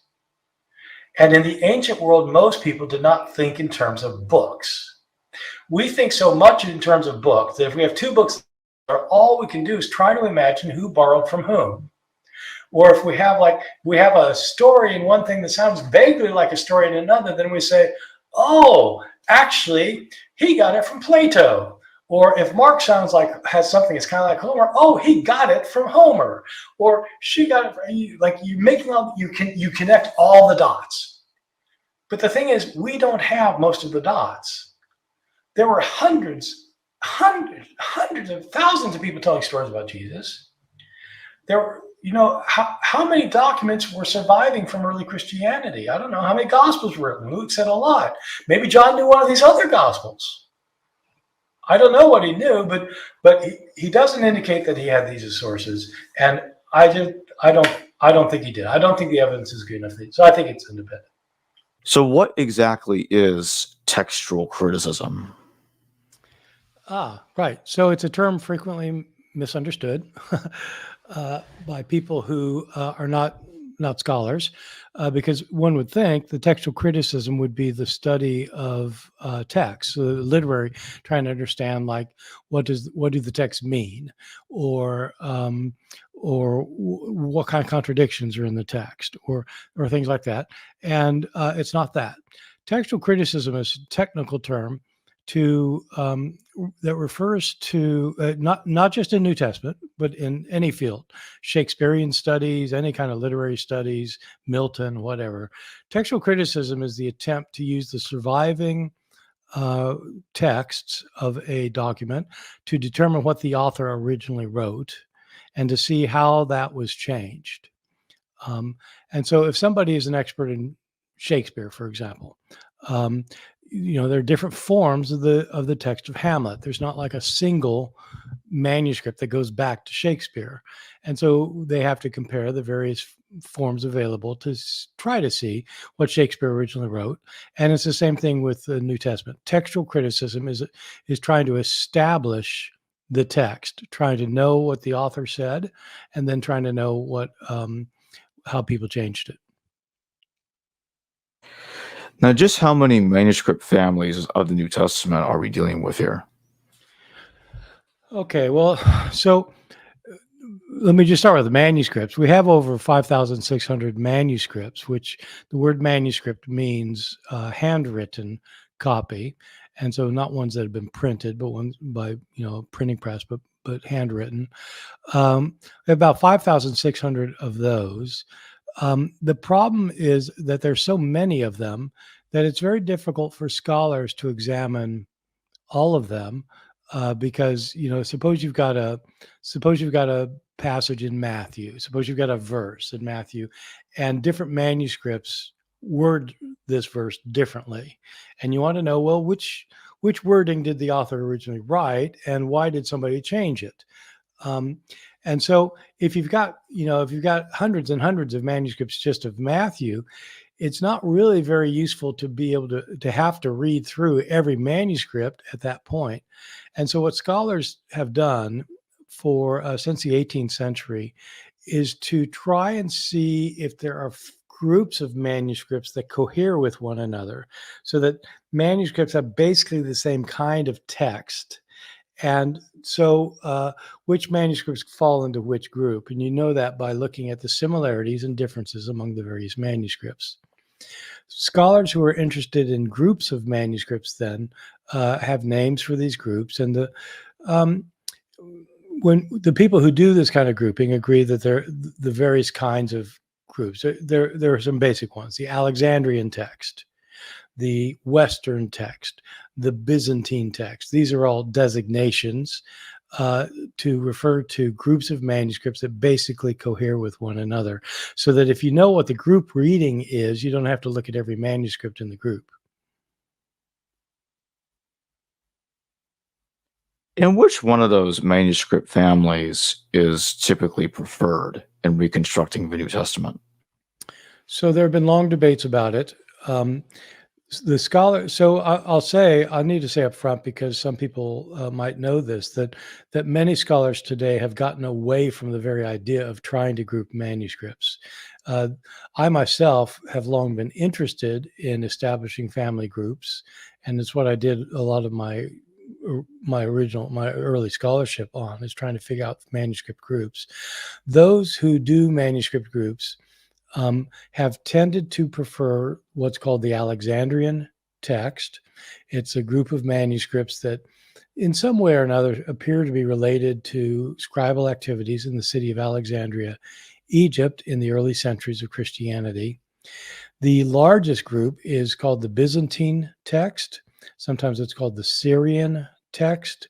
There are various names for it, but it's the majority of manuscripts that come from the Middle Ages.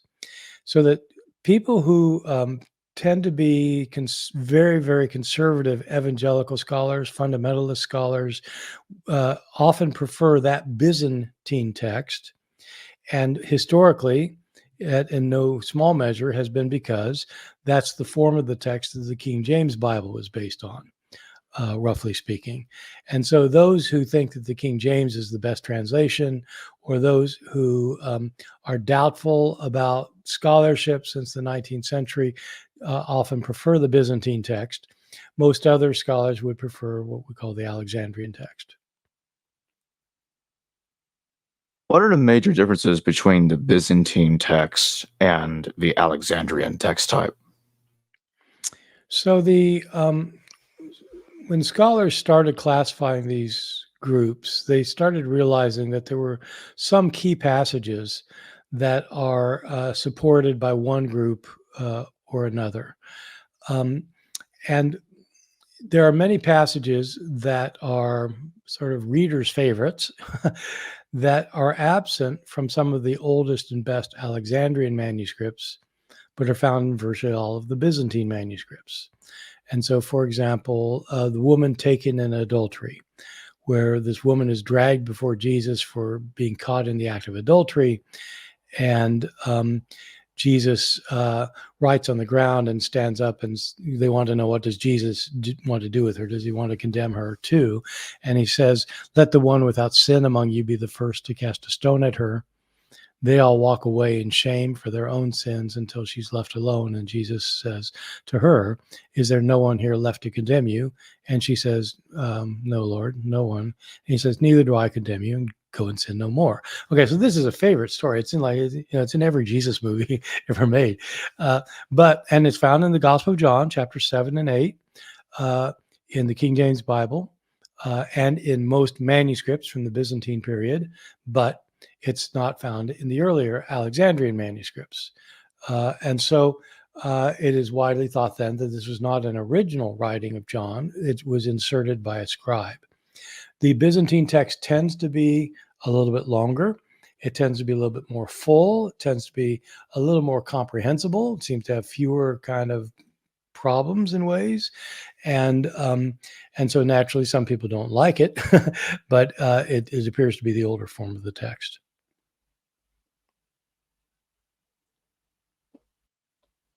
How do scholars determine if a text has been edited? Do you mean edited, or do you mean changed by scribes? Changed by scribes is really what I meant. Yeah. So, some people say, look, scribes wouldn't have changed manuscripts. But the reality is, as I said, we've got 5,600 of them, manuscripts, and we can simply compare them to one another. When somebody is starting to be trained in the field of textual criticism, one of the first things they are taught is how to read a handwritten copy, a manuscript. And the writing differed from time to time. The oldest manuscripts are done in what look to us like capital letters. The manuscripts of the Middle Ages look more like what we would think of as cursive writing. But scholars are taught how to read these things. And one of the early tasks that students being trained in this field learn is how to collate a manuscript. Collating a manuscript is when suppose you're comparing two manuscripts with one another to see how they relate to each other. One way to do that is to take each manuscript, instead of comparing each manuscript to each other, what you do is you compare this manuscript to some kind of printed text. You choose which printed text to use, and you find all the places where this manuscript has a difference from the printed text. It might leave out a word someplace. It might add a sentence. It might change the spelling of a word. It might, might change the word order. There are things, lots of things that could be changes. So you collate the manuscript by finding every single difference, just every minute letter difference between this manuscript and the standard text you're collating against. Collating is comparing a manuscript to a standard text. Then you do the same thing with the second text. You compare all the places where it has something different from the standard text. When you do that, you've got your list of your differences, and you can compare them, and you can see how many differences these two have in common and how many are different. So what happens if you take all these manuscripts, 5,600 more or more manuscripts, they're all different from each other. Usually not. It's not like, some of them take out 12 chapters from the Gospel of Mark or something. It's not big stuff like that, but word after word after word might be changed in small ways, almost always in small ways. So we know that scribes are changing the texts, and we can tell that they were. How do we know that they were changing the text? Because we have the manuscripts that they produced, and they differ. They differ. I said we have over 5,600 manuscripts. The difference among these manuscripts are in the hundreds of thousands, the differences. And most of the differences don't matter for much, but they're different. And so somebody's changing something. Otherwise, they'd all be the same. So basically, you're saying that the differences are usually small; they're not major. So how does one sort out between the small differences to know which one of them is the better reading? Well, you do it the same way you do with the major readings. You have a set of criteria that you use to evaluate which is which. The small ones, they really don't matter a lot of so of these hundreds of thousands of differences, probably the majority of them would be spelling differences. And the way you spell the word Beelzebub, whether you call him Beelzebub or Beelzebul or something else, it doesn't affect the meaning at all. And so you still have to decide, though, if you are suppose you're a publisher and you want to publish an edition of the Greek New Testament, which would be in printed form. Well, you have to decide what to print. Do you print Beelzebul? Do you print Beelzebub? And so for both the minor differences and for the really major differences, there are criteria that scholars use in order to decide what probably is the oldest form of the text. I'm happy if you'd like to hear, I can describe these criteria, but it would take a while. So are any two of the New Testament manuscripts identical? Well, no two of the full manuscripts. When I say there are 5,600 plus, I'm including tiny little things like, so I'm including not just full manuscripts that start with Matthew and end with the Revelation and have every word. I'm also including you'll have a copy of Luke that'll be missing 3 pages, and it'll be just Luke missing 3 pages. Or you'll have 1 page from Paul's letter to the Romans. Sometimes we just have a little scrap. The oldest manuscript we have, it's called P52. So it's P for papyrus. It's written on papyrus, which is the older manuscripts are written on papyrus. And it's the 52nd one that was cataloged by the official cataloging place. So it's called P52. It's the size of a credit card. It's in a kind of a triangular shape, and it's got a few lines from John chapter 18 on the front and a few lines from John chapter 19 on the back. It was the account of Jesus' trial before Pilate. The rest of that page was destroyed, maybe wore out or got thrown out or something. The rest of this Gospel of John, all we have is this one little scrap. So we have things from that to entire manuscripts. There will be places where you'll have a little fragment like that will be just like for those verses in some other manuscript. But you'll never have like a manuscript that has a number of pages that will be exactly like another manuscript that has the same pages. There are always some kinds of small differences and often larger ones. So do we know how many interpolations had occurred in the New Testament? Or maybe I should rephrase it and say, how many interpolations do we so far know have occurred in the New Testament? So this is another technical term, interpolation, as it turns out. So interpolation is a kind of textual change.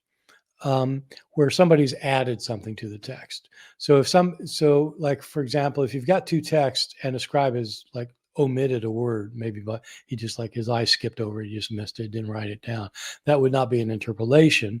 That would be an omission.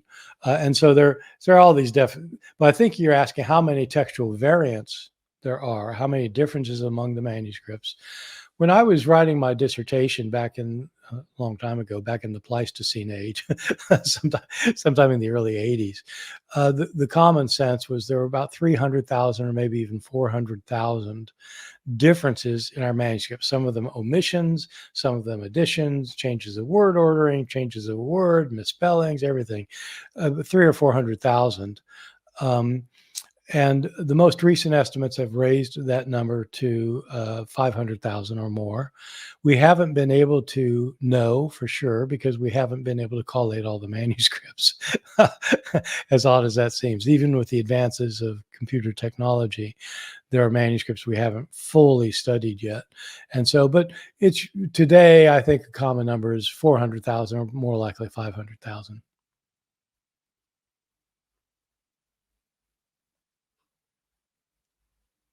Why was Luke 3:22 corrected to parallel Mark 1:11?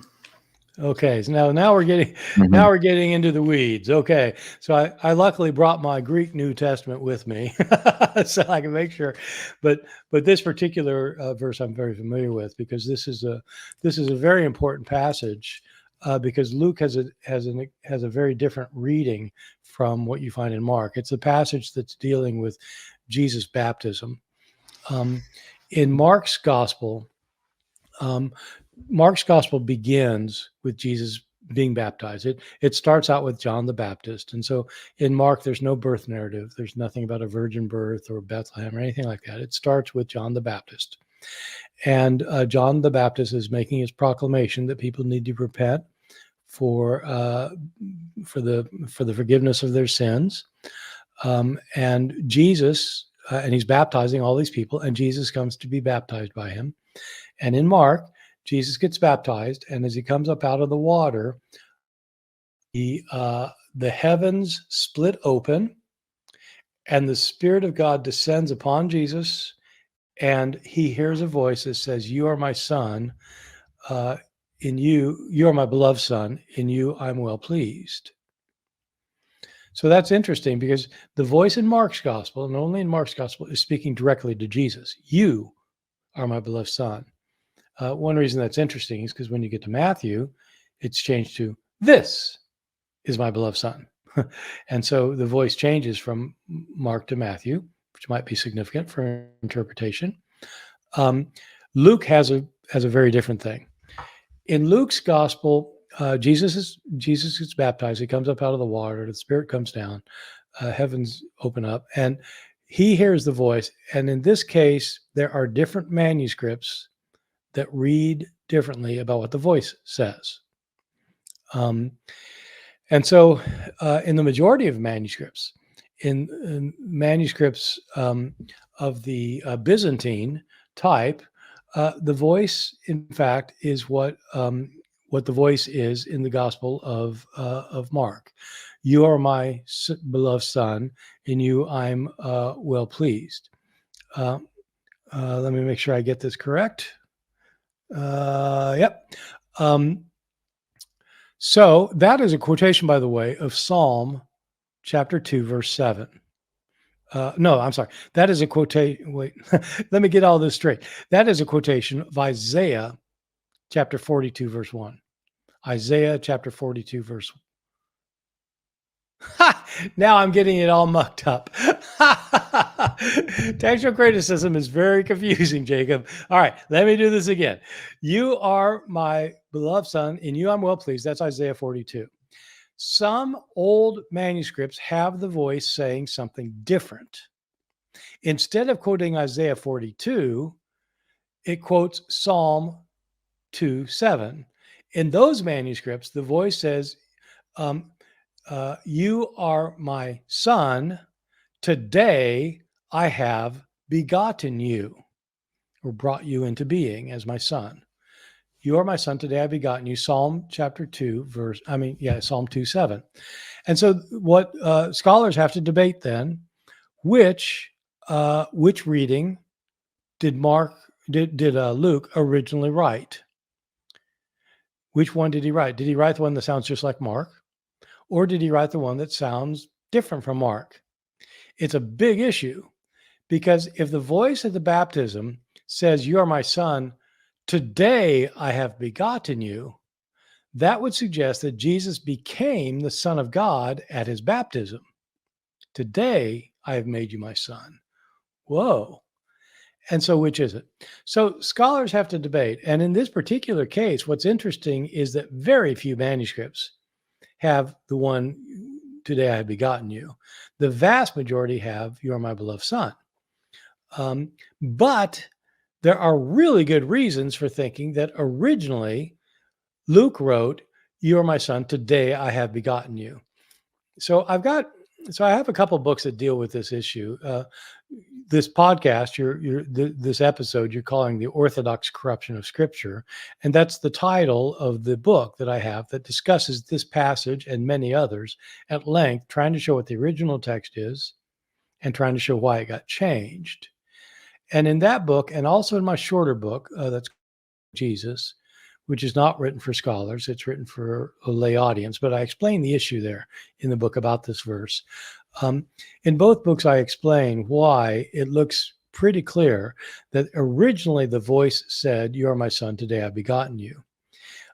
Even though it's not in very many manuscripts, one of the questions you have to ask yourself if you're a textual critic is, suppose you're a scribe, and suppose you're trying to analyze what scribes would be likely to do to a text that they've changed, okay? You've got a scribe who wrote one of these, you've got a scribe who wrote the other one.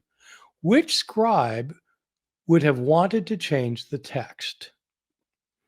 Because one of them did change the text. And so would a scribe who said, you're my beloved son, in you I'm well pleased, is there some problem with that the scribe would think, wait a second, that can't be right? And he changes it to, you are my beloved, you are my son, today I have begotten you. Well, when scribes are copying these texts in the 2nd and 3rd centuries, scribes did not think, by that time, Christianity was pretty convinced that Jesus did not become the Son of God at his baptism.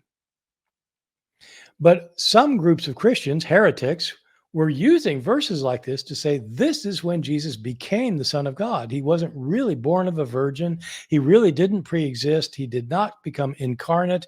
He was a man who became God's son at the baptism.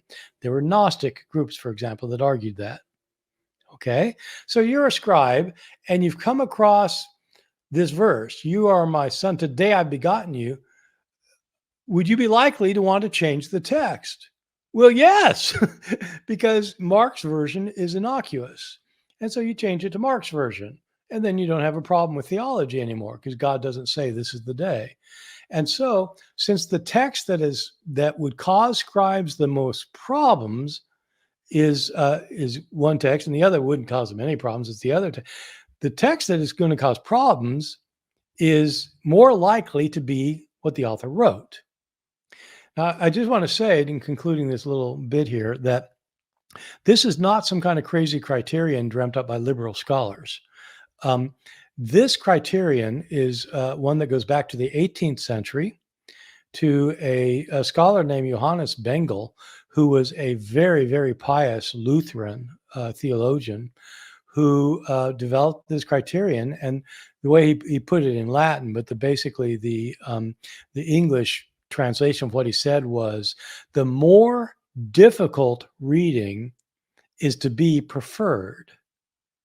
That means if everything else is equal and you've got these two verses and one would really cause difficulties for a scribe and one wouldn't cause really much of any difficulty, it's more likely a scribe's going to change the difficult one to make it non-problematic than he would to take a non-problematic verse and change it into something difficult. And so this passage appears to have been changed by scribes who were offended at the idea that Christ became the Son of God at the baptism. So would you say that is similar to because you mentioned that it's similar to what Gnostic groups think, and like maybe individuals like Corinthus and also the Gospel of the Ebionites, which talks about that the Christ did some sort of angelic possession of Jesus, and he became Jesus Christ, and therefore Jesus became the Son of God at the baptism. Yeah, so we know about these Gnostic groups going back into the 2nd century who thought precisely this. From the beginning of Christianity, there was always this question about how Jesus can be both divine and human. How can he be both at once? And I think many people today have a kind of a simple answer to that. And, many listeners have an idea about it. But the idea is that developed over time, and there were lots of options in early Christianity. There were some people who said that Jesus was completely God and he wasn't human at all. And there were other people who said that Jesus was completely human and wasn't God at all. And there are other people who said that Jesus Christ is two things. You got the man, Jesus, and the divine Christ. So something like that was put forward by Gnostic Christians who believed that there was a man, Jesus. He was born of the sexual union of Joseph and Mary. He's a human being, but he was very righteous. And there's a entire divine realm up above us. It's not just one God. There's like a kind of an original God, but there are lots of divine beings that are in this divine realm. And to provide salvation, one of them came down to earth in order to communicate the truths necessary for people to escape this material world to join the spirits up in heaven. In this system, this being, sometimes you could call him the Christ, comes down and enters into the man Jesus when he's baptized. And that's why Jesus starts teaching his fantastic teachings at that point and not before. That's why he can do miracles at that point and not before, because at this point, the divine element has come into Jesus at his baptism. You're my son, today I have begotten you. And in some circles, some of these Gnostic circles, the divine Christ then left Jesus when he was crucified. And that's why on the cross in Mark's gospel, for them, Jesus cries out, my God, why have you left me behind? Why have you forsaken me? It's sometimes translated, but it's the word for being left behind. In other words, the divine element has left the man Jesus, and he's wondering, why have you left me now when he's dying? So the spirit comes, the divine figure comes into Jesus at his baptism and takes him out of the world at his crucifixion. And this verse might have been useful for people who had views like that. So that modification in Luke 3:22, do we know when that happened?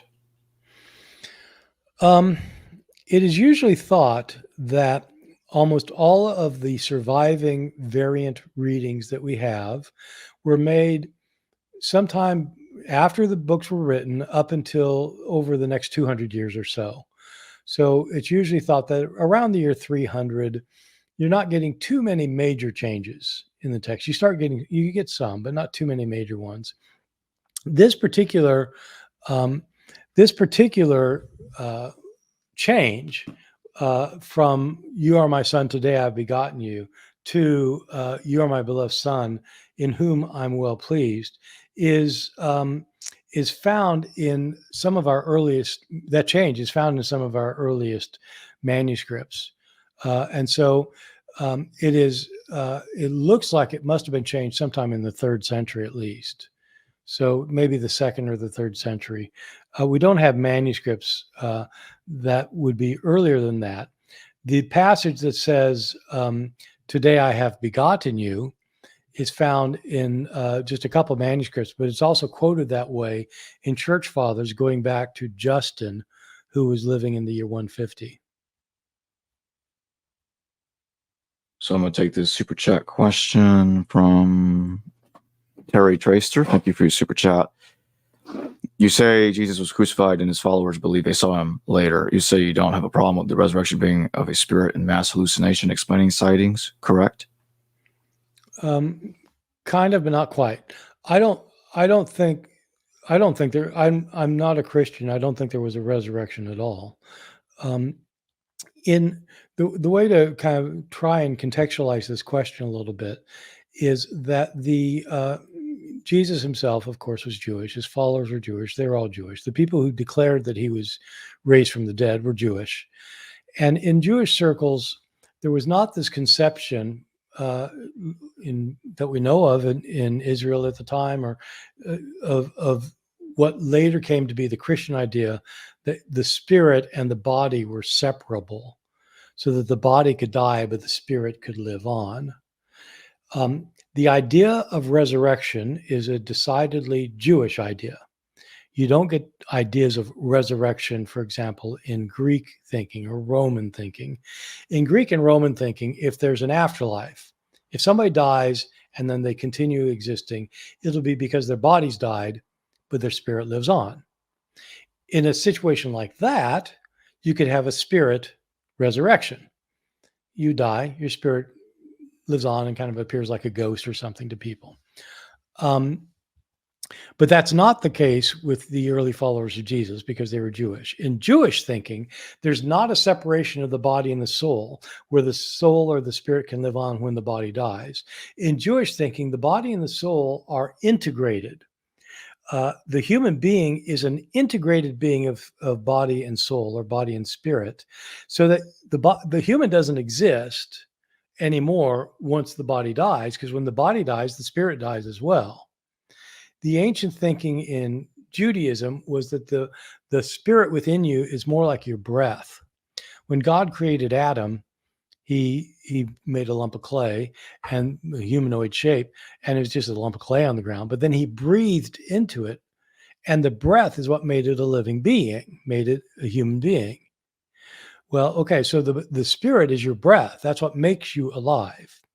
Today, when somebody dies and they stop breathing, you don't ask, where'd the breath go? Where's the breath now? It doesn't, no, we know it doesn't exist. Well, that's what Jews in the days of Jesus thought about death. When you're not breathing, when your spirit's not in you, the spirit doesn't exist somewhere. The person's dead now. And the only way the person can come back to life is if the breath is put back into him, if the spirit will re-enter the body. So the disciples, when they believed that Jesus was raised from the dead, as good Jewish believers who this was the only view they knew, if they thought he came back from the dead, necessarily that meant that the breath went back into the body. So the spirit was reunited with the body, and Jesus became a living being again. So they did not believe in the resurrection of a spirit. There's not a spirit resurrection for these people. It's a resurrection by definition is bodily. So I think the disciples some of them believed in a bodily resurrection, and we do have records of multiple people seeing Jesus, including groups of people. Historically, I don't know whether groups of people claim to see Jesus.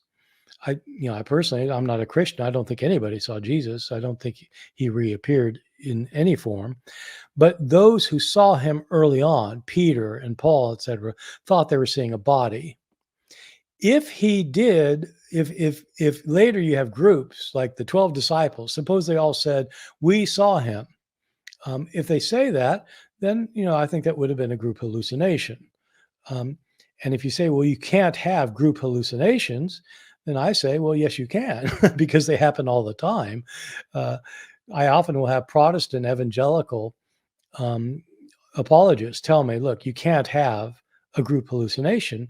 And then I'll say, well, do you think Mary showed up to 1,000 people at this particular point? And I name its time and place. And they'll say, well, no, of course not. So, well, they all said she did, so either she did or as a group hallucination. So you pick. And so, since they're Protestants, they don't believe Mary is, showing up to people.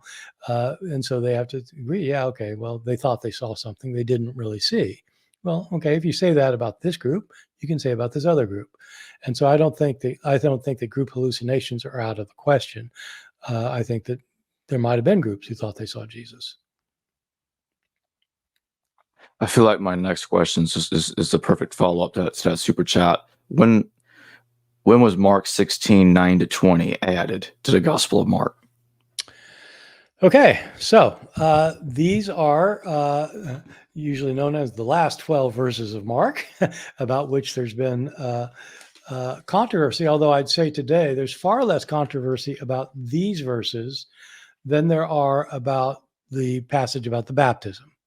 There still are scholars who will say the passage of the baptism, that it got changed the other way, the opposite way from what I'm saying. But in this case, scholars are really pretty unified, except for fundamentalist scholars. I don't know of any scholars, apart from Christian fundamentalists, who think that the last 12 verses of Mark were original. So to set the stage for what I want to say about it, I need to say something about what's going on in these verses. So at the end of Mark's gospel, Jesus has been crucified. He's been buried by Joseph of Arimathea on a Friday afternoon. On a Sunday morning, women come to the tomb to provide a more proper burial. On the Friday afternoon, Joseph was rushed because the sun was going down. The body had to be put in the tomb before sunset, according to Jewish law. And so he hurriedly buried the body, rolled a stone in front of it. So the women are going to the tomb in the next chapter, and they're wondering, how are we going to get the stone away from the door of the tomb? And when they show up, though, the stone's already been rolled away. And there's a young man there who says, you're looking for Jesus of Nazareth, who was crucified. He's not here. He's been raised from the dead. Go tell Peter and the disciples that he will meet them in Galilee. So the angel, or the man, he's called a man, a young man, tells the women to inform the disciples so they can meet Jesus in Galilee. And then the next verse says, this is Mark chapter 16, verse 8. The next verse says, the women, though, fled from the tomb and didn't say anything to anyone, for they were afraid. Period. End of gospel. Man, it is a great ending, because the women don't tell. And it's not like they told them the next day or something. They never told anybody. They didn't tell anything to anyone, for they were afraid. And so the gospel ends without the disciples learning that Jesus has been raised from the dead, which is altogether appropriate, because throughout this entire gospels, the disciples never could figure out who Jesus is. And at the end, they still don't figure out who he is. Throughout this gospel, Jesus will heal somebody and say, don't tell anyone, and to go out and tell everybody. Here, the women are told to tell, and they don't tell anyone. So it's just reversed. Don't tell, they do tell. Do tell, they don't tell. And so it's this brilliant ending. But you get to that ending, and it says they didn't say anything to anyone, for they were afraid. And you think, whoa, wait a second. What do you mean? Jesus didn't appear to the disciples? How can that possibly be? And so scribes had exactly the same reaction. They came to the end and they said, whoa, wait a second. What? How could that be? And so they knew that the other gospels talk about Jesus appearing to people, appearing to the disciples, and convincing them he's raised from the dead. And so Mark didn't end that way, but the scribes added an ending, and those are the last 12 verses. Verses 9 and following, the last 12 verses, are the verses that have what happened. These next verses that were added by scribes is that the women go and tell the disciples that Jesus has been raised from the dead, and the disciples go to Galilee and they meet with Jesus, and Jesus has a final talk with them where he tells them to go make disciples and go spread the word throughout the world, and anyone who believes in him will be able to speak in foreign tongues. They'll be able to handle snakes. They'll be able to drink poison, and it won't hurt them. And then he departs from them. Okay. These verses, by the way, are verses that are used by the Appalachian snake handlers to justify their practices of handling snakes in services, because Jesus says you'll be able to. I've always thought that somebody in the ambulance on the way to the hospital taking one of these guys in for treatment should tell them, actually those verses were not originally in Mark. They're not in the Bible originally. But yeah. So anyway, Jacob, your question is, when were these verses first added to the text? And so we have manuscripts that have this verse starting around the year 400. And so they're in several of the key passages, and it may be that they are cited somewhat before that in a couple of church fathers, although it's not quite clear. It's not quite clear if they're citing precisely these verses in this place. So the answer is sometime in the late 3rd or early 4th century is probably when this text was added. I'd like to shift to Matthew real quick, because we've been talking about Mark, Luke, and a little bit about John, but let's take a look at some corruption going on in Matthew. You talk about Matthew 24:36 in comparison to Mark 13:32, I think, in page 107. You talk about how that was problematic for Christians. Right. So, okay. So you're referring to in my book, Orthodox Corruption of Scripture. Right. So, 24:36. So that's, yeah. So that's the business of the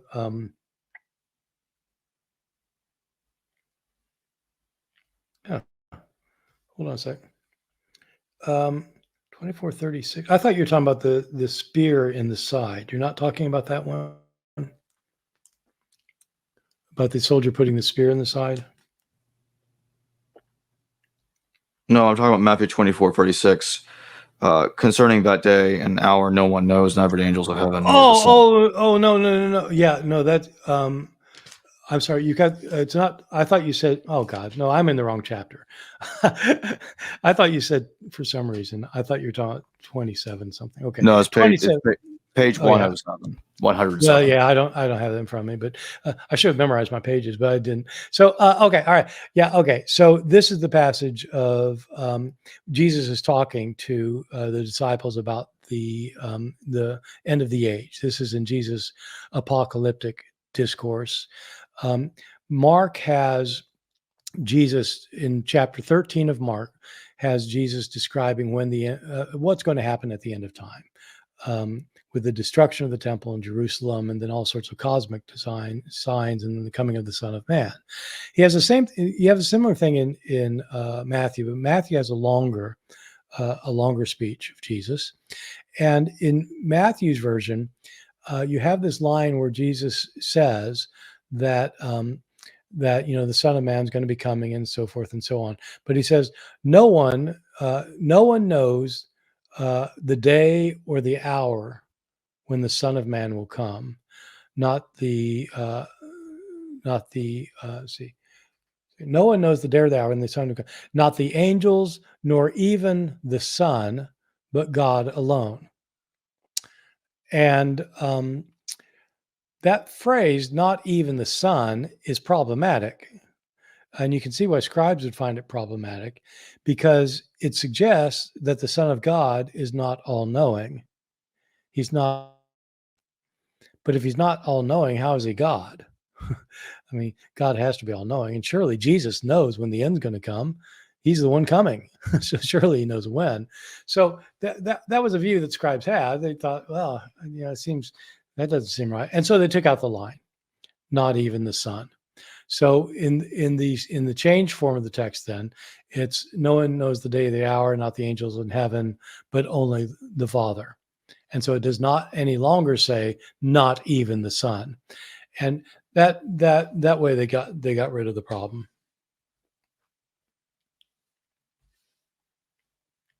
So now we're going to take another super chat. Julia, thank you for your super chat. No question there. Hard work. Thank you for your super chat. Would Bart mind explaining his favorite feature addition coming to NA29 that he's excited about? I would talk about it if I had any idea what's going to be in Nestle Aland 29. And so the NA, for those who don't know, that refers to the Nestle Aland edition of the Greek New Testament. The this was it's the standard form of the Greek New Testament that scholars use. This is an older version of it here. This is the this one has the English on one side and Greek on the other. The Greek side's the one that matters for us, and it has the text with a list of the textual changes found in some of our major manuscripts. This is called the apparatus. The apparatus is the apparatus that is where they provide in condensed form a description of a number of the changes, nowhere near all of the changes, and nowhere near in all the manuscripts. This edition was first put out by a man named Nestle, and then later it was edited by a man named Aland, and so now it's called the Nestle Aland. It's currently in the 28th edition. It's going to now come into the 29th edition. From what I have gathered from the scholarship that is being done on this, most of the scholarship is being done in Münster, Germany. The kinds of changes that I've heard about them making in the 29th edition are not hugely significant in terms of like big things. I don't know of any big things. It's more like changing a word here and there. They may change some of the important passages, but I don't know that they are. And so when they talk about when the group in Münster talks about how they're changing the text, they'll sometimes give a list. Like in the Book of Acts, these will be the change. These are the changes we're going with, and very rarely do they have any effect on the meaning of the text. So I'm not expecting anything big. I think it'll be really important for scholars because it will have additional evidence for the various different readings, and it will change the text in some places, but I don't think any place significantly. Can you tell us about any other major interpolations that occurred in the Gospel of Matthew? Well, there are lots of changes that were made in Matthew. One of my favorite ones comes early on in the genealogy of Jesus in Matthew. So to set the stage, in Matthew gives a genealogy of Jesus that traces his family, his parental line, all the way back to Abraham, the father of the Jews. And so it's the very beginning of the gospel. It's not that long of a genealogy. It only takes about 15 or 16 verses. But so Matthew begins by saying the book of the genealogy of Jesus Christ, the son of David, the son of Abraham. And so Abraham's the father of the Jews, and the genealogy starts with Abraham. Abraham was the father of Isaac, Isaac the father of Jacob, Jacob the father of Judah and his brothers, and it goes on like that. And it goes all the way down to Joseph. Jacob was the father of, do it this way. Mathan was the father of Jacob. Jacob was the father of Joseph. And then you have a comment about Jesus. So Joseph, so this is the one married to Mary, or betrothed to Mary. Joseph was the father of Mary, from whom was born Jesus, who is called the Christ. When it says from whom, in Greek, the whom is feminine.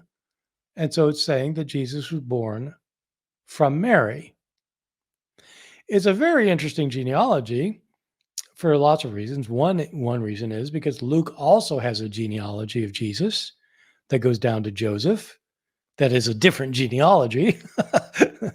Joseph has a different father, different grandfather, different great-grandfather, all the way back to King David in Luke's genealogy. But another interesting thing is that just within Matthew, this is a genealogy of Jesus that gives a genealogical tree that Jesus does not belong to. This is a patrilinear descent. In other words, from father to son, Abraham to Isaac to Jacob to Joseph, etc., going down to Judah, going down all the way to Joseph. But then Jesus is not related to Joseph, because in Matthew, Jesus' mother is a virgin. Joseph has not gotten her pregnant. And so the genealogical line goes to Joseph, but it's broken at that point because Jesus doesn't belong to it because he's not Joseph's son. And so why do you have a genealogy of Jesus that he doesn't belong to? It's a really interesting question. One of the many interesting questions about Matthew. And, if you want a fuller exposition of this and a fuller description of the genealogy, because there are other problems in this genealogy of Matthew, I have this course on my, if you look at on my webpage, bartehrman.com, I have a course on the Gospel of Matthew, an 8-lecture course where I devote a lot of time explaining the problems of this genealogy and trying to explain them all. But for here, Jacob's asking about the textual variant, an interesting textual variant. I think this one's pretty interesting because that last line is changed in some manuscripts. So the original appears to have said what this edition has, that Jacob was the father of Joseph. So Jacob begot Joseph, the husband of Mary, from whom was born Jesus, the one who's called the Christ. Okay, so Jesus is born of Mary. But you have changes. In one manuscript, for example, or several manuscripts, you have this. Jacob begot Joseph, to whom was betrothed the Virgin Mary. To whom, being betrothed, the Virgin Mary begot Jesus, the one who is called the Christ. So this emphasizes that Jesus is not related to Joseph because she's a virgin. So like it's emphasizing that in the genealogy, which more or less, intensifies the problem. Except that it would intensify, except when it says this, it actually has Joseph as the subject of the verb. So it says, being betrothed to whom Joseph begot Jesus, the one who's called the Christ. Wait a second. What? And so, right. So it tends to be a little bit confusing. But in that change, probably made, I don't know, somebody wasn't paying attention. It turned out Joseph was the father. And it certainly solved the problem of the genealogy. So anyway, yeah. I'd like to circle back to Mark. In Mark 1:1, you note that there is a variance there. Can you talk a little bit about that? Yeah. This is one that's much more debated because it's a complicated issue. Actually, this one's a particularly complicated issue. So Mark begins his gospel differently. There's no genealogy. There's no birth narrative. Mark begins by saying the beginning of the gospel of Jesus Christ, the Son of God. That's the way it's found in this earlier edition of the Nestle Aland. What I just read is a translation, the beginning of the gospel of Jesus Christ, the Son of God. But they put the term Son of God in brackets. Why do they put it in brackets? They put it in brackets because they're not sure those two words were originally there. There are some manuscripts that begin by saying the beginning of the gospel of Jesus Christ, period. Then they go on to talk about the appearance of John the Baptist and Jesus being baptized. Now, I pointed out that we've got some manuscripts of Luke that have Jesus being baptized, and it looks like in the original text of Luke, God makes Jesus his son at the baptism. In Mark, the voice of the baptism is, "You are my beloved son in whom I'm well pleased." That comes later. In this verse, though, the question is, did it originally say Son of God at the beginning or not? Many scholars have taken this verse, the beginning of the gospel of Jesus Christ, the Son of God, to be the actual title of this book. That Mark wrote that line not as the first verse, but as the title. You don't have verse numbers in the old manuscripts, of course, and Mark didn't have verse numbers. Those are added much later. So the beginning, so is it the beginning of the gospel of Jesus Christ or the beginning of the gospel of Jesus Christ, the Son of God? Why does it matter? It's the same thing, right? Yeah, well, kind of. And in fact, in the Gospel of Mark, there's a large emphasis on Jesus being the Son of God. Big emphasis in Mark on Jesus being the Son of God. The term Son of God for Jesus is not used very often in Mark. It's not used often, but it's used in the key places. It occurs at the baptism. First thing Jesus does, he gets baptized. The voice says, "You are my beloved son." It occurs at the transfiguration. Jesus almost exactly halfway through the gospel, Jesus goes up on the Mount of Transfiguration and he's transfigured before the disciples, and the voice comes from heaven and again says, "This is my son." It comes a third time when Jesus is crucified. This time it's not the voice of God. This time it's the centurion who's just crucified Jesus, who sees how Jesus died. He apparently sees that the curtain in the temple has been ripped.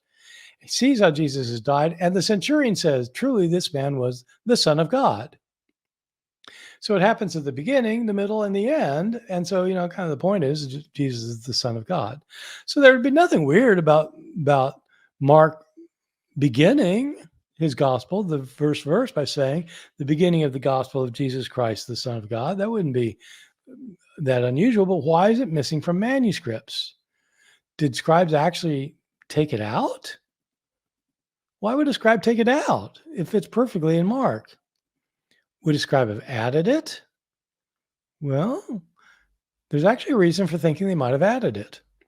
I will say that a number of scholars, it's hard for me to do this without a whiteboard. I'm not going to try my whiteboard here, but it's a little hard for me to do this. But a number of scholars think that the words were taken out by accident.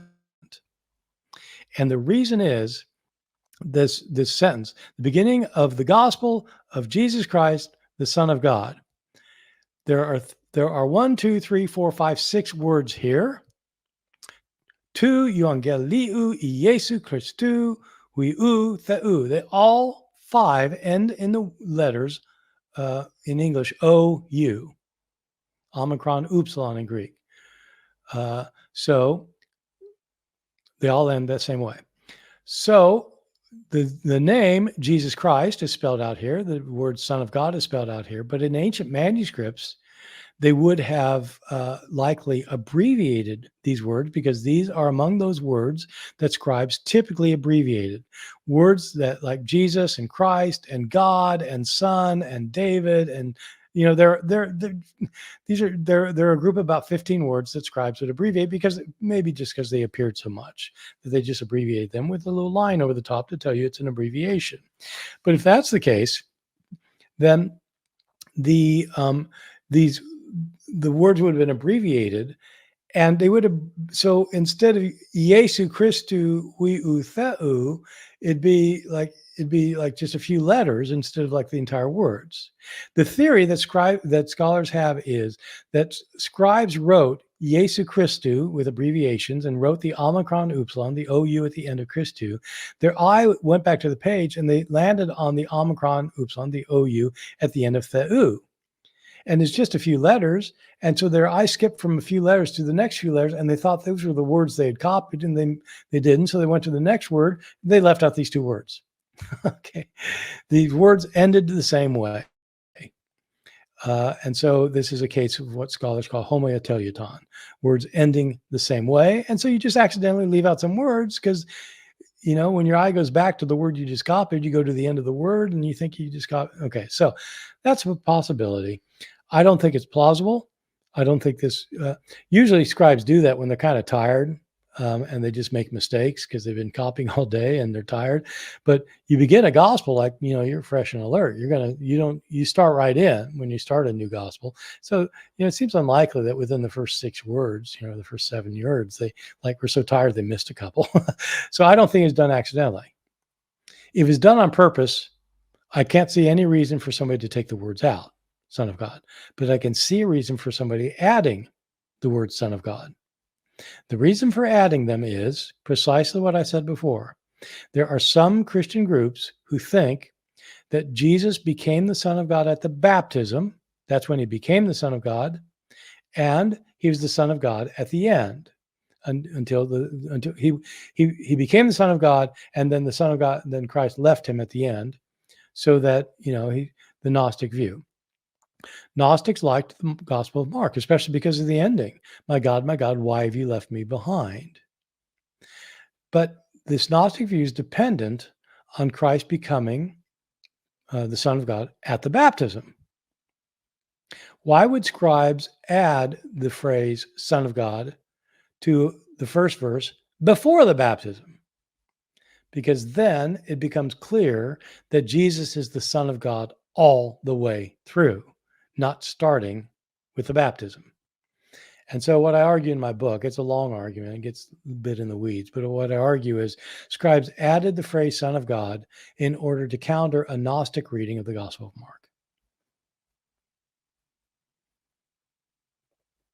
Did that addition also happen sometime in the second or third centuries, like with that other variant we discussed earlier? Probably. It appears to be quoted this way in the writings of Irenaeus, who is writing in the 180s of the Common Era. So it appears that he knew of a manuscript that was missing. We only have a few manuscripts that are missing it. One of the manuscripts, make sure I get this right. Yeah, one of the manuscripts that is missing it is a very fine 4th century manuscript, Codex Sinaiticus. So, but is also, as I said, it appears to be unknown to Irenaeus, and shortly after Irenaeus to Origen, a church father in the early 3rd century.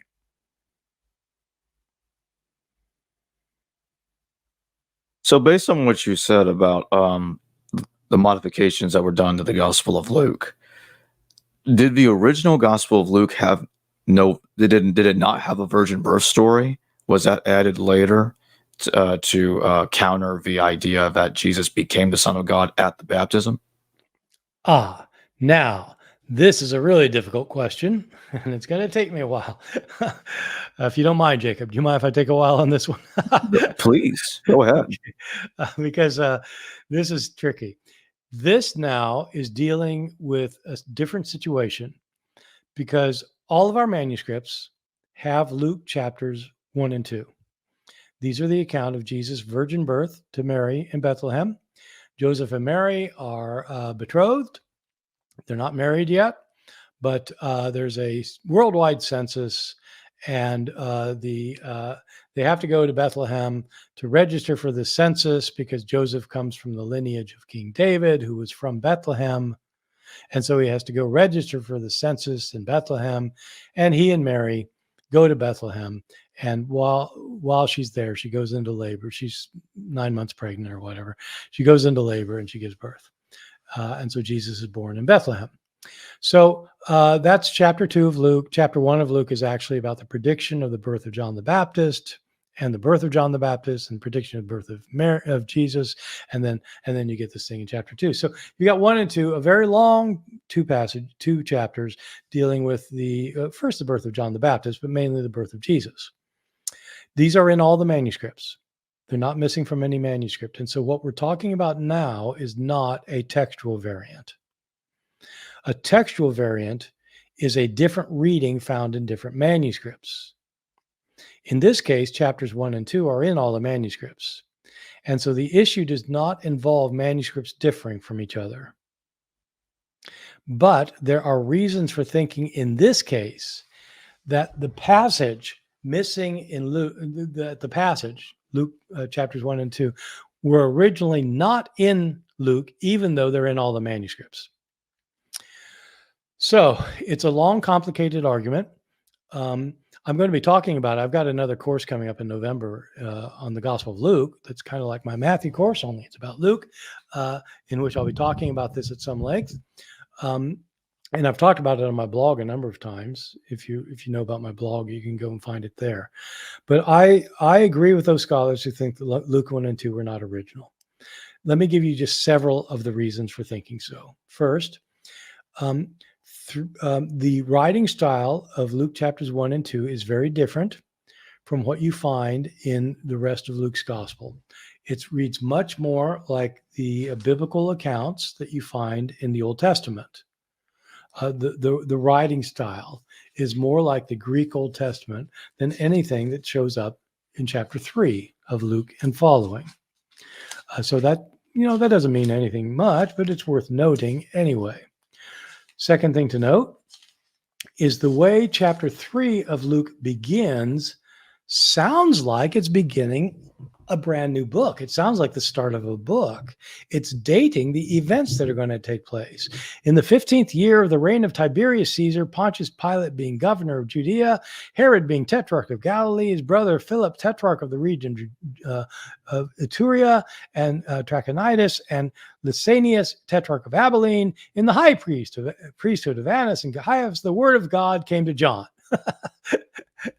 And so John, the son of Zechariah. And so it sure sounds like he's beginning a book, because you begin a book by dating when the events are going to take place.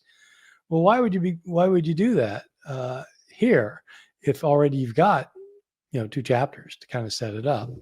So that's a little bit odd. Again, it's not completely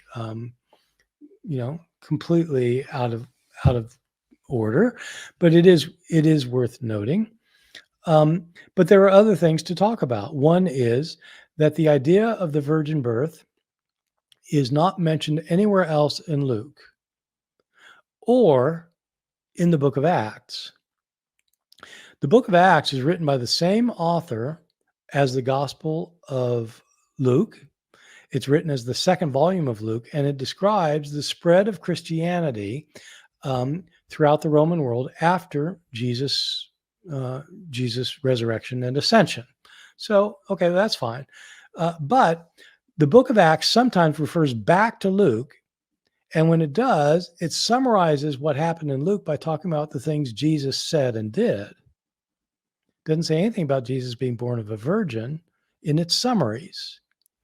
And in fact, so virgin birth is never mentioned in Acts. None of the apostles who preached to convert people says anything about the virgin birth. So you have that. You also have the fact that Jesus is never portrayed as somebody who, so he's never portrayed as somebody who came from a virgin in the rest of the book. Jesus, throughout the book, seems to be thought of, in the book of Acts, seems to be thought of as somebody who became the Son of God at the baptism. And in fact, in Luke 3:22, as we've talked about, it appears that Jesus did become the Son of God at the baptism. And so if he became the Son of God at the baptism, how could he be born the Son of God to a virgin? You see, so you start mounting up these various arguments, and they all point in the same direction. And so there are other arguments that I give in my stuff. I don't need to go into them here, but I will say that for these reasons, there are a number of scholars who think that, in fact, these 2 chapters were added to Luke before any of our manuscripts were produced. And so they're a secondary addition to Luke. So Luke originally began with chapter 3, verse 15.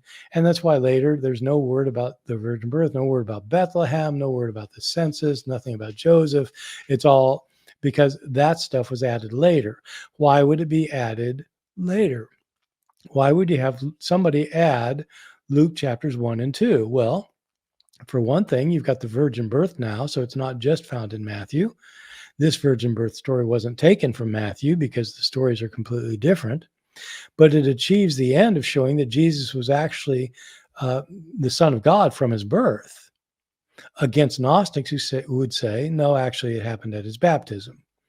And so it could serve some value there. It's valuable as well because it makes very clear connections to the Old Testament, linking Jesus to prophets of the Old Testament and to prophecy in the Old Testament, which furthers the Orthodox cause against those Christians in the 2nd, 3rd, 4th centuries who were saying that, in fact, the Old Testament is not a Christian book, and that Jesus is not related to the Old Testament. Well, now he is, based on these chapters, and so on. So there are lots of reasons for thinking these chapters were added to Luke, but added before any of our surviving manuscripts.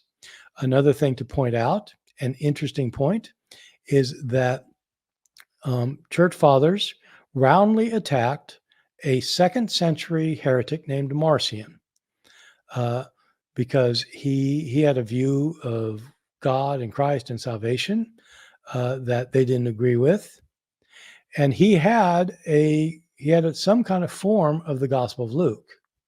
He had some form of the Gospel of Luke that is not like our Gospel of Luke. We know this because church fathers talk about it, and one of the things they say about it is that Marcion's version of the Gospel of Luke did not have chapters 1 and 2. What they maintain is that that Marcion cut out those chapters, that he sliced them out of his copy of Luke. But given everything else, it may be that Marcion simply knows a different form of Luke, one that did not have a birth narrative. So, did the redactor, whoever that person was that added the first 2 chapters to Luke, could that person have possibly have known Matthew and maybe didn't like Matthew's infancy story, didn't like Matthew's genealogy, and as a response used Luke, which in a sense served as an empty vessel because it didn't have that stuff, to create different stuff to contradict Matthew? Or is even those 2 chapters that were added later to Luke in of itself independent of Matthew, as Luke's original text was? I don't think there's anything to suggest that the author of Luke 1 and 2 modeled his stories about the virgin birth on Matthew. And it's largely because the only things they have in common are the very, very broad themes, which anybody talking about Jesus' virgin birth would be familiar with. And so his mother Mary is a virgin. She's betrothed to someone named Joseph. So they've obviously never had sex. He's born in Bethlehem, but he ends up in Nazareth. So they have that, but every story is different. They have lots of different stories in the 2. The stories in Matthew, for example, about the Magi or Herod killing the children, not found in Luke. And so he doesn't take over some stories, and the themes that he takes over, he presents differently. So the reason Jesus is born in Bethlehem, but ends up in Nazareth, is completely different between Matthew and Luke. In Matthew, the way it happens is there's not a census that takes them to Bethlehem to register. In Matthew, they're from Bethlehem. Apparently, Joseph and Mary live in Bethlehem. They have to move out of Bethlehem because the king is out to kill the child, and they have to get out of there. And so they end up in Nazareth. And so virtually everything's different. And so it's kind of like this: when you, if today you get 2 people telling the same story, and suppose they're telling the same story about some event that happened in New York City last weekend. And, say there was a pride parade or something, and they say, oh, there's pride parade, and it went down Madison Avenue, and there were some protesters by the side waving signs, but it all came out okay. Okay. So, but they have lots of stories telling it, they take, each of them takes, 5 pages to tell that story, but they got those things in common. How would you know whether one of them used the other for its source? The fact they have some, the basic commonalities the same doesn't show it, because you'll have news stories commonly having the same thing. So what you look for, you say, well, okay, is there any evidence that this one used that one? Well, what do you look for? What you look for example, are verbatim agreements. Suppose you've got a sentence, some sentence on some random thing in this one, and it's the same sentence about the same random thing in this one. If it's word for word the same, you're saying, wait a second, how'd that happen? And you got a couple more instances of that, and you say, man, this is plagiarism. That's how you detect plagiarism, is when you have verbatim agreements. If you have broad thematic similarities, it doesn't make somebody copying somebody. I don't think you've got that kind of agreement between Matthew and Luke in these chapters. And so I think I think the burden of proof would be on somebody who says, well, yeah, Luke got it from Matthew, and you'd have to have some good arguments, and all you have are these basic themes. And so I don't think there's much of a way to mount a case. All right. When exactly was the woman caught up in adultery added to the Gospel of John? Is it really the case that it wasn't even in there until around 500 CE? So let me look up my trusty apparatus so I make sure I don't get this wrong. Where we go? So what used to be said, I actually wrote an article on this many years ago, where just about everybody except for fundamentalists agrees that this passage was not original. It's missing. It is so widely missing. Let me just tell you the date, and then I'll tell you about my article. So, where did it go? Okay. So the first time it is added here, sorry. When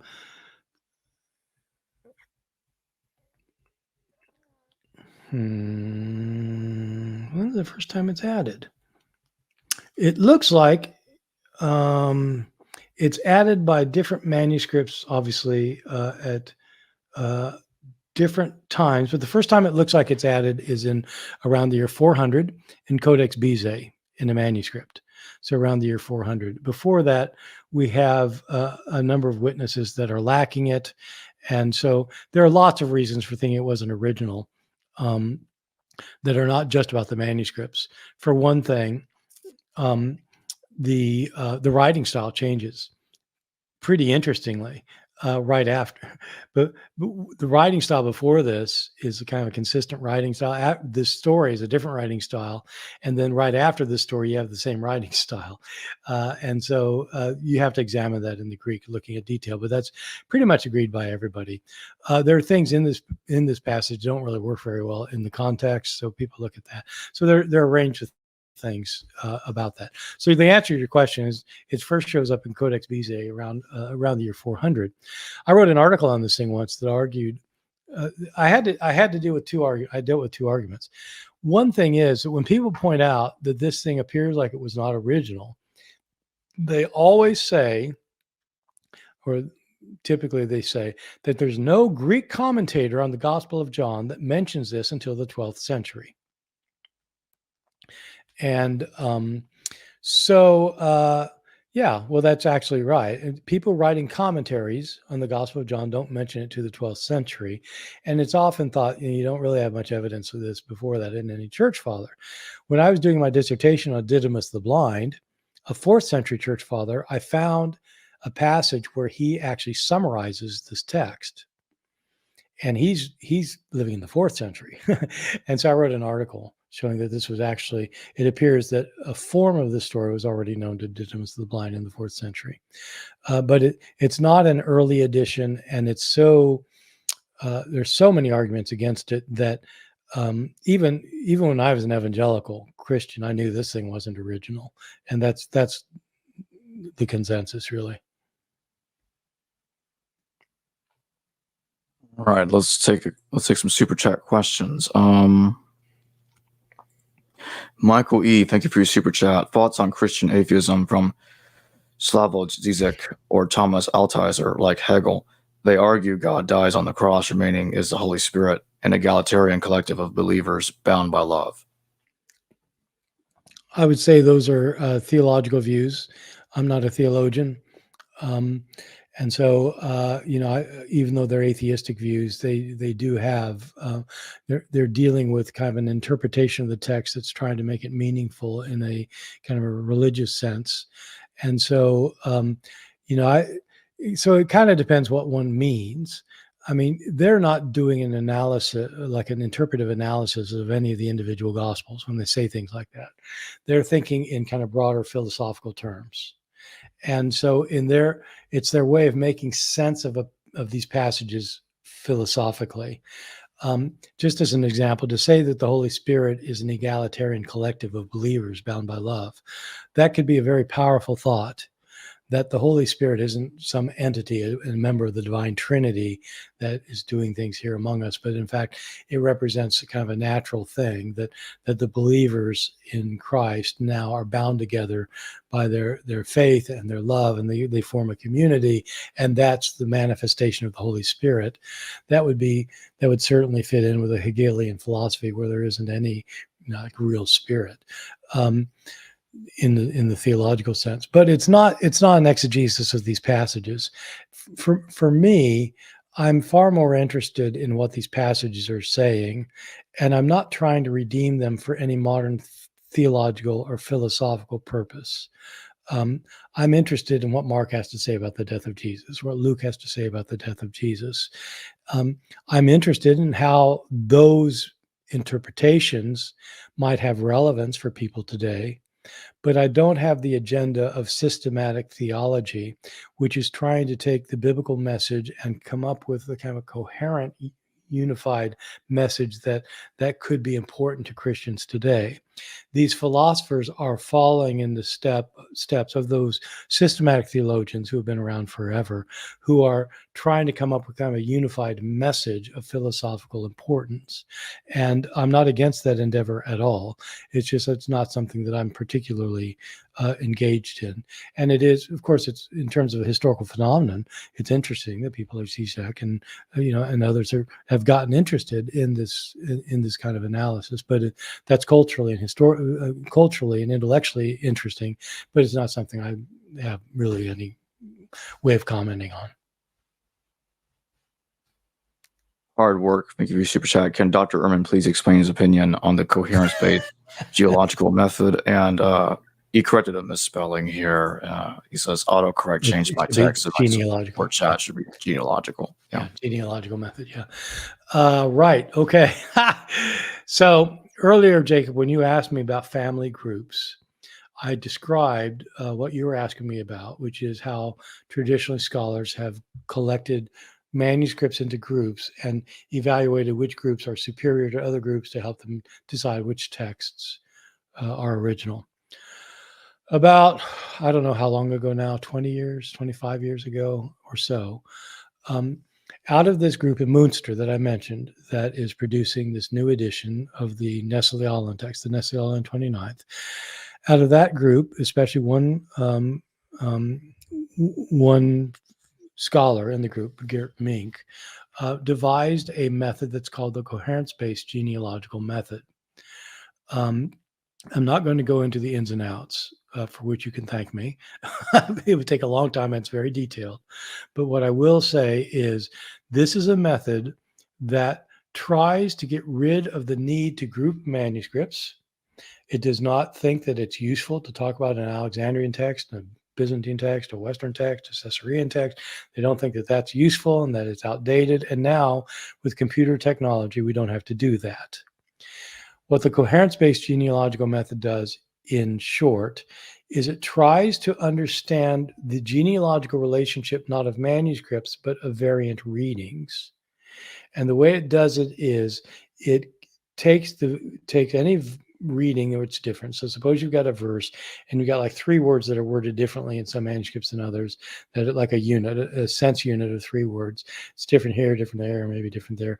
What they do is they come up, they list all the variants and they have all which manuscripts have which variants.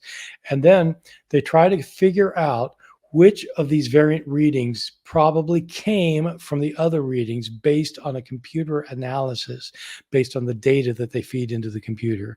And the computer chunks it out so that you can show where how these readings related to each other genealogically, which one first came to the next and which one's influenced by which one and which one that.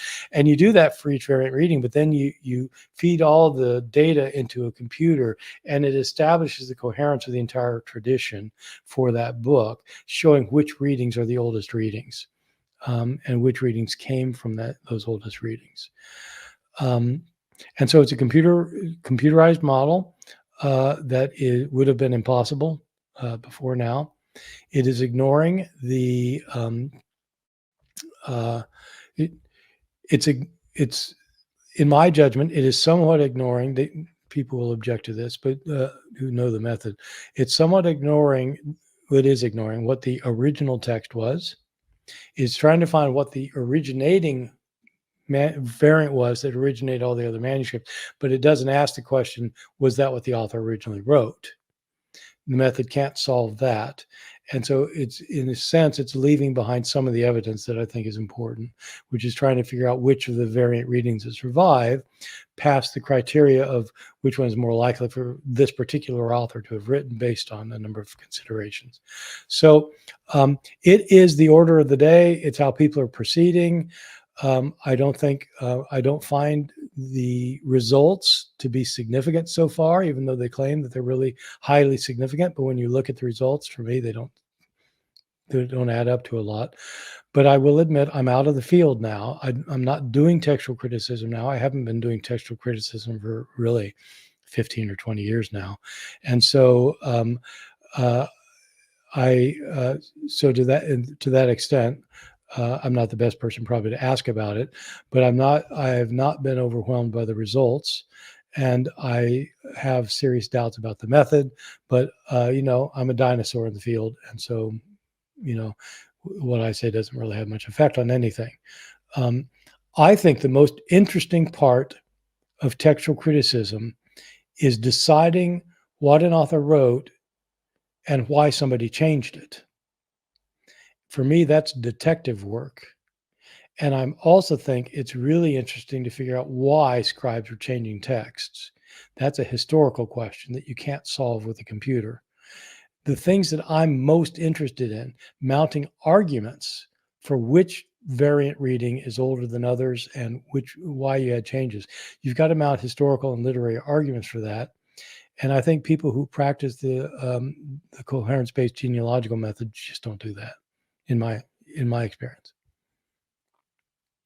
I will get some people complaining to me about this. Let's get to the next super chat. Swords to Plowshares. Thank you for your super chat. Are there any other differences between manuscripts of Mark with the added ending and those without it, i.e. missing parables, pericope, etc.? Yes, there are thousands and thousands of differences between the manuscripts, whether they have the ending or not. Those who have the ending have differences among them. Those who don't have the ending have differences among them, but they don't have other large-scale omissions. And so it's not the kind of situation that you might hope for, where you had a bunch of manuscripts that lack the ending and also are missing this parable, and they're missing this healing story, and they all have that in common. It's not like that. It's just that most manuscripts have the ending. The few that don't have the ending don't have other large chunks missing. They still have lots of disagreements among them. The next one, Terry Truster. Thank you for your super chat. The Essenes believed in spiritual resurrection. First century Judaism wasn't a monolith. Disciplines had Essene theology. Why do you say they didn't believe in spiritual resurrection when they did? I think it means disciples had an Essene ideology. Yeah. I don't think the disciples had an Essene ideology. I think that Jesus and the Essenes had a similar ideology in the sense that they were apocalyptic, as were other Jewish groups. I think the idea that the Essenes believed in a spiritual resurrection is coming from Josephus, and I don't think historically that it's right.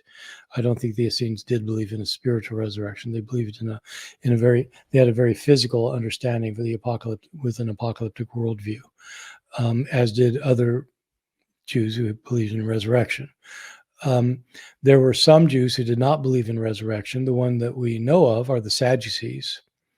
But it's not because they believed in a spiritual resurrection. It's because they didn't believe in an afterlife. They thought you died, that's the end of the story. That's the view found throughout the Hebrew Bible. It's the Old Testament view. And the Sadducees had that view. The Pharisees believed in resurrection. The Essenes believed in resurrection. Followers of Jesus believed in resurrection. John the Baptist believed in resurrection. Paul believed in resurrection. These are all apocalyptic Jews. So in all those cases, I think you can show that they subscribe to the idea of a physical resurrection.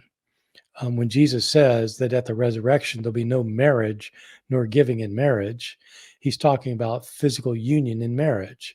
And so it's clear that he's not, spirits, bodies marry, people marry. And so I think he's clearly talking about a physical resurrection in contrast to the Sadducees whom he's answering. So I don't think Josephus's descriptions of the four philosophical schools are particularly accurate. At least they don't seem to coincide with what we have from other evidence. All right. Mr. Warlight, thank you for your super chat. Luke and Matthew have different blessed be the poor parts in the Sermon on the Mount. Which version was written first? Did Luke copy an earlier sermon? So Matthew and Luke both have the Beatitudes, but they have them in different forms and in different places in their Gospels. The parts they have are often word for word the same.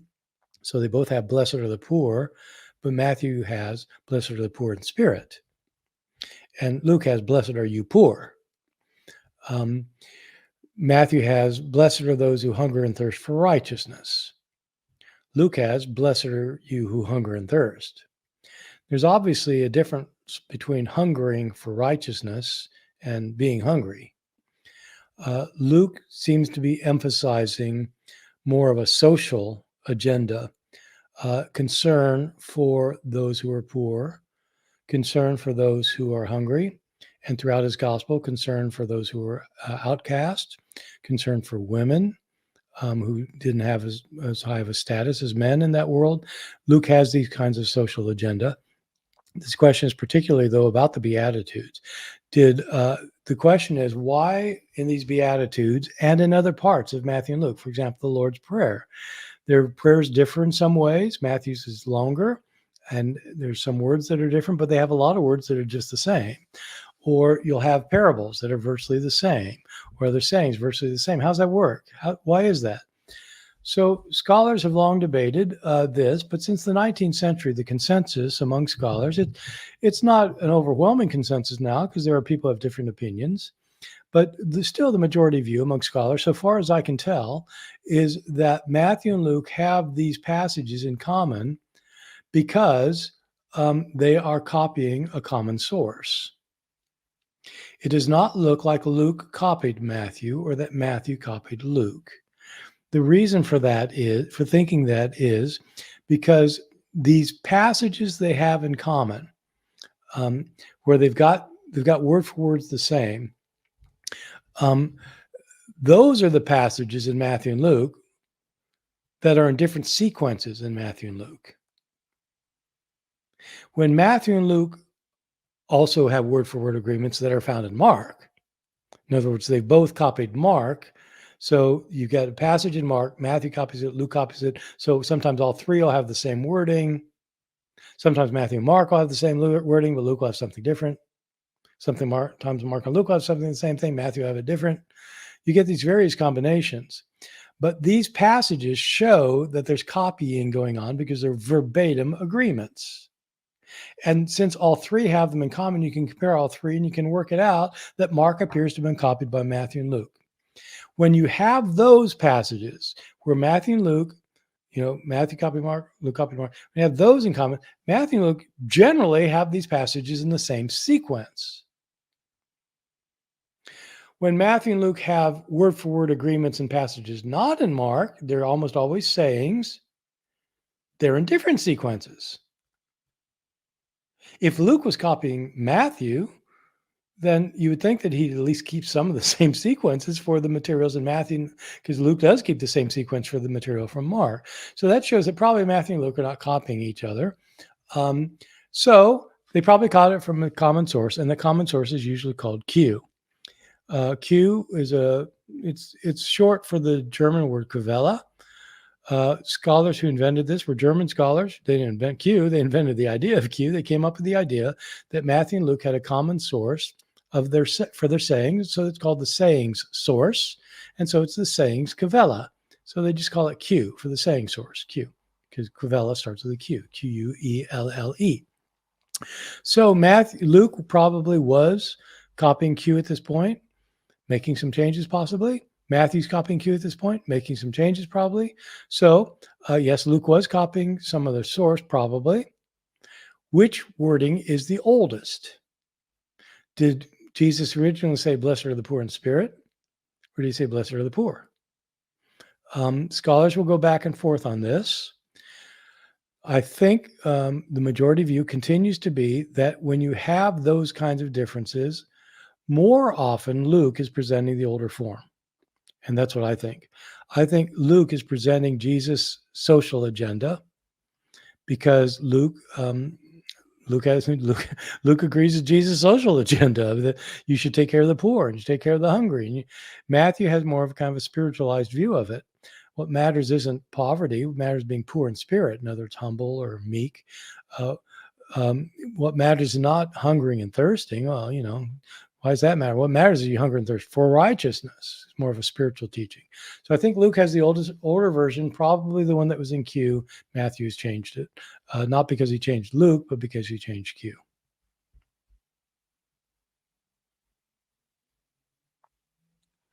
What is, Mr. World, I figured for you, super chat. What is the relation between the Ebionite Gospel and Mark, since both have the same elements beginning with the baptism?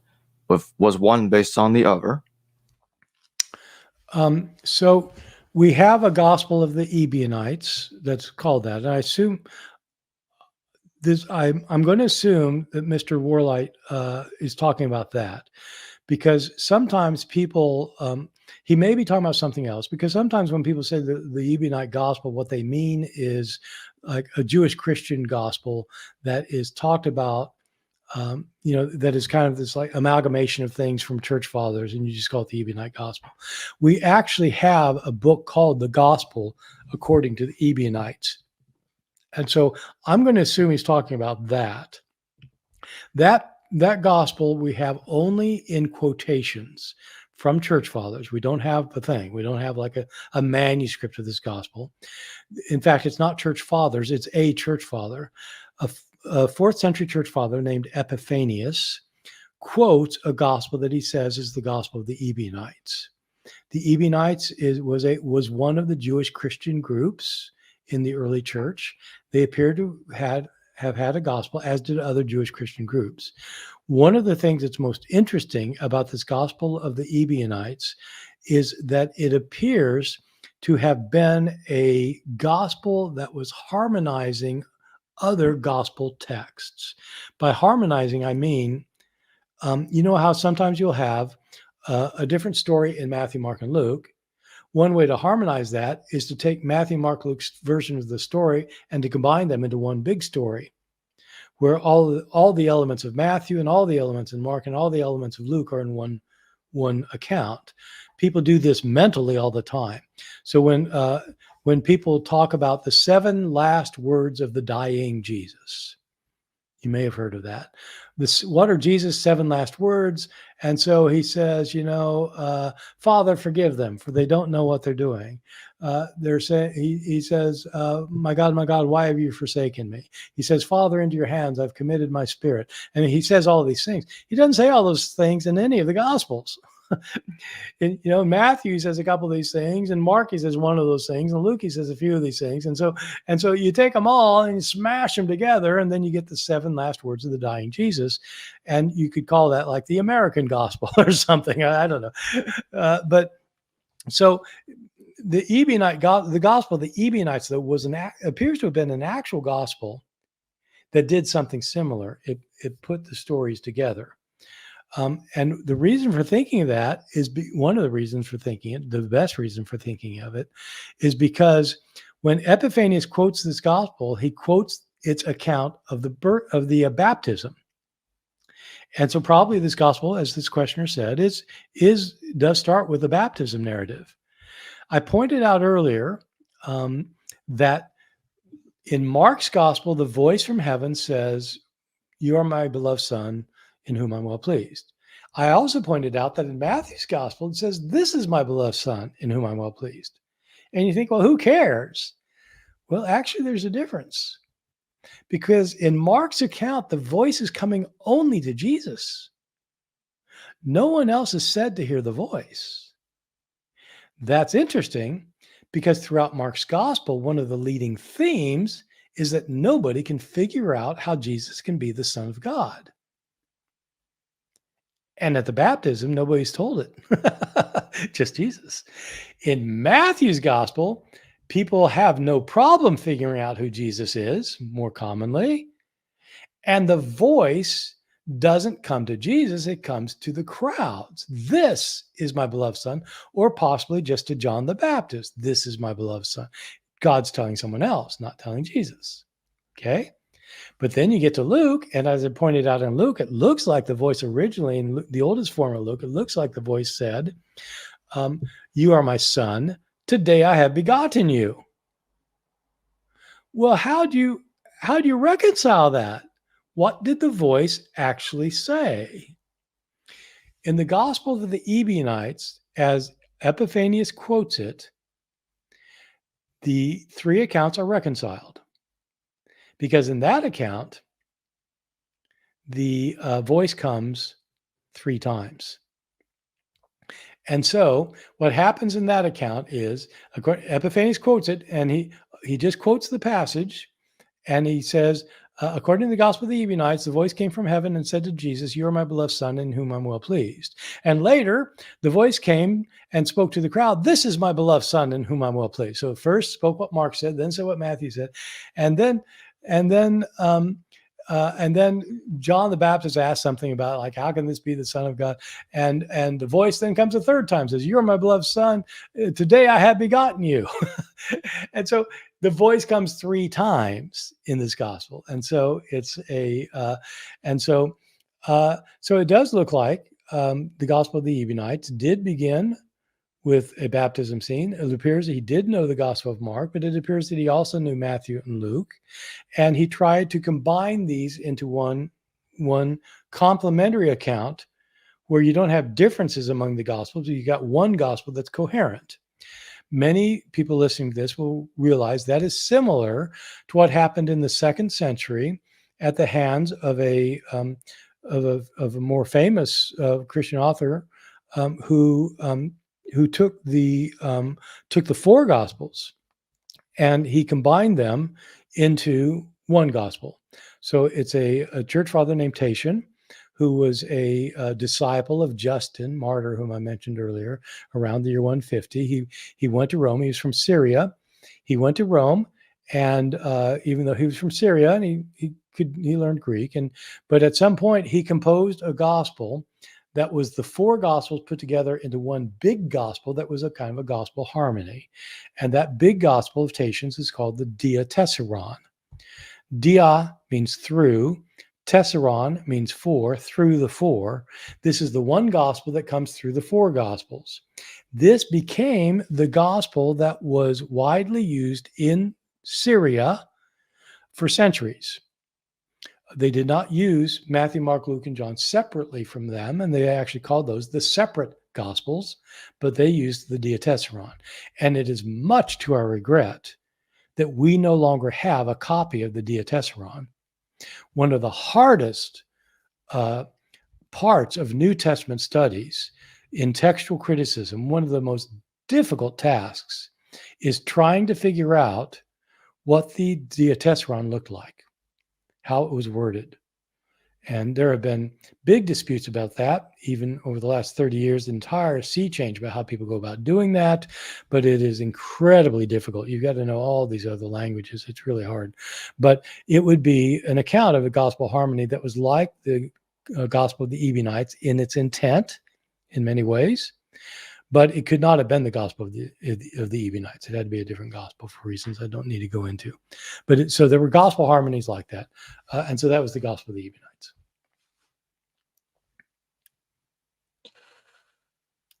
When was Luke 22:43 to 44 added? Okay, back to the text. So Luke 22:43 through 44 was the first passage that I devoted a piece of scholarship to. And so it's always been an important text for me. When I was a graduate student, my I think it was my first year in my graduate program. A friend of mine and I started collaborating about this passage, and we ended up writing a scholarly article on it. And it's the first scholarly article that I produced in conjunction with this other fellow. This is named Mark Plunkett.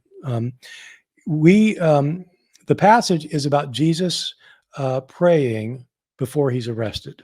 So he has his Last Supper. Judas goes out to get the soldiers to come arrest Jesus, and Jesus. So I'm gonna tell you what's in this passage. Jesus goes out and he goes to the Mount of Olives. His disciples are following him. He comes to the place where he wants to be, Mount of Olives, and he tells them, "Pray that you not enter into temptation." Then he leaves them, goes about a stone's throw away, and he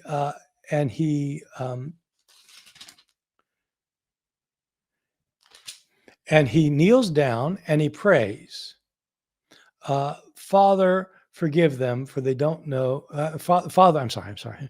"Father, if you're willing, remove this cup from me. Nevertheless, not what I will, but what you will be done." And then we're told that Jesus came to be in deep agony and began sweating as if like drops of blood dropping from his head to the ground. And an angel came and comforted him. Then he arose from prayer and came to the disciples and found them sleeping. And he said to them, "Why do you sleep? Rise and pray that you not enter into temptation." So it begins and ends with that same injunction: pray that you not enter into temptation. The two of those verses that I just quoted are not in some of our manuscripts. It's called the passage of the bloody sweat. You know, today people talk about sweating blood. I think it comes from these verses. Jesus begins to sweat drops as if of blood, and an angel comes to comfort him. He's in deep agony. So it's chapter 22, verses 43 to 44 of Luke. And the question is, did these two verses originally belong to Luke? The verses that say that he starts sweating as if blood and he's comforted by an angel. They're missing from our oldest and best manuscripts, but they're found in other very good and early manuscripts. And so, which is it? Were they originally there or not? Well, kind of depends on which manuscripts you read. The manuscripts are divided, but there are good reasons based on the writings of the Church Fathers that both forms of the text were known early. They got changed probably in the second Christian century. The first time they get quoted, those verses get quoted, is in the writings of Justin Martyr again. And they get quoted by two other church fathers living a few decades later. So whether they were in there or not, they're omitted in an early manuscript. They're found in early church fathers. And so the change came sometime in the second century. So the question is, did scribes add those verses or did scribes take them out? That's the question. It is hotly debated among scholars. There continue to be dispute, but I am absolutely convinced of my view of this, which goes back to, whenever I was doing this in 1982 or something. And I wrote up a long discussion of it in my book, Orthodox Corruption of Scripture. And I wrote up a shorter description in my book, Misquoting Jesus, where I try to show that originally these verses were missing from the text, that they weren't there. They're not original. I have a number of arguments for this. Some of them have to do with the manuscripts. Some of them have to do with the coherence of the passage. If you take those verses out, the passage is very interesting because it formed. Okay, why not? I'll tell you what. The stylistic argument. This is the one my friend came up with. Is that without these verses, they form a chiasmus. So the way a chiasmus is a Greek rhetorical form, and the way it works is you got a passage, and it says this, and this. Okay, but you start looking at it closely, and the beginning thing that it says is just like the last thing it says.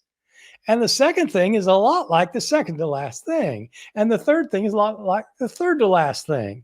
And so like it goes from A to B to C, and then it goes from like, then you've got something like C, you call it C1, something B1 and A1. And it's called a chiasmus because it looks like an X, which X is the letter chi in Greek. And so it's called a chiasmus. So the point of a chiasmus is to make a literary argument, and you've got the beginning, you get 1, 2, you get A, B, C, and then if you got a D, the D is in the very middle, and there's no D1. It goes then goes from D to C1, B1, A1. Okay, you see that? And so without those verses, you have this perfect chiasmus.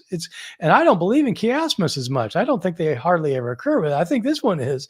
So Jesus, it begins with Jesus telling the disciples, pray that you not enter into temptation. It ends with Jesus praying that you not enter into temptation.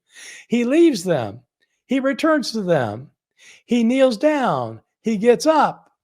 And in the middle of that thing is his prayer, Father, take away this cup from me. But your will be done, not mine. The center of this thing is this prayer to God. Okay? It begins with saying, pray so you not enter into temptation. It ends with pray you not enter into temptation. What do? Do they pray? No. We're told in the next verse they'd fallen asleep. They don't pray. What happens next? The soldiers come and arrest Jesus. What do those who were told to pray that you not enter into temptation do when the soldiers come? They flee. They get out of there. They're not willing to stand up and stay there. They enter into temptation. Jesus does not try to flee. He does not enter temptation because he's the one who prayed. It's right in the center of the chiasmus. So the chiasmus emphasizes the need to pray not to enter into temptation. The two verses that are added, he sweats blood and an angel comes and comforts him. It disrupts the chiasmus. It disrupts the order of the way it's structured. Not only that, but even more important, it introduces into Luke's account something that is completely absent otherwise. More than that, it's not just absent. Luke took this emphasis out of Mark, his source. In Mark's gospel, Jesus is really distraught going to his death. He tells his disciples in Mark that my soul is burdened unto death. He doesn't say that in Luke. Luke takes that verse out. He kneels down in deep agony in Mark. In deep agony is taken out in Luke. In fact, he doesn't kneel in Mark. He falls on his face. In Luke, he calmly takes his knees. Point after point where Mark is emphasizing the agony, Luke takes it out. So it doesn't make sense that if he wants to get rid of Jesus' agony, that what he puts in is his agony. And you can't say that he put it in to replace these other things because there's no reason to get rid of those other things. You keep them and this agony. And also, you don't do that because you destroyed the chiasmus. And so, anyway, so I've got this long argument that involved things like that to try and show that, in fact, these verses, the bloody sweat, were added to Luke, were not original to Luke. And the reason they were added, this is another part of the argument, is because they show Jesus being very, very human. The three church fathers who quote this, the earliest attestations of these verses, the ones who first quote this verse, use it in order to show that Jesus was fully human in the face of other Christians who are saying Jesus was God, but he's not human. These verses show he's sweating blood. He's in agony. He is human. And so I think these verses are added because Luke had gotten rid of all the agony And now this passage can be used to show Jesus didn't even get anxious at the end. Oh, yes, he did. Sweat and blood. And so I think it was added as a opposition against those who don't think that Jesus was fully human, was only divine. When was the Johannine comma added? Right. Okay. Johannine comma. I don't talk about this in my book because my book is dealing with textual alterations done in the 2nd and 3rd century for Christological reasons, and the Johannine comma was added after that. So let me tell you what the Johannine comma is. So the term comma for us means a punctuation mark. You put the punctuation mark, but the reason you put that punctuation mark there is because you're saying that this group of words set off from the next group of words. A comma is actually a kind of a group of words that cohere together, but it's not a full sentence necessarily.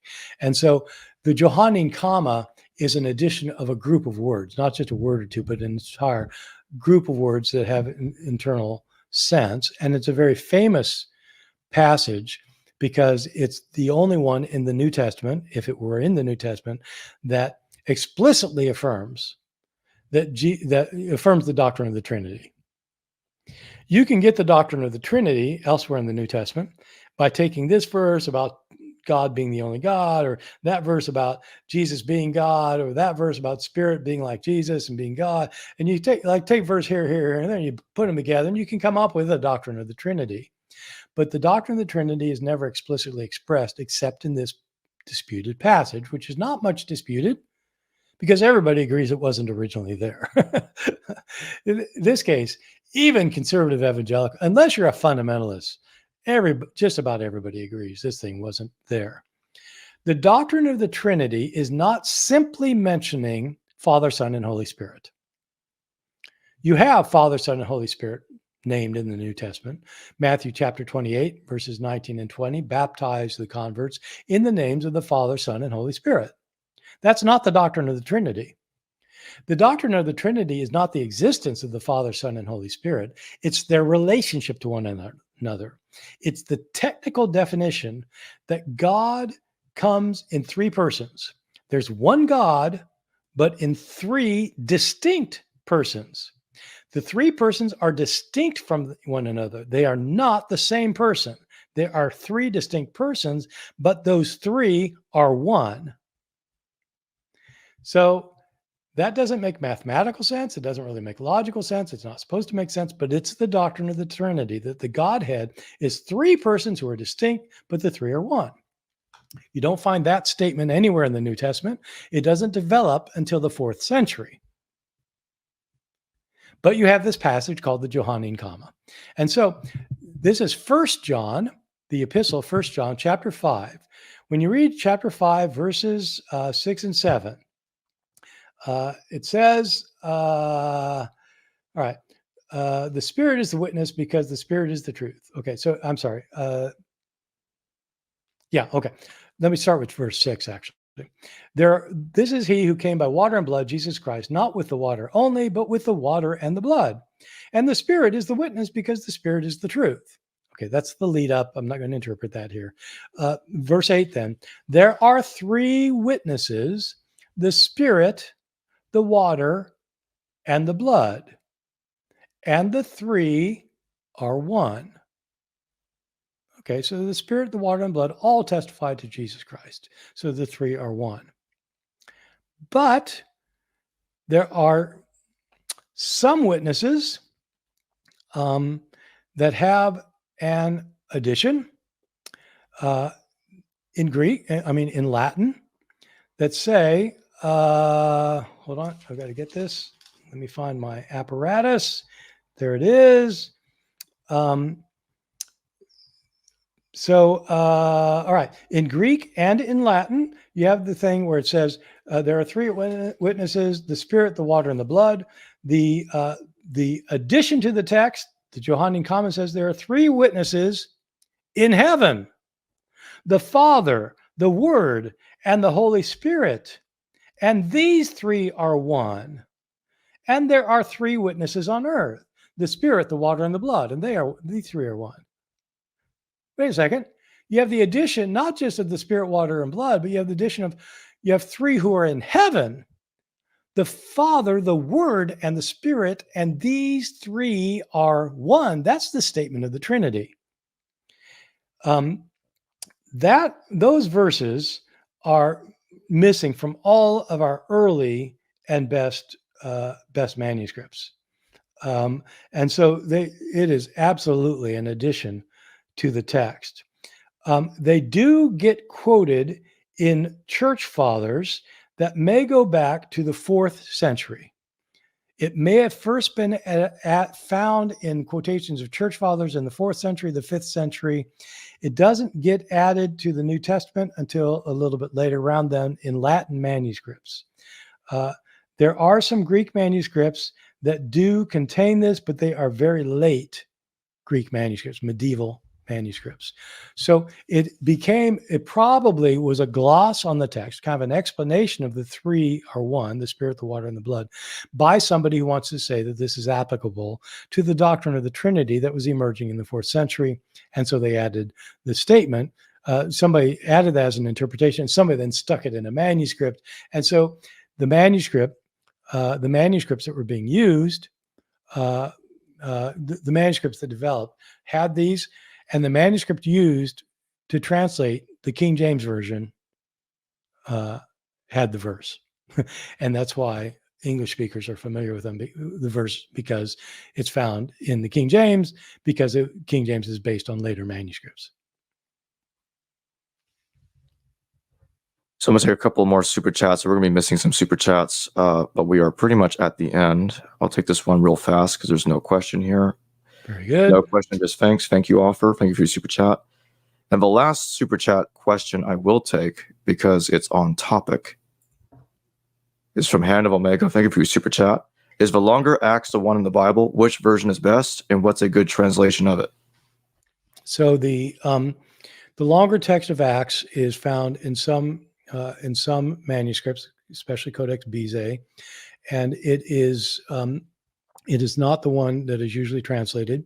There must be translations of it, but I don't know of any for a popular audience. But it's significantly different, over 7% different, longer than the 7.5% longer than the text found in most and best manuscripts. So it has additional verses here and there.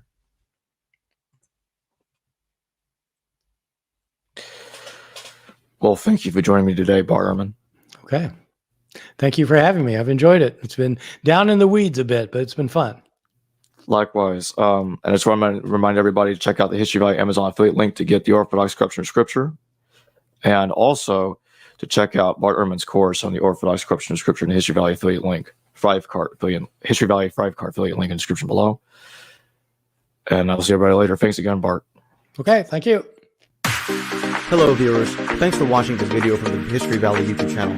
Please don't forget to subscribe and hit the notification bell. And if any of you wish to further support this channel, please consider checking out this channel's Patreon page and becoming a patron, and/or donate through PayPal or through Super Chat during your live stream. Thank you.